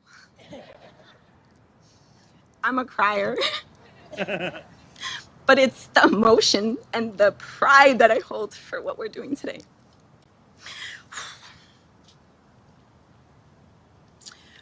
What a beautiful day it is to celebrate educators and the transformative power of education. On behalf of the 2021 State Teachers of the Year, I would like to thank the Biden administration for focusing on educational equity through the American Rescue Plan. A special thank you to Dr. Biden. Please.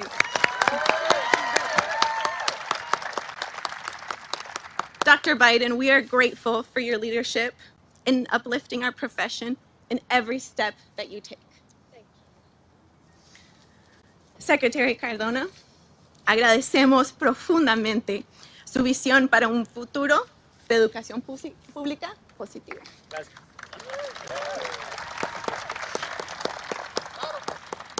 I am so grateful to the strong leadership and mentorship of so many. Thank you to the Nevada delegation, Superintendent Ebert. Thank you for leading by listening to teacher voice. thank you for your patience.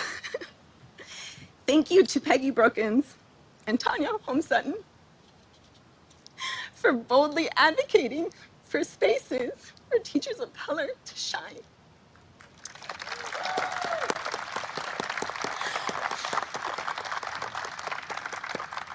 I am in awe because each teacher here proudly represents their states and their communities. And we embody the hope and the advocacy needed in our times to forge a new path forward towards an education that ensures all can thrive. Thank you to this amazing cohort of teachers and to all the teachers who firmly hold the belief that education transforms. I believe education now more than ever has the ability to transform. In the face of marginalization, teachers build classrooms that include and encourage all students to learn and grow. We nurture our students' identities as a point of pride. We humanize our students and their families. We know that with the right access, all of our students can soar. When we wrap our collective arms around students' identities, we have the ability to build a society that is more joyous and just.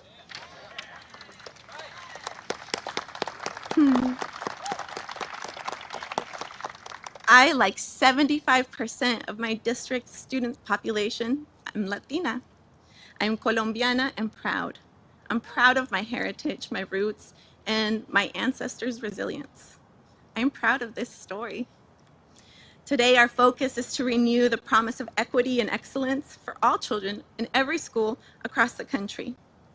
We know that the pandemic has increased disparities in all walks of life, including education.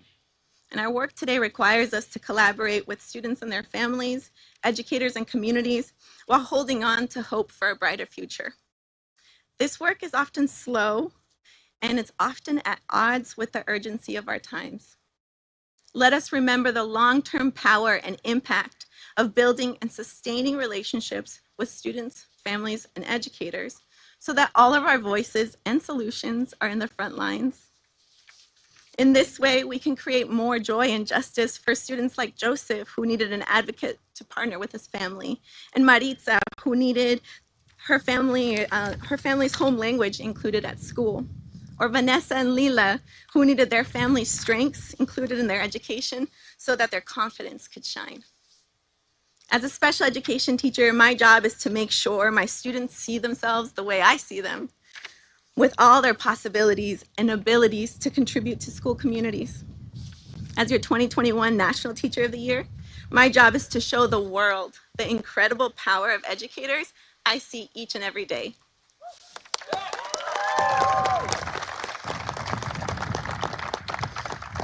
I stand in an abundance of gratitude for my family, my partner,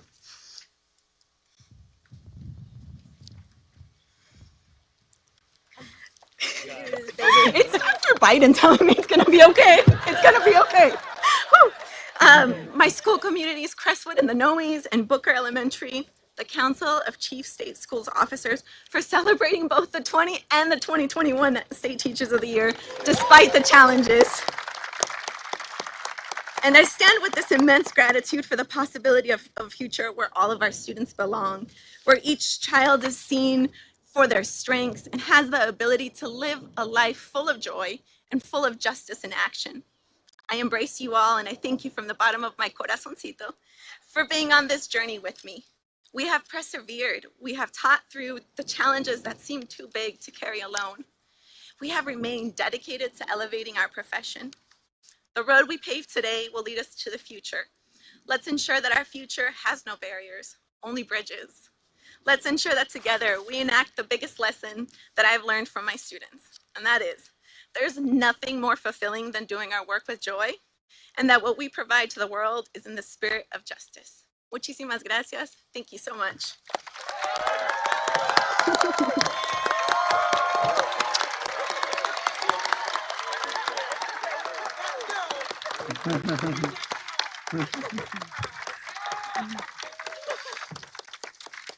Keep it going. Keep it going.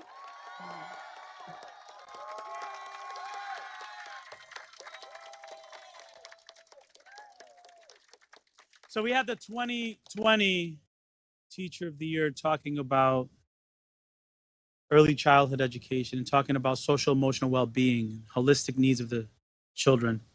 We had the 2021 Teacher of the Year talking about inclusivity and cultural competence.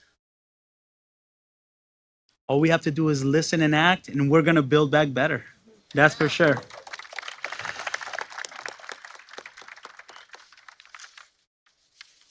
Thank you, Juliana. Nice job. Now, it's my distinct honor to introduce the most committed champion for educators in the country that I am fortunate to know, who is also a teacher herself, First Lady Dr. Jill Biden.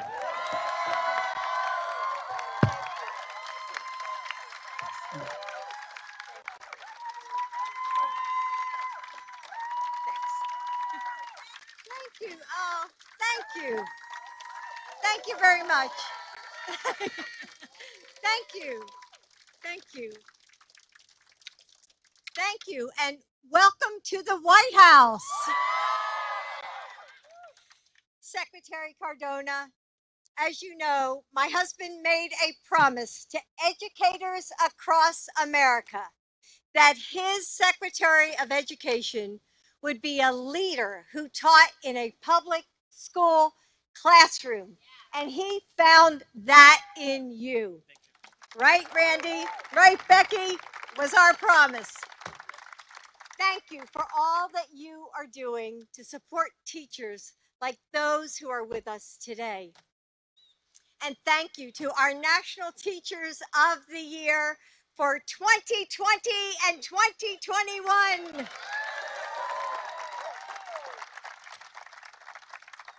Juliana, I was so happy to surprise you last spring when you were announced. It was so much fun, even though it was 4:30 in the morning. And Tabitha, congratulations on being our first ever Early Childhood Education Awardee. So why are you here? I don't mean here on the South Lawn.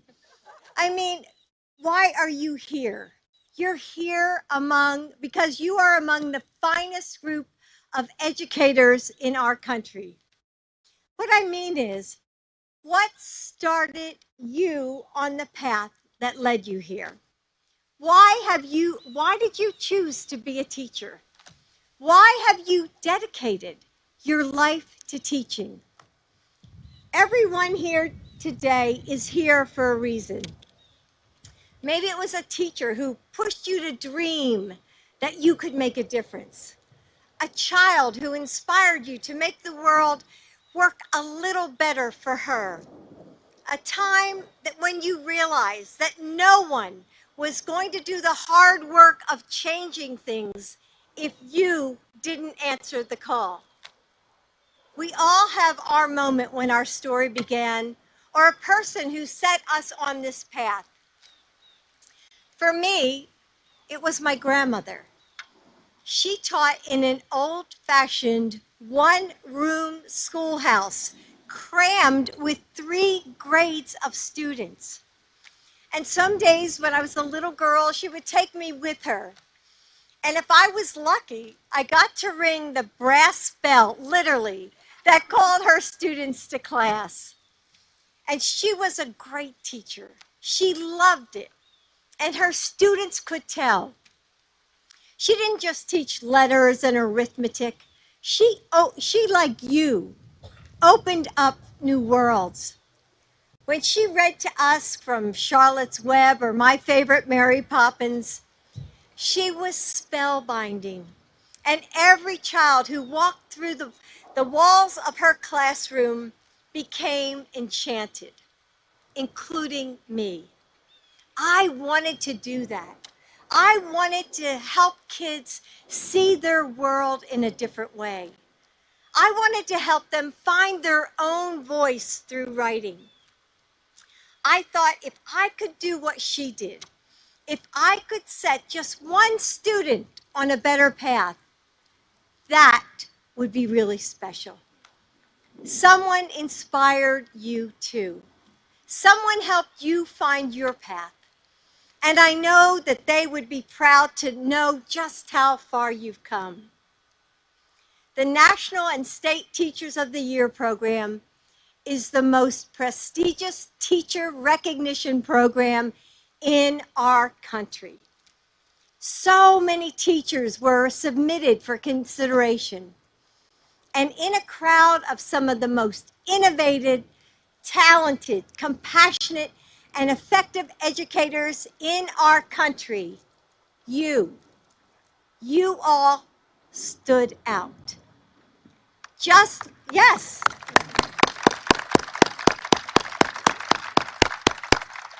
Just look at who is here today.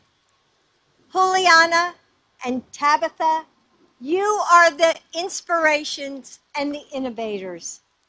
In fact, all of you represent the best of our profession. And yet, you also represent the small miracles that teachers across this country perform in their classrooms every single day. Seeing the boy who feels like he's fading away and helping him express himself through music or art. Helping the girl who thinks she's not smart enough to find that intelligence that's always been there. Holding that mom's hand when you tell her, despite her fears and stress, that she's doing a great job. Understanding that the words, "I'm fine," often means everything is wrong. Through uncertainty and unknowns, through a computer screen or at a distance in the classroom, teachers found new and innovative ways to connect. You met students where they were. You worked long hours. I see the heads, yes, you worked long hours. You reworked those lesson plans, I swear, overnight. And you reimagined what a classroom could be. It was difficult, wasn't it? And we're still wrestling with the challenges of this pandemic. But you and teachers like you across this country have found the courage and the strength to keep going. With all of my heart and on behalf of millions of American families, thank you for being the heroes we needed. I'm going to clap for you.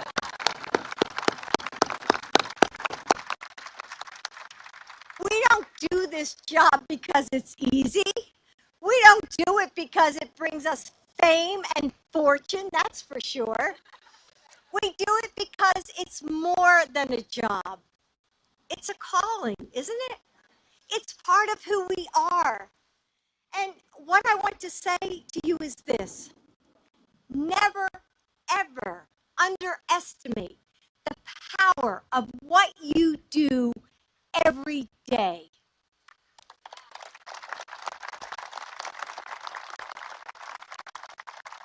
You know, when my grandmother died, she didn't leave behind a giant estate, but what I inherited from her, and what I still have to this day, is that simple brass school bell that she used to let me ring. And when I think about that bell, I think about the way her legacy, her love of learning, her patience and compassion resonated into the world like waves of sound, changing those who heard its ring. I think of every student that she taught and wonder what amazing things they grew up to do. Perhaps they are public servants working to make our communities a little stronger or a little fairer. Perhaps they are doctors saving lives, or architects building our cities, or scientists working to solve global challenges. And of course, there's at least one teacher. We're all here today because someone took the time, who taught us, inspired us, and showed us what we could be. And today, you all ring your own bell, pulling each person you teach into a harmony that never ends. Right now, someone out there is a better thinker because of you. Someone is standing a little taller because you helped her find the confidence she needed. Someone is working a little harder because you pushed him to try. And someone is kinder because you showed her what that meant. Someone is braver because you helped him find his courage.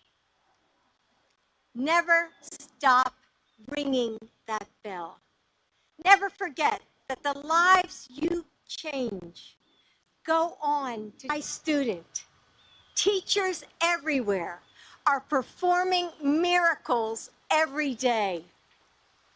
So thank you for being here, and thank you for coming to the White House. You don't know how much I have looked forward to this day.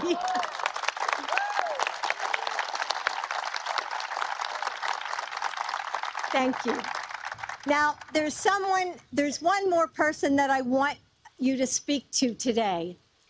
And that person should be coming out momentarily. Is he late?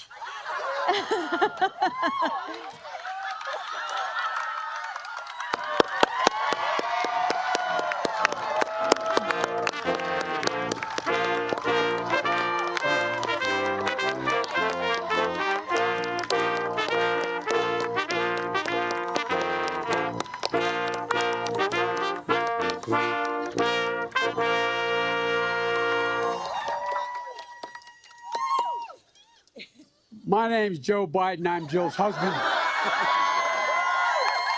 Please sit down. Please sit down.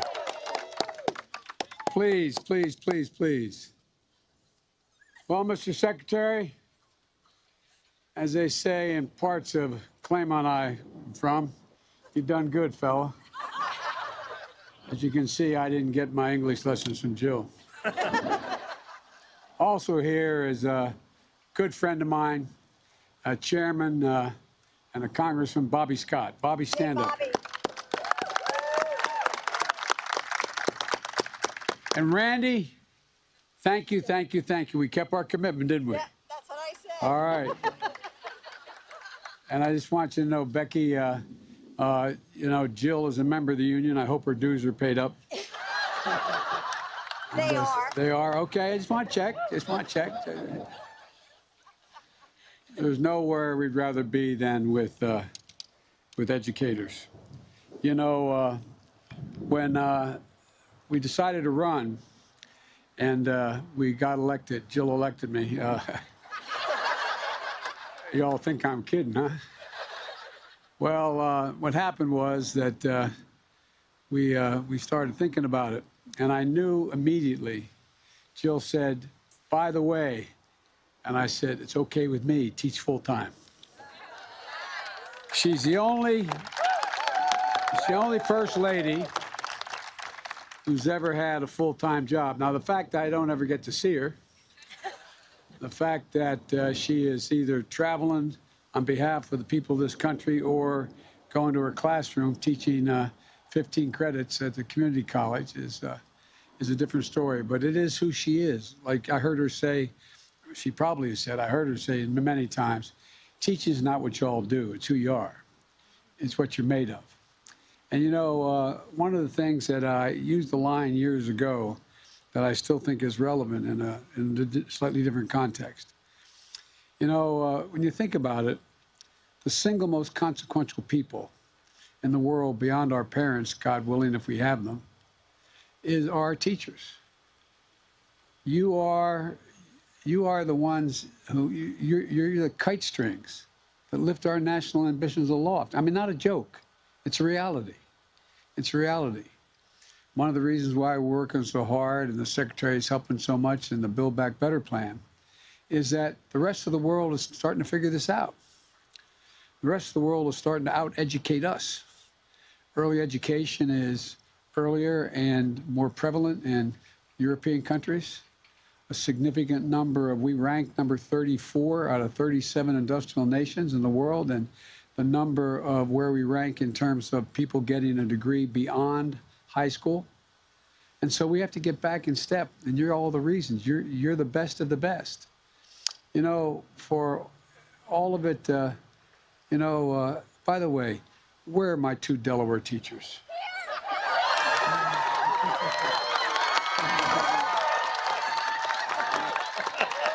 That's hilarious.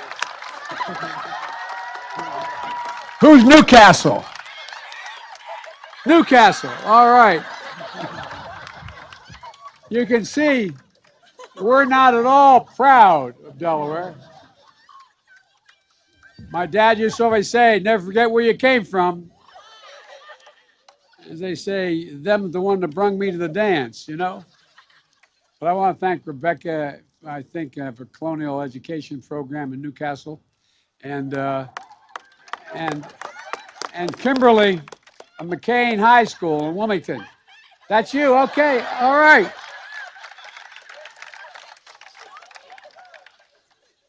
And now to the 2 National Teachers of the Year. It's a pretty big deal. I listened to both your speeches, and they're very impressive, and I mean it sincerely. What you do really matters. What you do really matters. And it matters in a way that I think you all don't fully realize. I don't think about, I'll bet you know, I look at every important decision I made in my life. I ask myself 3 things, not a joke. What my dad and mom would think I should do. But when we decided to, I'm going to tell you a quick story. When I decided to help pick someone who was going to be the nominee for the Democratic Party, I was asked in Delaware to go out and try to find a candidate for the United States Senate. I was 28 years old as part of this group of people. And I kept trying to get people who were consequential to get involved, and they didn't want to do it. And Nixon was running that year, was going to be a lead pipe cinch, Republicans were going to win, and I was a Democrat. And so I showed up at a Democratic convention, an off-year convention, and I went to make sure that everything was going to be okay. And I would report, I was the kid at the convention, and it was in Dover, Delaware. And after the afternoon session, I went back to the hotel, a typical hotel, a motel where you drive up, you get out of the car, you walk in the door. And I was in there, I was shaving, and I had a towel around me. And I was in the bathroom, which is like 8 by 10, and 2 beds with the headboards nailed to the wall and a desk nailed to the wall. And all of a sudden I hear bam, bam, bam, this banging on my door.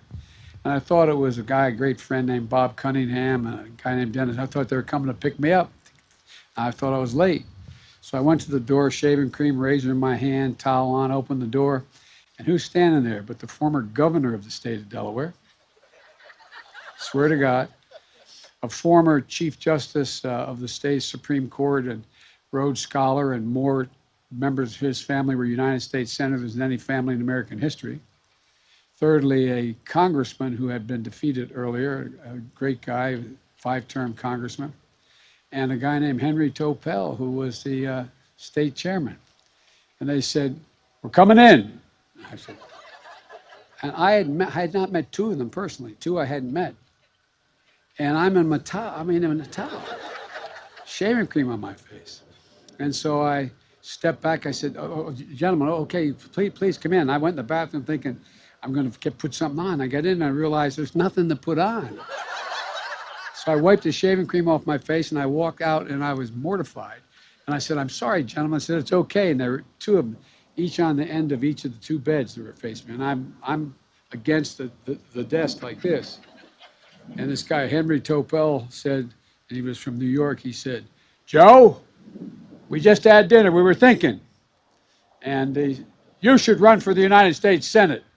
And I said, oh, geez, what's, you know. I said, Mr. Chairman, I said, I'm not old enough. And the then Chief Justice, just retired Chief Justice, of course, said, Joe, obviously you didn't do very well in law school. I looked at him. He said, it says you have to be 30 years old to be sworn in, not to be elected. You can be, and you'll turn 30 by the time it's time to be sworn in. And anyway, that was my exposure, no pun intended.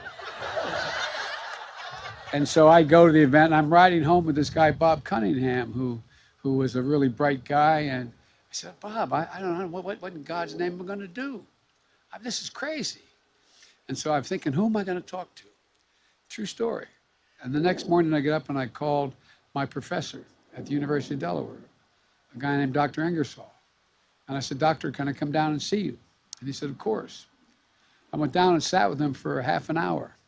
I told him what was happening. He just looked at me. He said, Joe, remember what Plato said. I'm thinking, what the hell did Plato say? But he said, to paraphrase Plato, he said, the penalty good people pay for not being involved in politics is being governed by people worse than themselves. And he looked at me and said, Joe, you should run. I said, but I feel strongly about all these issues, but I got involved in the civil rights movement and the war. He said, Joe, you should do it.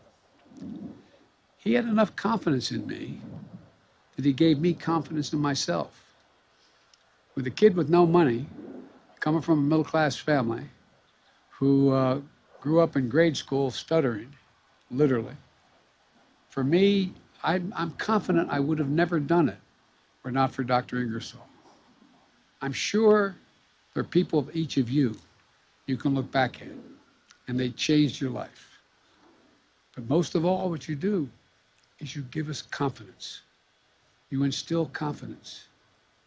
Just like when I was a kid, when I used to stutter badly, the nuns would sit me down and say, Joey, you can do this, and practice with me. They gave me confidence. And so, folks, you know, as Jill always says, teaching is not what you do, it's who you are. And it also is, like, let me conclude by saying this about something that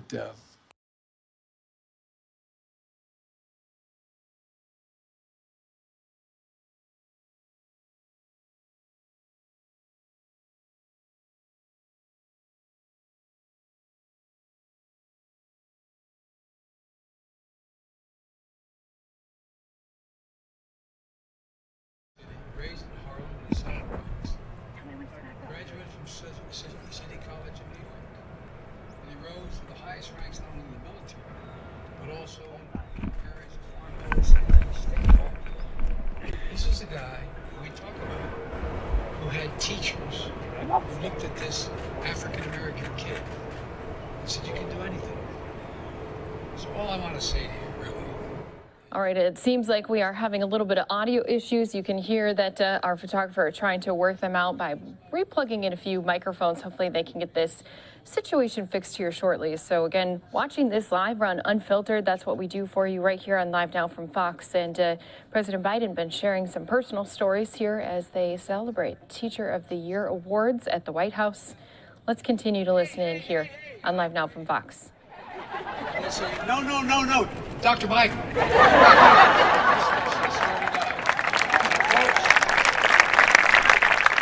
you for what you do. I really mean it. Thank you. And now I've got a few little gifts to give you. What's going on? Tabitha, can you come up here? I don't want to drop this. Tabitha, this is 2020, I know, but this apple. $280,000.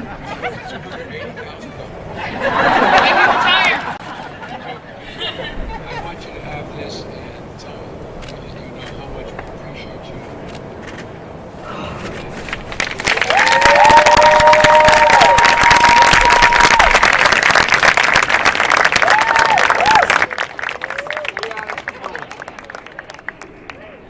To be honest, I had a great friend. He was a former senator from Texas. Looked at me one day, he's passed away now. He said, Joe, you never get elected president. Guess what? I decided to hire everybody who spoke Spanish. Congratulations. Great honor.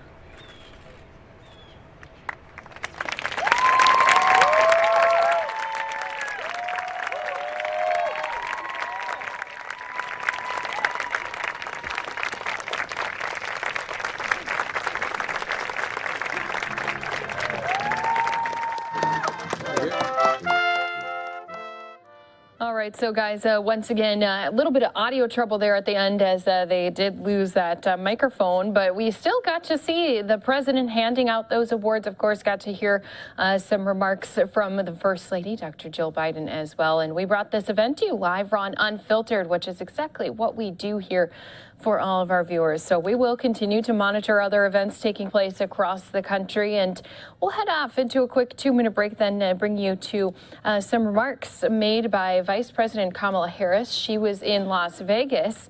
We'll take you out there coming up here again after a quick 2-minute commercial break.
Welcome back here to Live Now from Fox, where we continue to keep you up to date on the latest news stories happening all across our country. We do have Vice President Kamala Harris. She's away from the D.C. area as she's in Las Vegas promoting the Build Back Better agenda that the president's administration has been pushing.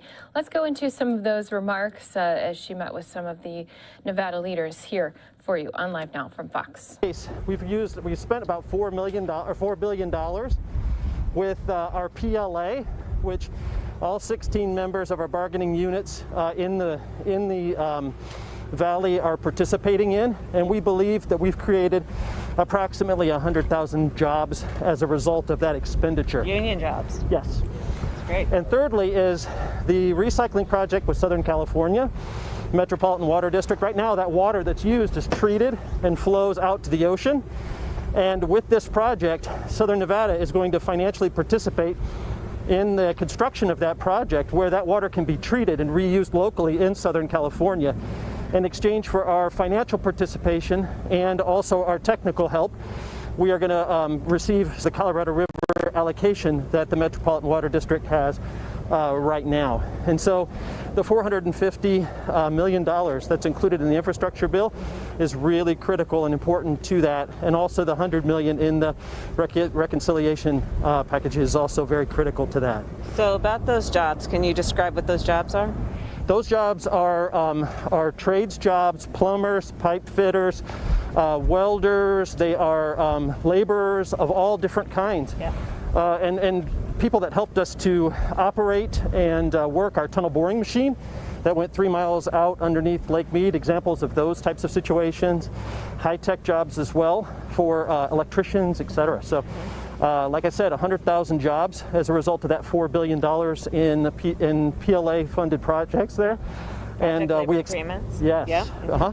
And we expect to have even more as we move forward. That's great. That's great. Thank you very much. Thank you. Thank you for your work, both of you. Thank you. Thank you. Madam Vice President, now we have representatives from Clark County, the area that we're located in here. Madam Vice President, honor. Nice to see you. Daniel Hernandez. Sorry about your Giants. You know what, my husband is very happy about his team. That's okay. We'll live to see another day. Hi. Very nice to meet you. Kamala Harris. Yes, well, thank you for coming out. As you know, Clark County is probably one of the warmest counties in the country right now. Last year alone, we had 158 days of over 90-degree plus temperatures. Wow. The county itself has taken efforts with what we call the All-In Initiative to help address sustainability and water conservation. Working with the Wetlands Park and our nature preserve, Wetlands Nature Preserve, we're helping to address that situation as best as we can locally. This map shows the tributaries of the Las Vegas Wash comes into Wetlands Preserve and filters into Lake Mead. The Las Vegas Wash captures about 1,600 square miles of all the water that falls into the valley. That's about the state of Rhode Island. It all gets filtered through this area. Through the wash here, we have about 7 miles, 21 weirs. The weirs help to clean up. What are they called? They're called weirs, or can you spell that? W-E-I-R-S. They're pretty much dams, natural dams. We use rocks as well. They help slow down the flows, slow down erosion, and get some of the pollutants out through a natural process heading into the lake. It's a valuable resource here in the community for a couple reasons, because of what it does to help clean the water as it heads into Lake Mead, but also as an education center. We have the Nature Center here, which is a LEED Gold environmentally certified facility. We have had in the past year, one of the few good things that come out of COVID is over almost a 100% increase in visitation. To us, the most important thing is to get education out there about the importance of water conservation, of sustainability.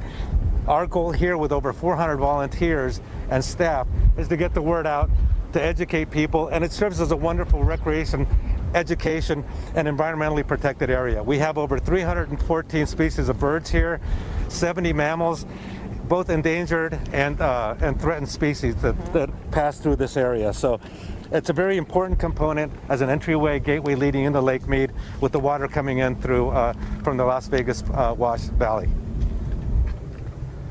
And so what do you see as the challenges ahead? Yes. So I think it's important to take care of the fires that happen out there, sustain the water supply, and create habitats for the wildlife. Really, it all comes down to funding, and using natural resources to help polish the flows is going to be key.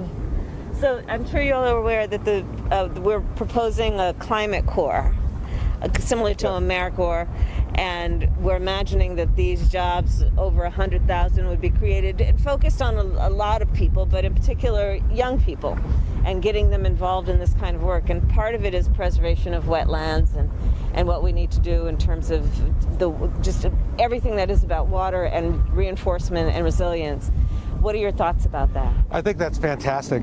When I was younger, I was a crew supervisor for the old YACC Corps through the Forest Service. No kidding. So it would be fantastic to have that kind of a resource back. And then look at the career that it develops, right? I've been in this field for 35 years. That's great.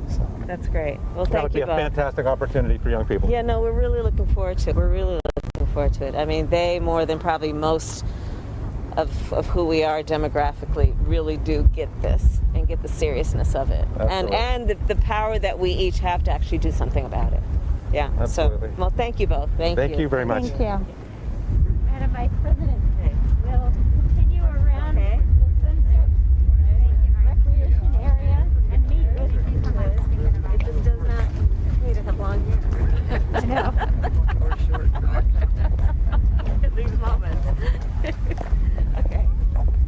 with Madam Vice President, I just wanted to show, this is the area that my family comes fishing. And we were here this summer. Really? My boys, my brother-in-law brings us fishing. This is where we go down, and you have to hike down. You hike down here? Down to this area to go fishing. Oh, no kidding. And then coming back up. So because the water level is so low, obviously it's harder, but for, you know, folks who fish and the boating and all that, that's the major challenges that. And are you seeing an impact probably on all of the fish in the water? Oh yes, absolutely. And what's out here, the fish that are out here has depleted a lot over the years. All these are new islands too that didn't used to exist. Well, and I also understand that it's now exposing a lot of Native American artifacts. And a town that was flooded when they first built the dam. Really? Kind of eerie when steeples and buildings started appearing out of the water. There was water, yeah. And because these preceded the Hoover Dam. Yep. Yeah.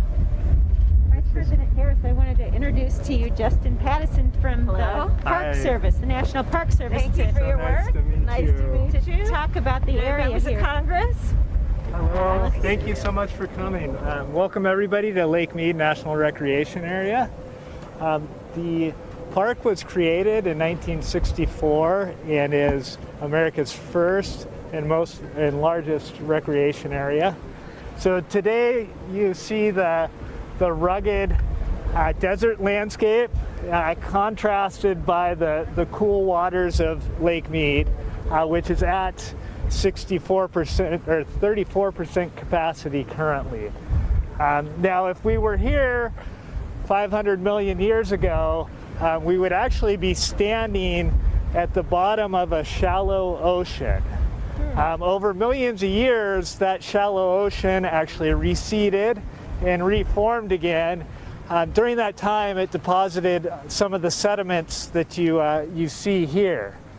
Also during that time, there was significant volcanic activity. And you can see one remain of a volcano over here in Fortification Hill. Can you point that out? Where is it? This would be this flat hill over here. It's called Fortification. Yep, and that is the remains of a volcano. We also had a significant amount of folding of the Earth's crust and uplifting, which formed the mountains that you see here today. Now, the geological activity is pretty much done at this point. However, erosion still continues. And that erosion over time, of course, formed the Colorado River. In the 1930s, Hoover Dam was constructed, and that created Lake Mead. Now today, Lake Mead is the 5th most visited park in the service, and we have about 8 million visitors annually. The biggest struggle that we're dealing with currently at Lake Mead is the ongoing drought and climate change and the associated impact to visitors trying to access the lake with their boats. And that can be shown really clearly just across the way here. This island that's in front of us has a brown band on top, and then you can see the layer of light rock. That light rock represents 140 feet roughly that the lake has declined in the last 20 years. If we look more recently, this calendar year, the lake has actually dropped 20 feet just this year. And so you can imagine the challenge that has caused us as far as maintaining like launch ramps open for visitor access. I've seen that height compared to it's taller than the Statue of Liberty, right? Correct, yeah. So what does this mean? Where is this all headed? What's your thought? My thought is that this is going to continue to be an ongoing challenge from a recreational standpoint as we kind of get used to the new norm. We can hear some more from the superintendent of the park down here. Thank you very much, and thank you for your work. Thank you. What was the name of the town? All right, guys. So I do want to let you know that we're waiting here for some official remarks to be made by Vice President Kamala Harris. But we do obviously want to continue to give you some of these different news pieces coming in here to our Live Now from Fox desk. So taking a turn over to Los Angeles, where we do have a major structural fire taking place at this time. You can see through some of those interior walls, a lot of water being doused here on this fire. Again, this is taking place in the Los Angeles area, and you can just get this live picture showing us all that thick black smoke raising up from this business. Going to be working on getting you a few more details here on Live Now from Fox.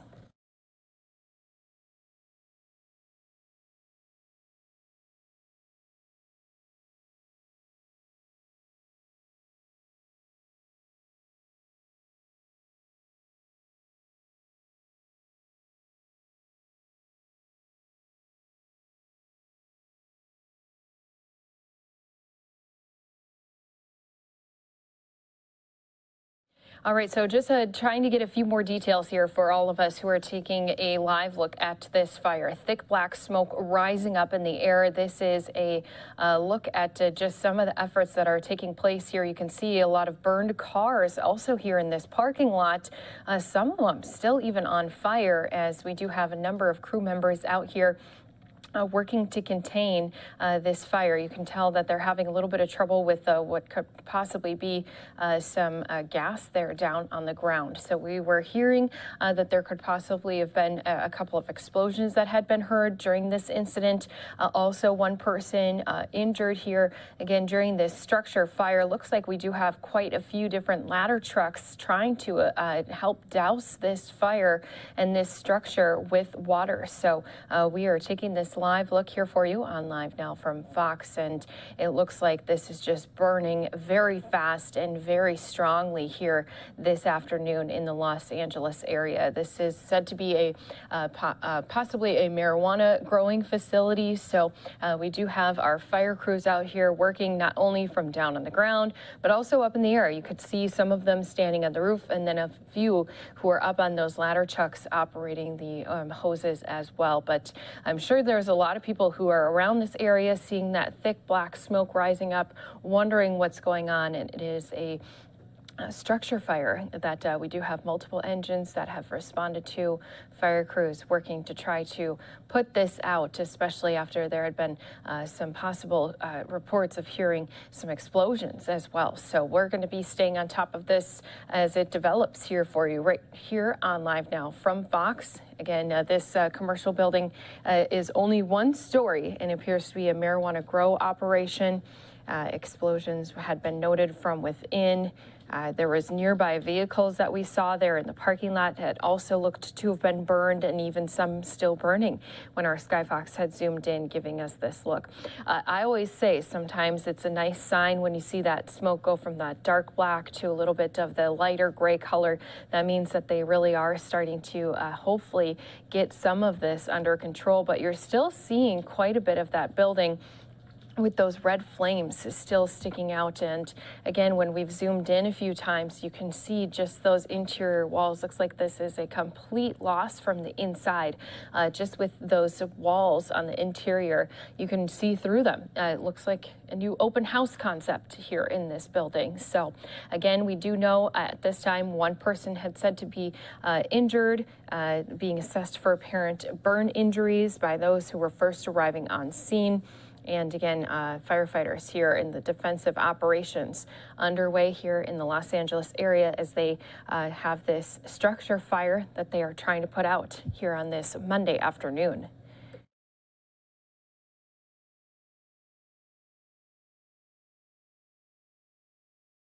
Now, some of the information we had coming in here to our Live Now from Fox desk was that we had Los Angeles Fire Department firefighters and paramedics returning from an emergency in their ambulance. They were first to notice and report a well-developed structure fire in a 50 by 100 story, one-story commercial building. It appears again to be a marijuana grow operations. Explosions had been noted from within, and nearby vehicles were threatened, which we saw some of them even burning just outside of this building. So one civilian had been assessed for apparent burn injuries by those people who first arrived on scene. We have firefighters working defensive operations now underway here at this structural fire. Again, a lot of our crew members here on the ground, but you can tell too as our Skyfox zooms in, we do have some firefighters up on those ladder trucks really attacking this from above, because you want to be able to have multiple different viewpoints of this fire taking place. You need to have some people up with their eyes up above so that they could point out where some of those hot spots are, but you also need those important crews down on the ground to start sweeping through the building and seeing if there possibly needs to be anything from within that needs to be saved, especially when it comes to if there was possibly people inside of this building. Now, again, just at this time, one civilian being assessed for apparent burn injuries by those who were first arriving on scene, and hopefully we'll get to hear that the extent of those injuries were minor, but at this time, again, just that report of one injury. You could tell, too, that this fire really took a toll on this building. From the outside, it doesn't look like very much, but from the inside, you can see the roof completely gone, has caved in, even some of those structural beams starting to fall down as they have been badly burned. Firefighters up there on the roof of the next door building, that's going to be another job that they have to do, is see if this fire is possibly going to spread through the roofs of these buildings. It does look like they do have safe walls, though, to try to help stop fires from spreading building to building. So we'll, again, try to continue to work on getting any new information here for you on this structural fire, but we definitely wanted to bring you out to this event, especially as it was coming in just live here to our LiveNOW from Fox desk. This is what we do for you. We see breaking news happening, whether it be out in California like we are right now or anywhere across the country. We take you to it in full, talk about the details we know, and then, of course, as many people have heard, I've had experience being a reporter down there on the ground. This is going to be a lengthy investigation. Obviously, once crews get this fire out, that's when we'll have the officials then be able to walk through the building, try to write up those reports and assess what possibly could have started this fire. Because as we do know, again, there was explosions that were noted from within this building, and it was actual Los Angeles Fire Department firefighters and paramedics returning from an emergency in their ambulance that were first to know that this fire was well underway when they had called it in and reported it. So it looks like they did put down some extra substance there to try to help combat the fires that had started in this parking lot with those cars. And they're definitely going to want to keep an eye on these next few buildings here as, again, they're battling this structure fire in the Los Angeles area. You're watching it live on Unfiltered, something we do here for you each and every day, bring you out to those breaking news events, those live press conferences. Never miss a thing, no matter where it takes place. We are on top of bringing you the latest news, breaking news across the country.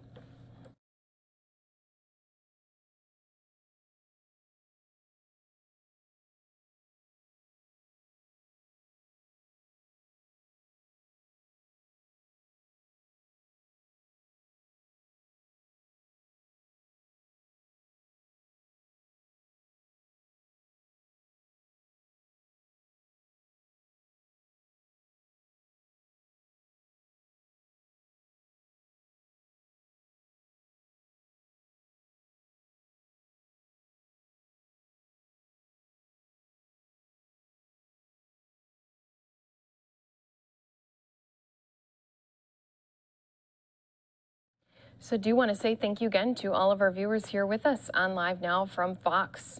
You are taking a live look as our chopper is up in the air, giving us these views of this big structural fire that is taking place in Los Angeles. I say big because it has spread through this entire building out into the parking lot, which we're getting a look at just some of those damaged cars. So they, of course, had to worry about the gas that are inside of those cars. You saw a lot of liquid flowing there on the parking lot because they have been dousing a lot of water down here here onto this fire. So we just wanted to bring this live look to you here on Live Now from Fox. It does seem like our chopper showing us just some different views to kind of give people a look at exactly the location of this area for those who are familiar with the Los Angeles area. So for people who are familiar, this is the address is 8423 North Kanagawa Avenue, and this is near Canoga Park, and Los Angeles Fire Department paramedics here on scene. Again, there's one civilian that had been assessed for some burns, injuries, and now they are attacking this fire from multiple different directions, and as we've been seeing also, not only down on the ground, up on the roof of the next neighboring building, but also from their ladder trucks that have also responded out here. You're seeing the roof has caved in across this entire structural area. This is a 50 by 100 one-story commercial building.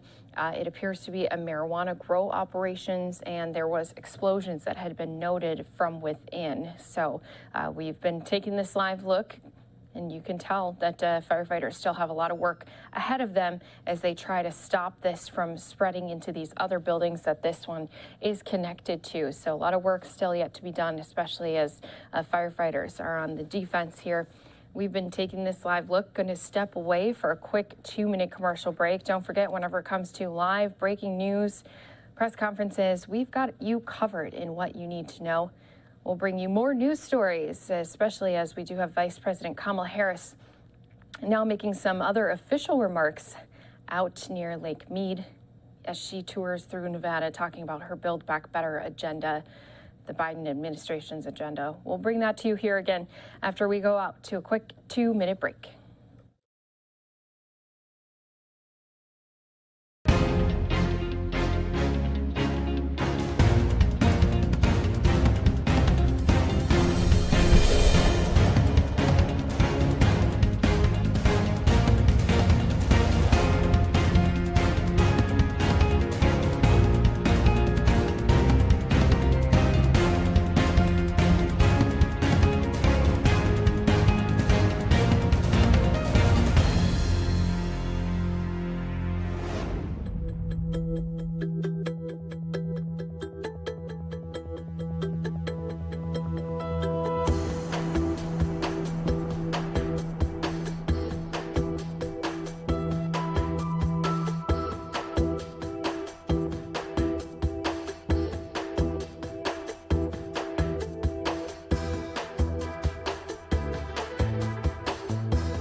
And welcome back here to Live Now from Fox. Again, just wanted to give everyone one last look here as our Sky Fox is showing us this live picture. Again, this is a structural fire that actually was reported first by Los Angeles Fire Department firefighters, paramedics. They were returning from an emergency in their ambulance when they noted this fire and reported it as a well-developed structural fire in a 50 by 100 one-story commercial building. It is appearing to be a marijuana grow operations. There was some explosions that had been noted from within.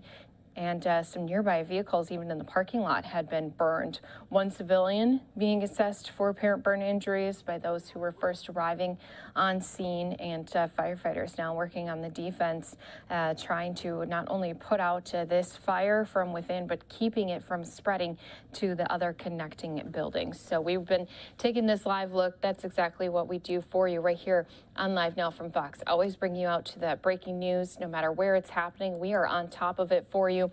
Got all the information that we do have at this time, but of course, if we're able to learn anything more, as you can see, firefighters still going to have to deal with some of these very visible flames as it continues to burn here in this building.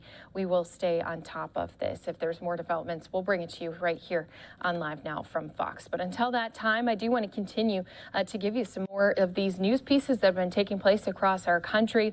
Moments ago, we were just talking about how Vice President Kamala Harris is in Nevada right now. She has been promoting the Build Back Better Act and also the infrastructure deal that they have been continuing to push when it comes to the Biden administration.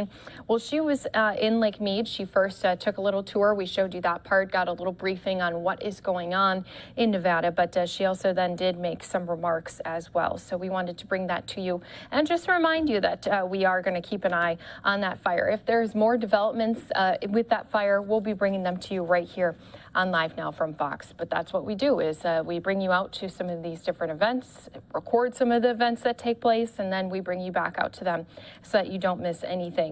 While we were in that fire live, that's when President Kamala Harris was out making some remarks again in Nevada. So we want to jump into that right here for you. Going to play it from the beginning where some of the other Nevada officials were making their remarks, and then we'll be hearing from the Vice President herself. All coming up right here on Live Now from Fox. These are our markers again? Okay. Congresswoman Titus.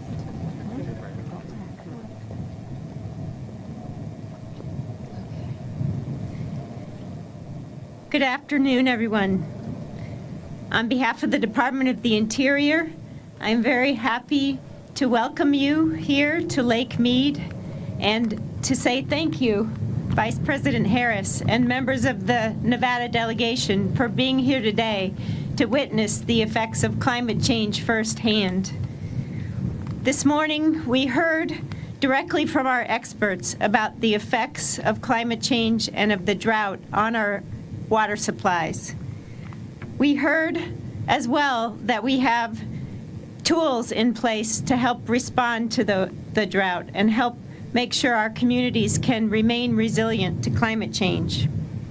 We are very concerned about the conditions that may be facing us in the future. We know that it is important for our generation to take on the task of being able to address what may come next and to develop the next round of agreements that will help us get through so that we can continue to thrive. We have tools available to conserve water and plan for droughts, but we need to do more. The Build Back Better agenda will help us to make sure that we have those tools. It contains the valuable pieces that will let us do even more and more and more. Thank you again, Vice President Harris, and we look forward to continuing to work with you closely. We appreciate the strong support that we have from Congress as well, and I'm happy to introduce Representative Titus. Well, thank you very much, and thank you to the Department of Interior and its great representatives who work on this. I'm so honored to be able to show the natural beauty, but also the results of climate change to our Vice President. Thank you so much for being here. You know, several things are going on at once. We're one of the fastest growing cities in the country. We have about 2.25 million people and 40 million visitors. We're also the warmest community in the country, And third, we have the smallest allocation of water from the Colorado River. Nonetheless, we have been great stewards, and we have reduced our consumption by 45%, but it's going down, down, down even further. And that's why the provisions that address water conservation and climate change generally that are in the Build Back Better bill and the infrastructure bill are so critical. This is our moment. You hear the existential argument. Look around at this bathtub ring. It's very clear. So thank you, Madam Vice President, for being here and taking this message back to Washington. Well, good afternoon. I'm Stephen Horsford, and I'm proud to represent Nevada's 4th District and to join with my colleagues to welcome the Vice President back to Nevada and to be able to show her firsthand the effects of the drought and the implications of climate change. You know, growing up here in Las Vegas, I've had the opportunity to enjoy Lake Mead as a kid growing up. And now as an adult, bringing my own children out here to fish this summer. I was sharing that with the Vice President. But we have built a desert in the middle, we have built an oasis in the middle of a desert. And Las Vegas really has relied on the water from Lake Mead that unfortunately has dropped considerably over the last decades because of the effects of climate change. And that is why we support and we know Congress must act to pass both the bipartisan infrastructure bill as well as the Build Back Better Act and its provisions to protect and address the needs of our environment and climate change. So we look forward to continuing to work with your leadership, Madam Vice President, and of course the President, and thank you for taking the time to come and see this firsthand and working with our entire delegation in Nevada. Climate change is not a partisan issue. This is an issue that Democrats, Republicans, and Independents understand must be addressed, and now is the time for us to act. So thank you, Madam Vice President, and I'll turn it over to Congresswoman Susie Lee. Good afternoon. It is my honor to welcome the Vice President to Congressional District 3 on the shores of Lake Mead. For 86 years, Lake Mead has provided the true promise that it is to our community. Not only is it our recreation outlet for many, not just Nevadans, but tourists from across the world, it also is a source of hydropower and a source of our water. And water is life. And when we look at Lake Mead, it represents the lifeblood of this community. And that's why the steps that all of the incredible staff that gave us briefings today doing on conservation have been so incredibly important. But the work that we are doing in Congress, led by the Vice President and President with the bipartisan infrastructure package, which includes my water recycling bill, which will mean that we reserve water for thousands of families in southern Nevada for years to come. But not only that, the Build Back Better agenda will take on climate change head on. And ultimately, when we look to the future, that's the type of leadership we need. And so I am proud to work alongside this administration to, we say climate change is not tomorrow, it's today. And when you look at the ring here in Lake Mead, we all understand far too well what it means. And so with that, it's my honor to introduce Madam Vice President Kamala Harris. Thank you. Thank you. Congresswoman Titus, thank you for the warm welcome and for your many years of leadership on this issue in the United States Congress. Congressman Horsford, you so eloquently talked about the intergenerational impact of this issue and will continue to be an intergenerational impact. And I've spent time with you in your district and know of your longstanding leadership on this issue, even before you entered Congress. And Congresswoman Lee, thank you for the warm welcome to your district and for your leadership and the invitation to join you here today. So this is a fundamental issue, which is the issue of water, literally the issue of water. As the Congress members have mentioned, every living thing depends and requires on water. and its existence and its prevalence. And what we are seeing in this nation and around the world is that this climate crisis, fueled by, in many, if not most ways, by human behaviors, has resulted in the moment where we're looking at this beautiful American landmark, the product of a lot of thought over generations about how we can supply, in particular, the states of Nevada, Arizona, California, and including Mexico, with the water that 25 million people rely on. This is such a fundamental issue. And so when we talk about the Build Back Better agenda, it is an agenda, let's break it down. What is Build Back Better? What is the Build Back Better agenda? It's about climate, it's about families, and it's about jobs. And it's about health. And all of these issues are present when we look at the issues that are impacting Lake Mead as an example of what is happening around the country. Not to mention the fact that right now, all the western states, 90% of the western states are facing some level of drought. So when we look at what's happening here, we know this is about this lake, but it is about a region and it is about our nation. The Build Back Better agenda is thoughtful and foresightful, and it really is transformational in the way it will address these issues. So on the issue of the drought, the infrastructure, the bipartisan infrastructure deal, combined with the Build Back Better agenda, is about what we need to do to invest in things like water recycling and reuse, what we can do in terms of water desalination, what we can do in terms of implementation of drought contingency plans. This is about thinking ahead, recognizing where we are and where we're headed.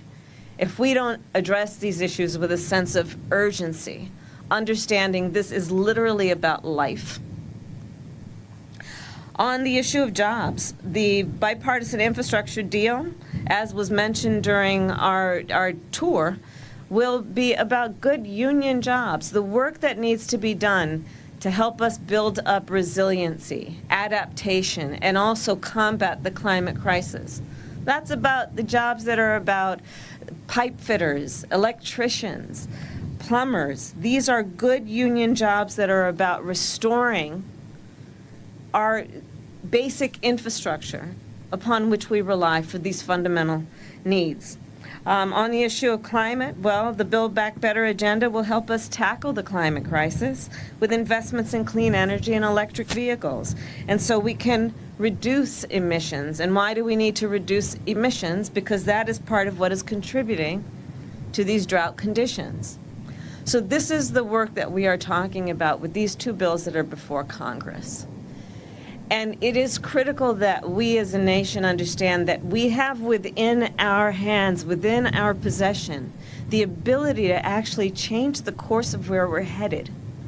Just look out at this lake.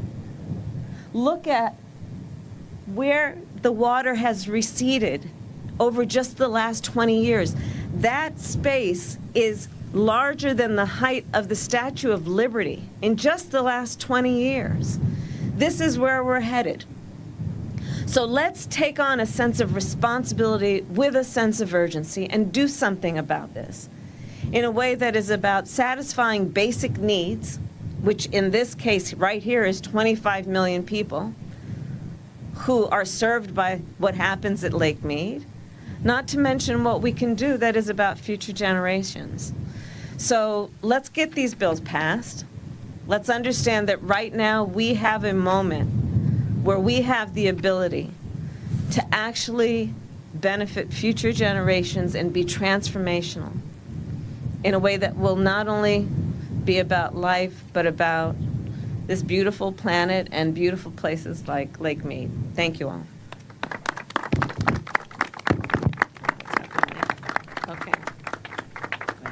And with those remarks, Vice President will be headed back to the D.C. area.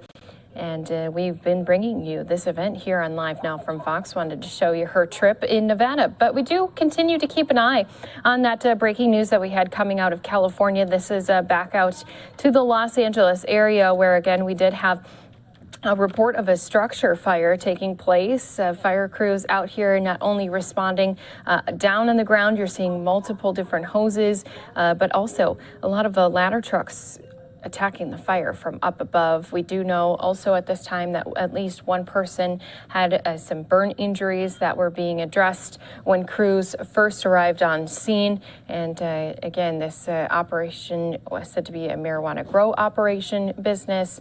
It is a 50 by 100 square foot building with, it is only 1 story high. And we can see all those interior walls. Looks like there is a complete loss of this portion of this building. It is attached to a few other buildings. So again, firefighters working hard to try to keep this spread from stopping, but we have seen that spread already also go into the parking lot. Multiple cars out front of this building have been severely damaged, if not a complete loss. And again, we do also know that they had noted some explosions were going on from inside of this building. So this investigation will have to be a thorough one at that to see what the cause of this fire possibly was, especially since they did hear those explosions taking place here during this structural fire. We've been staying on top of it here for you on Live Now from Fox. No new developments at this time, but again, our Sky Fox was still giving us this live look. Wanted to remind all our viewers that we are on top of breaking news when it's happening across our country. If we do get more developments in this picture, of course, we'll be bringing it to you right here on Live Now from Fox. Going to step away, though, for a quick 2-minute commercial break. We'll be bringing you even more news pieces across the country. Going to be waiting on a few different events to take place. So let's go ahead, take a look at what we are waiting on. Not only do we have Secretary Blinken, who's expected to be making some remarks here as the Director General of the International Atomic Energy Agency, is going to be speaking with Blinken. We do also have another press conference taking place out of Chicago. This is going to be Mayor Lori Lightfoot alongside with some of her other leaders in Chicago talking about COVID-19. So we do have a few different things we are keeping an eye on here for you on Live Now from Fox, and we'll continue to do so as we bring you all the latest stories. We'll be, again, stepping away for a quick 2-minute break, bringing you even more news pieces when you return.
And welcome back here to Live Now from Fox. Again, taking a live look at these pictures coming in here to our desk as we do have this structural fire. A lot of water being implemented on putting out this fire, but you can really see that even some of those structural beams at the top of the building that were once holding up a roof still smoldering a bit here As you can also tell, there are some visible flames in portions of this building. So a lot of crews have responded out here to this fire.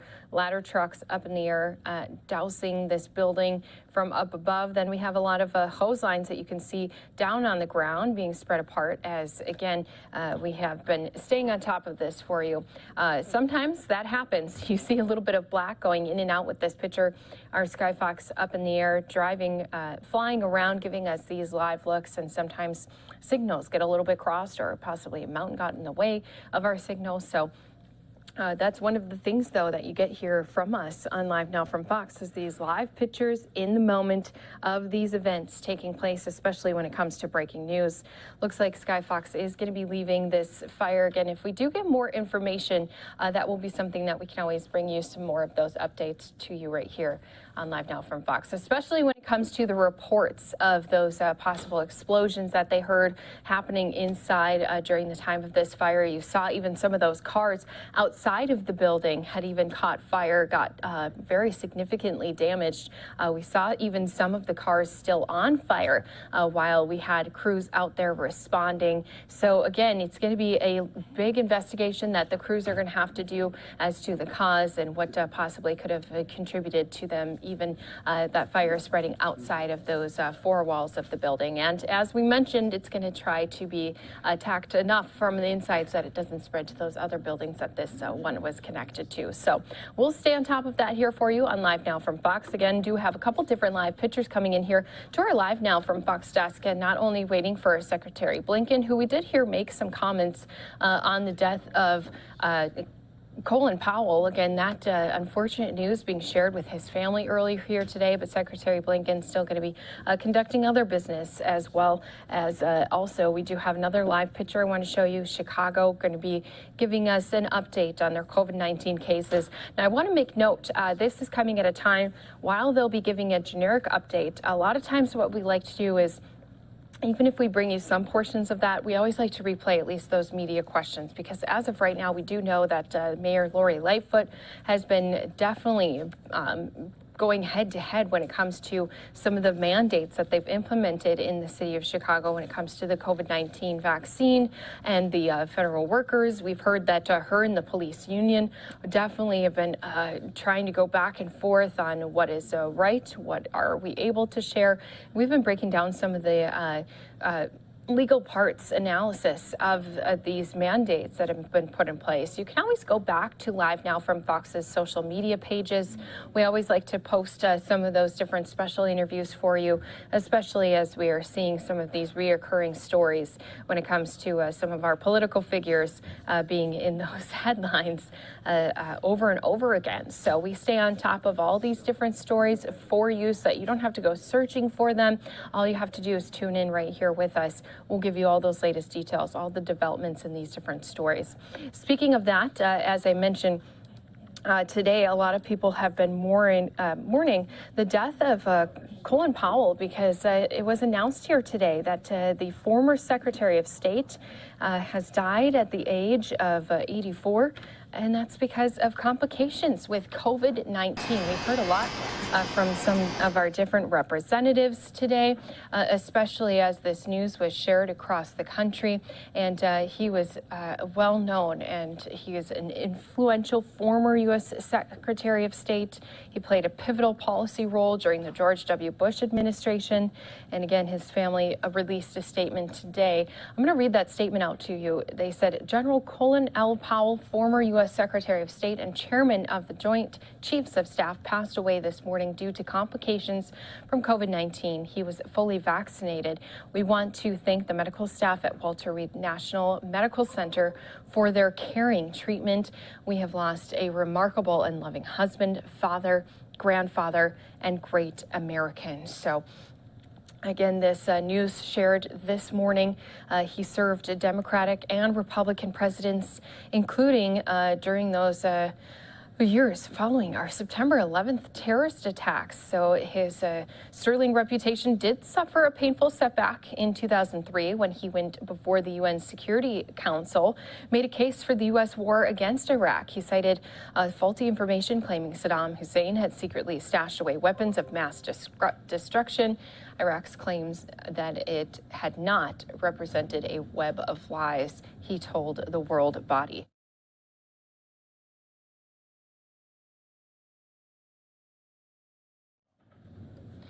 So a lot of people have been pouring out their condolences. Now, Powell was born April 5th, 1937. He was the son of 2 Jamaican immigrants and raised in the South Bronx. He attended City College of New York, where he began his military service by joining the Reserve Officer Training Corps, ROTC. He wrote in his 1995 autobiography, My American Journey, mine is the story of a black kid of no early promise from an immigrant family of limited means who was raised in the South Bronx. So after graduating in 1958, he became a second lieutenant in the U.S. Army, went on to serve 2 tours in Vietnam, was stationed in West Germany and South Korea. He acted as former President Ronald Reagan's Deputy National Security Advisor in 1987, later National Security Advisor from 1988 until 1989. And that's when he was promoted to the rank of general, was appointed by former President George H.W. Bush to the position of chairman of the Joint Chiefs of Staff over 4 years. He oversaw several crises, including Operation Desert Storm in 1991. Going to be continuing this story, giving you more as we continue to share the life and legacy of Powell. Going to be stepping away for a quick 2-minute commercial break. Then we'll be jumping into more coverage here for you on Live Now from Fox.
Thank you, Patrick, and thank you, ladies. And welcome back here to Live Now from Fox, where we continue to give you news and stories across the country. Of course, a lot of people have been talking about the breaking news from this morning when former Secretary of State Colin Powell died at the age of 84.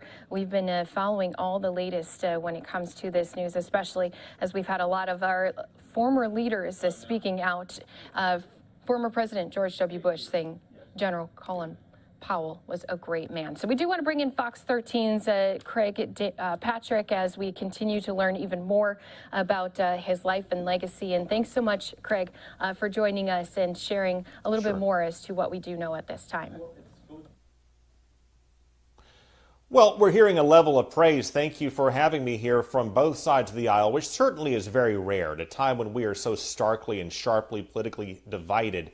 We have someone who is able to inspire and command respect from both parties in this country. Not an easy thing to do through decades of leadership. And as a trailblazer, of course, as our nation's first African-American Secretary of State and Chairman of the Joint Chiefs, he certainly presided over and led through some of our nation's darkest days, and he certainly played a key role in ending the Cold War, as well as our operations in the Balkans and Panama in 1989 and other military operations through the 1990s, of course, leading up to the first Gulf War, which he was lauded from, again, both parties for his leadership in that conflict. And then later there was controversy, of course, in his efforts to sell the second war in Iraq, which was based on faulty intelligence. It wound up being one of his biggest regrets. But taken as a whole, his body of work, again, is earning him praise, the likes of which we have seen few Americans in the course of our history ultimately earn. And so he has a very, very lasting legacy going all the way back to his service in the Vietnam War through multiple administrations from both parties. First African-American chairman of the Joint Chiefs, first African-American Secretary of State, a man who was respected around the globe. Retired Colonel E.J. Otero witnessed that respect when he served at CENTCOM. The troops of all services respected him, his demeanor, his elegance, his knowledge, his military integrity. And he witnessed that respect when he traveled around the world. General Powell is one of the greatest military leaders this country has ever had. Many times when I would go to meetings overseas to countries, they would mention his name as one of the great leaders that motivated the good relationship that we may have had with the one country that I may have been talking to at one time. Colin Powell served as National Security Advisor under President Reagan, then Chairman of the Joint Chiefs, our highest-ranking military leader under President George H.W. Bush and President Clinton, and then Secretary of State under President George W. Bush. In those roles, he was a key leader in winning the Cold War, the operations in Panama, Somalia, and the Balkans, and the 2 wars in Iraq. He earned respect across the aisle for his leadership in the first Gulf War, and drew controversy for later making the case to invade Iraq on grounds it had weapons of mass destruction. It did not. That was based on flawed intelligence, and it was one of Powell's biggest regrets. I regret it now because the information was wrong. Of course I do. But I will always be seen as the one who made the case before the international community. Powell was a lifelong Republican who left his party in the final year of his life in response to the Capitol insurrection. He's drawing high praise from leaders in both parties as one of America's most decorated and distinguished military leaders and one of our nation's most respected diplomats. And to that point, President Biden called Powell a patriot of unmatched honor and dignity. Going back to his service in Vietnam, he was a hero, injured on multiple occasions. In one instance, he was a major at the time. He was injured in a helicopter crash. And despite his injury, he was still able to go back and rescue other colleagues in that helicopter, according to accounts, bending or moving or breaking burning metal in the course of doing that. Throughout the course of his life, he may be best known for what's now called the Powell Doctrine, the premise that the United States should not intervene in international conflicts unless there is a clear and achievable goal and a clear and achievable exit strategy, and unless it's in our vital interest. Again, he was 84 years old. Yeah, and dying from complications with COVID-19, even though he was fully vaccinated. And as you mentioned, just a lot of key leaders here just making some remarks. Any of them stick out to you from all of them that have been pouring in here today? Well, we focus on the reactions we're getting from the Tampa Bay community, which is home of U.S. Central Command, of those who briefed General Powell and served under him and served with him. They describe him as someone who just commanded intense respect among all who served with him and all served for him, and also someone who was very astute, knew the intelligence, what he was being briefed, but also took time to listen and ask others to consider other points, A, B, and C, which again is why Antony Blinken from the State Department and ranks of the military all across the board say he was the greatest leader they've ever known. Yeah, and it's definitely a legacy that we need to continue to remember. Thank you for pointing out just some of those key issues he has been a major part of here for us in the United States. So thank you again, Fox 13's Craig Patrick, for joining us here on Live Now from Fox. We appreciate your breakdown. Thank you. And we will continue to keep you covered. As he mentioned, Antony Blinken this morning making some remarks about Powell. Let's go into those remarks, replay them out here for you on Live Now from Fox. In the U.S. Armed Forces. He was General Powell, former chairman of the Joint Chiefs, when he walked into the Oval Office to be sworn in as our nation's top diplomat. After that, he was Mr. Secretary. He gave the State Department the very best of his leadership, his experience, his patriotism. He gave us his decency, and the State Department loved him for it. Secretary Powell trusted the career workforce here. He empowered them. He made sure that the desk officer who knew a particular country or issue most deeply was the one who got to brief him or the president. He told his staff that they didn't need to worry about getting him fancy lunches. Hamburgers and hot dogs were just fine. When he hopped onto the elevator, he'd pull others on with him. He didn't bother with formalities. And he wasn't overly concerned with hierarchy either. He wanted to hear from everyone. He walked around the building, dropping into offices unannounced, asking what people needed, making sure they knew he was counting on them. Secretary Powell was, simply and completely, a leader, and he knew how to build a strong and united team. He treated people the way he expected them to treat each other, and he made sure that they knew he would always have their back. The result was that his people would walk through walls for him. Secretary Powell's career in the U.S. military is legendary. As a teenager at the City College of New York, not far from where he grew up in the South Bronx, he joined ROTC, and after graduation, became an Army officer. For 35 years, he was a professional soldier. He started in the infantry, served 2 tours in Vietnam, was stationed in South Korea and West Germany, and oversaw Operation Desert Storm in Iraq. By the time he retired from the military, he was arguably the most respected and celebrated American in uniform.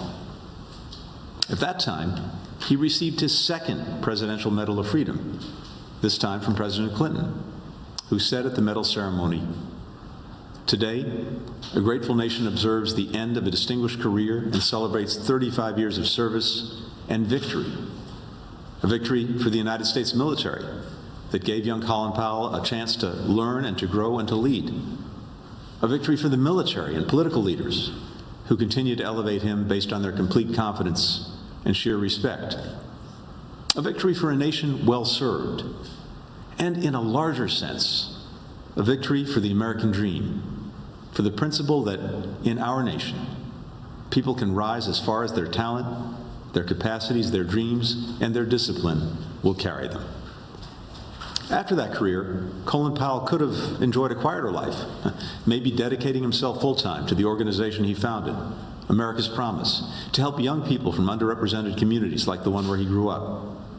Instead, he started a new career in diplomacy. And I believe Secretary Powell's years as a soldier are what made him such an exceptional diplomat. He knew that war and military action should always be a last resort. And to make that so, we need our diplomacy to be as robust and well-resourced as possible. He called for increased funding for state, which then, as now, was just a fraction of the Pentagon's budget. He modernized the State Department, putting a computer on every desk. And he believed deeply that America was an exceptional nation, that we could and should lead with confidence and humility, and that the world was safer when the United States was engaged and its allies and partners were united. Future military leaders and diplomats will study Colin Powell's work, like the Powell Doctrine, that hammered out criteria for when and how the United States should use force, and his support for expeditionary diplomacy, diplomats and military working together to bring stability to high-threat environments. He was a man of ideas, but he wasn't ideological. He was constantly listening, learning, adapting. He could admit mistakes. It was just another example of his integrity. As is probably evident by now, I was a huge admirer of Secretary Powell's. I always will be. And he was very generous with me. This past 4th of July, we spent a few precious hours together, talking about the State Department, discussing all the challenges we're confronting around the world. Two things were clear. Secretary Powell's depth of knowledge about world events was unmatched, and he loved the State Department and wanted it to thrive.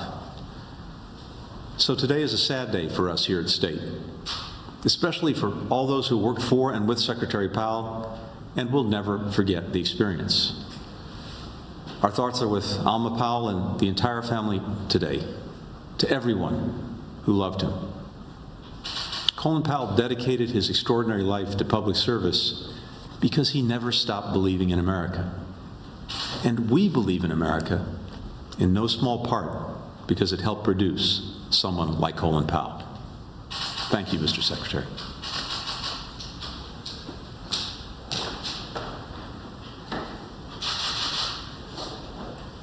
All right, and with that, what we'll do is we will go into a quick 2-minute break, bring you more news stories happening across the country. When we return, we'll see you right back here in just moments.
And welcome back here to Live Now from Fox, where we continue to give you stories that have been taking place across the country. Of course, this morning we were talking about the breaking news of 84-year-old former Secretary of State Colin Powell, who passed away. His family sharing that with the viewers, saying he died from complications of COVID-19 despite being fully vaccinated. We've been getting a lot of reaction pouring in here to our Live Now from Fox desk, talking about how former President George W. Bush said he was a great man. But we do also have Barack Obama, who was putting out a statement here. I want to read it to our viewers, saying General Colin Powell understood what was best in this country and tried to bring his own life, career, and public statements in line with that ideal. Michelle and I will always look to him as an example of what America and Americans can and should be.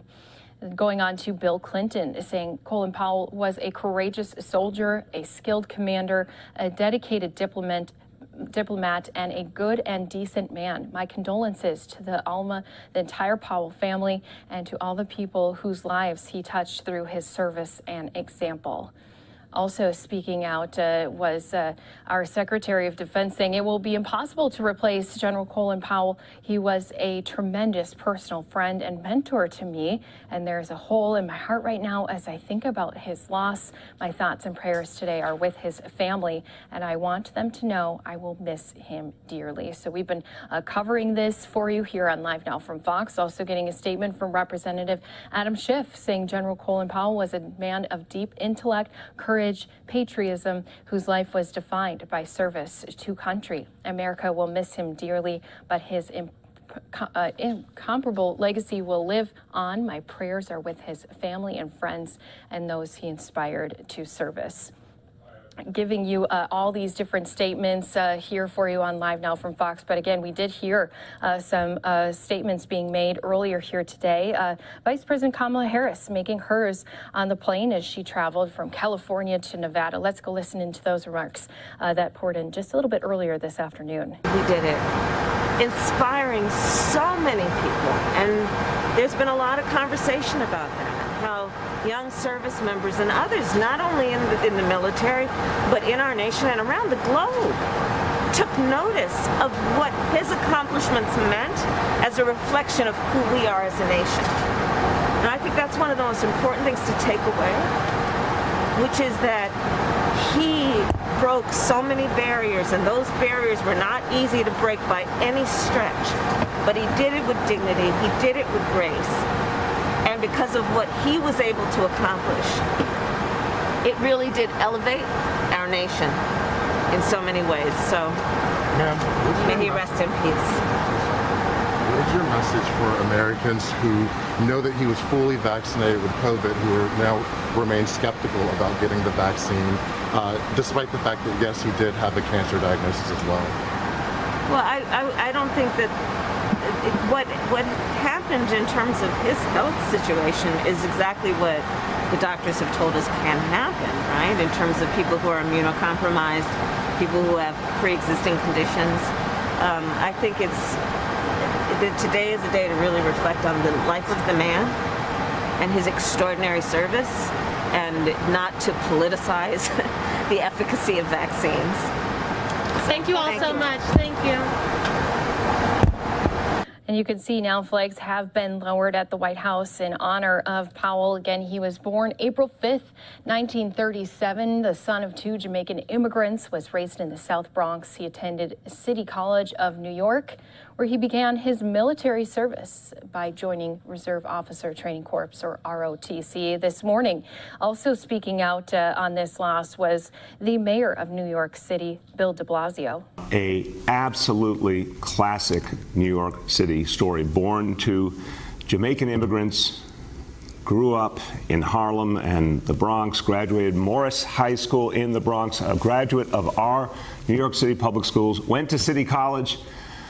Just an absolute great example of the good, the talent, the ability that comes out of the city, but he took it to the next level and was great as a leader, as a Secretary of State, Chairman of the Joint Chiefs of Staff, National Security Advisor, you name it. He served his country profoundly.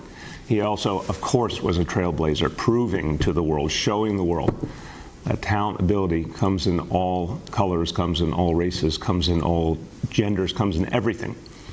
And he opened the doors for so many others.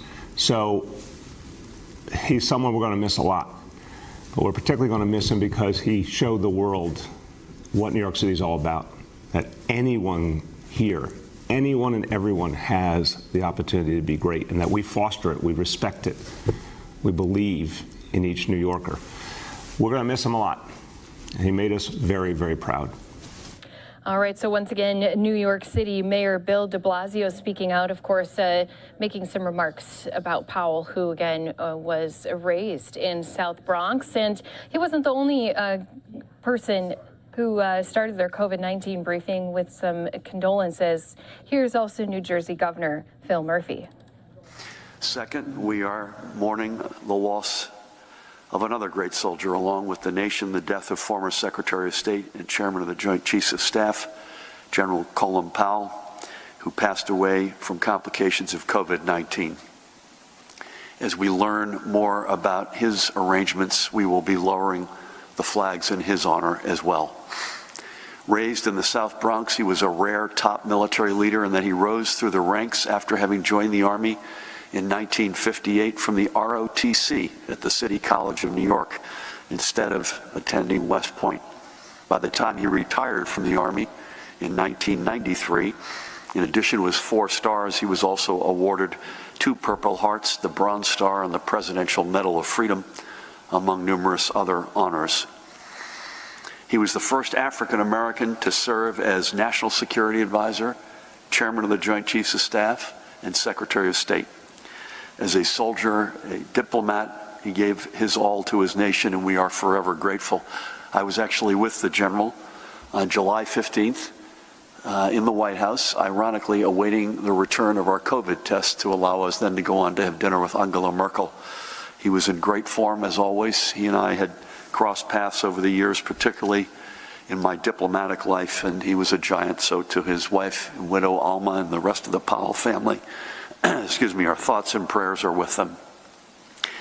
Switching gears, this week. All right, so once again, did want to bring those different remarks coming in here to our Live Now from Fox desk to you viewers at home, and we'll continue to keep you covered as more reaction continues to pour out for Colin Powell. We are going to step away for a quick 2-minute commercial break. We'll bring you even more news stories that have been going on across the country after we return. Don't go anywhere. More to come right here in just moments.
And welcome back here to Live Now from Fox, continuing to bring you some of these press conferences taking place across the country. Going to take you to Upper Darby, Pennsylvania, where a woman was sexually assaulted by a stranger on a commuter train in a suburban Philadelphia, while other riders should have done something, according to police. Let's go get that update right here for you on Live Now from Fox.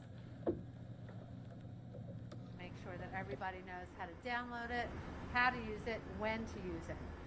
We need everybody working together. We have an excellent transit police department here. I'm here with Chief Mistel. He's going to go over a few things with you as well. I want to stress that our partnerships with other law enforcement, which includes the Philadelphia Police, and then every township that we're in, including Upper Darby, where we are today, all of those relationships, we work together. You call 911, whoever's closest is going to respond. So depending on when they get the call, whether it's our transit police, whether it's the Philadelphia Police, whether it's the Upper Darby Police, people are going to come to help you. I want to remind everybody, from the moment that our employee called to report that something did not look right on the system, it was 3 minutes before that individual was arrested. Well, I shouldn't say, if I can say that again. It was 3 minutes before law enforcement showed up, took care of the situation. And so we want to let everybody know that there are quick reaction times, and definitely want everyone to know what to do so that we don't lose a valuable minute once someone sees something that doesn't look right to them.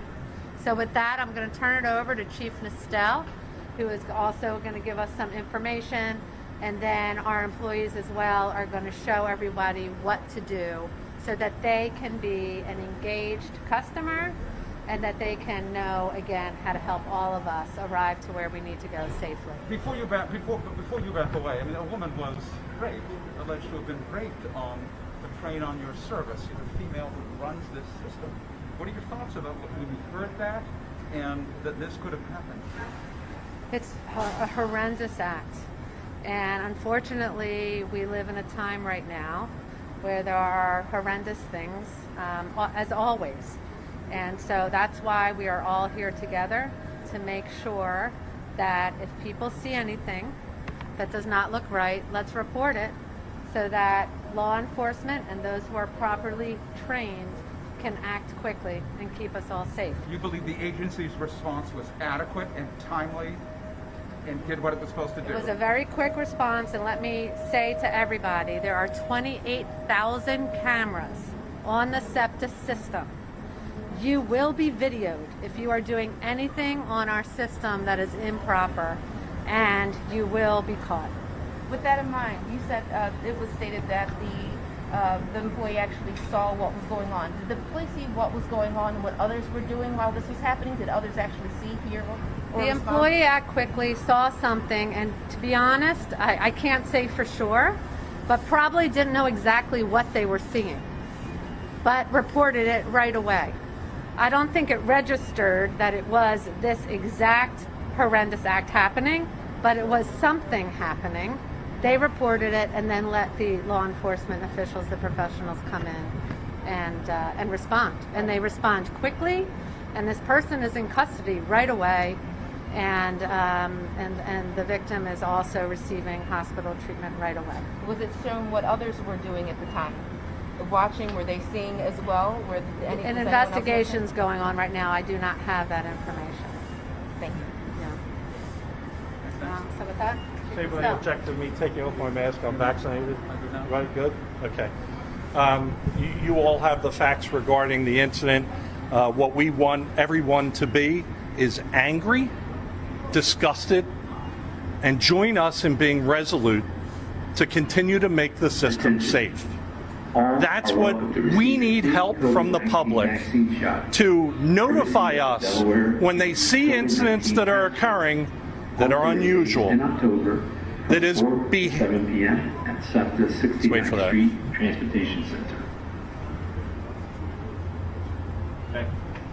We want to know about any. You're welcome to receive a free COVID-19 vaccine shot. Well, it's important. Courtesy of the COVID-19 task force on Thursdays in October from 4 to 7 p.m. at SEPTA 69th Street Transportation Center. Oh.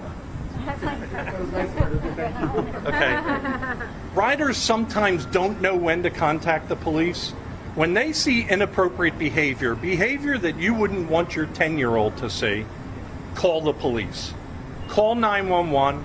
If somebody's life is in jeopardy, hit the emergency button or use the SEPTA Transit Watch app. That enables folks to communicate anonymously through text directly with our dispatchers. It is a great way to let us know about things that are happening. In this case, there were very few notifications to the police, and there were people on the train. We want people to be our partners and to watch out for other riders. Call the police, let them investigate, let them determine if a criminal act is occurring. And you say very few, so some folks did call? or what can you say? I can tell you that we're still waiting to hear back from Delaware County's 911, but Philadelphia 911 received no calls, and we received one. And there were people witnessing this act? There were people witnessing the act with phones in their hands. Yes. How many, do you know? I can't tell you that. You said we know the facts. Relay the facts to us as you know them from the videotape that you've obviously seen. I'm reluctant to do that because it's not my investigation. My officers made the arrest. Our partners, the Upper Darby Police Department, are doing the investigation and the processing. I want to leave the details to them. Chief, you mentioned phones specifically. Is there any indication through social media or other bits of your department that somebody on the train filmed it? Is there any other footage circulating out there that you know of? I can tell you that people were holding their phone up in the direction of this woman being attacked. Is it safe to say from the video inside the train that people witnessed this happening and as you said, maybe didn't understand what they were seeing? I mean, what was the root? Yeah, and I don't know what's running through the minds in folks' heads, but it concerns me enough to want to have a conversation with you folks to get the message out that if people see behavior that is unusual and inappropriate on the trains, on the buses, in stations, we want to know about it. We hear all the time, I didn't want to bother you. Bother us. Bother us. Be angry, be disgusted, be resolute about making the system safe by contacting us. There's a radio call that says, man disrobing, 56th Street station, and I guess that's the tip that you get. He couldn't have been stopped earlier? Nobody, 57th, 58, the other stops. Any idea why anybody couldn't get to him then? Yeah, I mean, we're talking about less than 3 minutes, Jeff. And in 3 minutes' time, police are coming in contact with that person and making an arrest. I think that's pretty good. Can we do better? Absolutely. If we get more people to contact us earlier on that ride, then we're able to stop the train. If somebody sees something, they think it's a rape, that train's being stopped. You know, a person disrobing isn't necessarily a rape. You know that we have a mental health issue in the city and the suburbs. People disrobing or in partial, pants down, sadly, are calls that we get. You're off-duty employee. What was that off-duty employee doing? They're riding, or were they just gotten off work, or what were they doing? Yeah, I can't speak to that. Attention, as a reminder, smoking is not permitted on subject platforms. They both got on at the Frankfurt Transportation Center. And just to be clear, was the arrest made while the train was moving or after it stopped at the No, it was stopped here. When the doors open, when the doors opened, an officer entered and saw what he believed was a criminal act occurring, ripped that man off of her, and pulled him out onto the platform. And at that point, the call had already come in to look for that. Correct. He's engaged in the rape when your officers see him and That's pull correct. him off. Yes. Anything else? Thanks, folks. We'll show you how the. We want to show you the call. My guy's coming in. All right, so once again, this press conference coming, they were really encouraging riders to use a number of different ways to help report anything that they see that could be suspicious. This coming at a time when there was a lot of bystanders who watched and saw a woman get sexually assaulted by a stranger. This happening in the evening hours after 10 p.m. on a commuter train, and so they wanted to address this issue right away. We do want to continue also to keep you up to date on the latest happening all across the country. So we'll do that, getting into more press conferences here for you on Live Now from Fox. I want to jump out to the city of Chicago right now. We do have Chicago Mayor Lori Lightfoot answering questions after they were doing a city COVID update. Obviously, there's been a lot of controversy between City of Chicago leaders like Mayor Lori Lightfoot and the vaccination policies that they have in place when it comes to their police union. Even hearing that some police in the department threatening to hold retirement benefits from those officers who do choose to retire rather than comply with the vaccination policy that they have in place. This is according to some local papers. So let's jump into that live right here for you on Live Now from Fox.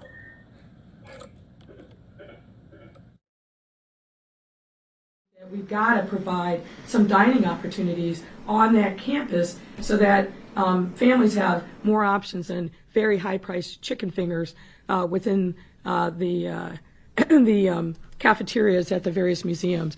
I just think there's a lot that we can think about and do. And obviously the Bears are going to be part of that conversation. We continue our discussions with them. But it's a bigger issue than whether the Bears stay or go, as far as I'm concerned.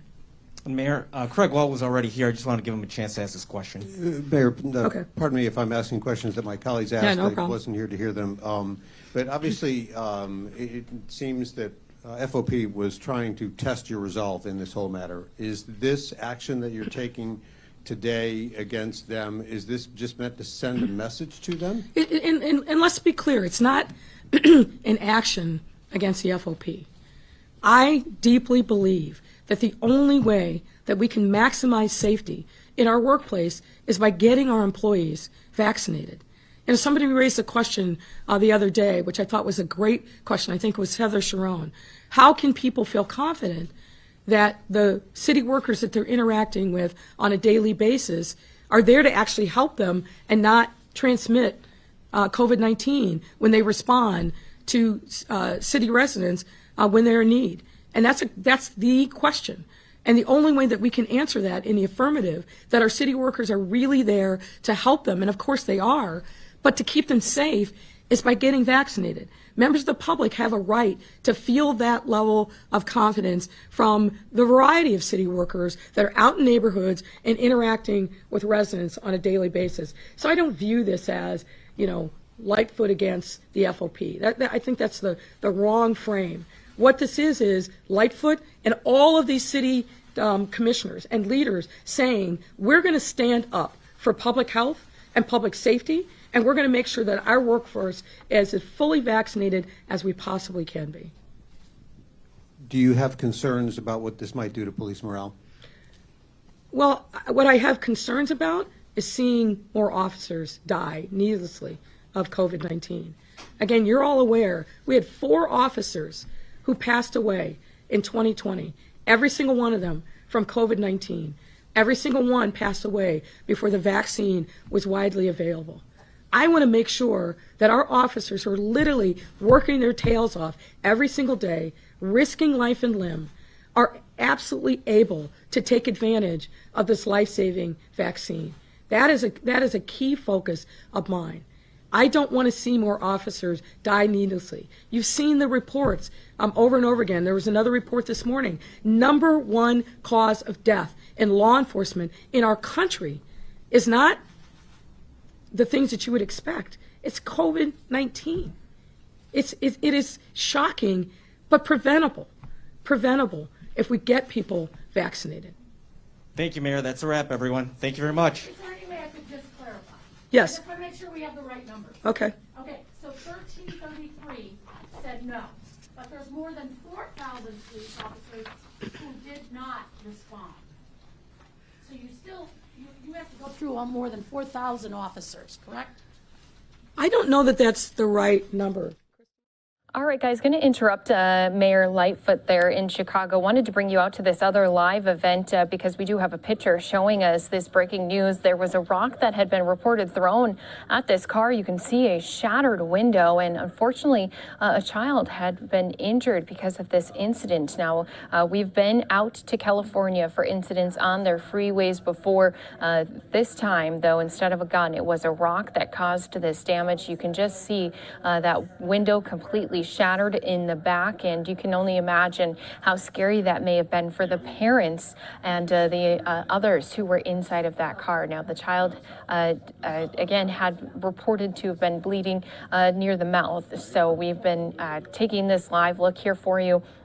Wanted to report it as, again, this was a live picture coming here to our desk that it was just breaking news. Wanted to show it to you right here on Live Now from Fox at this time. So again, 1 child injured after a rock had been thrown at a car on the 101 freeway here in Los Angeles, and hopefully those injuries not too terrible for that child who was involved. So do put out our thoughts to this family. Again, very scary moments when that rock hit and went through their back window. You can see here they are talking with the authorities who are on scene responding at this time. So we always keep you covered whenever it comes to breaking news of these different live pictures that come into our desk. We'll bring you out to it. Earlier in the Los Angeles area, we were out at a fire, now out at this incident that had been reported, and you can always count on us to give you these breaking news scenes here on Live Now from Fox. But we do want to continue to stay in more press conferences that are live right now. Going to go back out to Chicago, listening in to Mayor Lightfoot, especially as there's been a lot of controversy with Chicago's vaccine policy that they have. Again, a lot of the officers who are part of the police union don't want to put their vaccination status into the system. Mayor Lightfoot saying, well, then you can be tested twice a week for COVID-19. So this has been an ongoing issue ever since this policy had been announced. Let's go listen back in live. Ron, Unfiltered here for you on Live Now from Fox. Save yourself a lot of headache, a lot of heartache. Sign up. Thank you, everyone. And it seems like she just wrapped up her remarks. Again, she was doing a COVID-19 briefing with other Chicago leaders, but answering a lot of media questions there on the back and forth that has been going on between the Chicago Police Department with those other employees who are out there serving on the streets, don't want to put their vaccination status in. So Lightfoot administration requiring city workers report their vaccination status or be placed on unpaid leave, setting a deadline for this past Friday. Those who did not submit their vaccination status were told they'd be placed on unpaid leave. And so this has been a big controversy coming to us out of the city of Chicago. We've been following it here for you on Live Now from Fox, and we will continue to do so. And also we'll play out more portions of that press conference for you a little bit later here today. But let's go ahead, take this opportunity to reset. We'll go into a quick commercial break. And when we come back, bringing you even more stories happening across the country. Again, we'll see you right back here in just 2 minutes.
And welcome back here to Live Now from Fox. We continue to give you some of these press conferences that have been taking place all day long across the country. Want to take us back out to an update that came in just a little earlier here today as we continue to monitor other breaking news scenes that could possibly pop up here. So that's what we do for you, is we take you out to these press conferences that were happening earlier in the day. But if we do see live breaking news events that are also just coming up, we can always jump back and forth a little bit. But I want to go out to this train derailment update as NTSB were providing some details after, again, there had been a train that was derailed on the Blue Line near the Arlington Cemetery. Let's listen into the latest update that came in just this morning. For regular spelling, Homendy, H-O-M-E-N-D-Y. An investigator in charge, Joe Gordon, regular spelling on both. What we're going to do is they're going to present some information, then we're going to take some Q&A. What we ask is you raise your questions, raise your hand to ask your questions, and then we'll do that. So we'll have that Q&A after they release the information. Chair Homendy. Good morning. Again, my name is Jennifer Homendy, and I'm chair of the National Transportation Safety Board. The NTSB is an independent federal agency charged by Congress with not only investigating every civil aviation accident in the United States, but significant events in other modes of transportation, including public transit. And our mission is to determine what happened, why it happened, to prevent an accident or incident from occurring again. And we issue safety recommendations at any time throughout an investigation. Could be urgent, could be at the conclusion of an investigation, aimed at preventing fatalities and serious injuries and saving lives. With me today is Joe Gordon, who is a railroad accident investigator in our Office of Railroads, Pipelines, and Hazardous Materials Investigations. Joe is serving as investigator in charge, what we call the IIC, for this investigation. Also with us is Joey Ryan and Greg Scott from the same office. They are also railroad accident investigators. However, our team is growing. We have additional members of the Office of Railroads, Pipelines, and Hazardous Materials joining the investigation, as well as our Office of Research and Engineering. On October 12th, 2021, at 4:51 p.m., WMATA Metro Rail Train 407 derailed between Roslyn and Arlington Cemetery. The train was southbound on track 2 on the Blue Line heading towards Huntington Station with 187 passengers on board. One passenger was transported to the hospital with non-life-threatening injuries. Train 407 consisted of 8 7000 series cars. What's significant for us, along with other issues, is that the derailment just south of Roslyn was the last of at least 3 known derailments of train 407 that train experienced that day. There may have been other derailments that day, and I'm going to go into a little bit more information on that. There could have been derailments involving that train in the days leading up to October 12th. So just to go through the timeline a bit on that day. Train 407 began service on the Blue Line at Franconia Springfield Station from the start of the day until 11 a.m. when it switched to service on the Silver Line. It traveled on the Silver Line until 1:43 p.m. when it switched back to the Blue Line. The train departed Franconia at 2:58 p.m. on track number 1, headed to Largo. The train then traveled through Arlington Cemetery at 3:23 p.m. on track 1, where it derailed and re-railed itself. Investigators recovered broken sections of a brake disc around Arlington Cemetery. It then continued past Arlington Cemetery to Largo Town Center. The train arrived at Largo and headed back to Franconia on track 2. It derailed and re-railed itself at Largo at 4:13 p.m. Investigators again recovered broken sections of brake disc at Largo.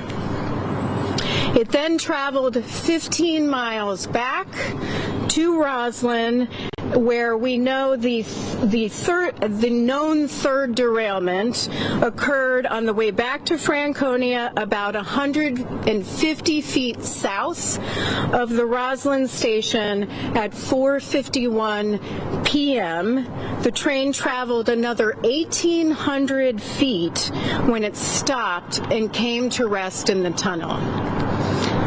Now, what we're focused on, the many issues we're focused on, but one of the biggest one is the wheel assemblies and how the wheels are riding on the track.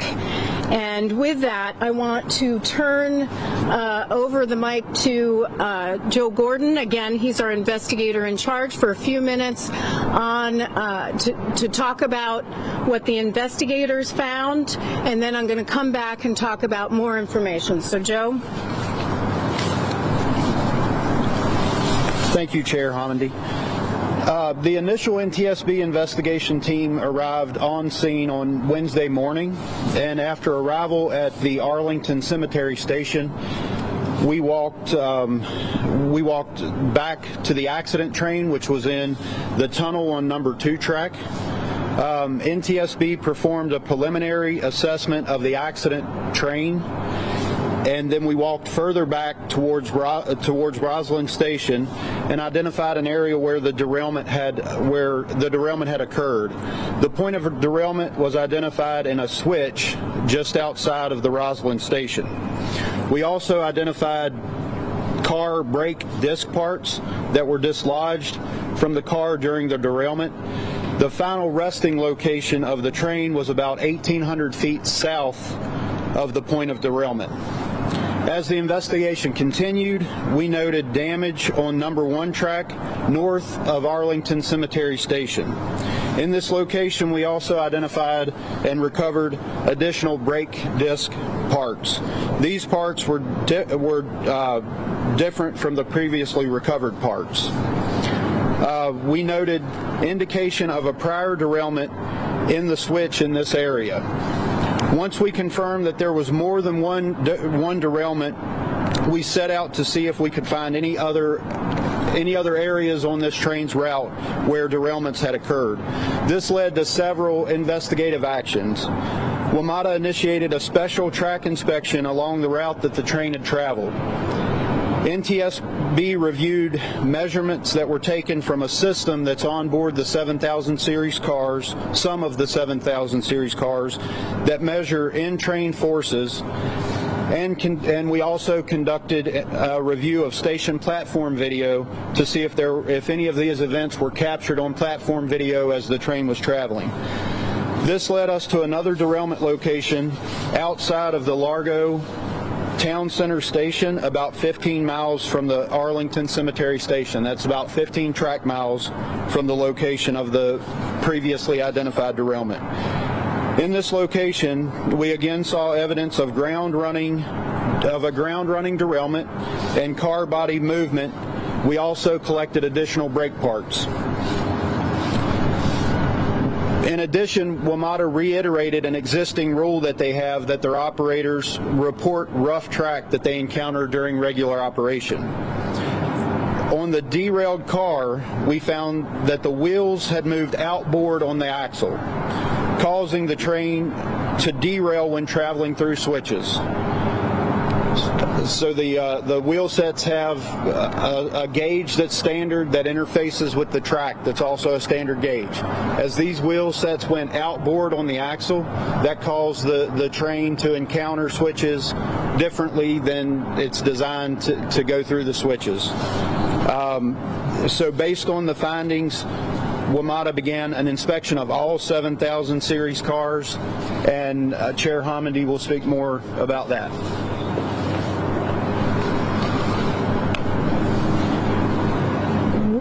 During the course of the preliminary investigation, we were made aware that WMATA was aware of this situation with the wheel assemblies going back to 2017. They made us aware of, and I want to stress, these are preliminary numbers. These numbers could change over the course of the next few days, weeks, or months. We're continuing to follow up on this, so again, I just stress this is preliminary. But we were made aware of 2 failures in 2017, 2 failures in 2018, 4 failures in 2019, 5 in 2020, 18 in 2021, so these are going up. And that was before Friday, so that totaled 31. Adding to that number are the failures that were uncovered as a result of their inspections, which were initiated on Friday, which uncovered so far an additional 21 failures. So what we're looking at is going from 2 in 2017, 2 in 2018, 4 in 2019, 5 in 2020, to 18 plus 21 for a total of 39 in 2021, which is significant. So we're talking in total, all of that added up is 52. But again, those are preliminary numbers. They may increase because currently we are aware that of the 748 cars in the series, they have inspected 514.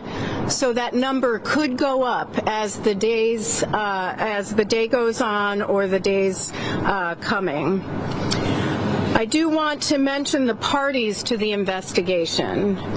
The Federal Transit Administration, Washington Metro Rail Safety Commission, WMATA, and the Amalgamated Transit Union.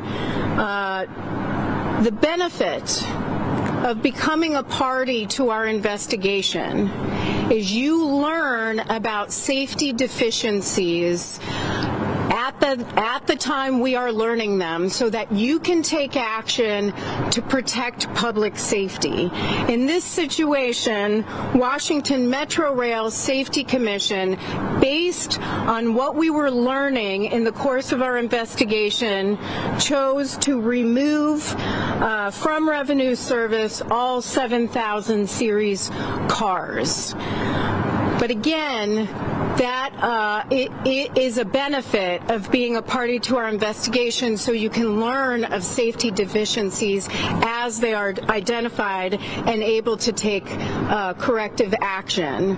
I will also stress that we are concerned about other transit agencies in the United States. These cars were made by Kawasaki, and so we may at some point issue an urgent recommendation, or I'd say if you're a transit agency operating in the United States and you're listening, make sure that you're checking your cars as well. But this is something we're going to be looking at in the course of this investigation to determine if there are more systemic issues throughout the U.S. and throughout transit systems operating in the U.S.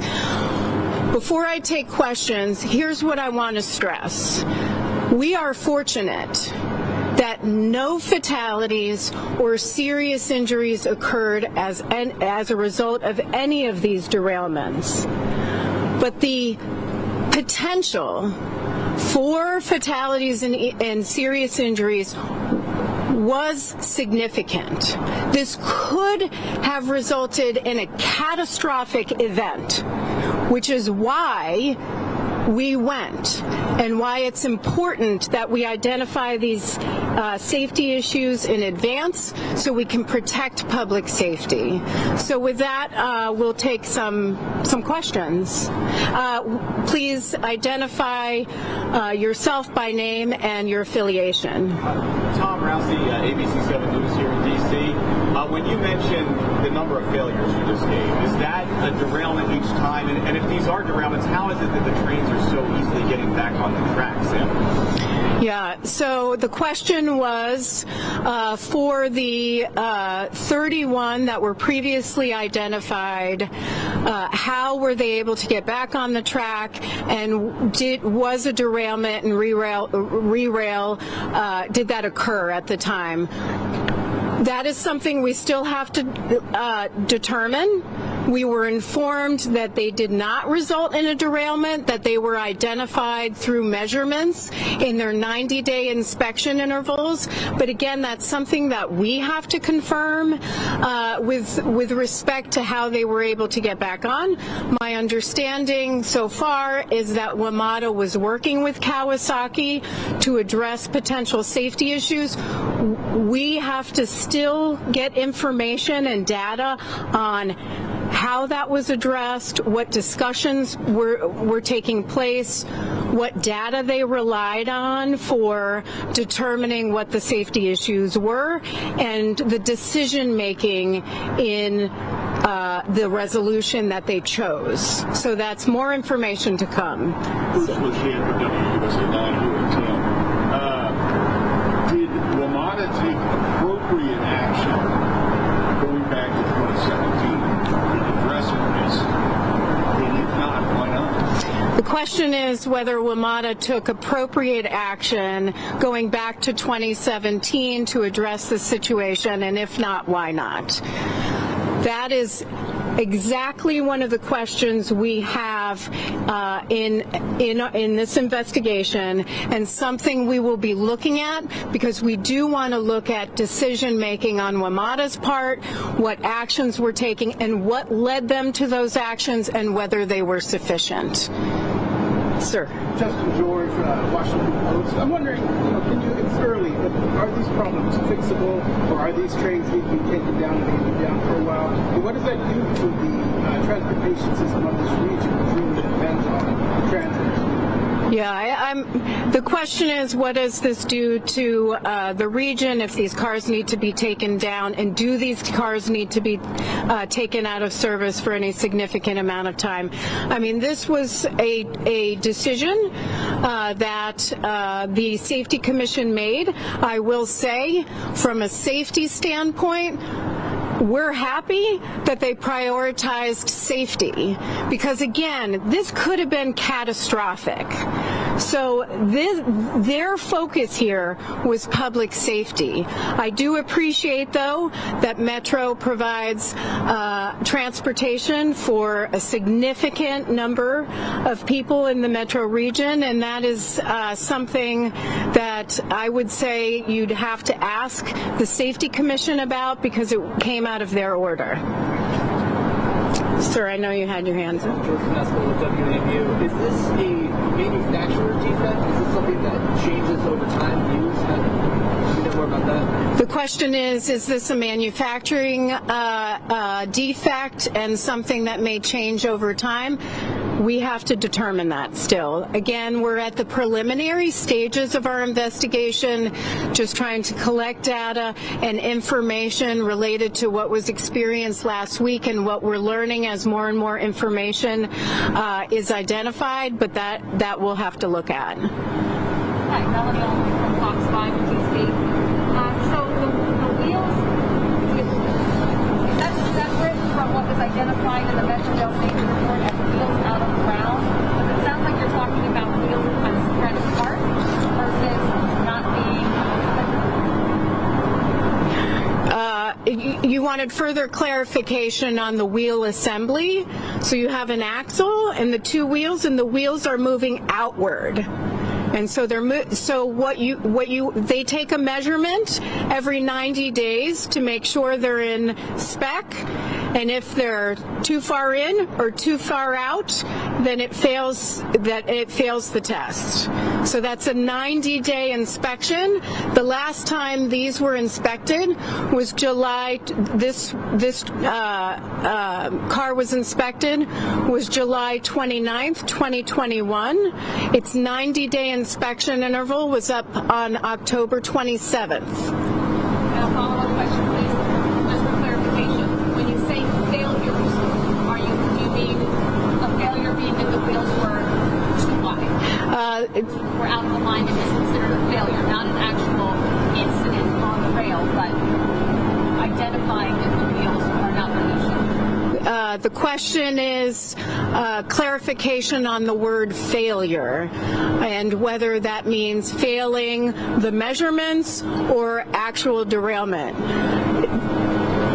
I'd say in a way both, because the measurements exceed the specs. And so what we're talking about here is wheel assembly. The wheels in this situation were going outward. David. Questions, Dave Jefferson, Reuters. First, can you tell us how many other transit agencies use similar train cars? And again, I know you don't want to speculate, but given that upwards of 60% of the cars are on the surface here, is this something on a short-term basis could be addressed through stepped-up inspections, or your initial findings suggest that something more substantial has to happen for these cars to go back to service? Yeah, the question was how extensive is this issue for other transit agencies in the United States, and whether this is something that could be addressed through just increased inspections. For both, we still have to determine whether other transit agencies are affected, but this is something that'll be part of our investigations, this investigation. And then with respect to inspection intervals, that again, that's the grounding of this fleet was a decision by the Safety Commission. They'll have to look at part of that order was looking at what the appropriate resolution might be, and they're going to have to determine that. But certainly that's something we're going to look at in the course of this investigation, what might be the appropriate remedies. You said that you found parts from the brake assembly in Largo and another location. How significant was that failure? Would it have, how much would it have affected the ability to stop the train in an emergency? The question was on the portions of the broken brake discs that were found in Largo and in Arlington around Arlington Cemetery, and I'm going to turn to Joe to answer that question.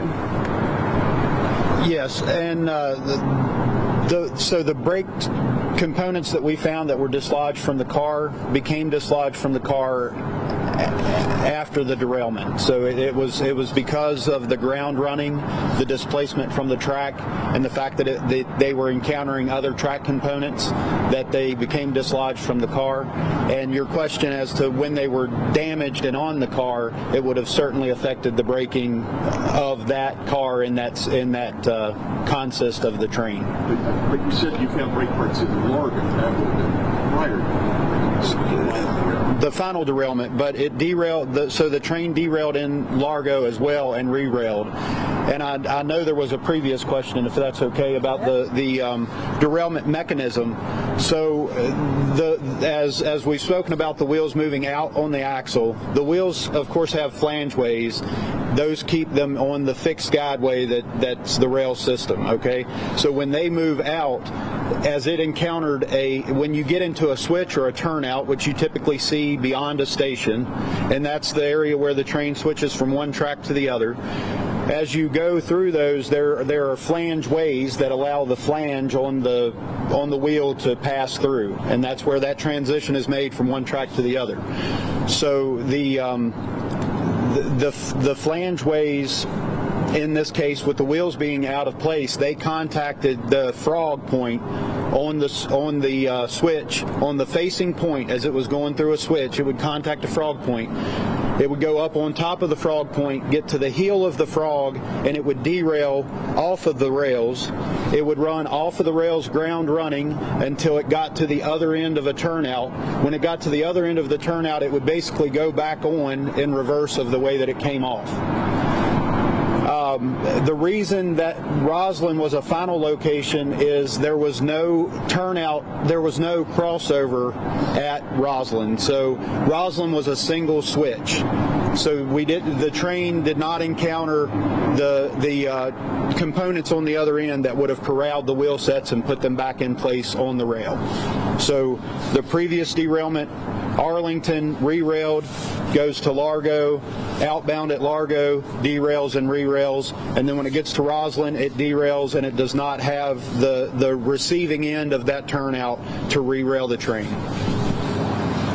And I would add at Roslyn that there was some damage to the third rail, and that there was arcing. The power was shut off within a minute, but again, that's why we talk about this could have been catastrophic. If we're talking about, cars hitting the side of a tunnel, or potential for fire or arcing that continued past, the point of when they were able to shut that down. I thought there was, yeah. Hi, Greg Wallace and CNN. Going back to other systems that might be affected, has the NTSB had any conversations with other systems or other systems reaching out? Can you tell us about any conversations, communications? Not at this point. Yeah, not at this point. I'm sorry. The question was, have we had other conversations with other transit systems since the start of our investigation? Not yet. That will come. But at this point, we're really focused on the situation here at Metro. Justin? Just really quick, I want to ask, do you know what other transit agencies in the United States have power software cars? And then second of all, I just want to be clear, I can tell this is clearly catastrophic, it is catastrophic, but does the NTSB agree with pulling the entire line out of service? Would this have been something the NTSB would have done itself? Is that, I just want to see, again, if that course of action, which clearly is for safety and in safety's case, but would it be something that the NTSB would have done itself? The question is, would have removing the 7000 series from operation been something that the NTSB had done? We certainly could have recommended that. We don't have the authority to order that, of course. But again, we were still looking for information, identifying all the safety issues, and this is a advantage of being a party member to our investigations, where you can take immediate action if you have concerns about public safety. And I will reiterate, outside of the fact that this could have been catastrophic, I appreciate that the Safety Commission put safety first in this situation, and they needed a good handle, and we still need a good handle of how extensive this issue is, both in Metro and transit agency-wide throughout the United States. Hi, Christy Mazzino, WDBM 25. I spoke to a woman who was on the train, and she said that one of the cars started to fill with smoke and haze. Wanted to see if you could confirm that. If you have any new details as to what could cause that smoke. The question is whether there was smoke. There were reports that I had seen about smoke that had filled the car or in the train. Okay, we're going to step away from this right now, from the NTSB there. They have been investigating the D.C. Metro over the weekend. It pulled 60% of its fleet due to derailment safety concerns in and around the nation's capital. This has presented a whole host of problems for commuters there. The reduced service is expected to continue.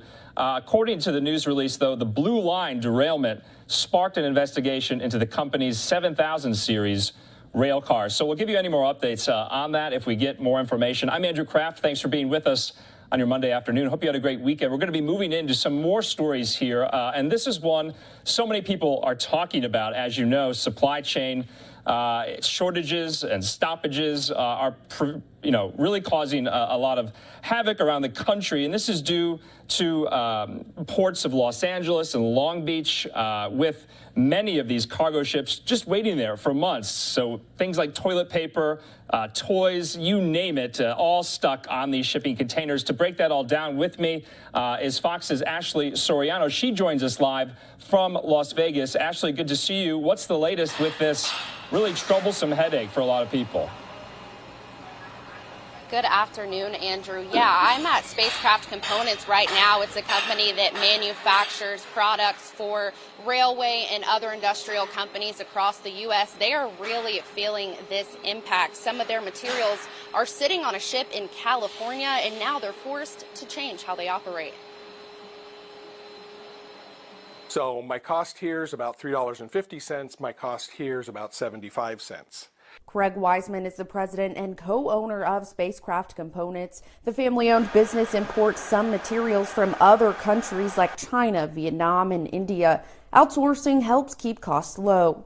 So while some of my product like this is stuck on a ship at sea right now, I'm able to run them here, but it takes my 75-cent cost and quadruples it. Railway companies are among Spacecraft Components' biggest customers. We're not shipping them some of their products, so that's putting new cars that belong on the tracks behind. So some of the larger transit authorities back east, such as New York City Transit or Chicago Transit, they can't get new cars or can't get parts to repair cars. Dr. Stephen Miller, an economics professor at the University of Nevada, Las Vegas, says there's not enough manpower to clear the goods off the ships and a shortage of long-haul truck drivers. Because this is not something we've seen before. Think of an economy that's working smoothly and operating nicely, and markets are clearing, and so the supply chain is operating efficiently, and then boom, the bottom drops out of the economy. For Spacecraft Components, the products stuck on ships means buying more expensive materials made in the U.S., importing goods by air rather than by sea, and raising prices to cover the difference. They're also eliminating jobs and switching to self-operating machines in order to cut back on costs. We're too dependent on items from offshore, and I think the consumer, me included, is feeling the pinch. Last week, President Biden announced that the ports would open 24/7, but economists say that they will be looking at the data for years to come. Andrew. Yeah, Ashley, this has presented just a whole host of issues, not only for the Biden administration, but also just consumers like you and me who are trying to buy products. They're not on the store shelves, and so it remains to be seen on how long this will go, how long those cargo container ships will be waiting in port. Do we have any idea about that? Yeah, well, the economist I spoke with said at least through the end of this year, if not at the beginning of next year. This certainly is going to continue on. All right, Fox's Ashley Soriano live for us in Las Vegas. We'll talk to you again. Thanks. Okay, so we are going to be still talking about this subject. It's one that a lot of people are talking about nationwide, but you might have gone to the grocery store recently, noticed empty store shelves. Let's go to Grady Trimble, Fox Business correspondent, with the latest on that. All right, let's just cancel this. I mean, we're in New York, we're in Phoenix.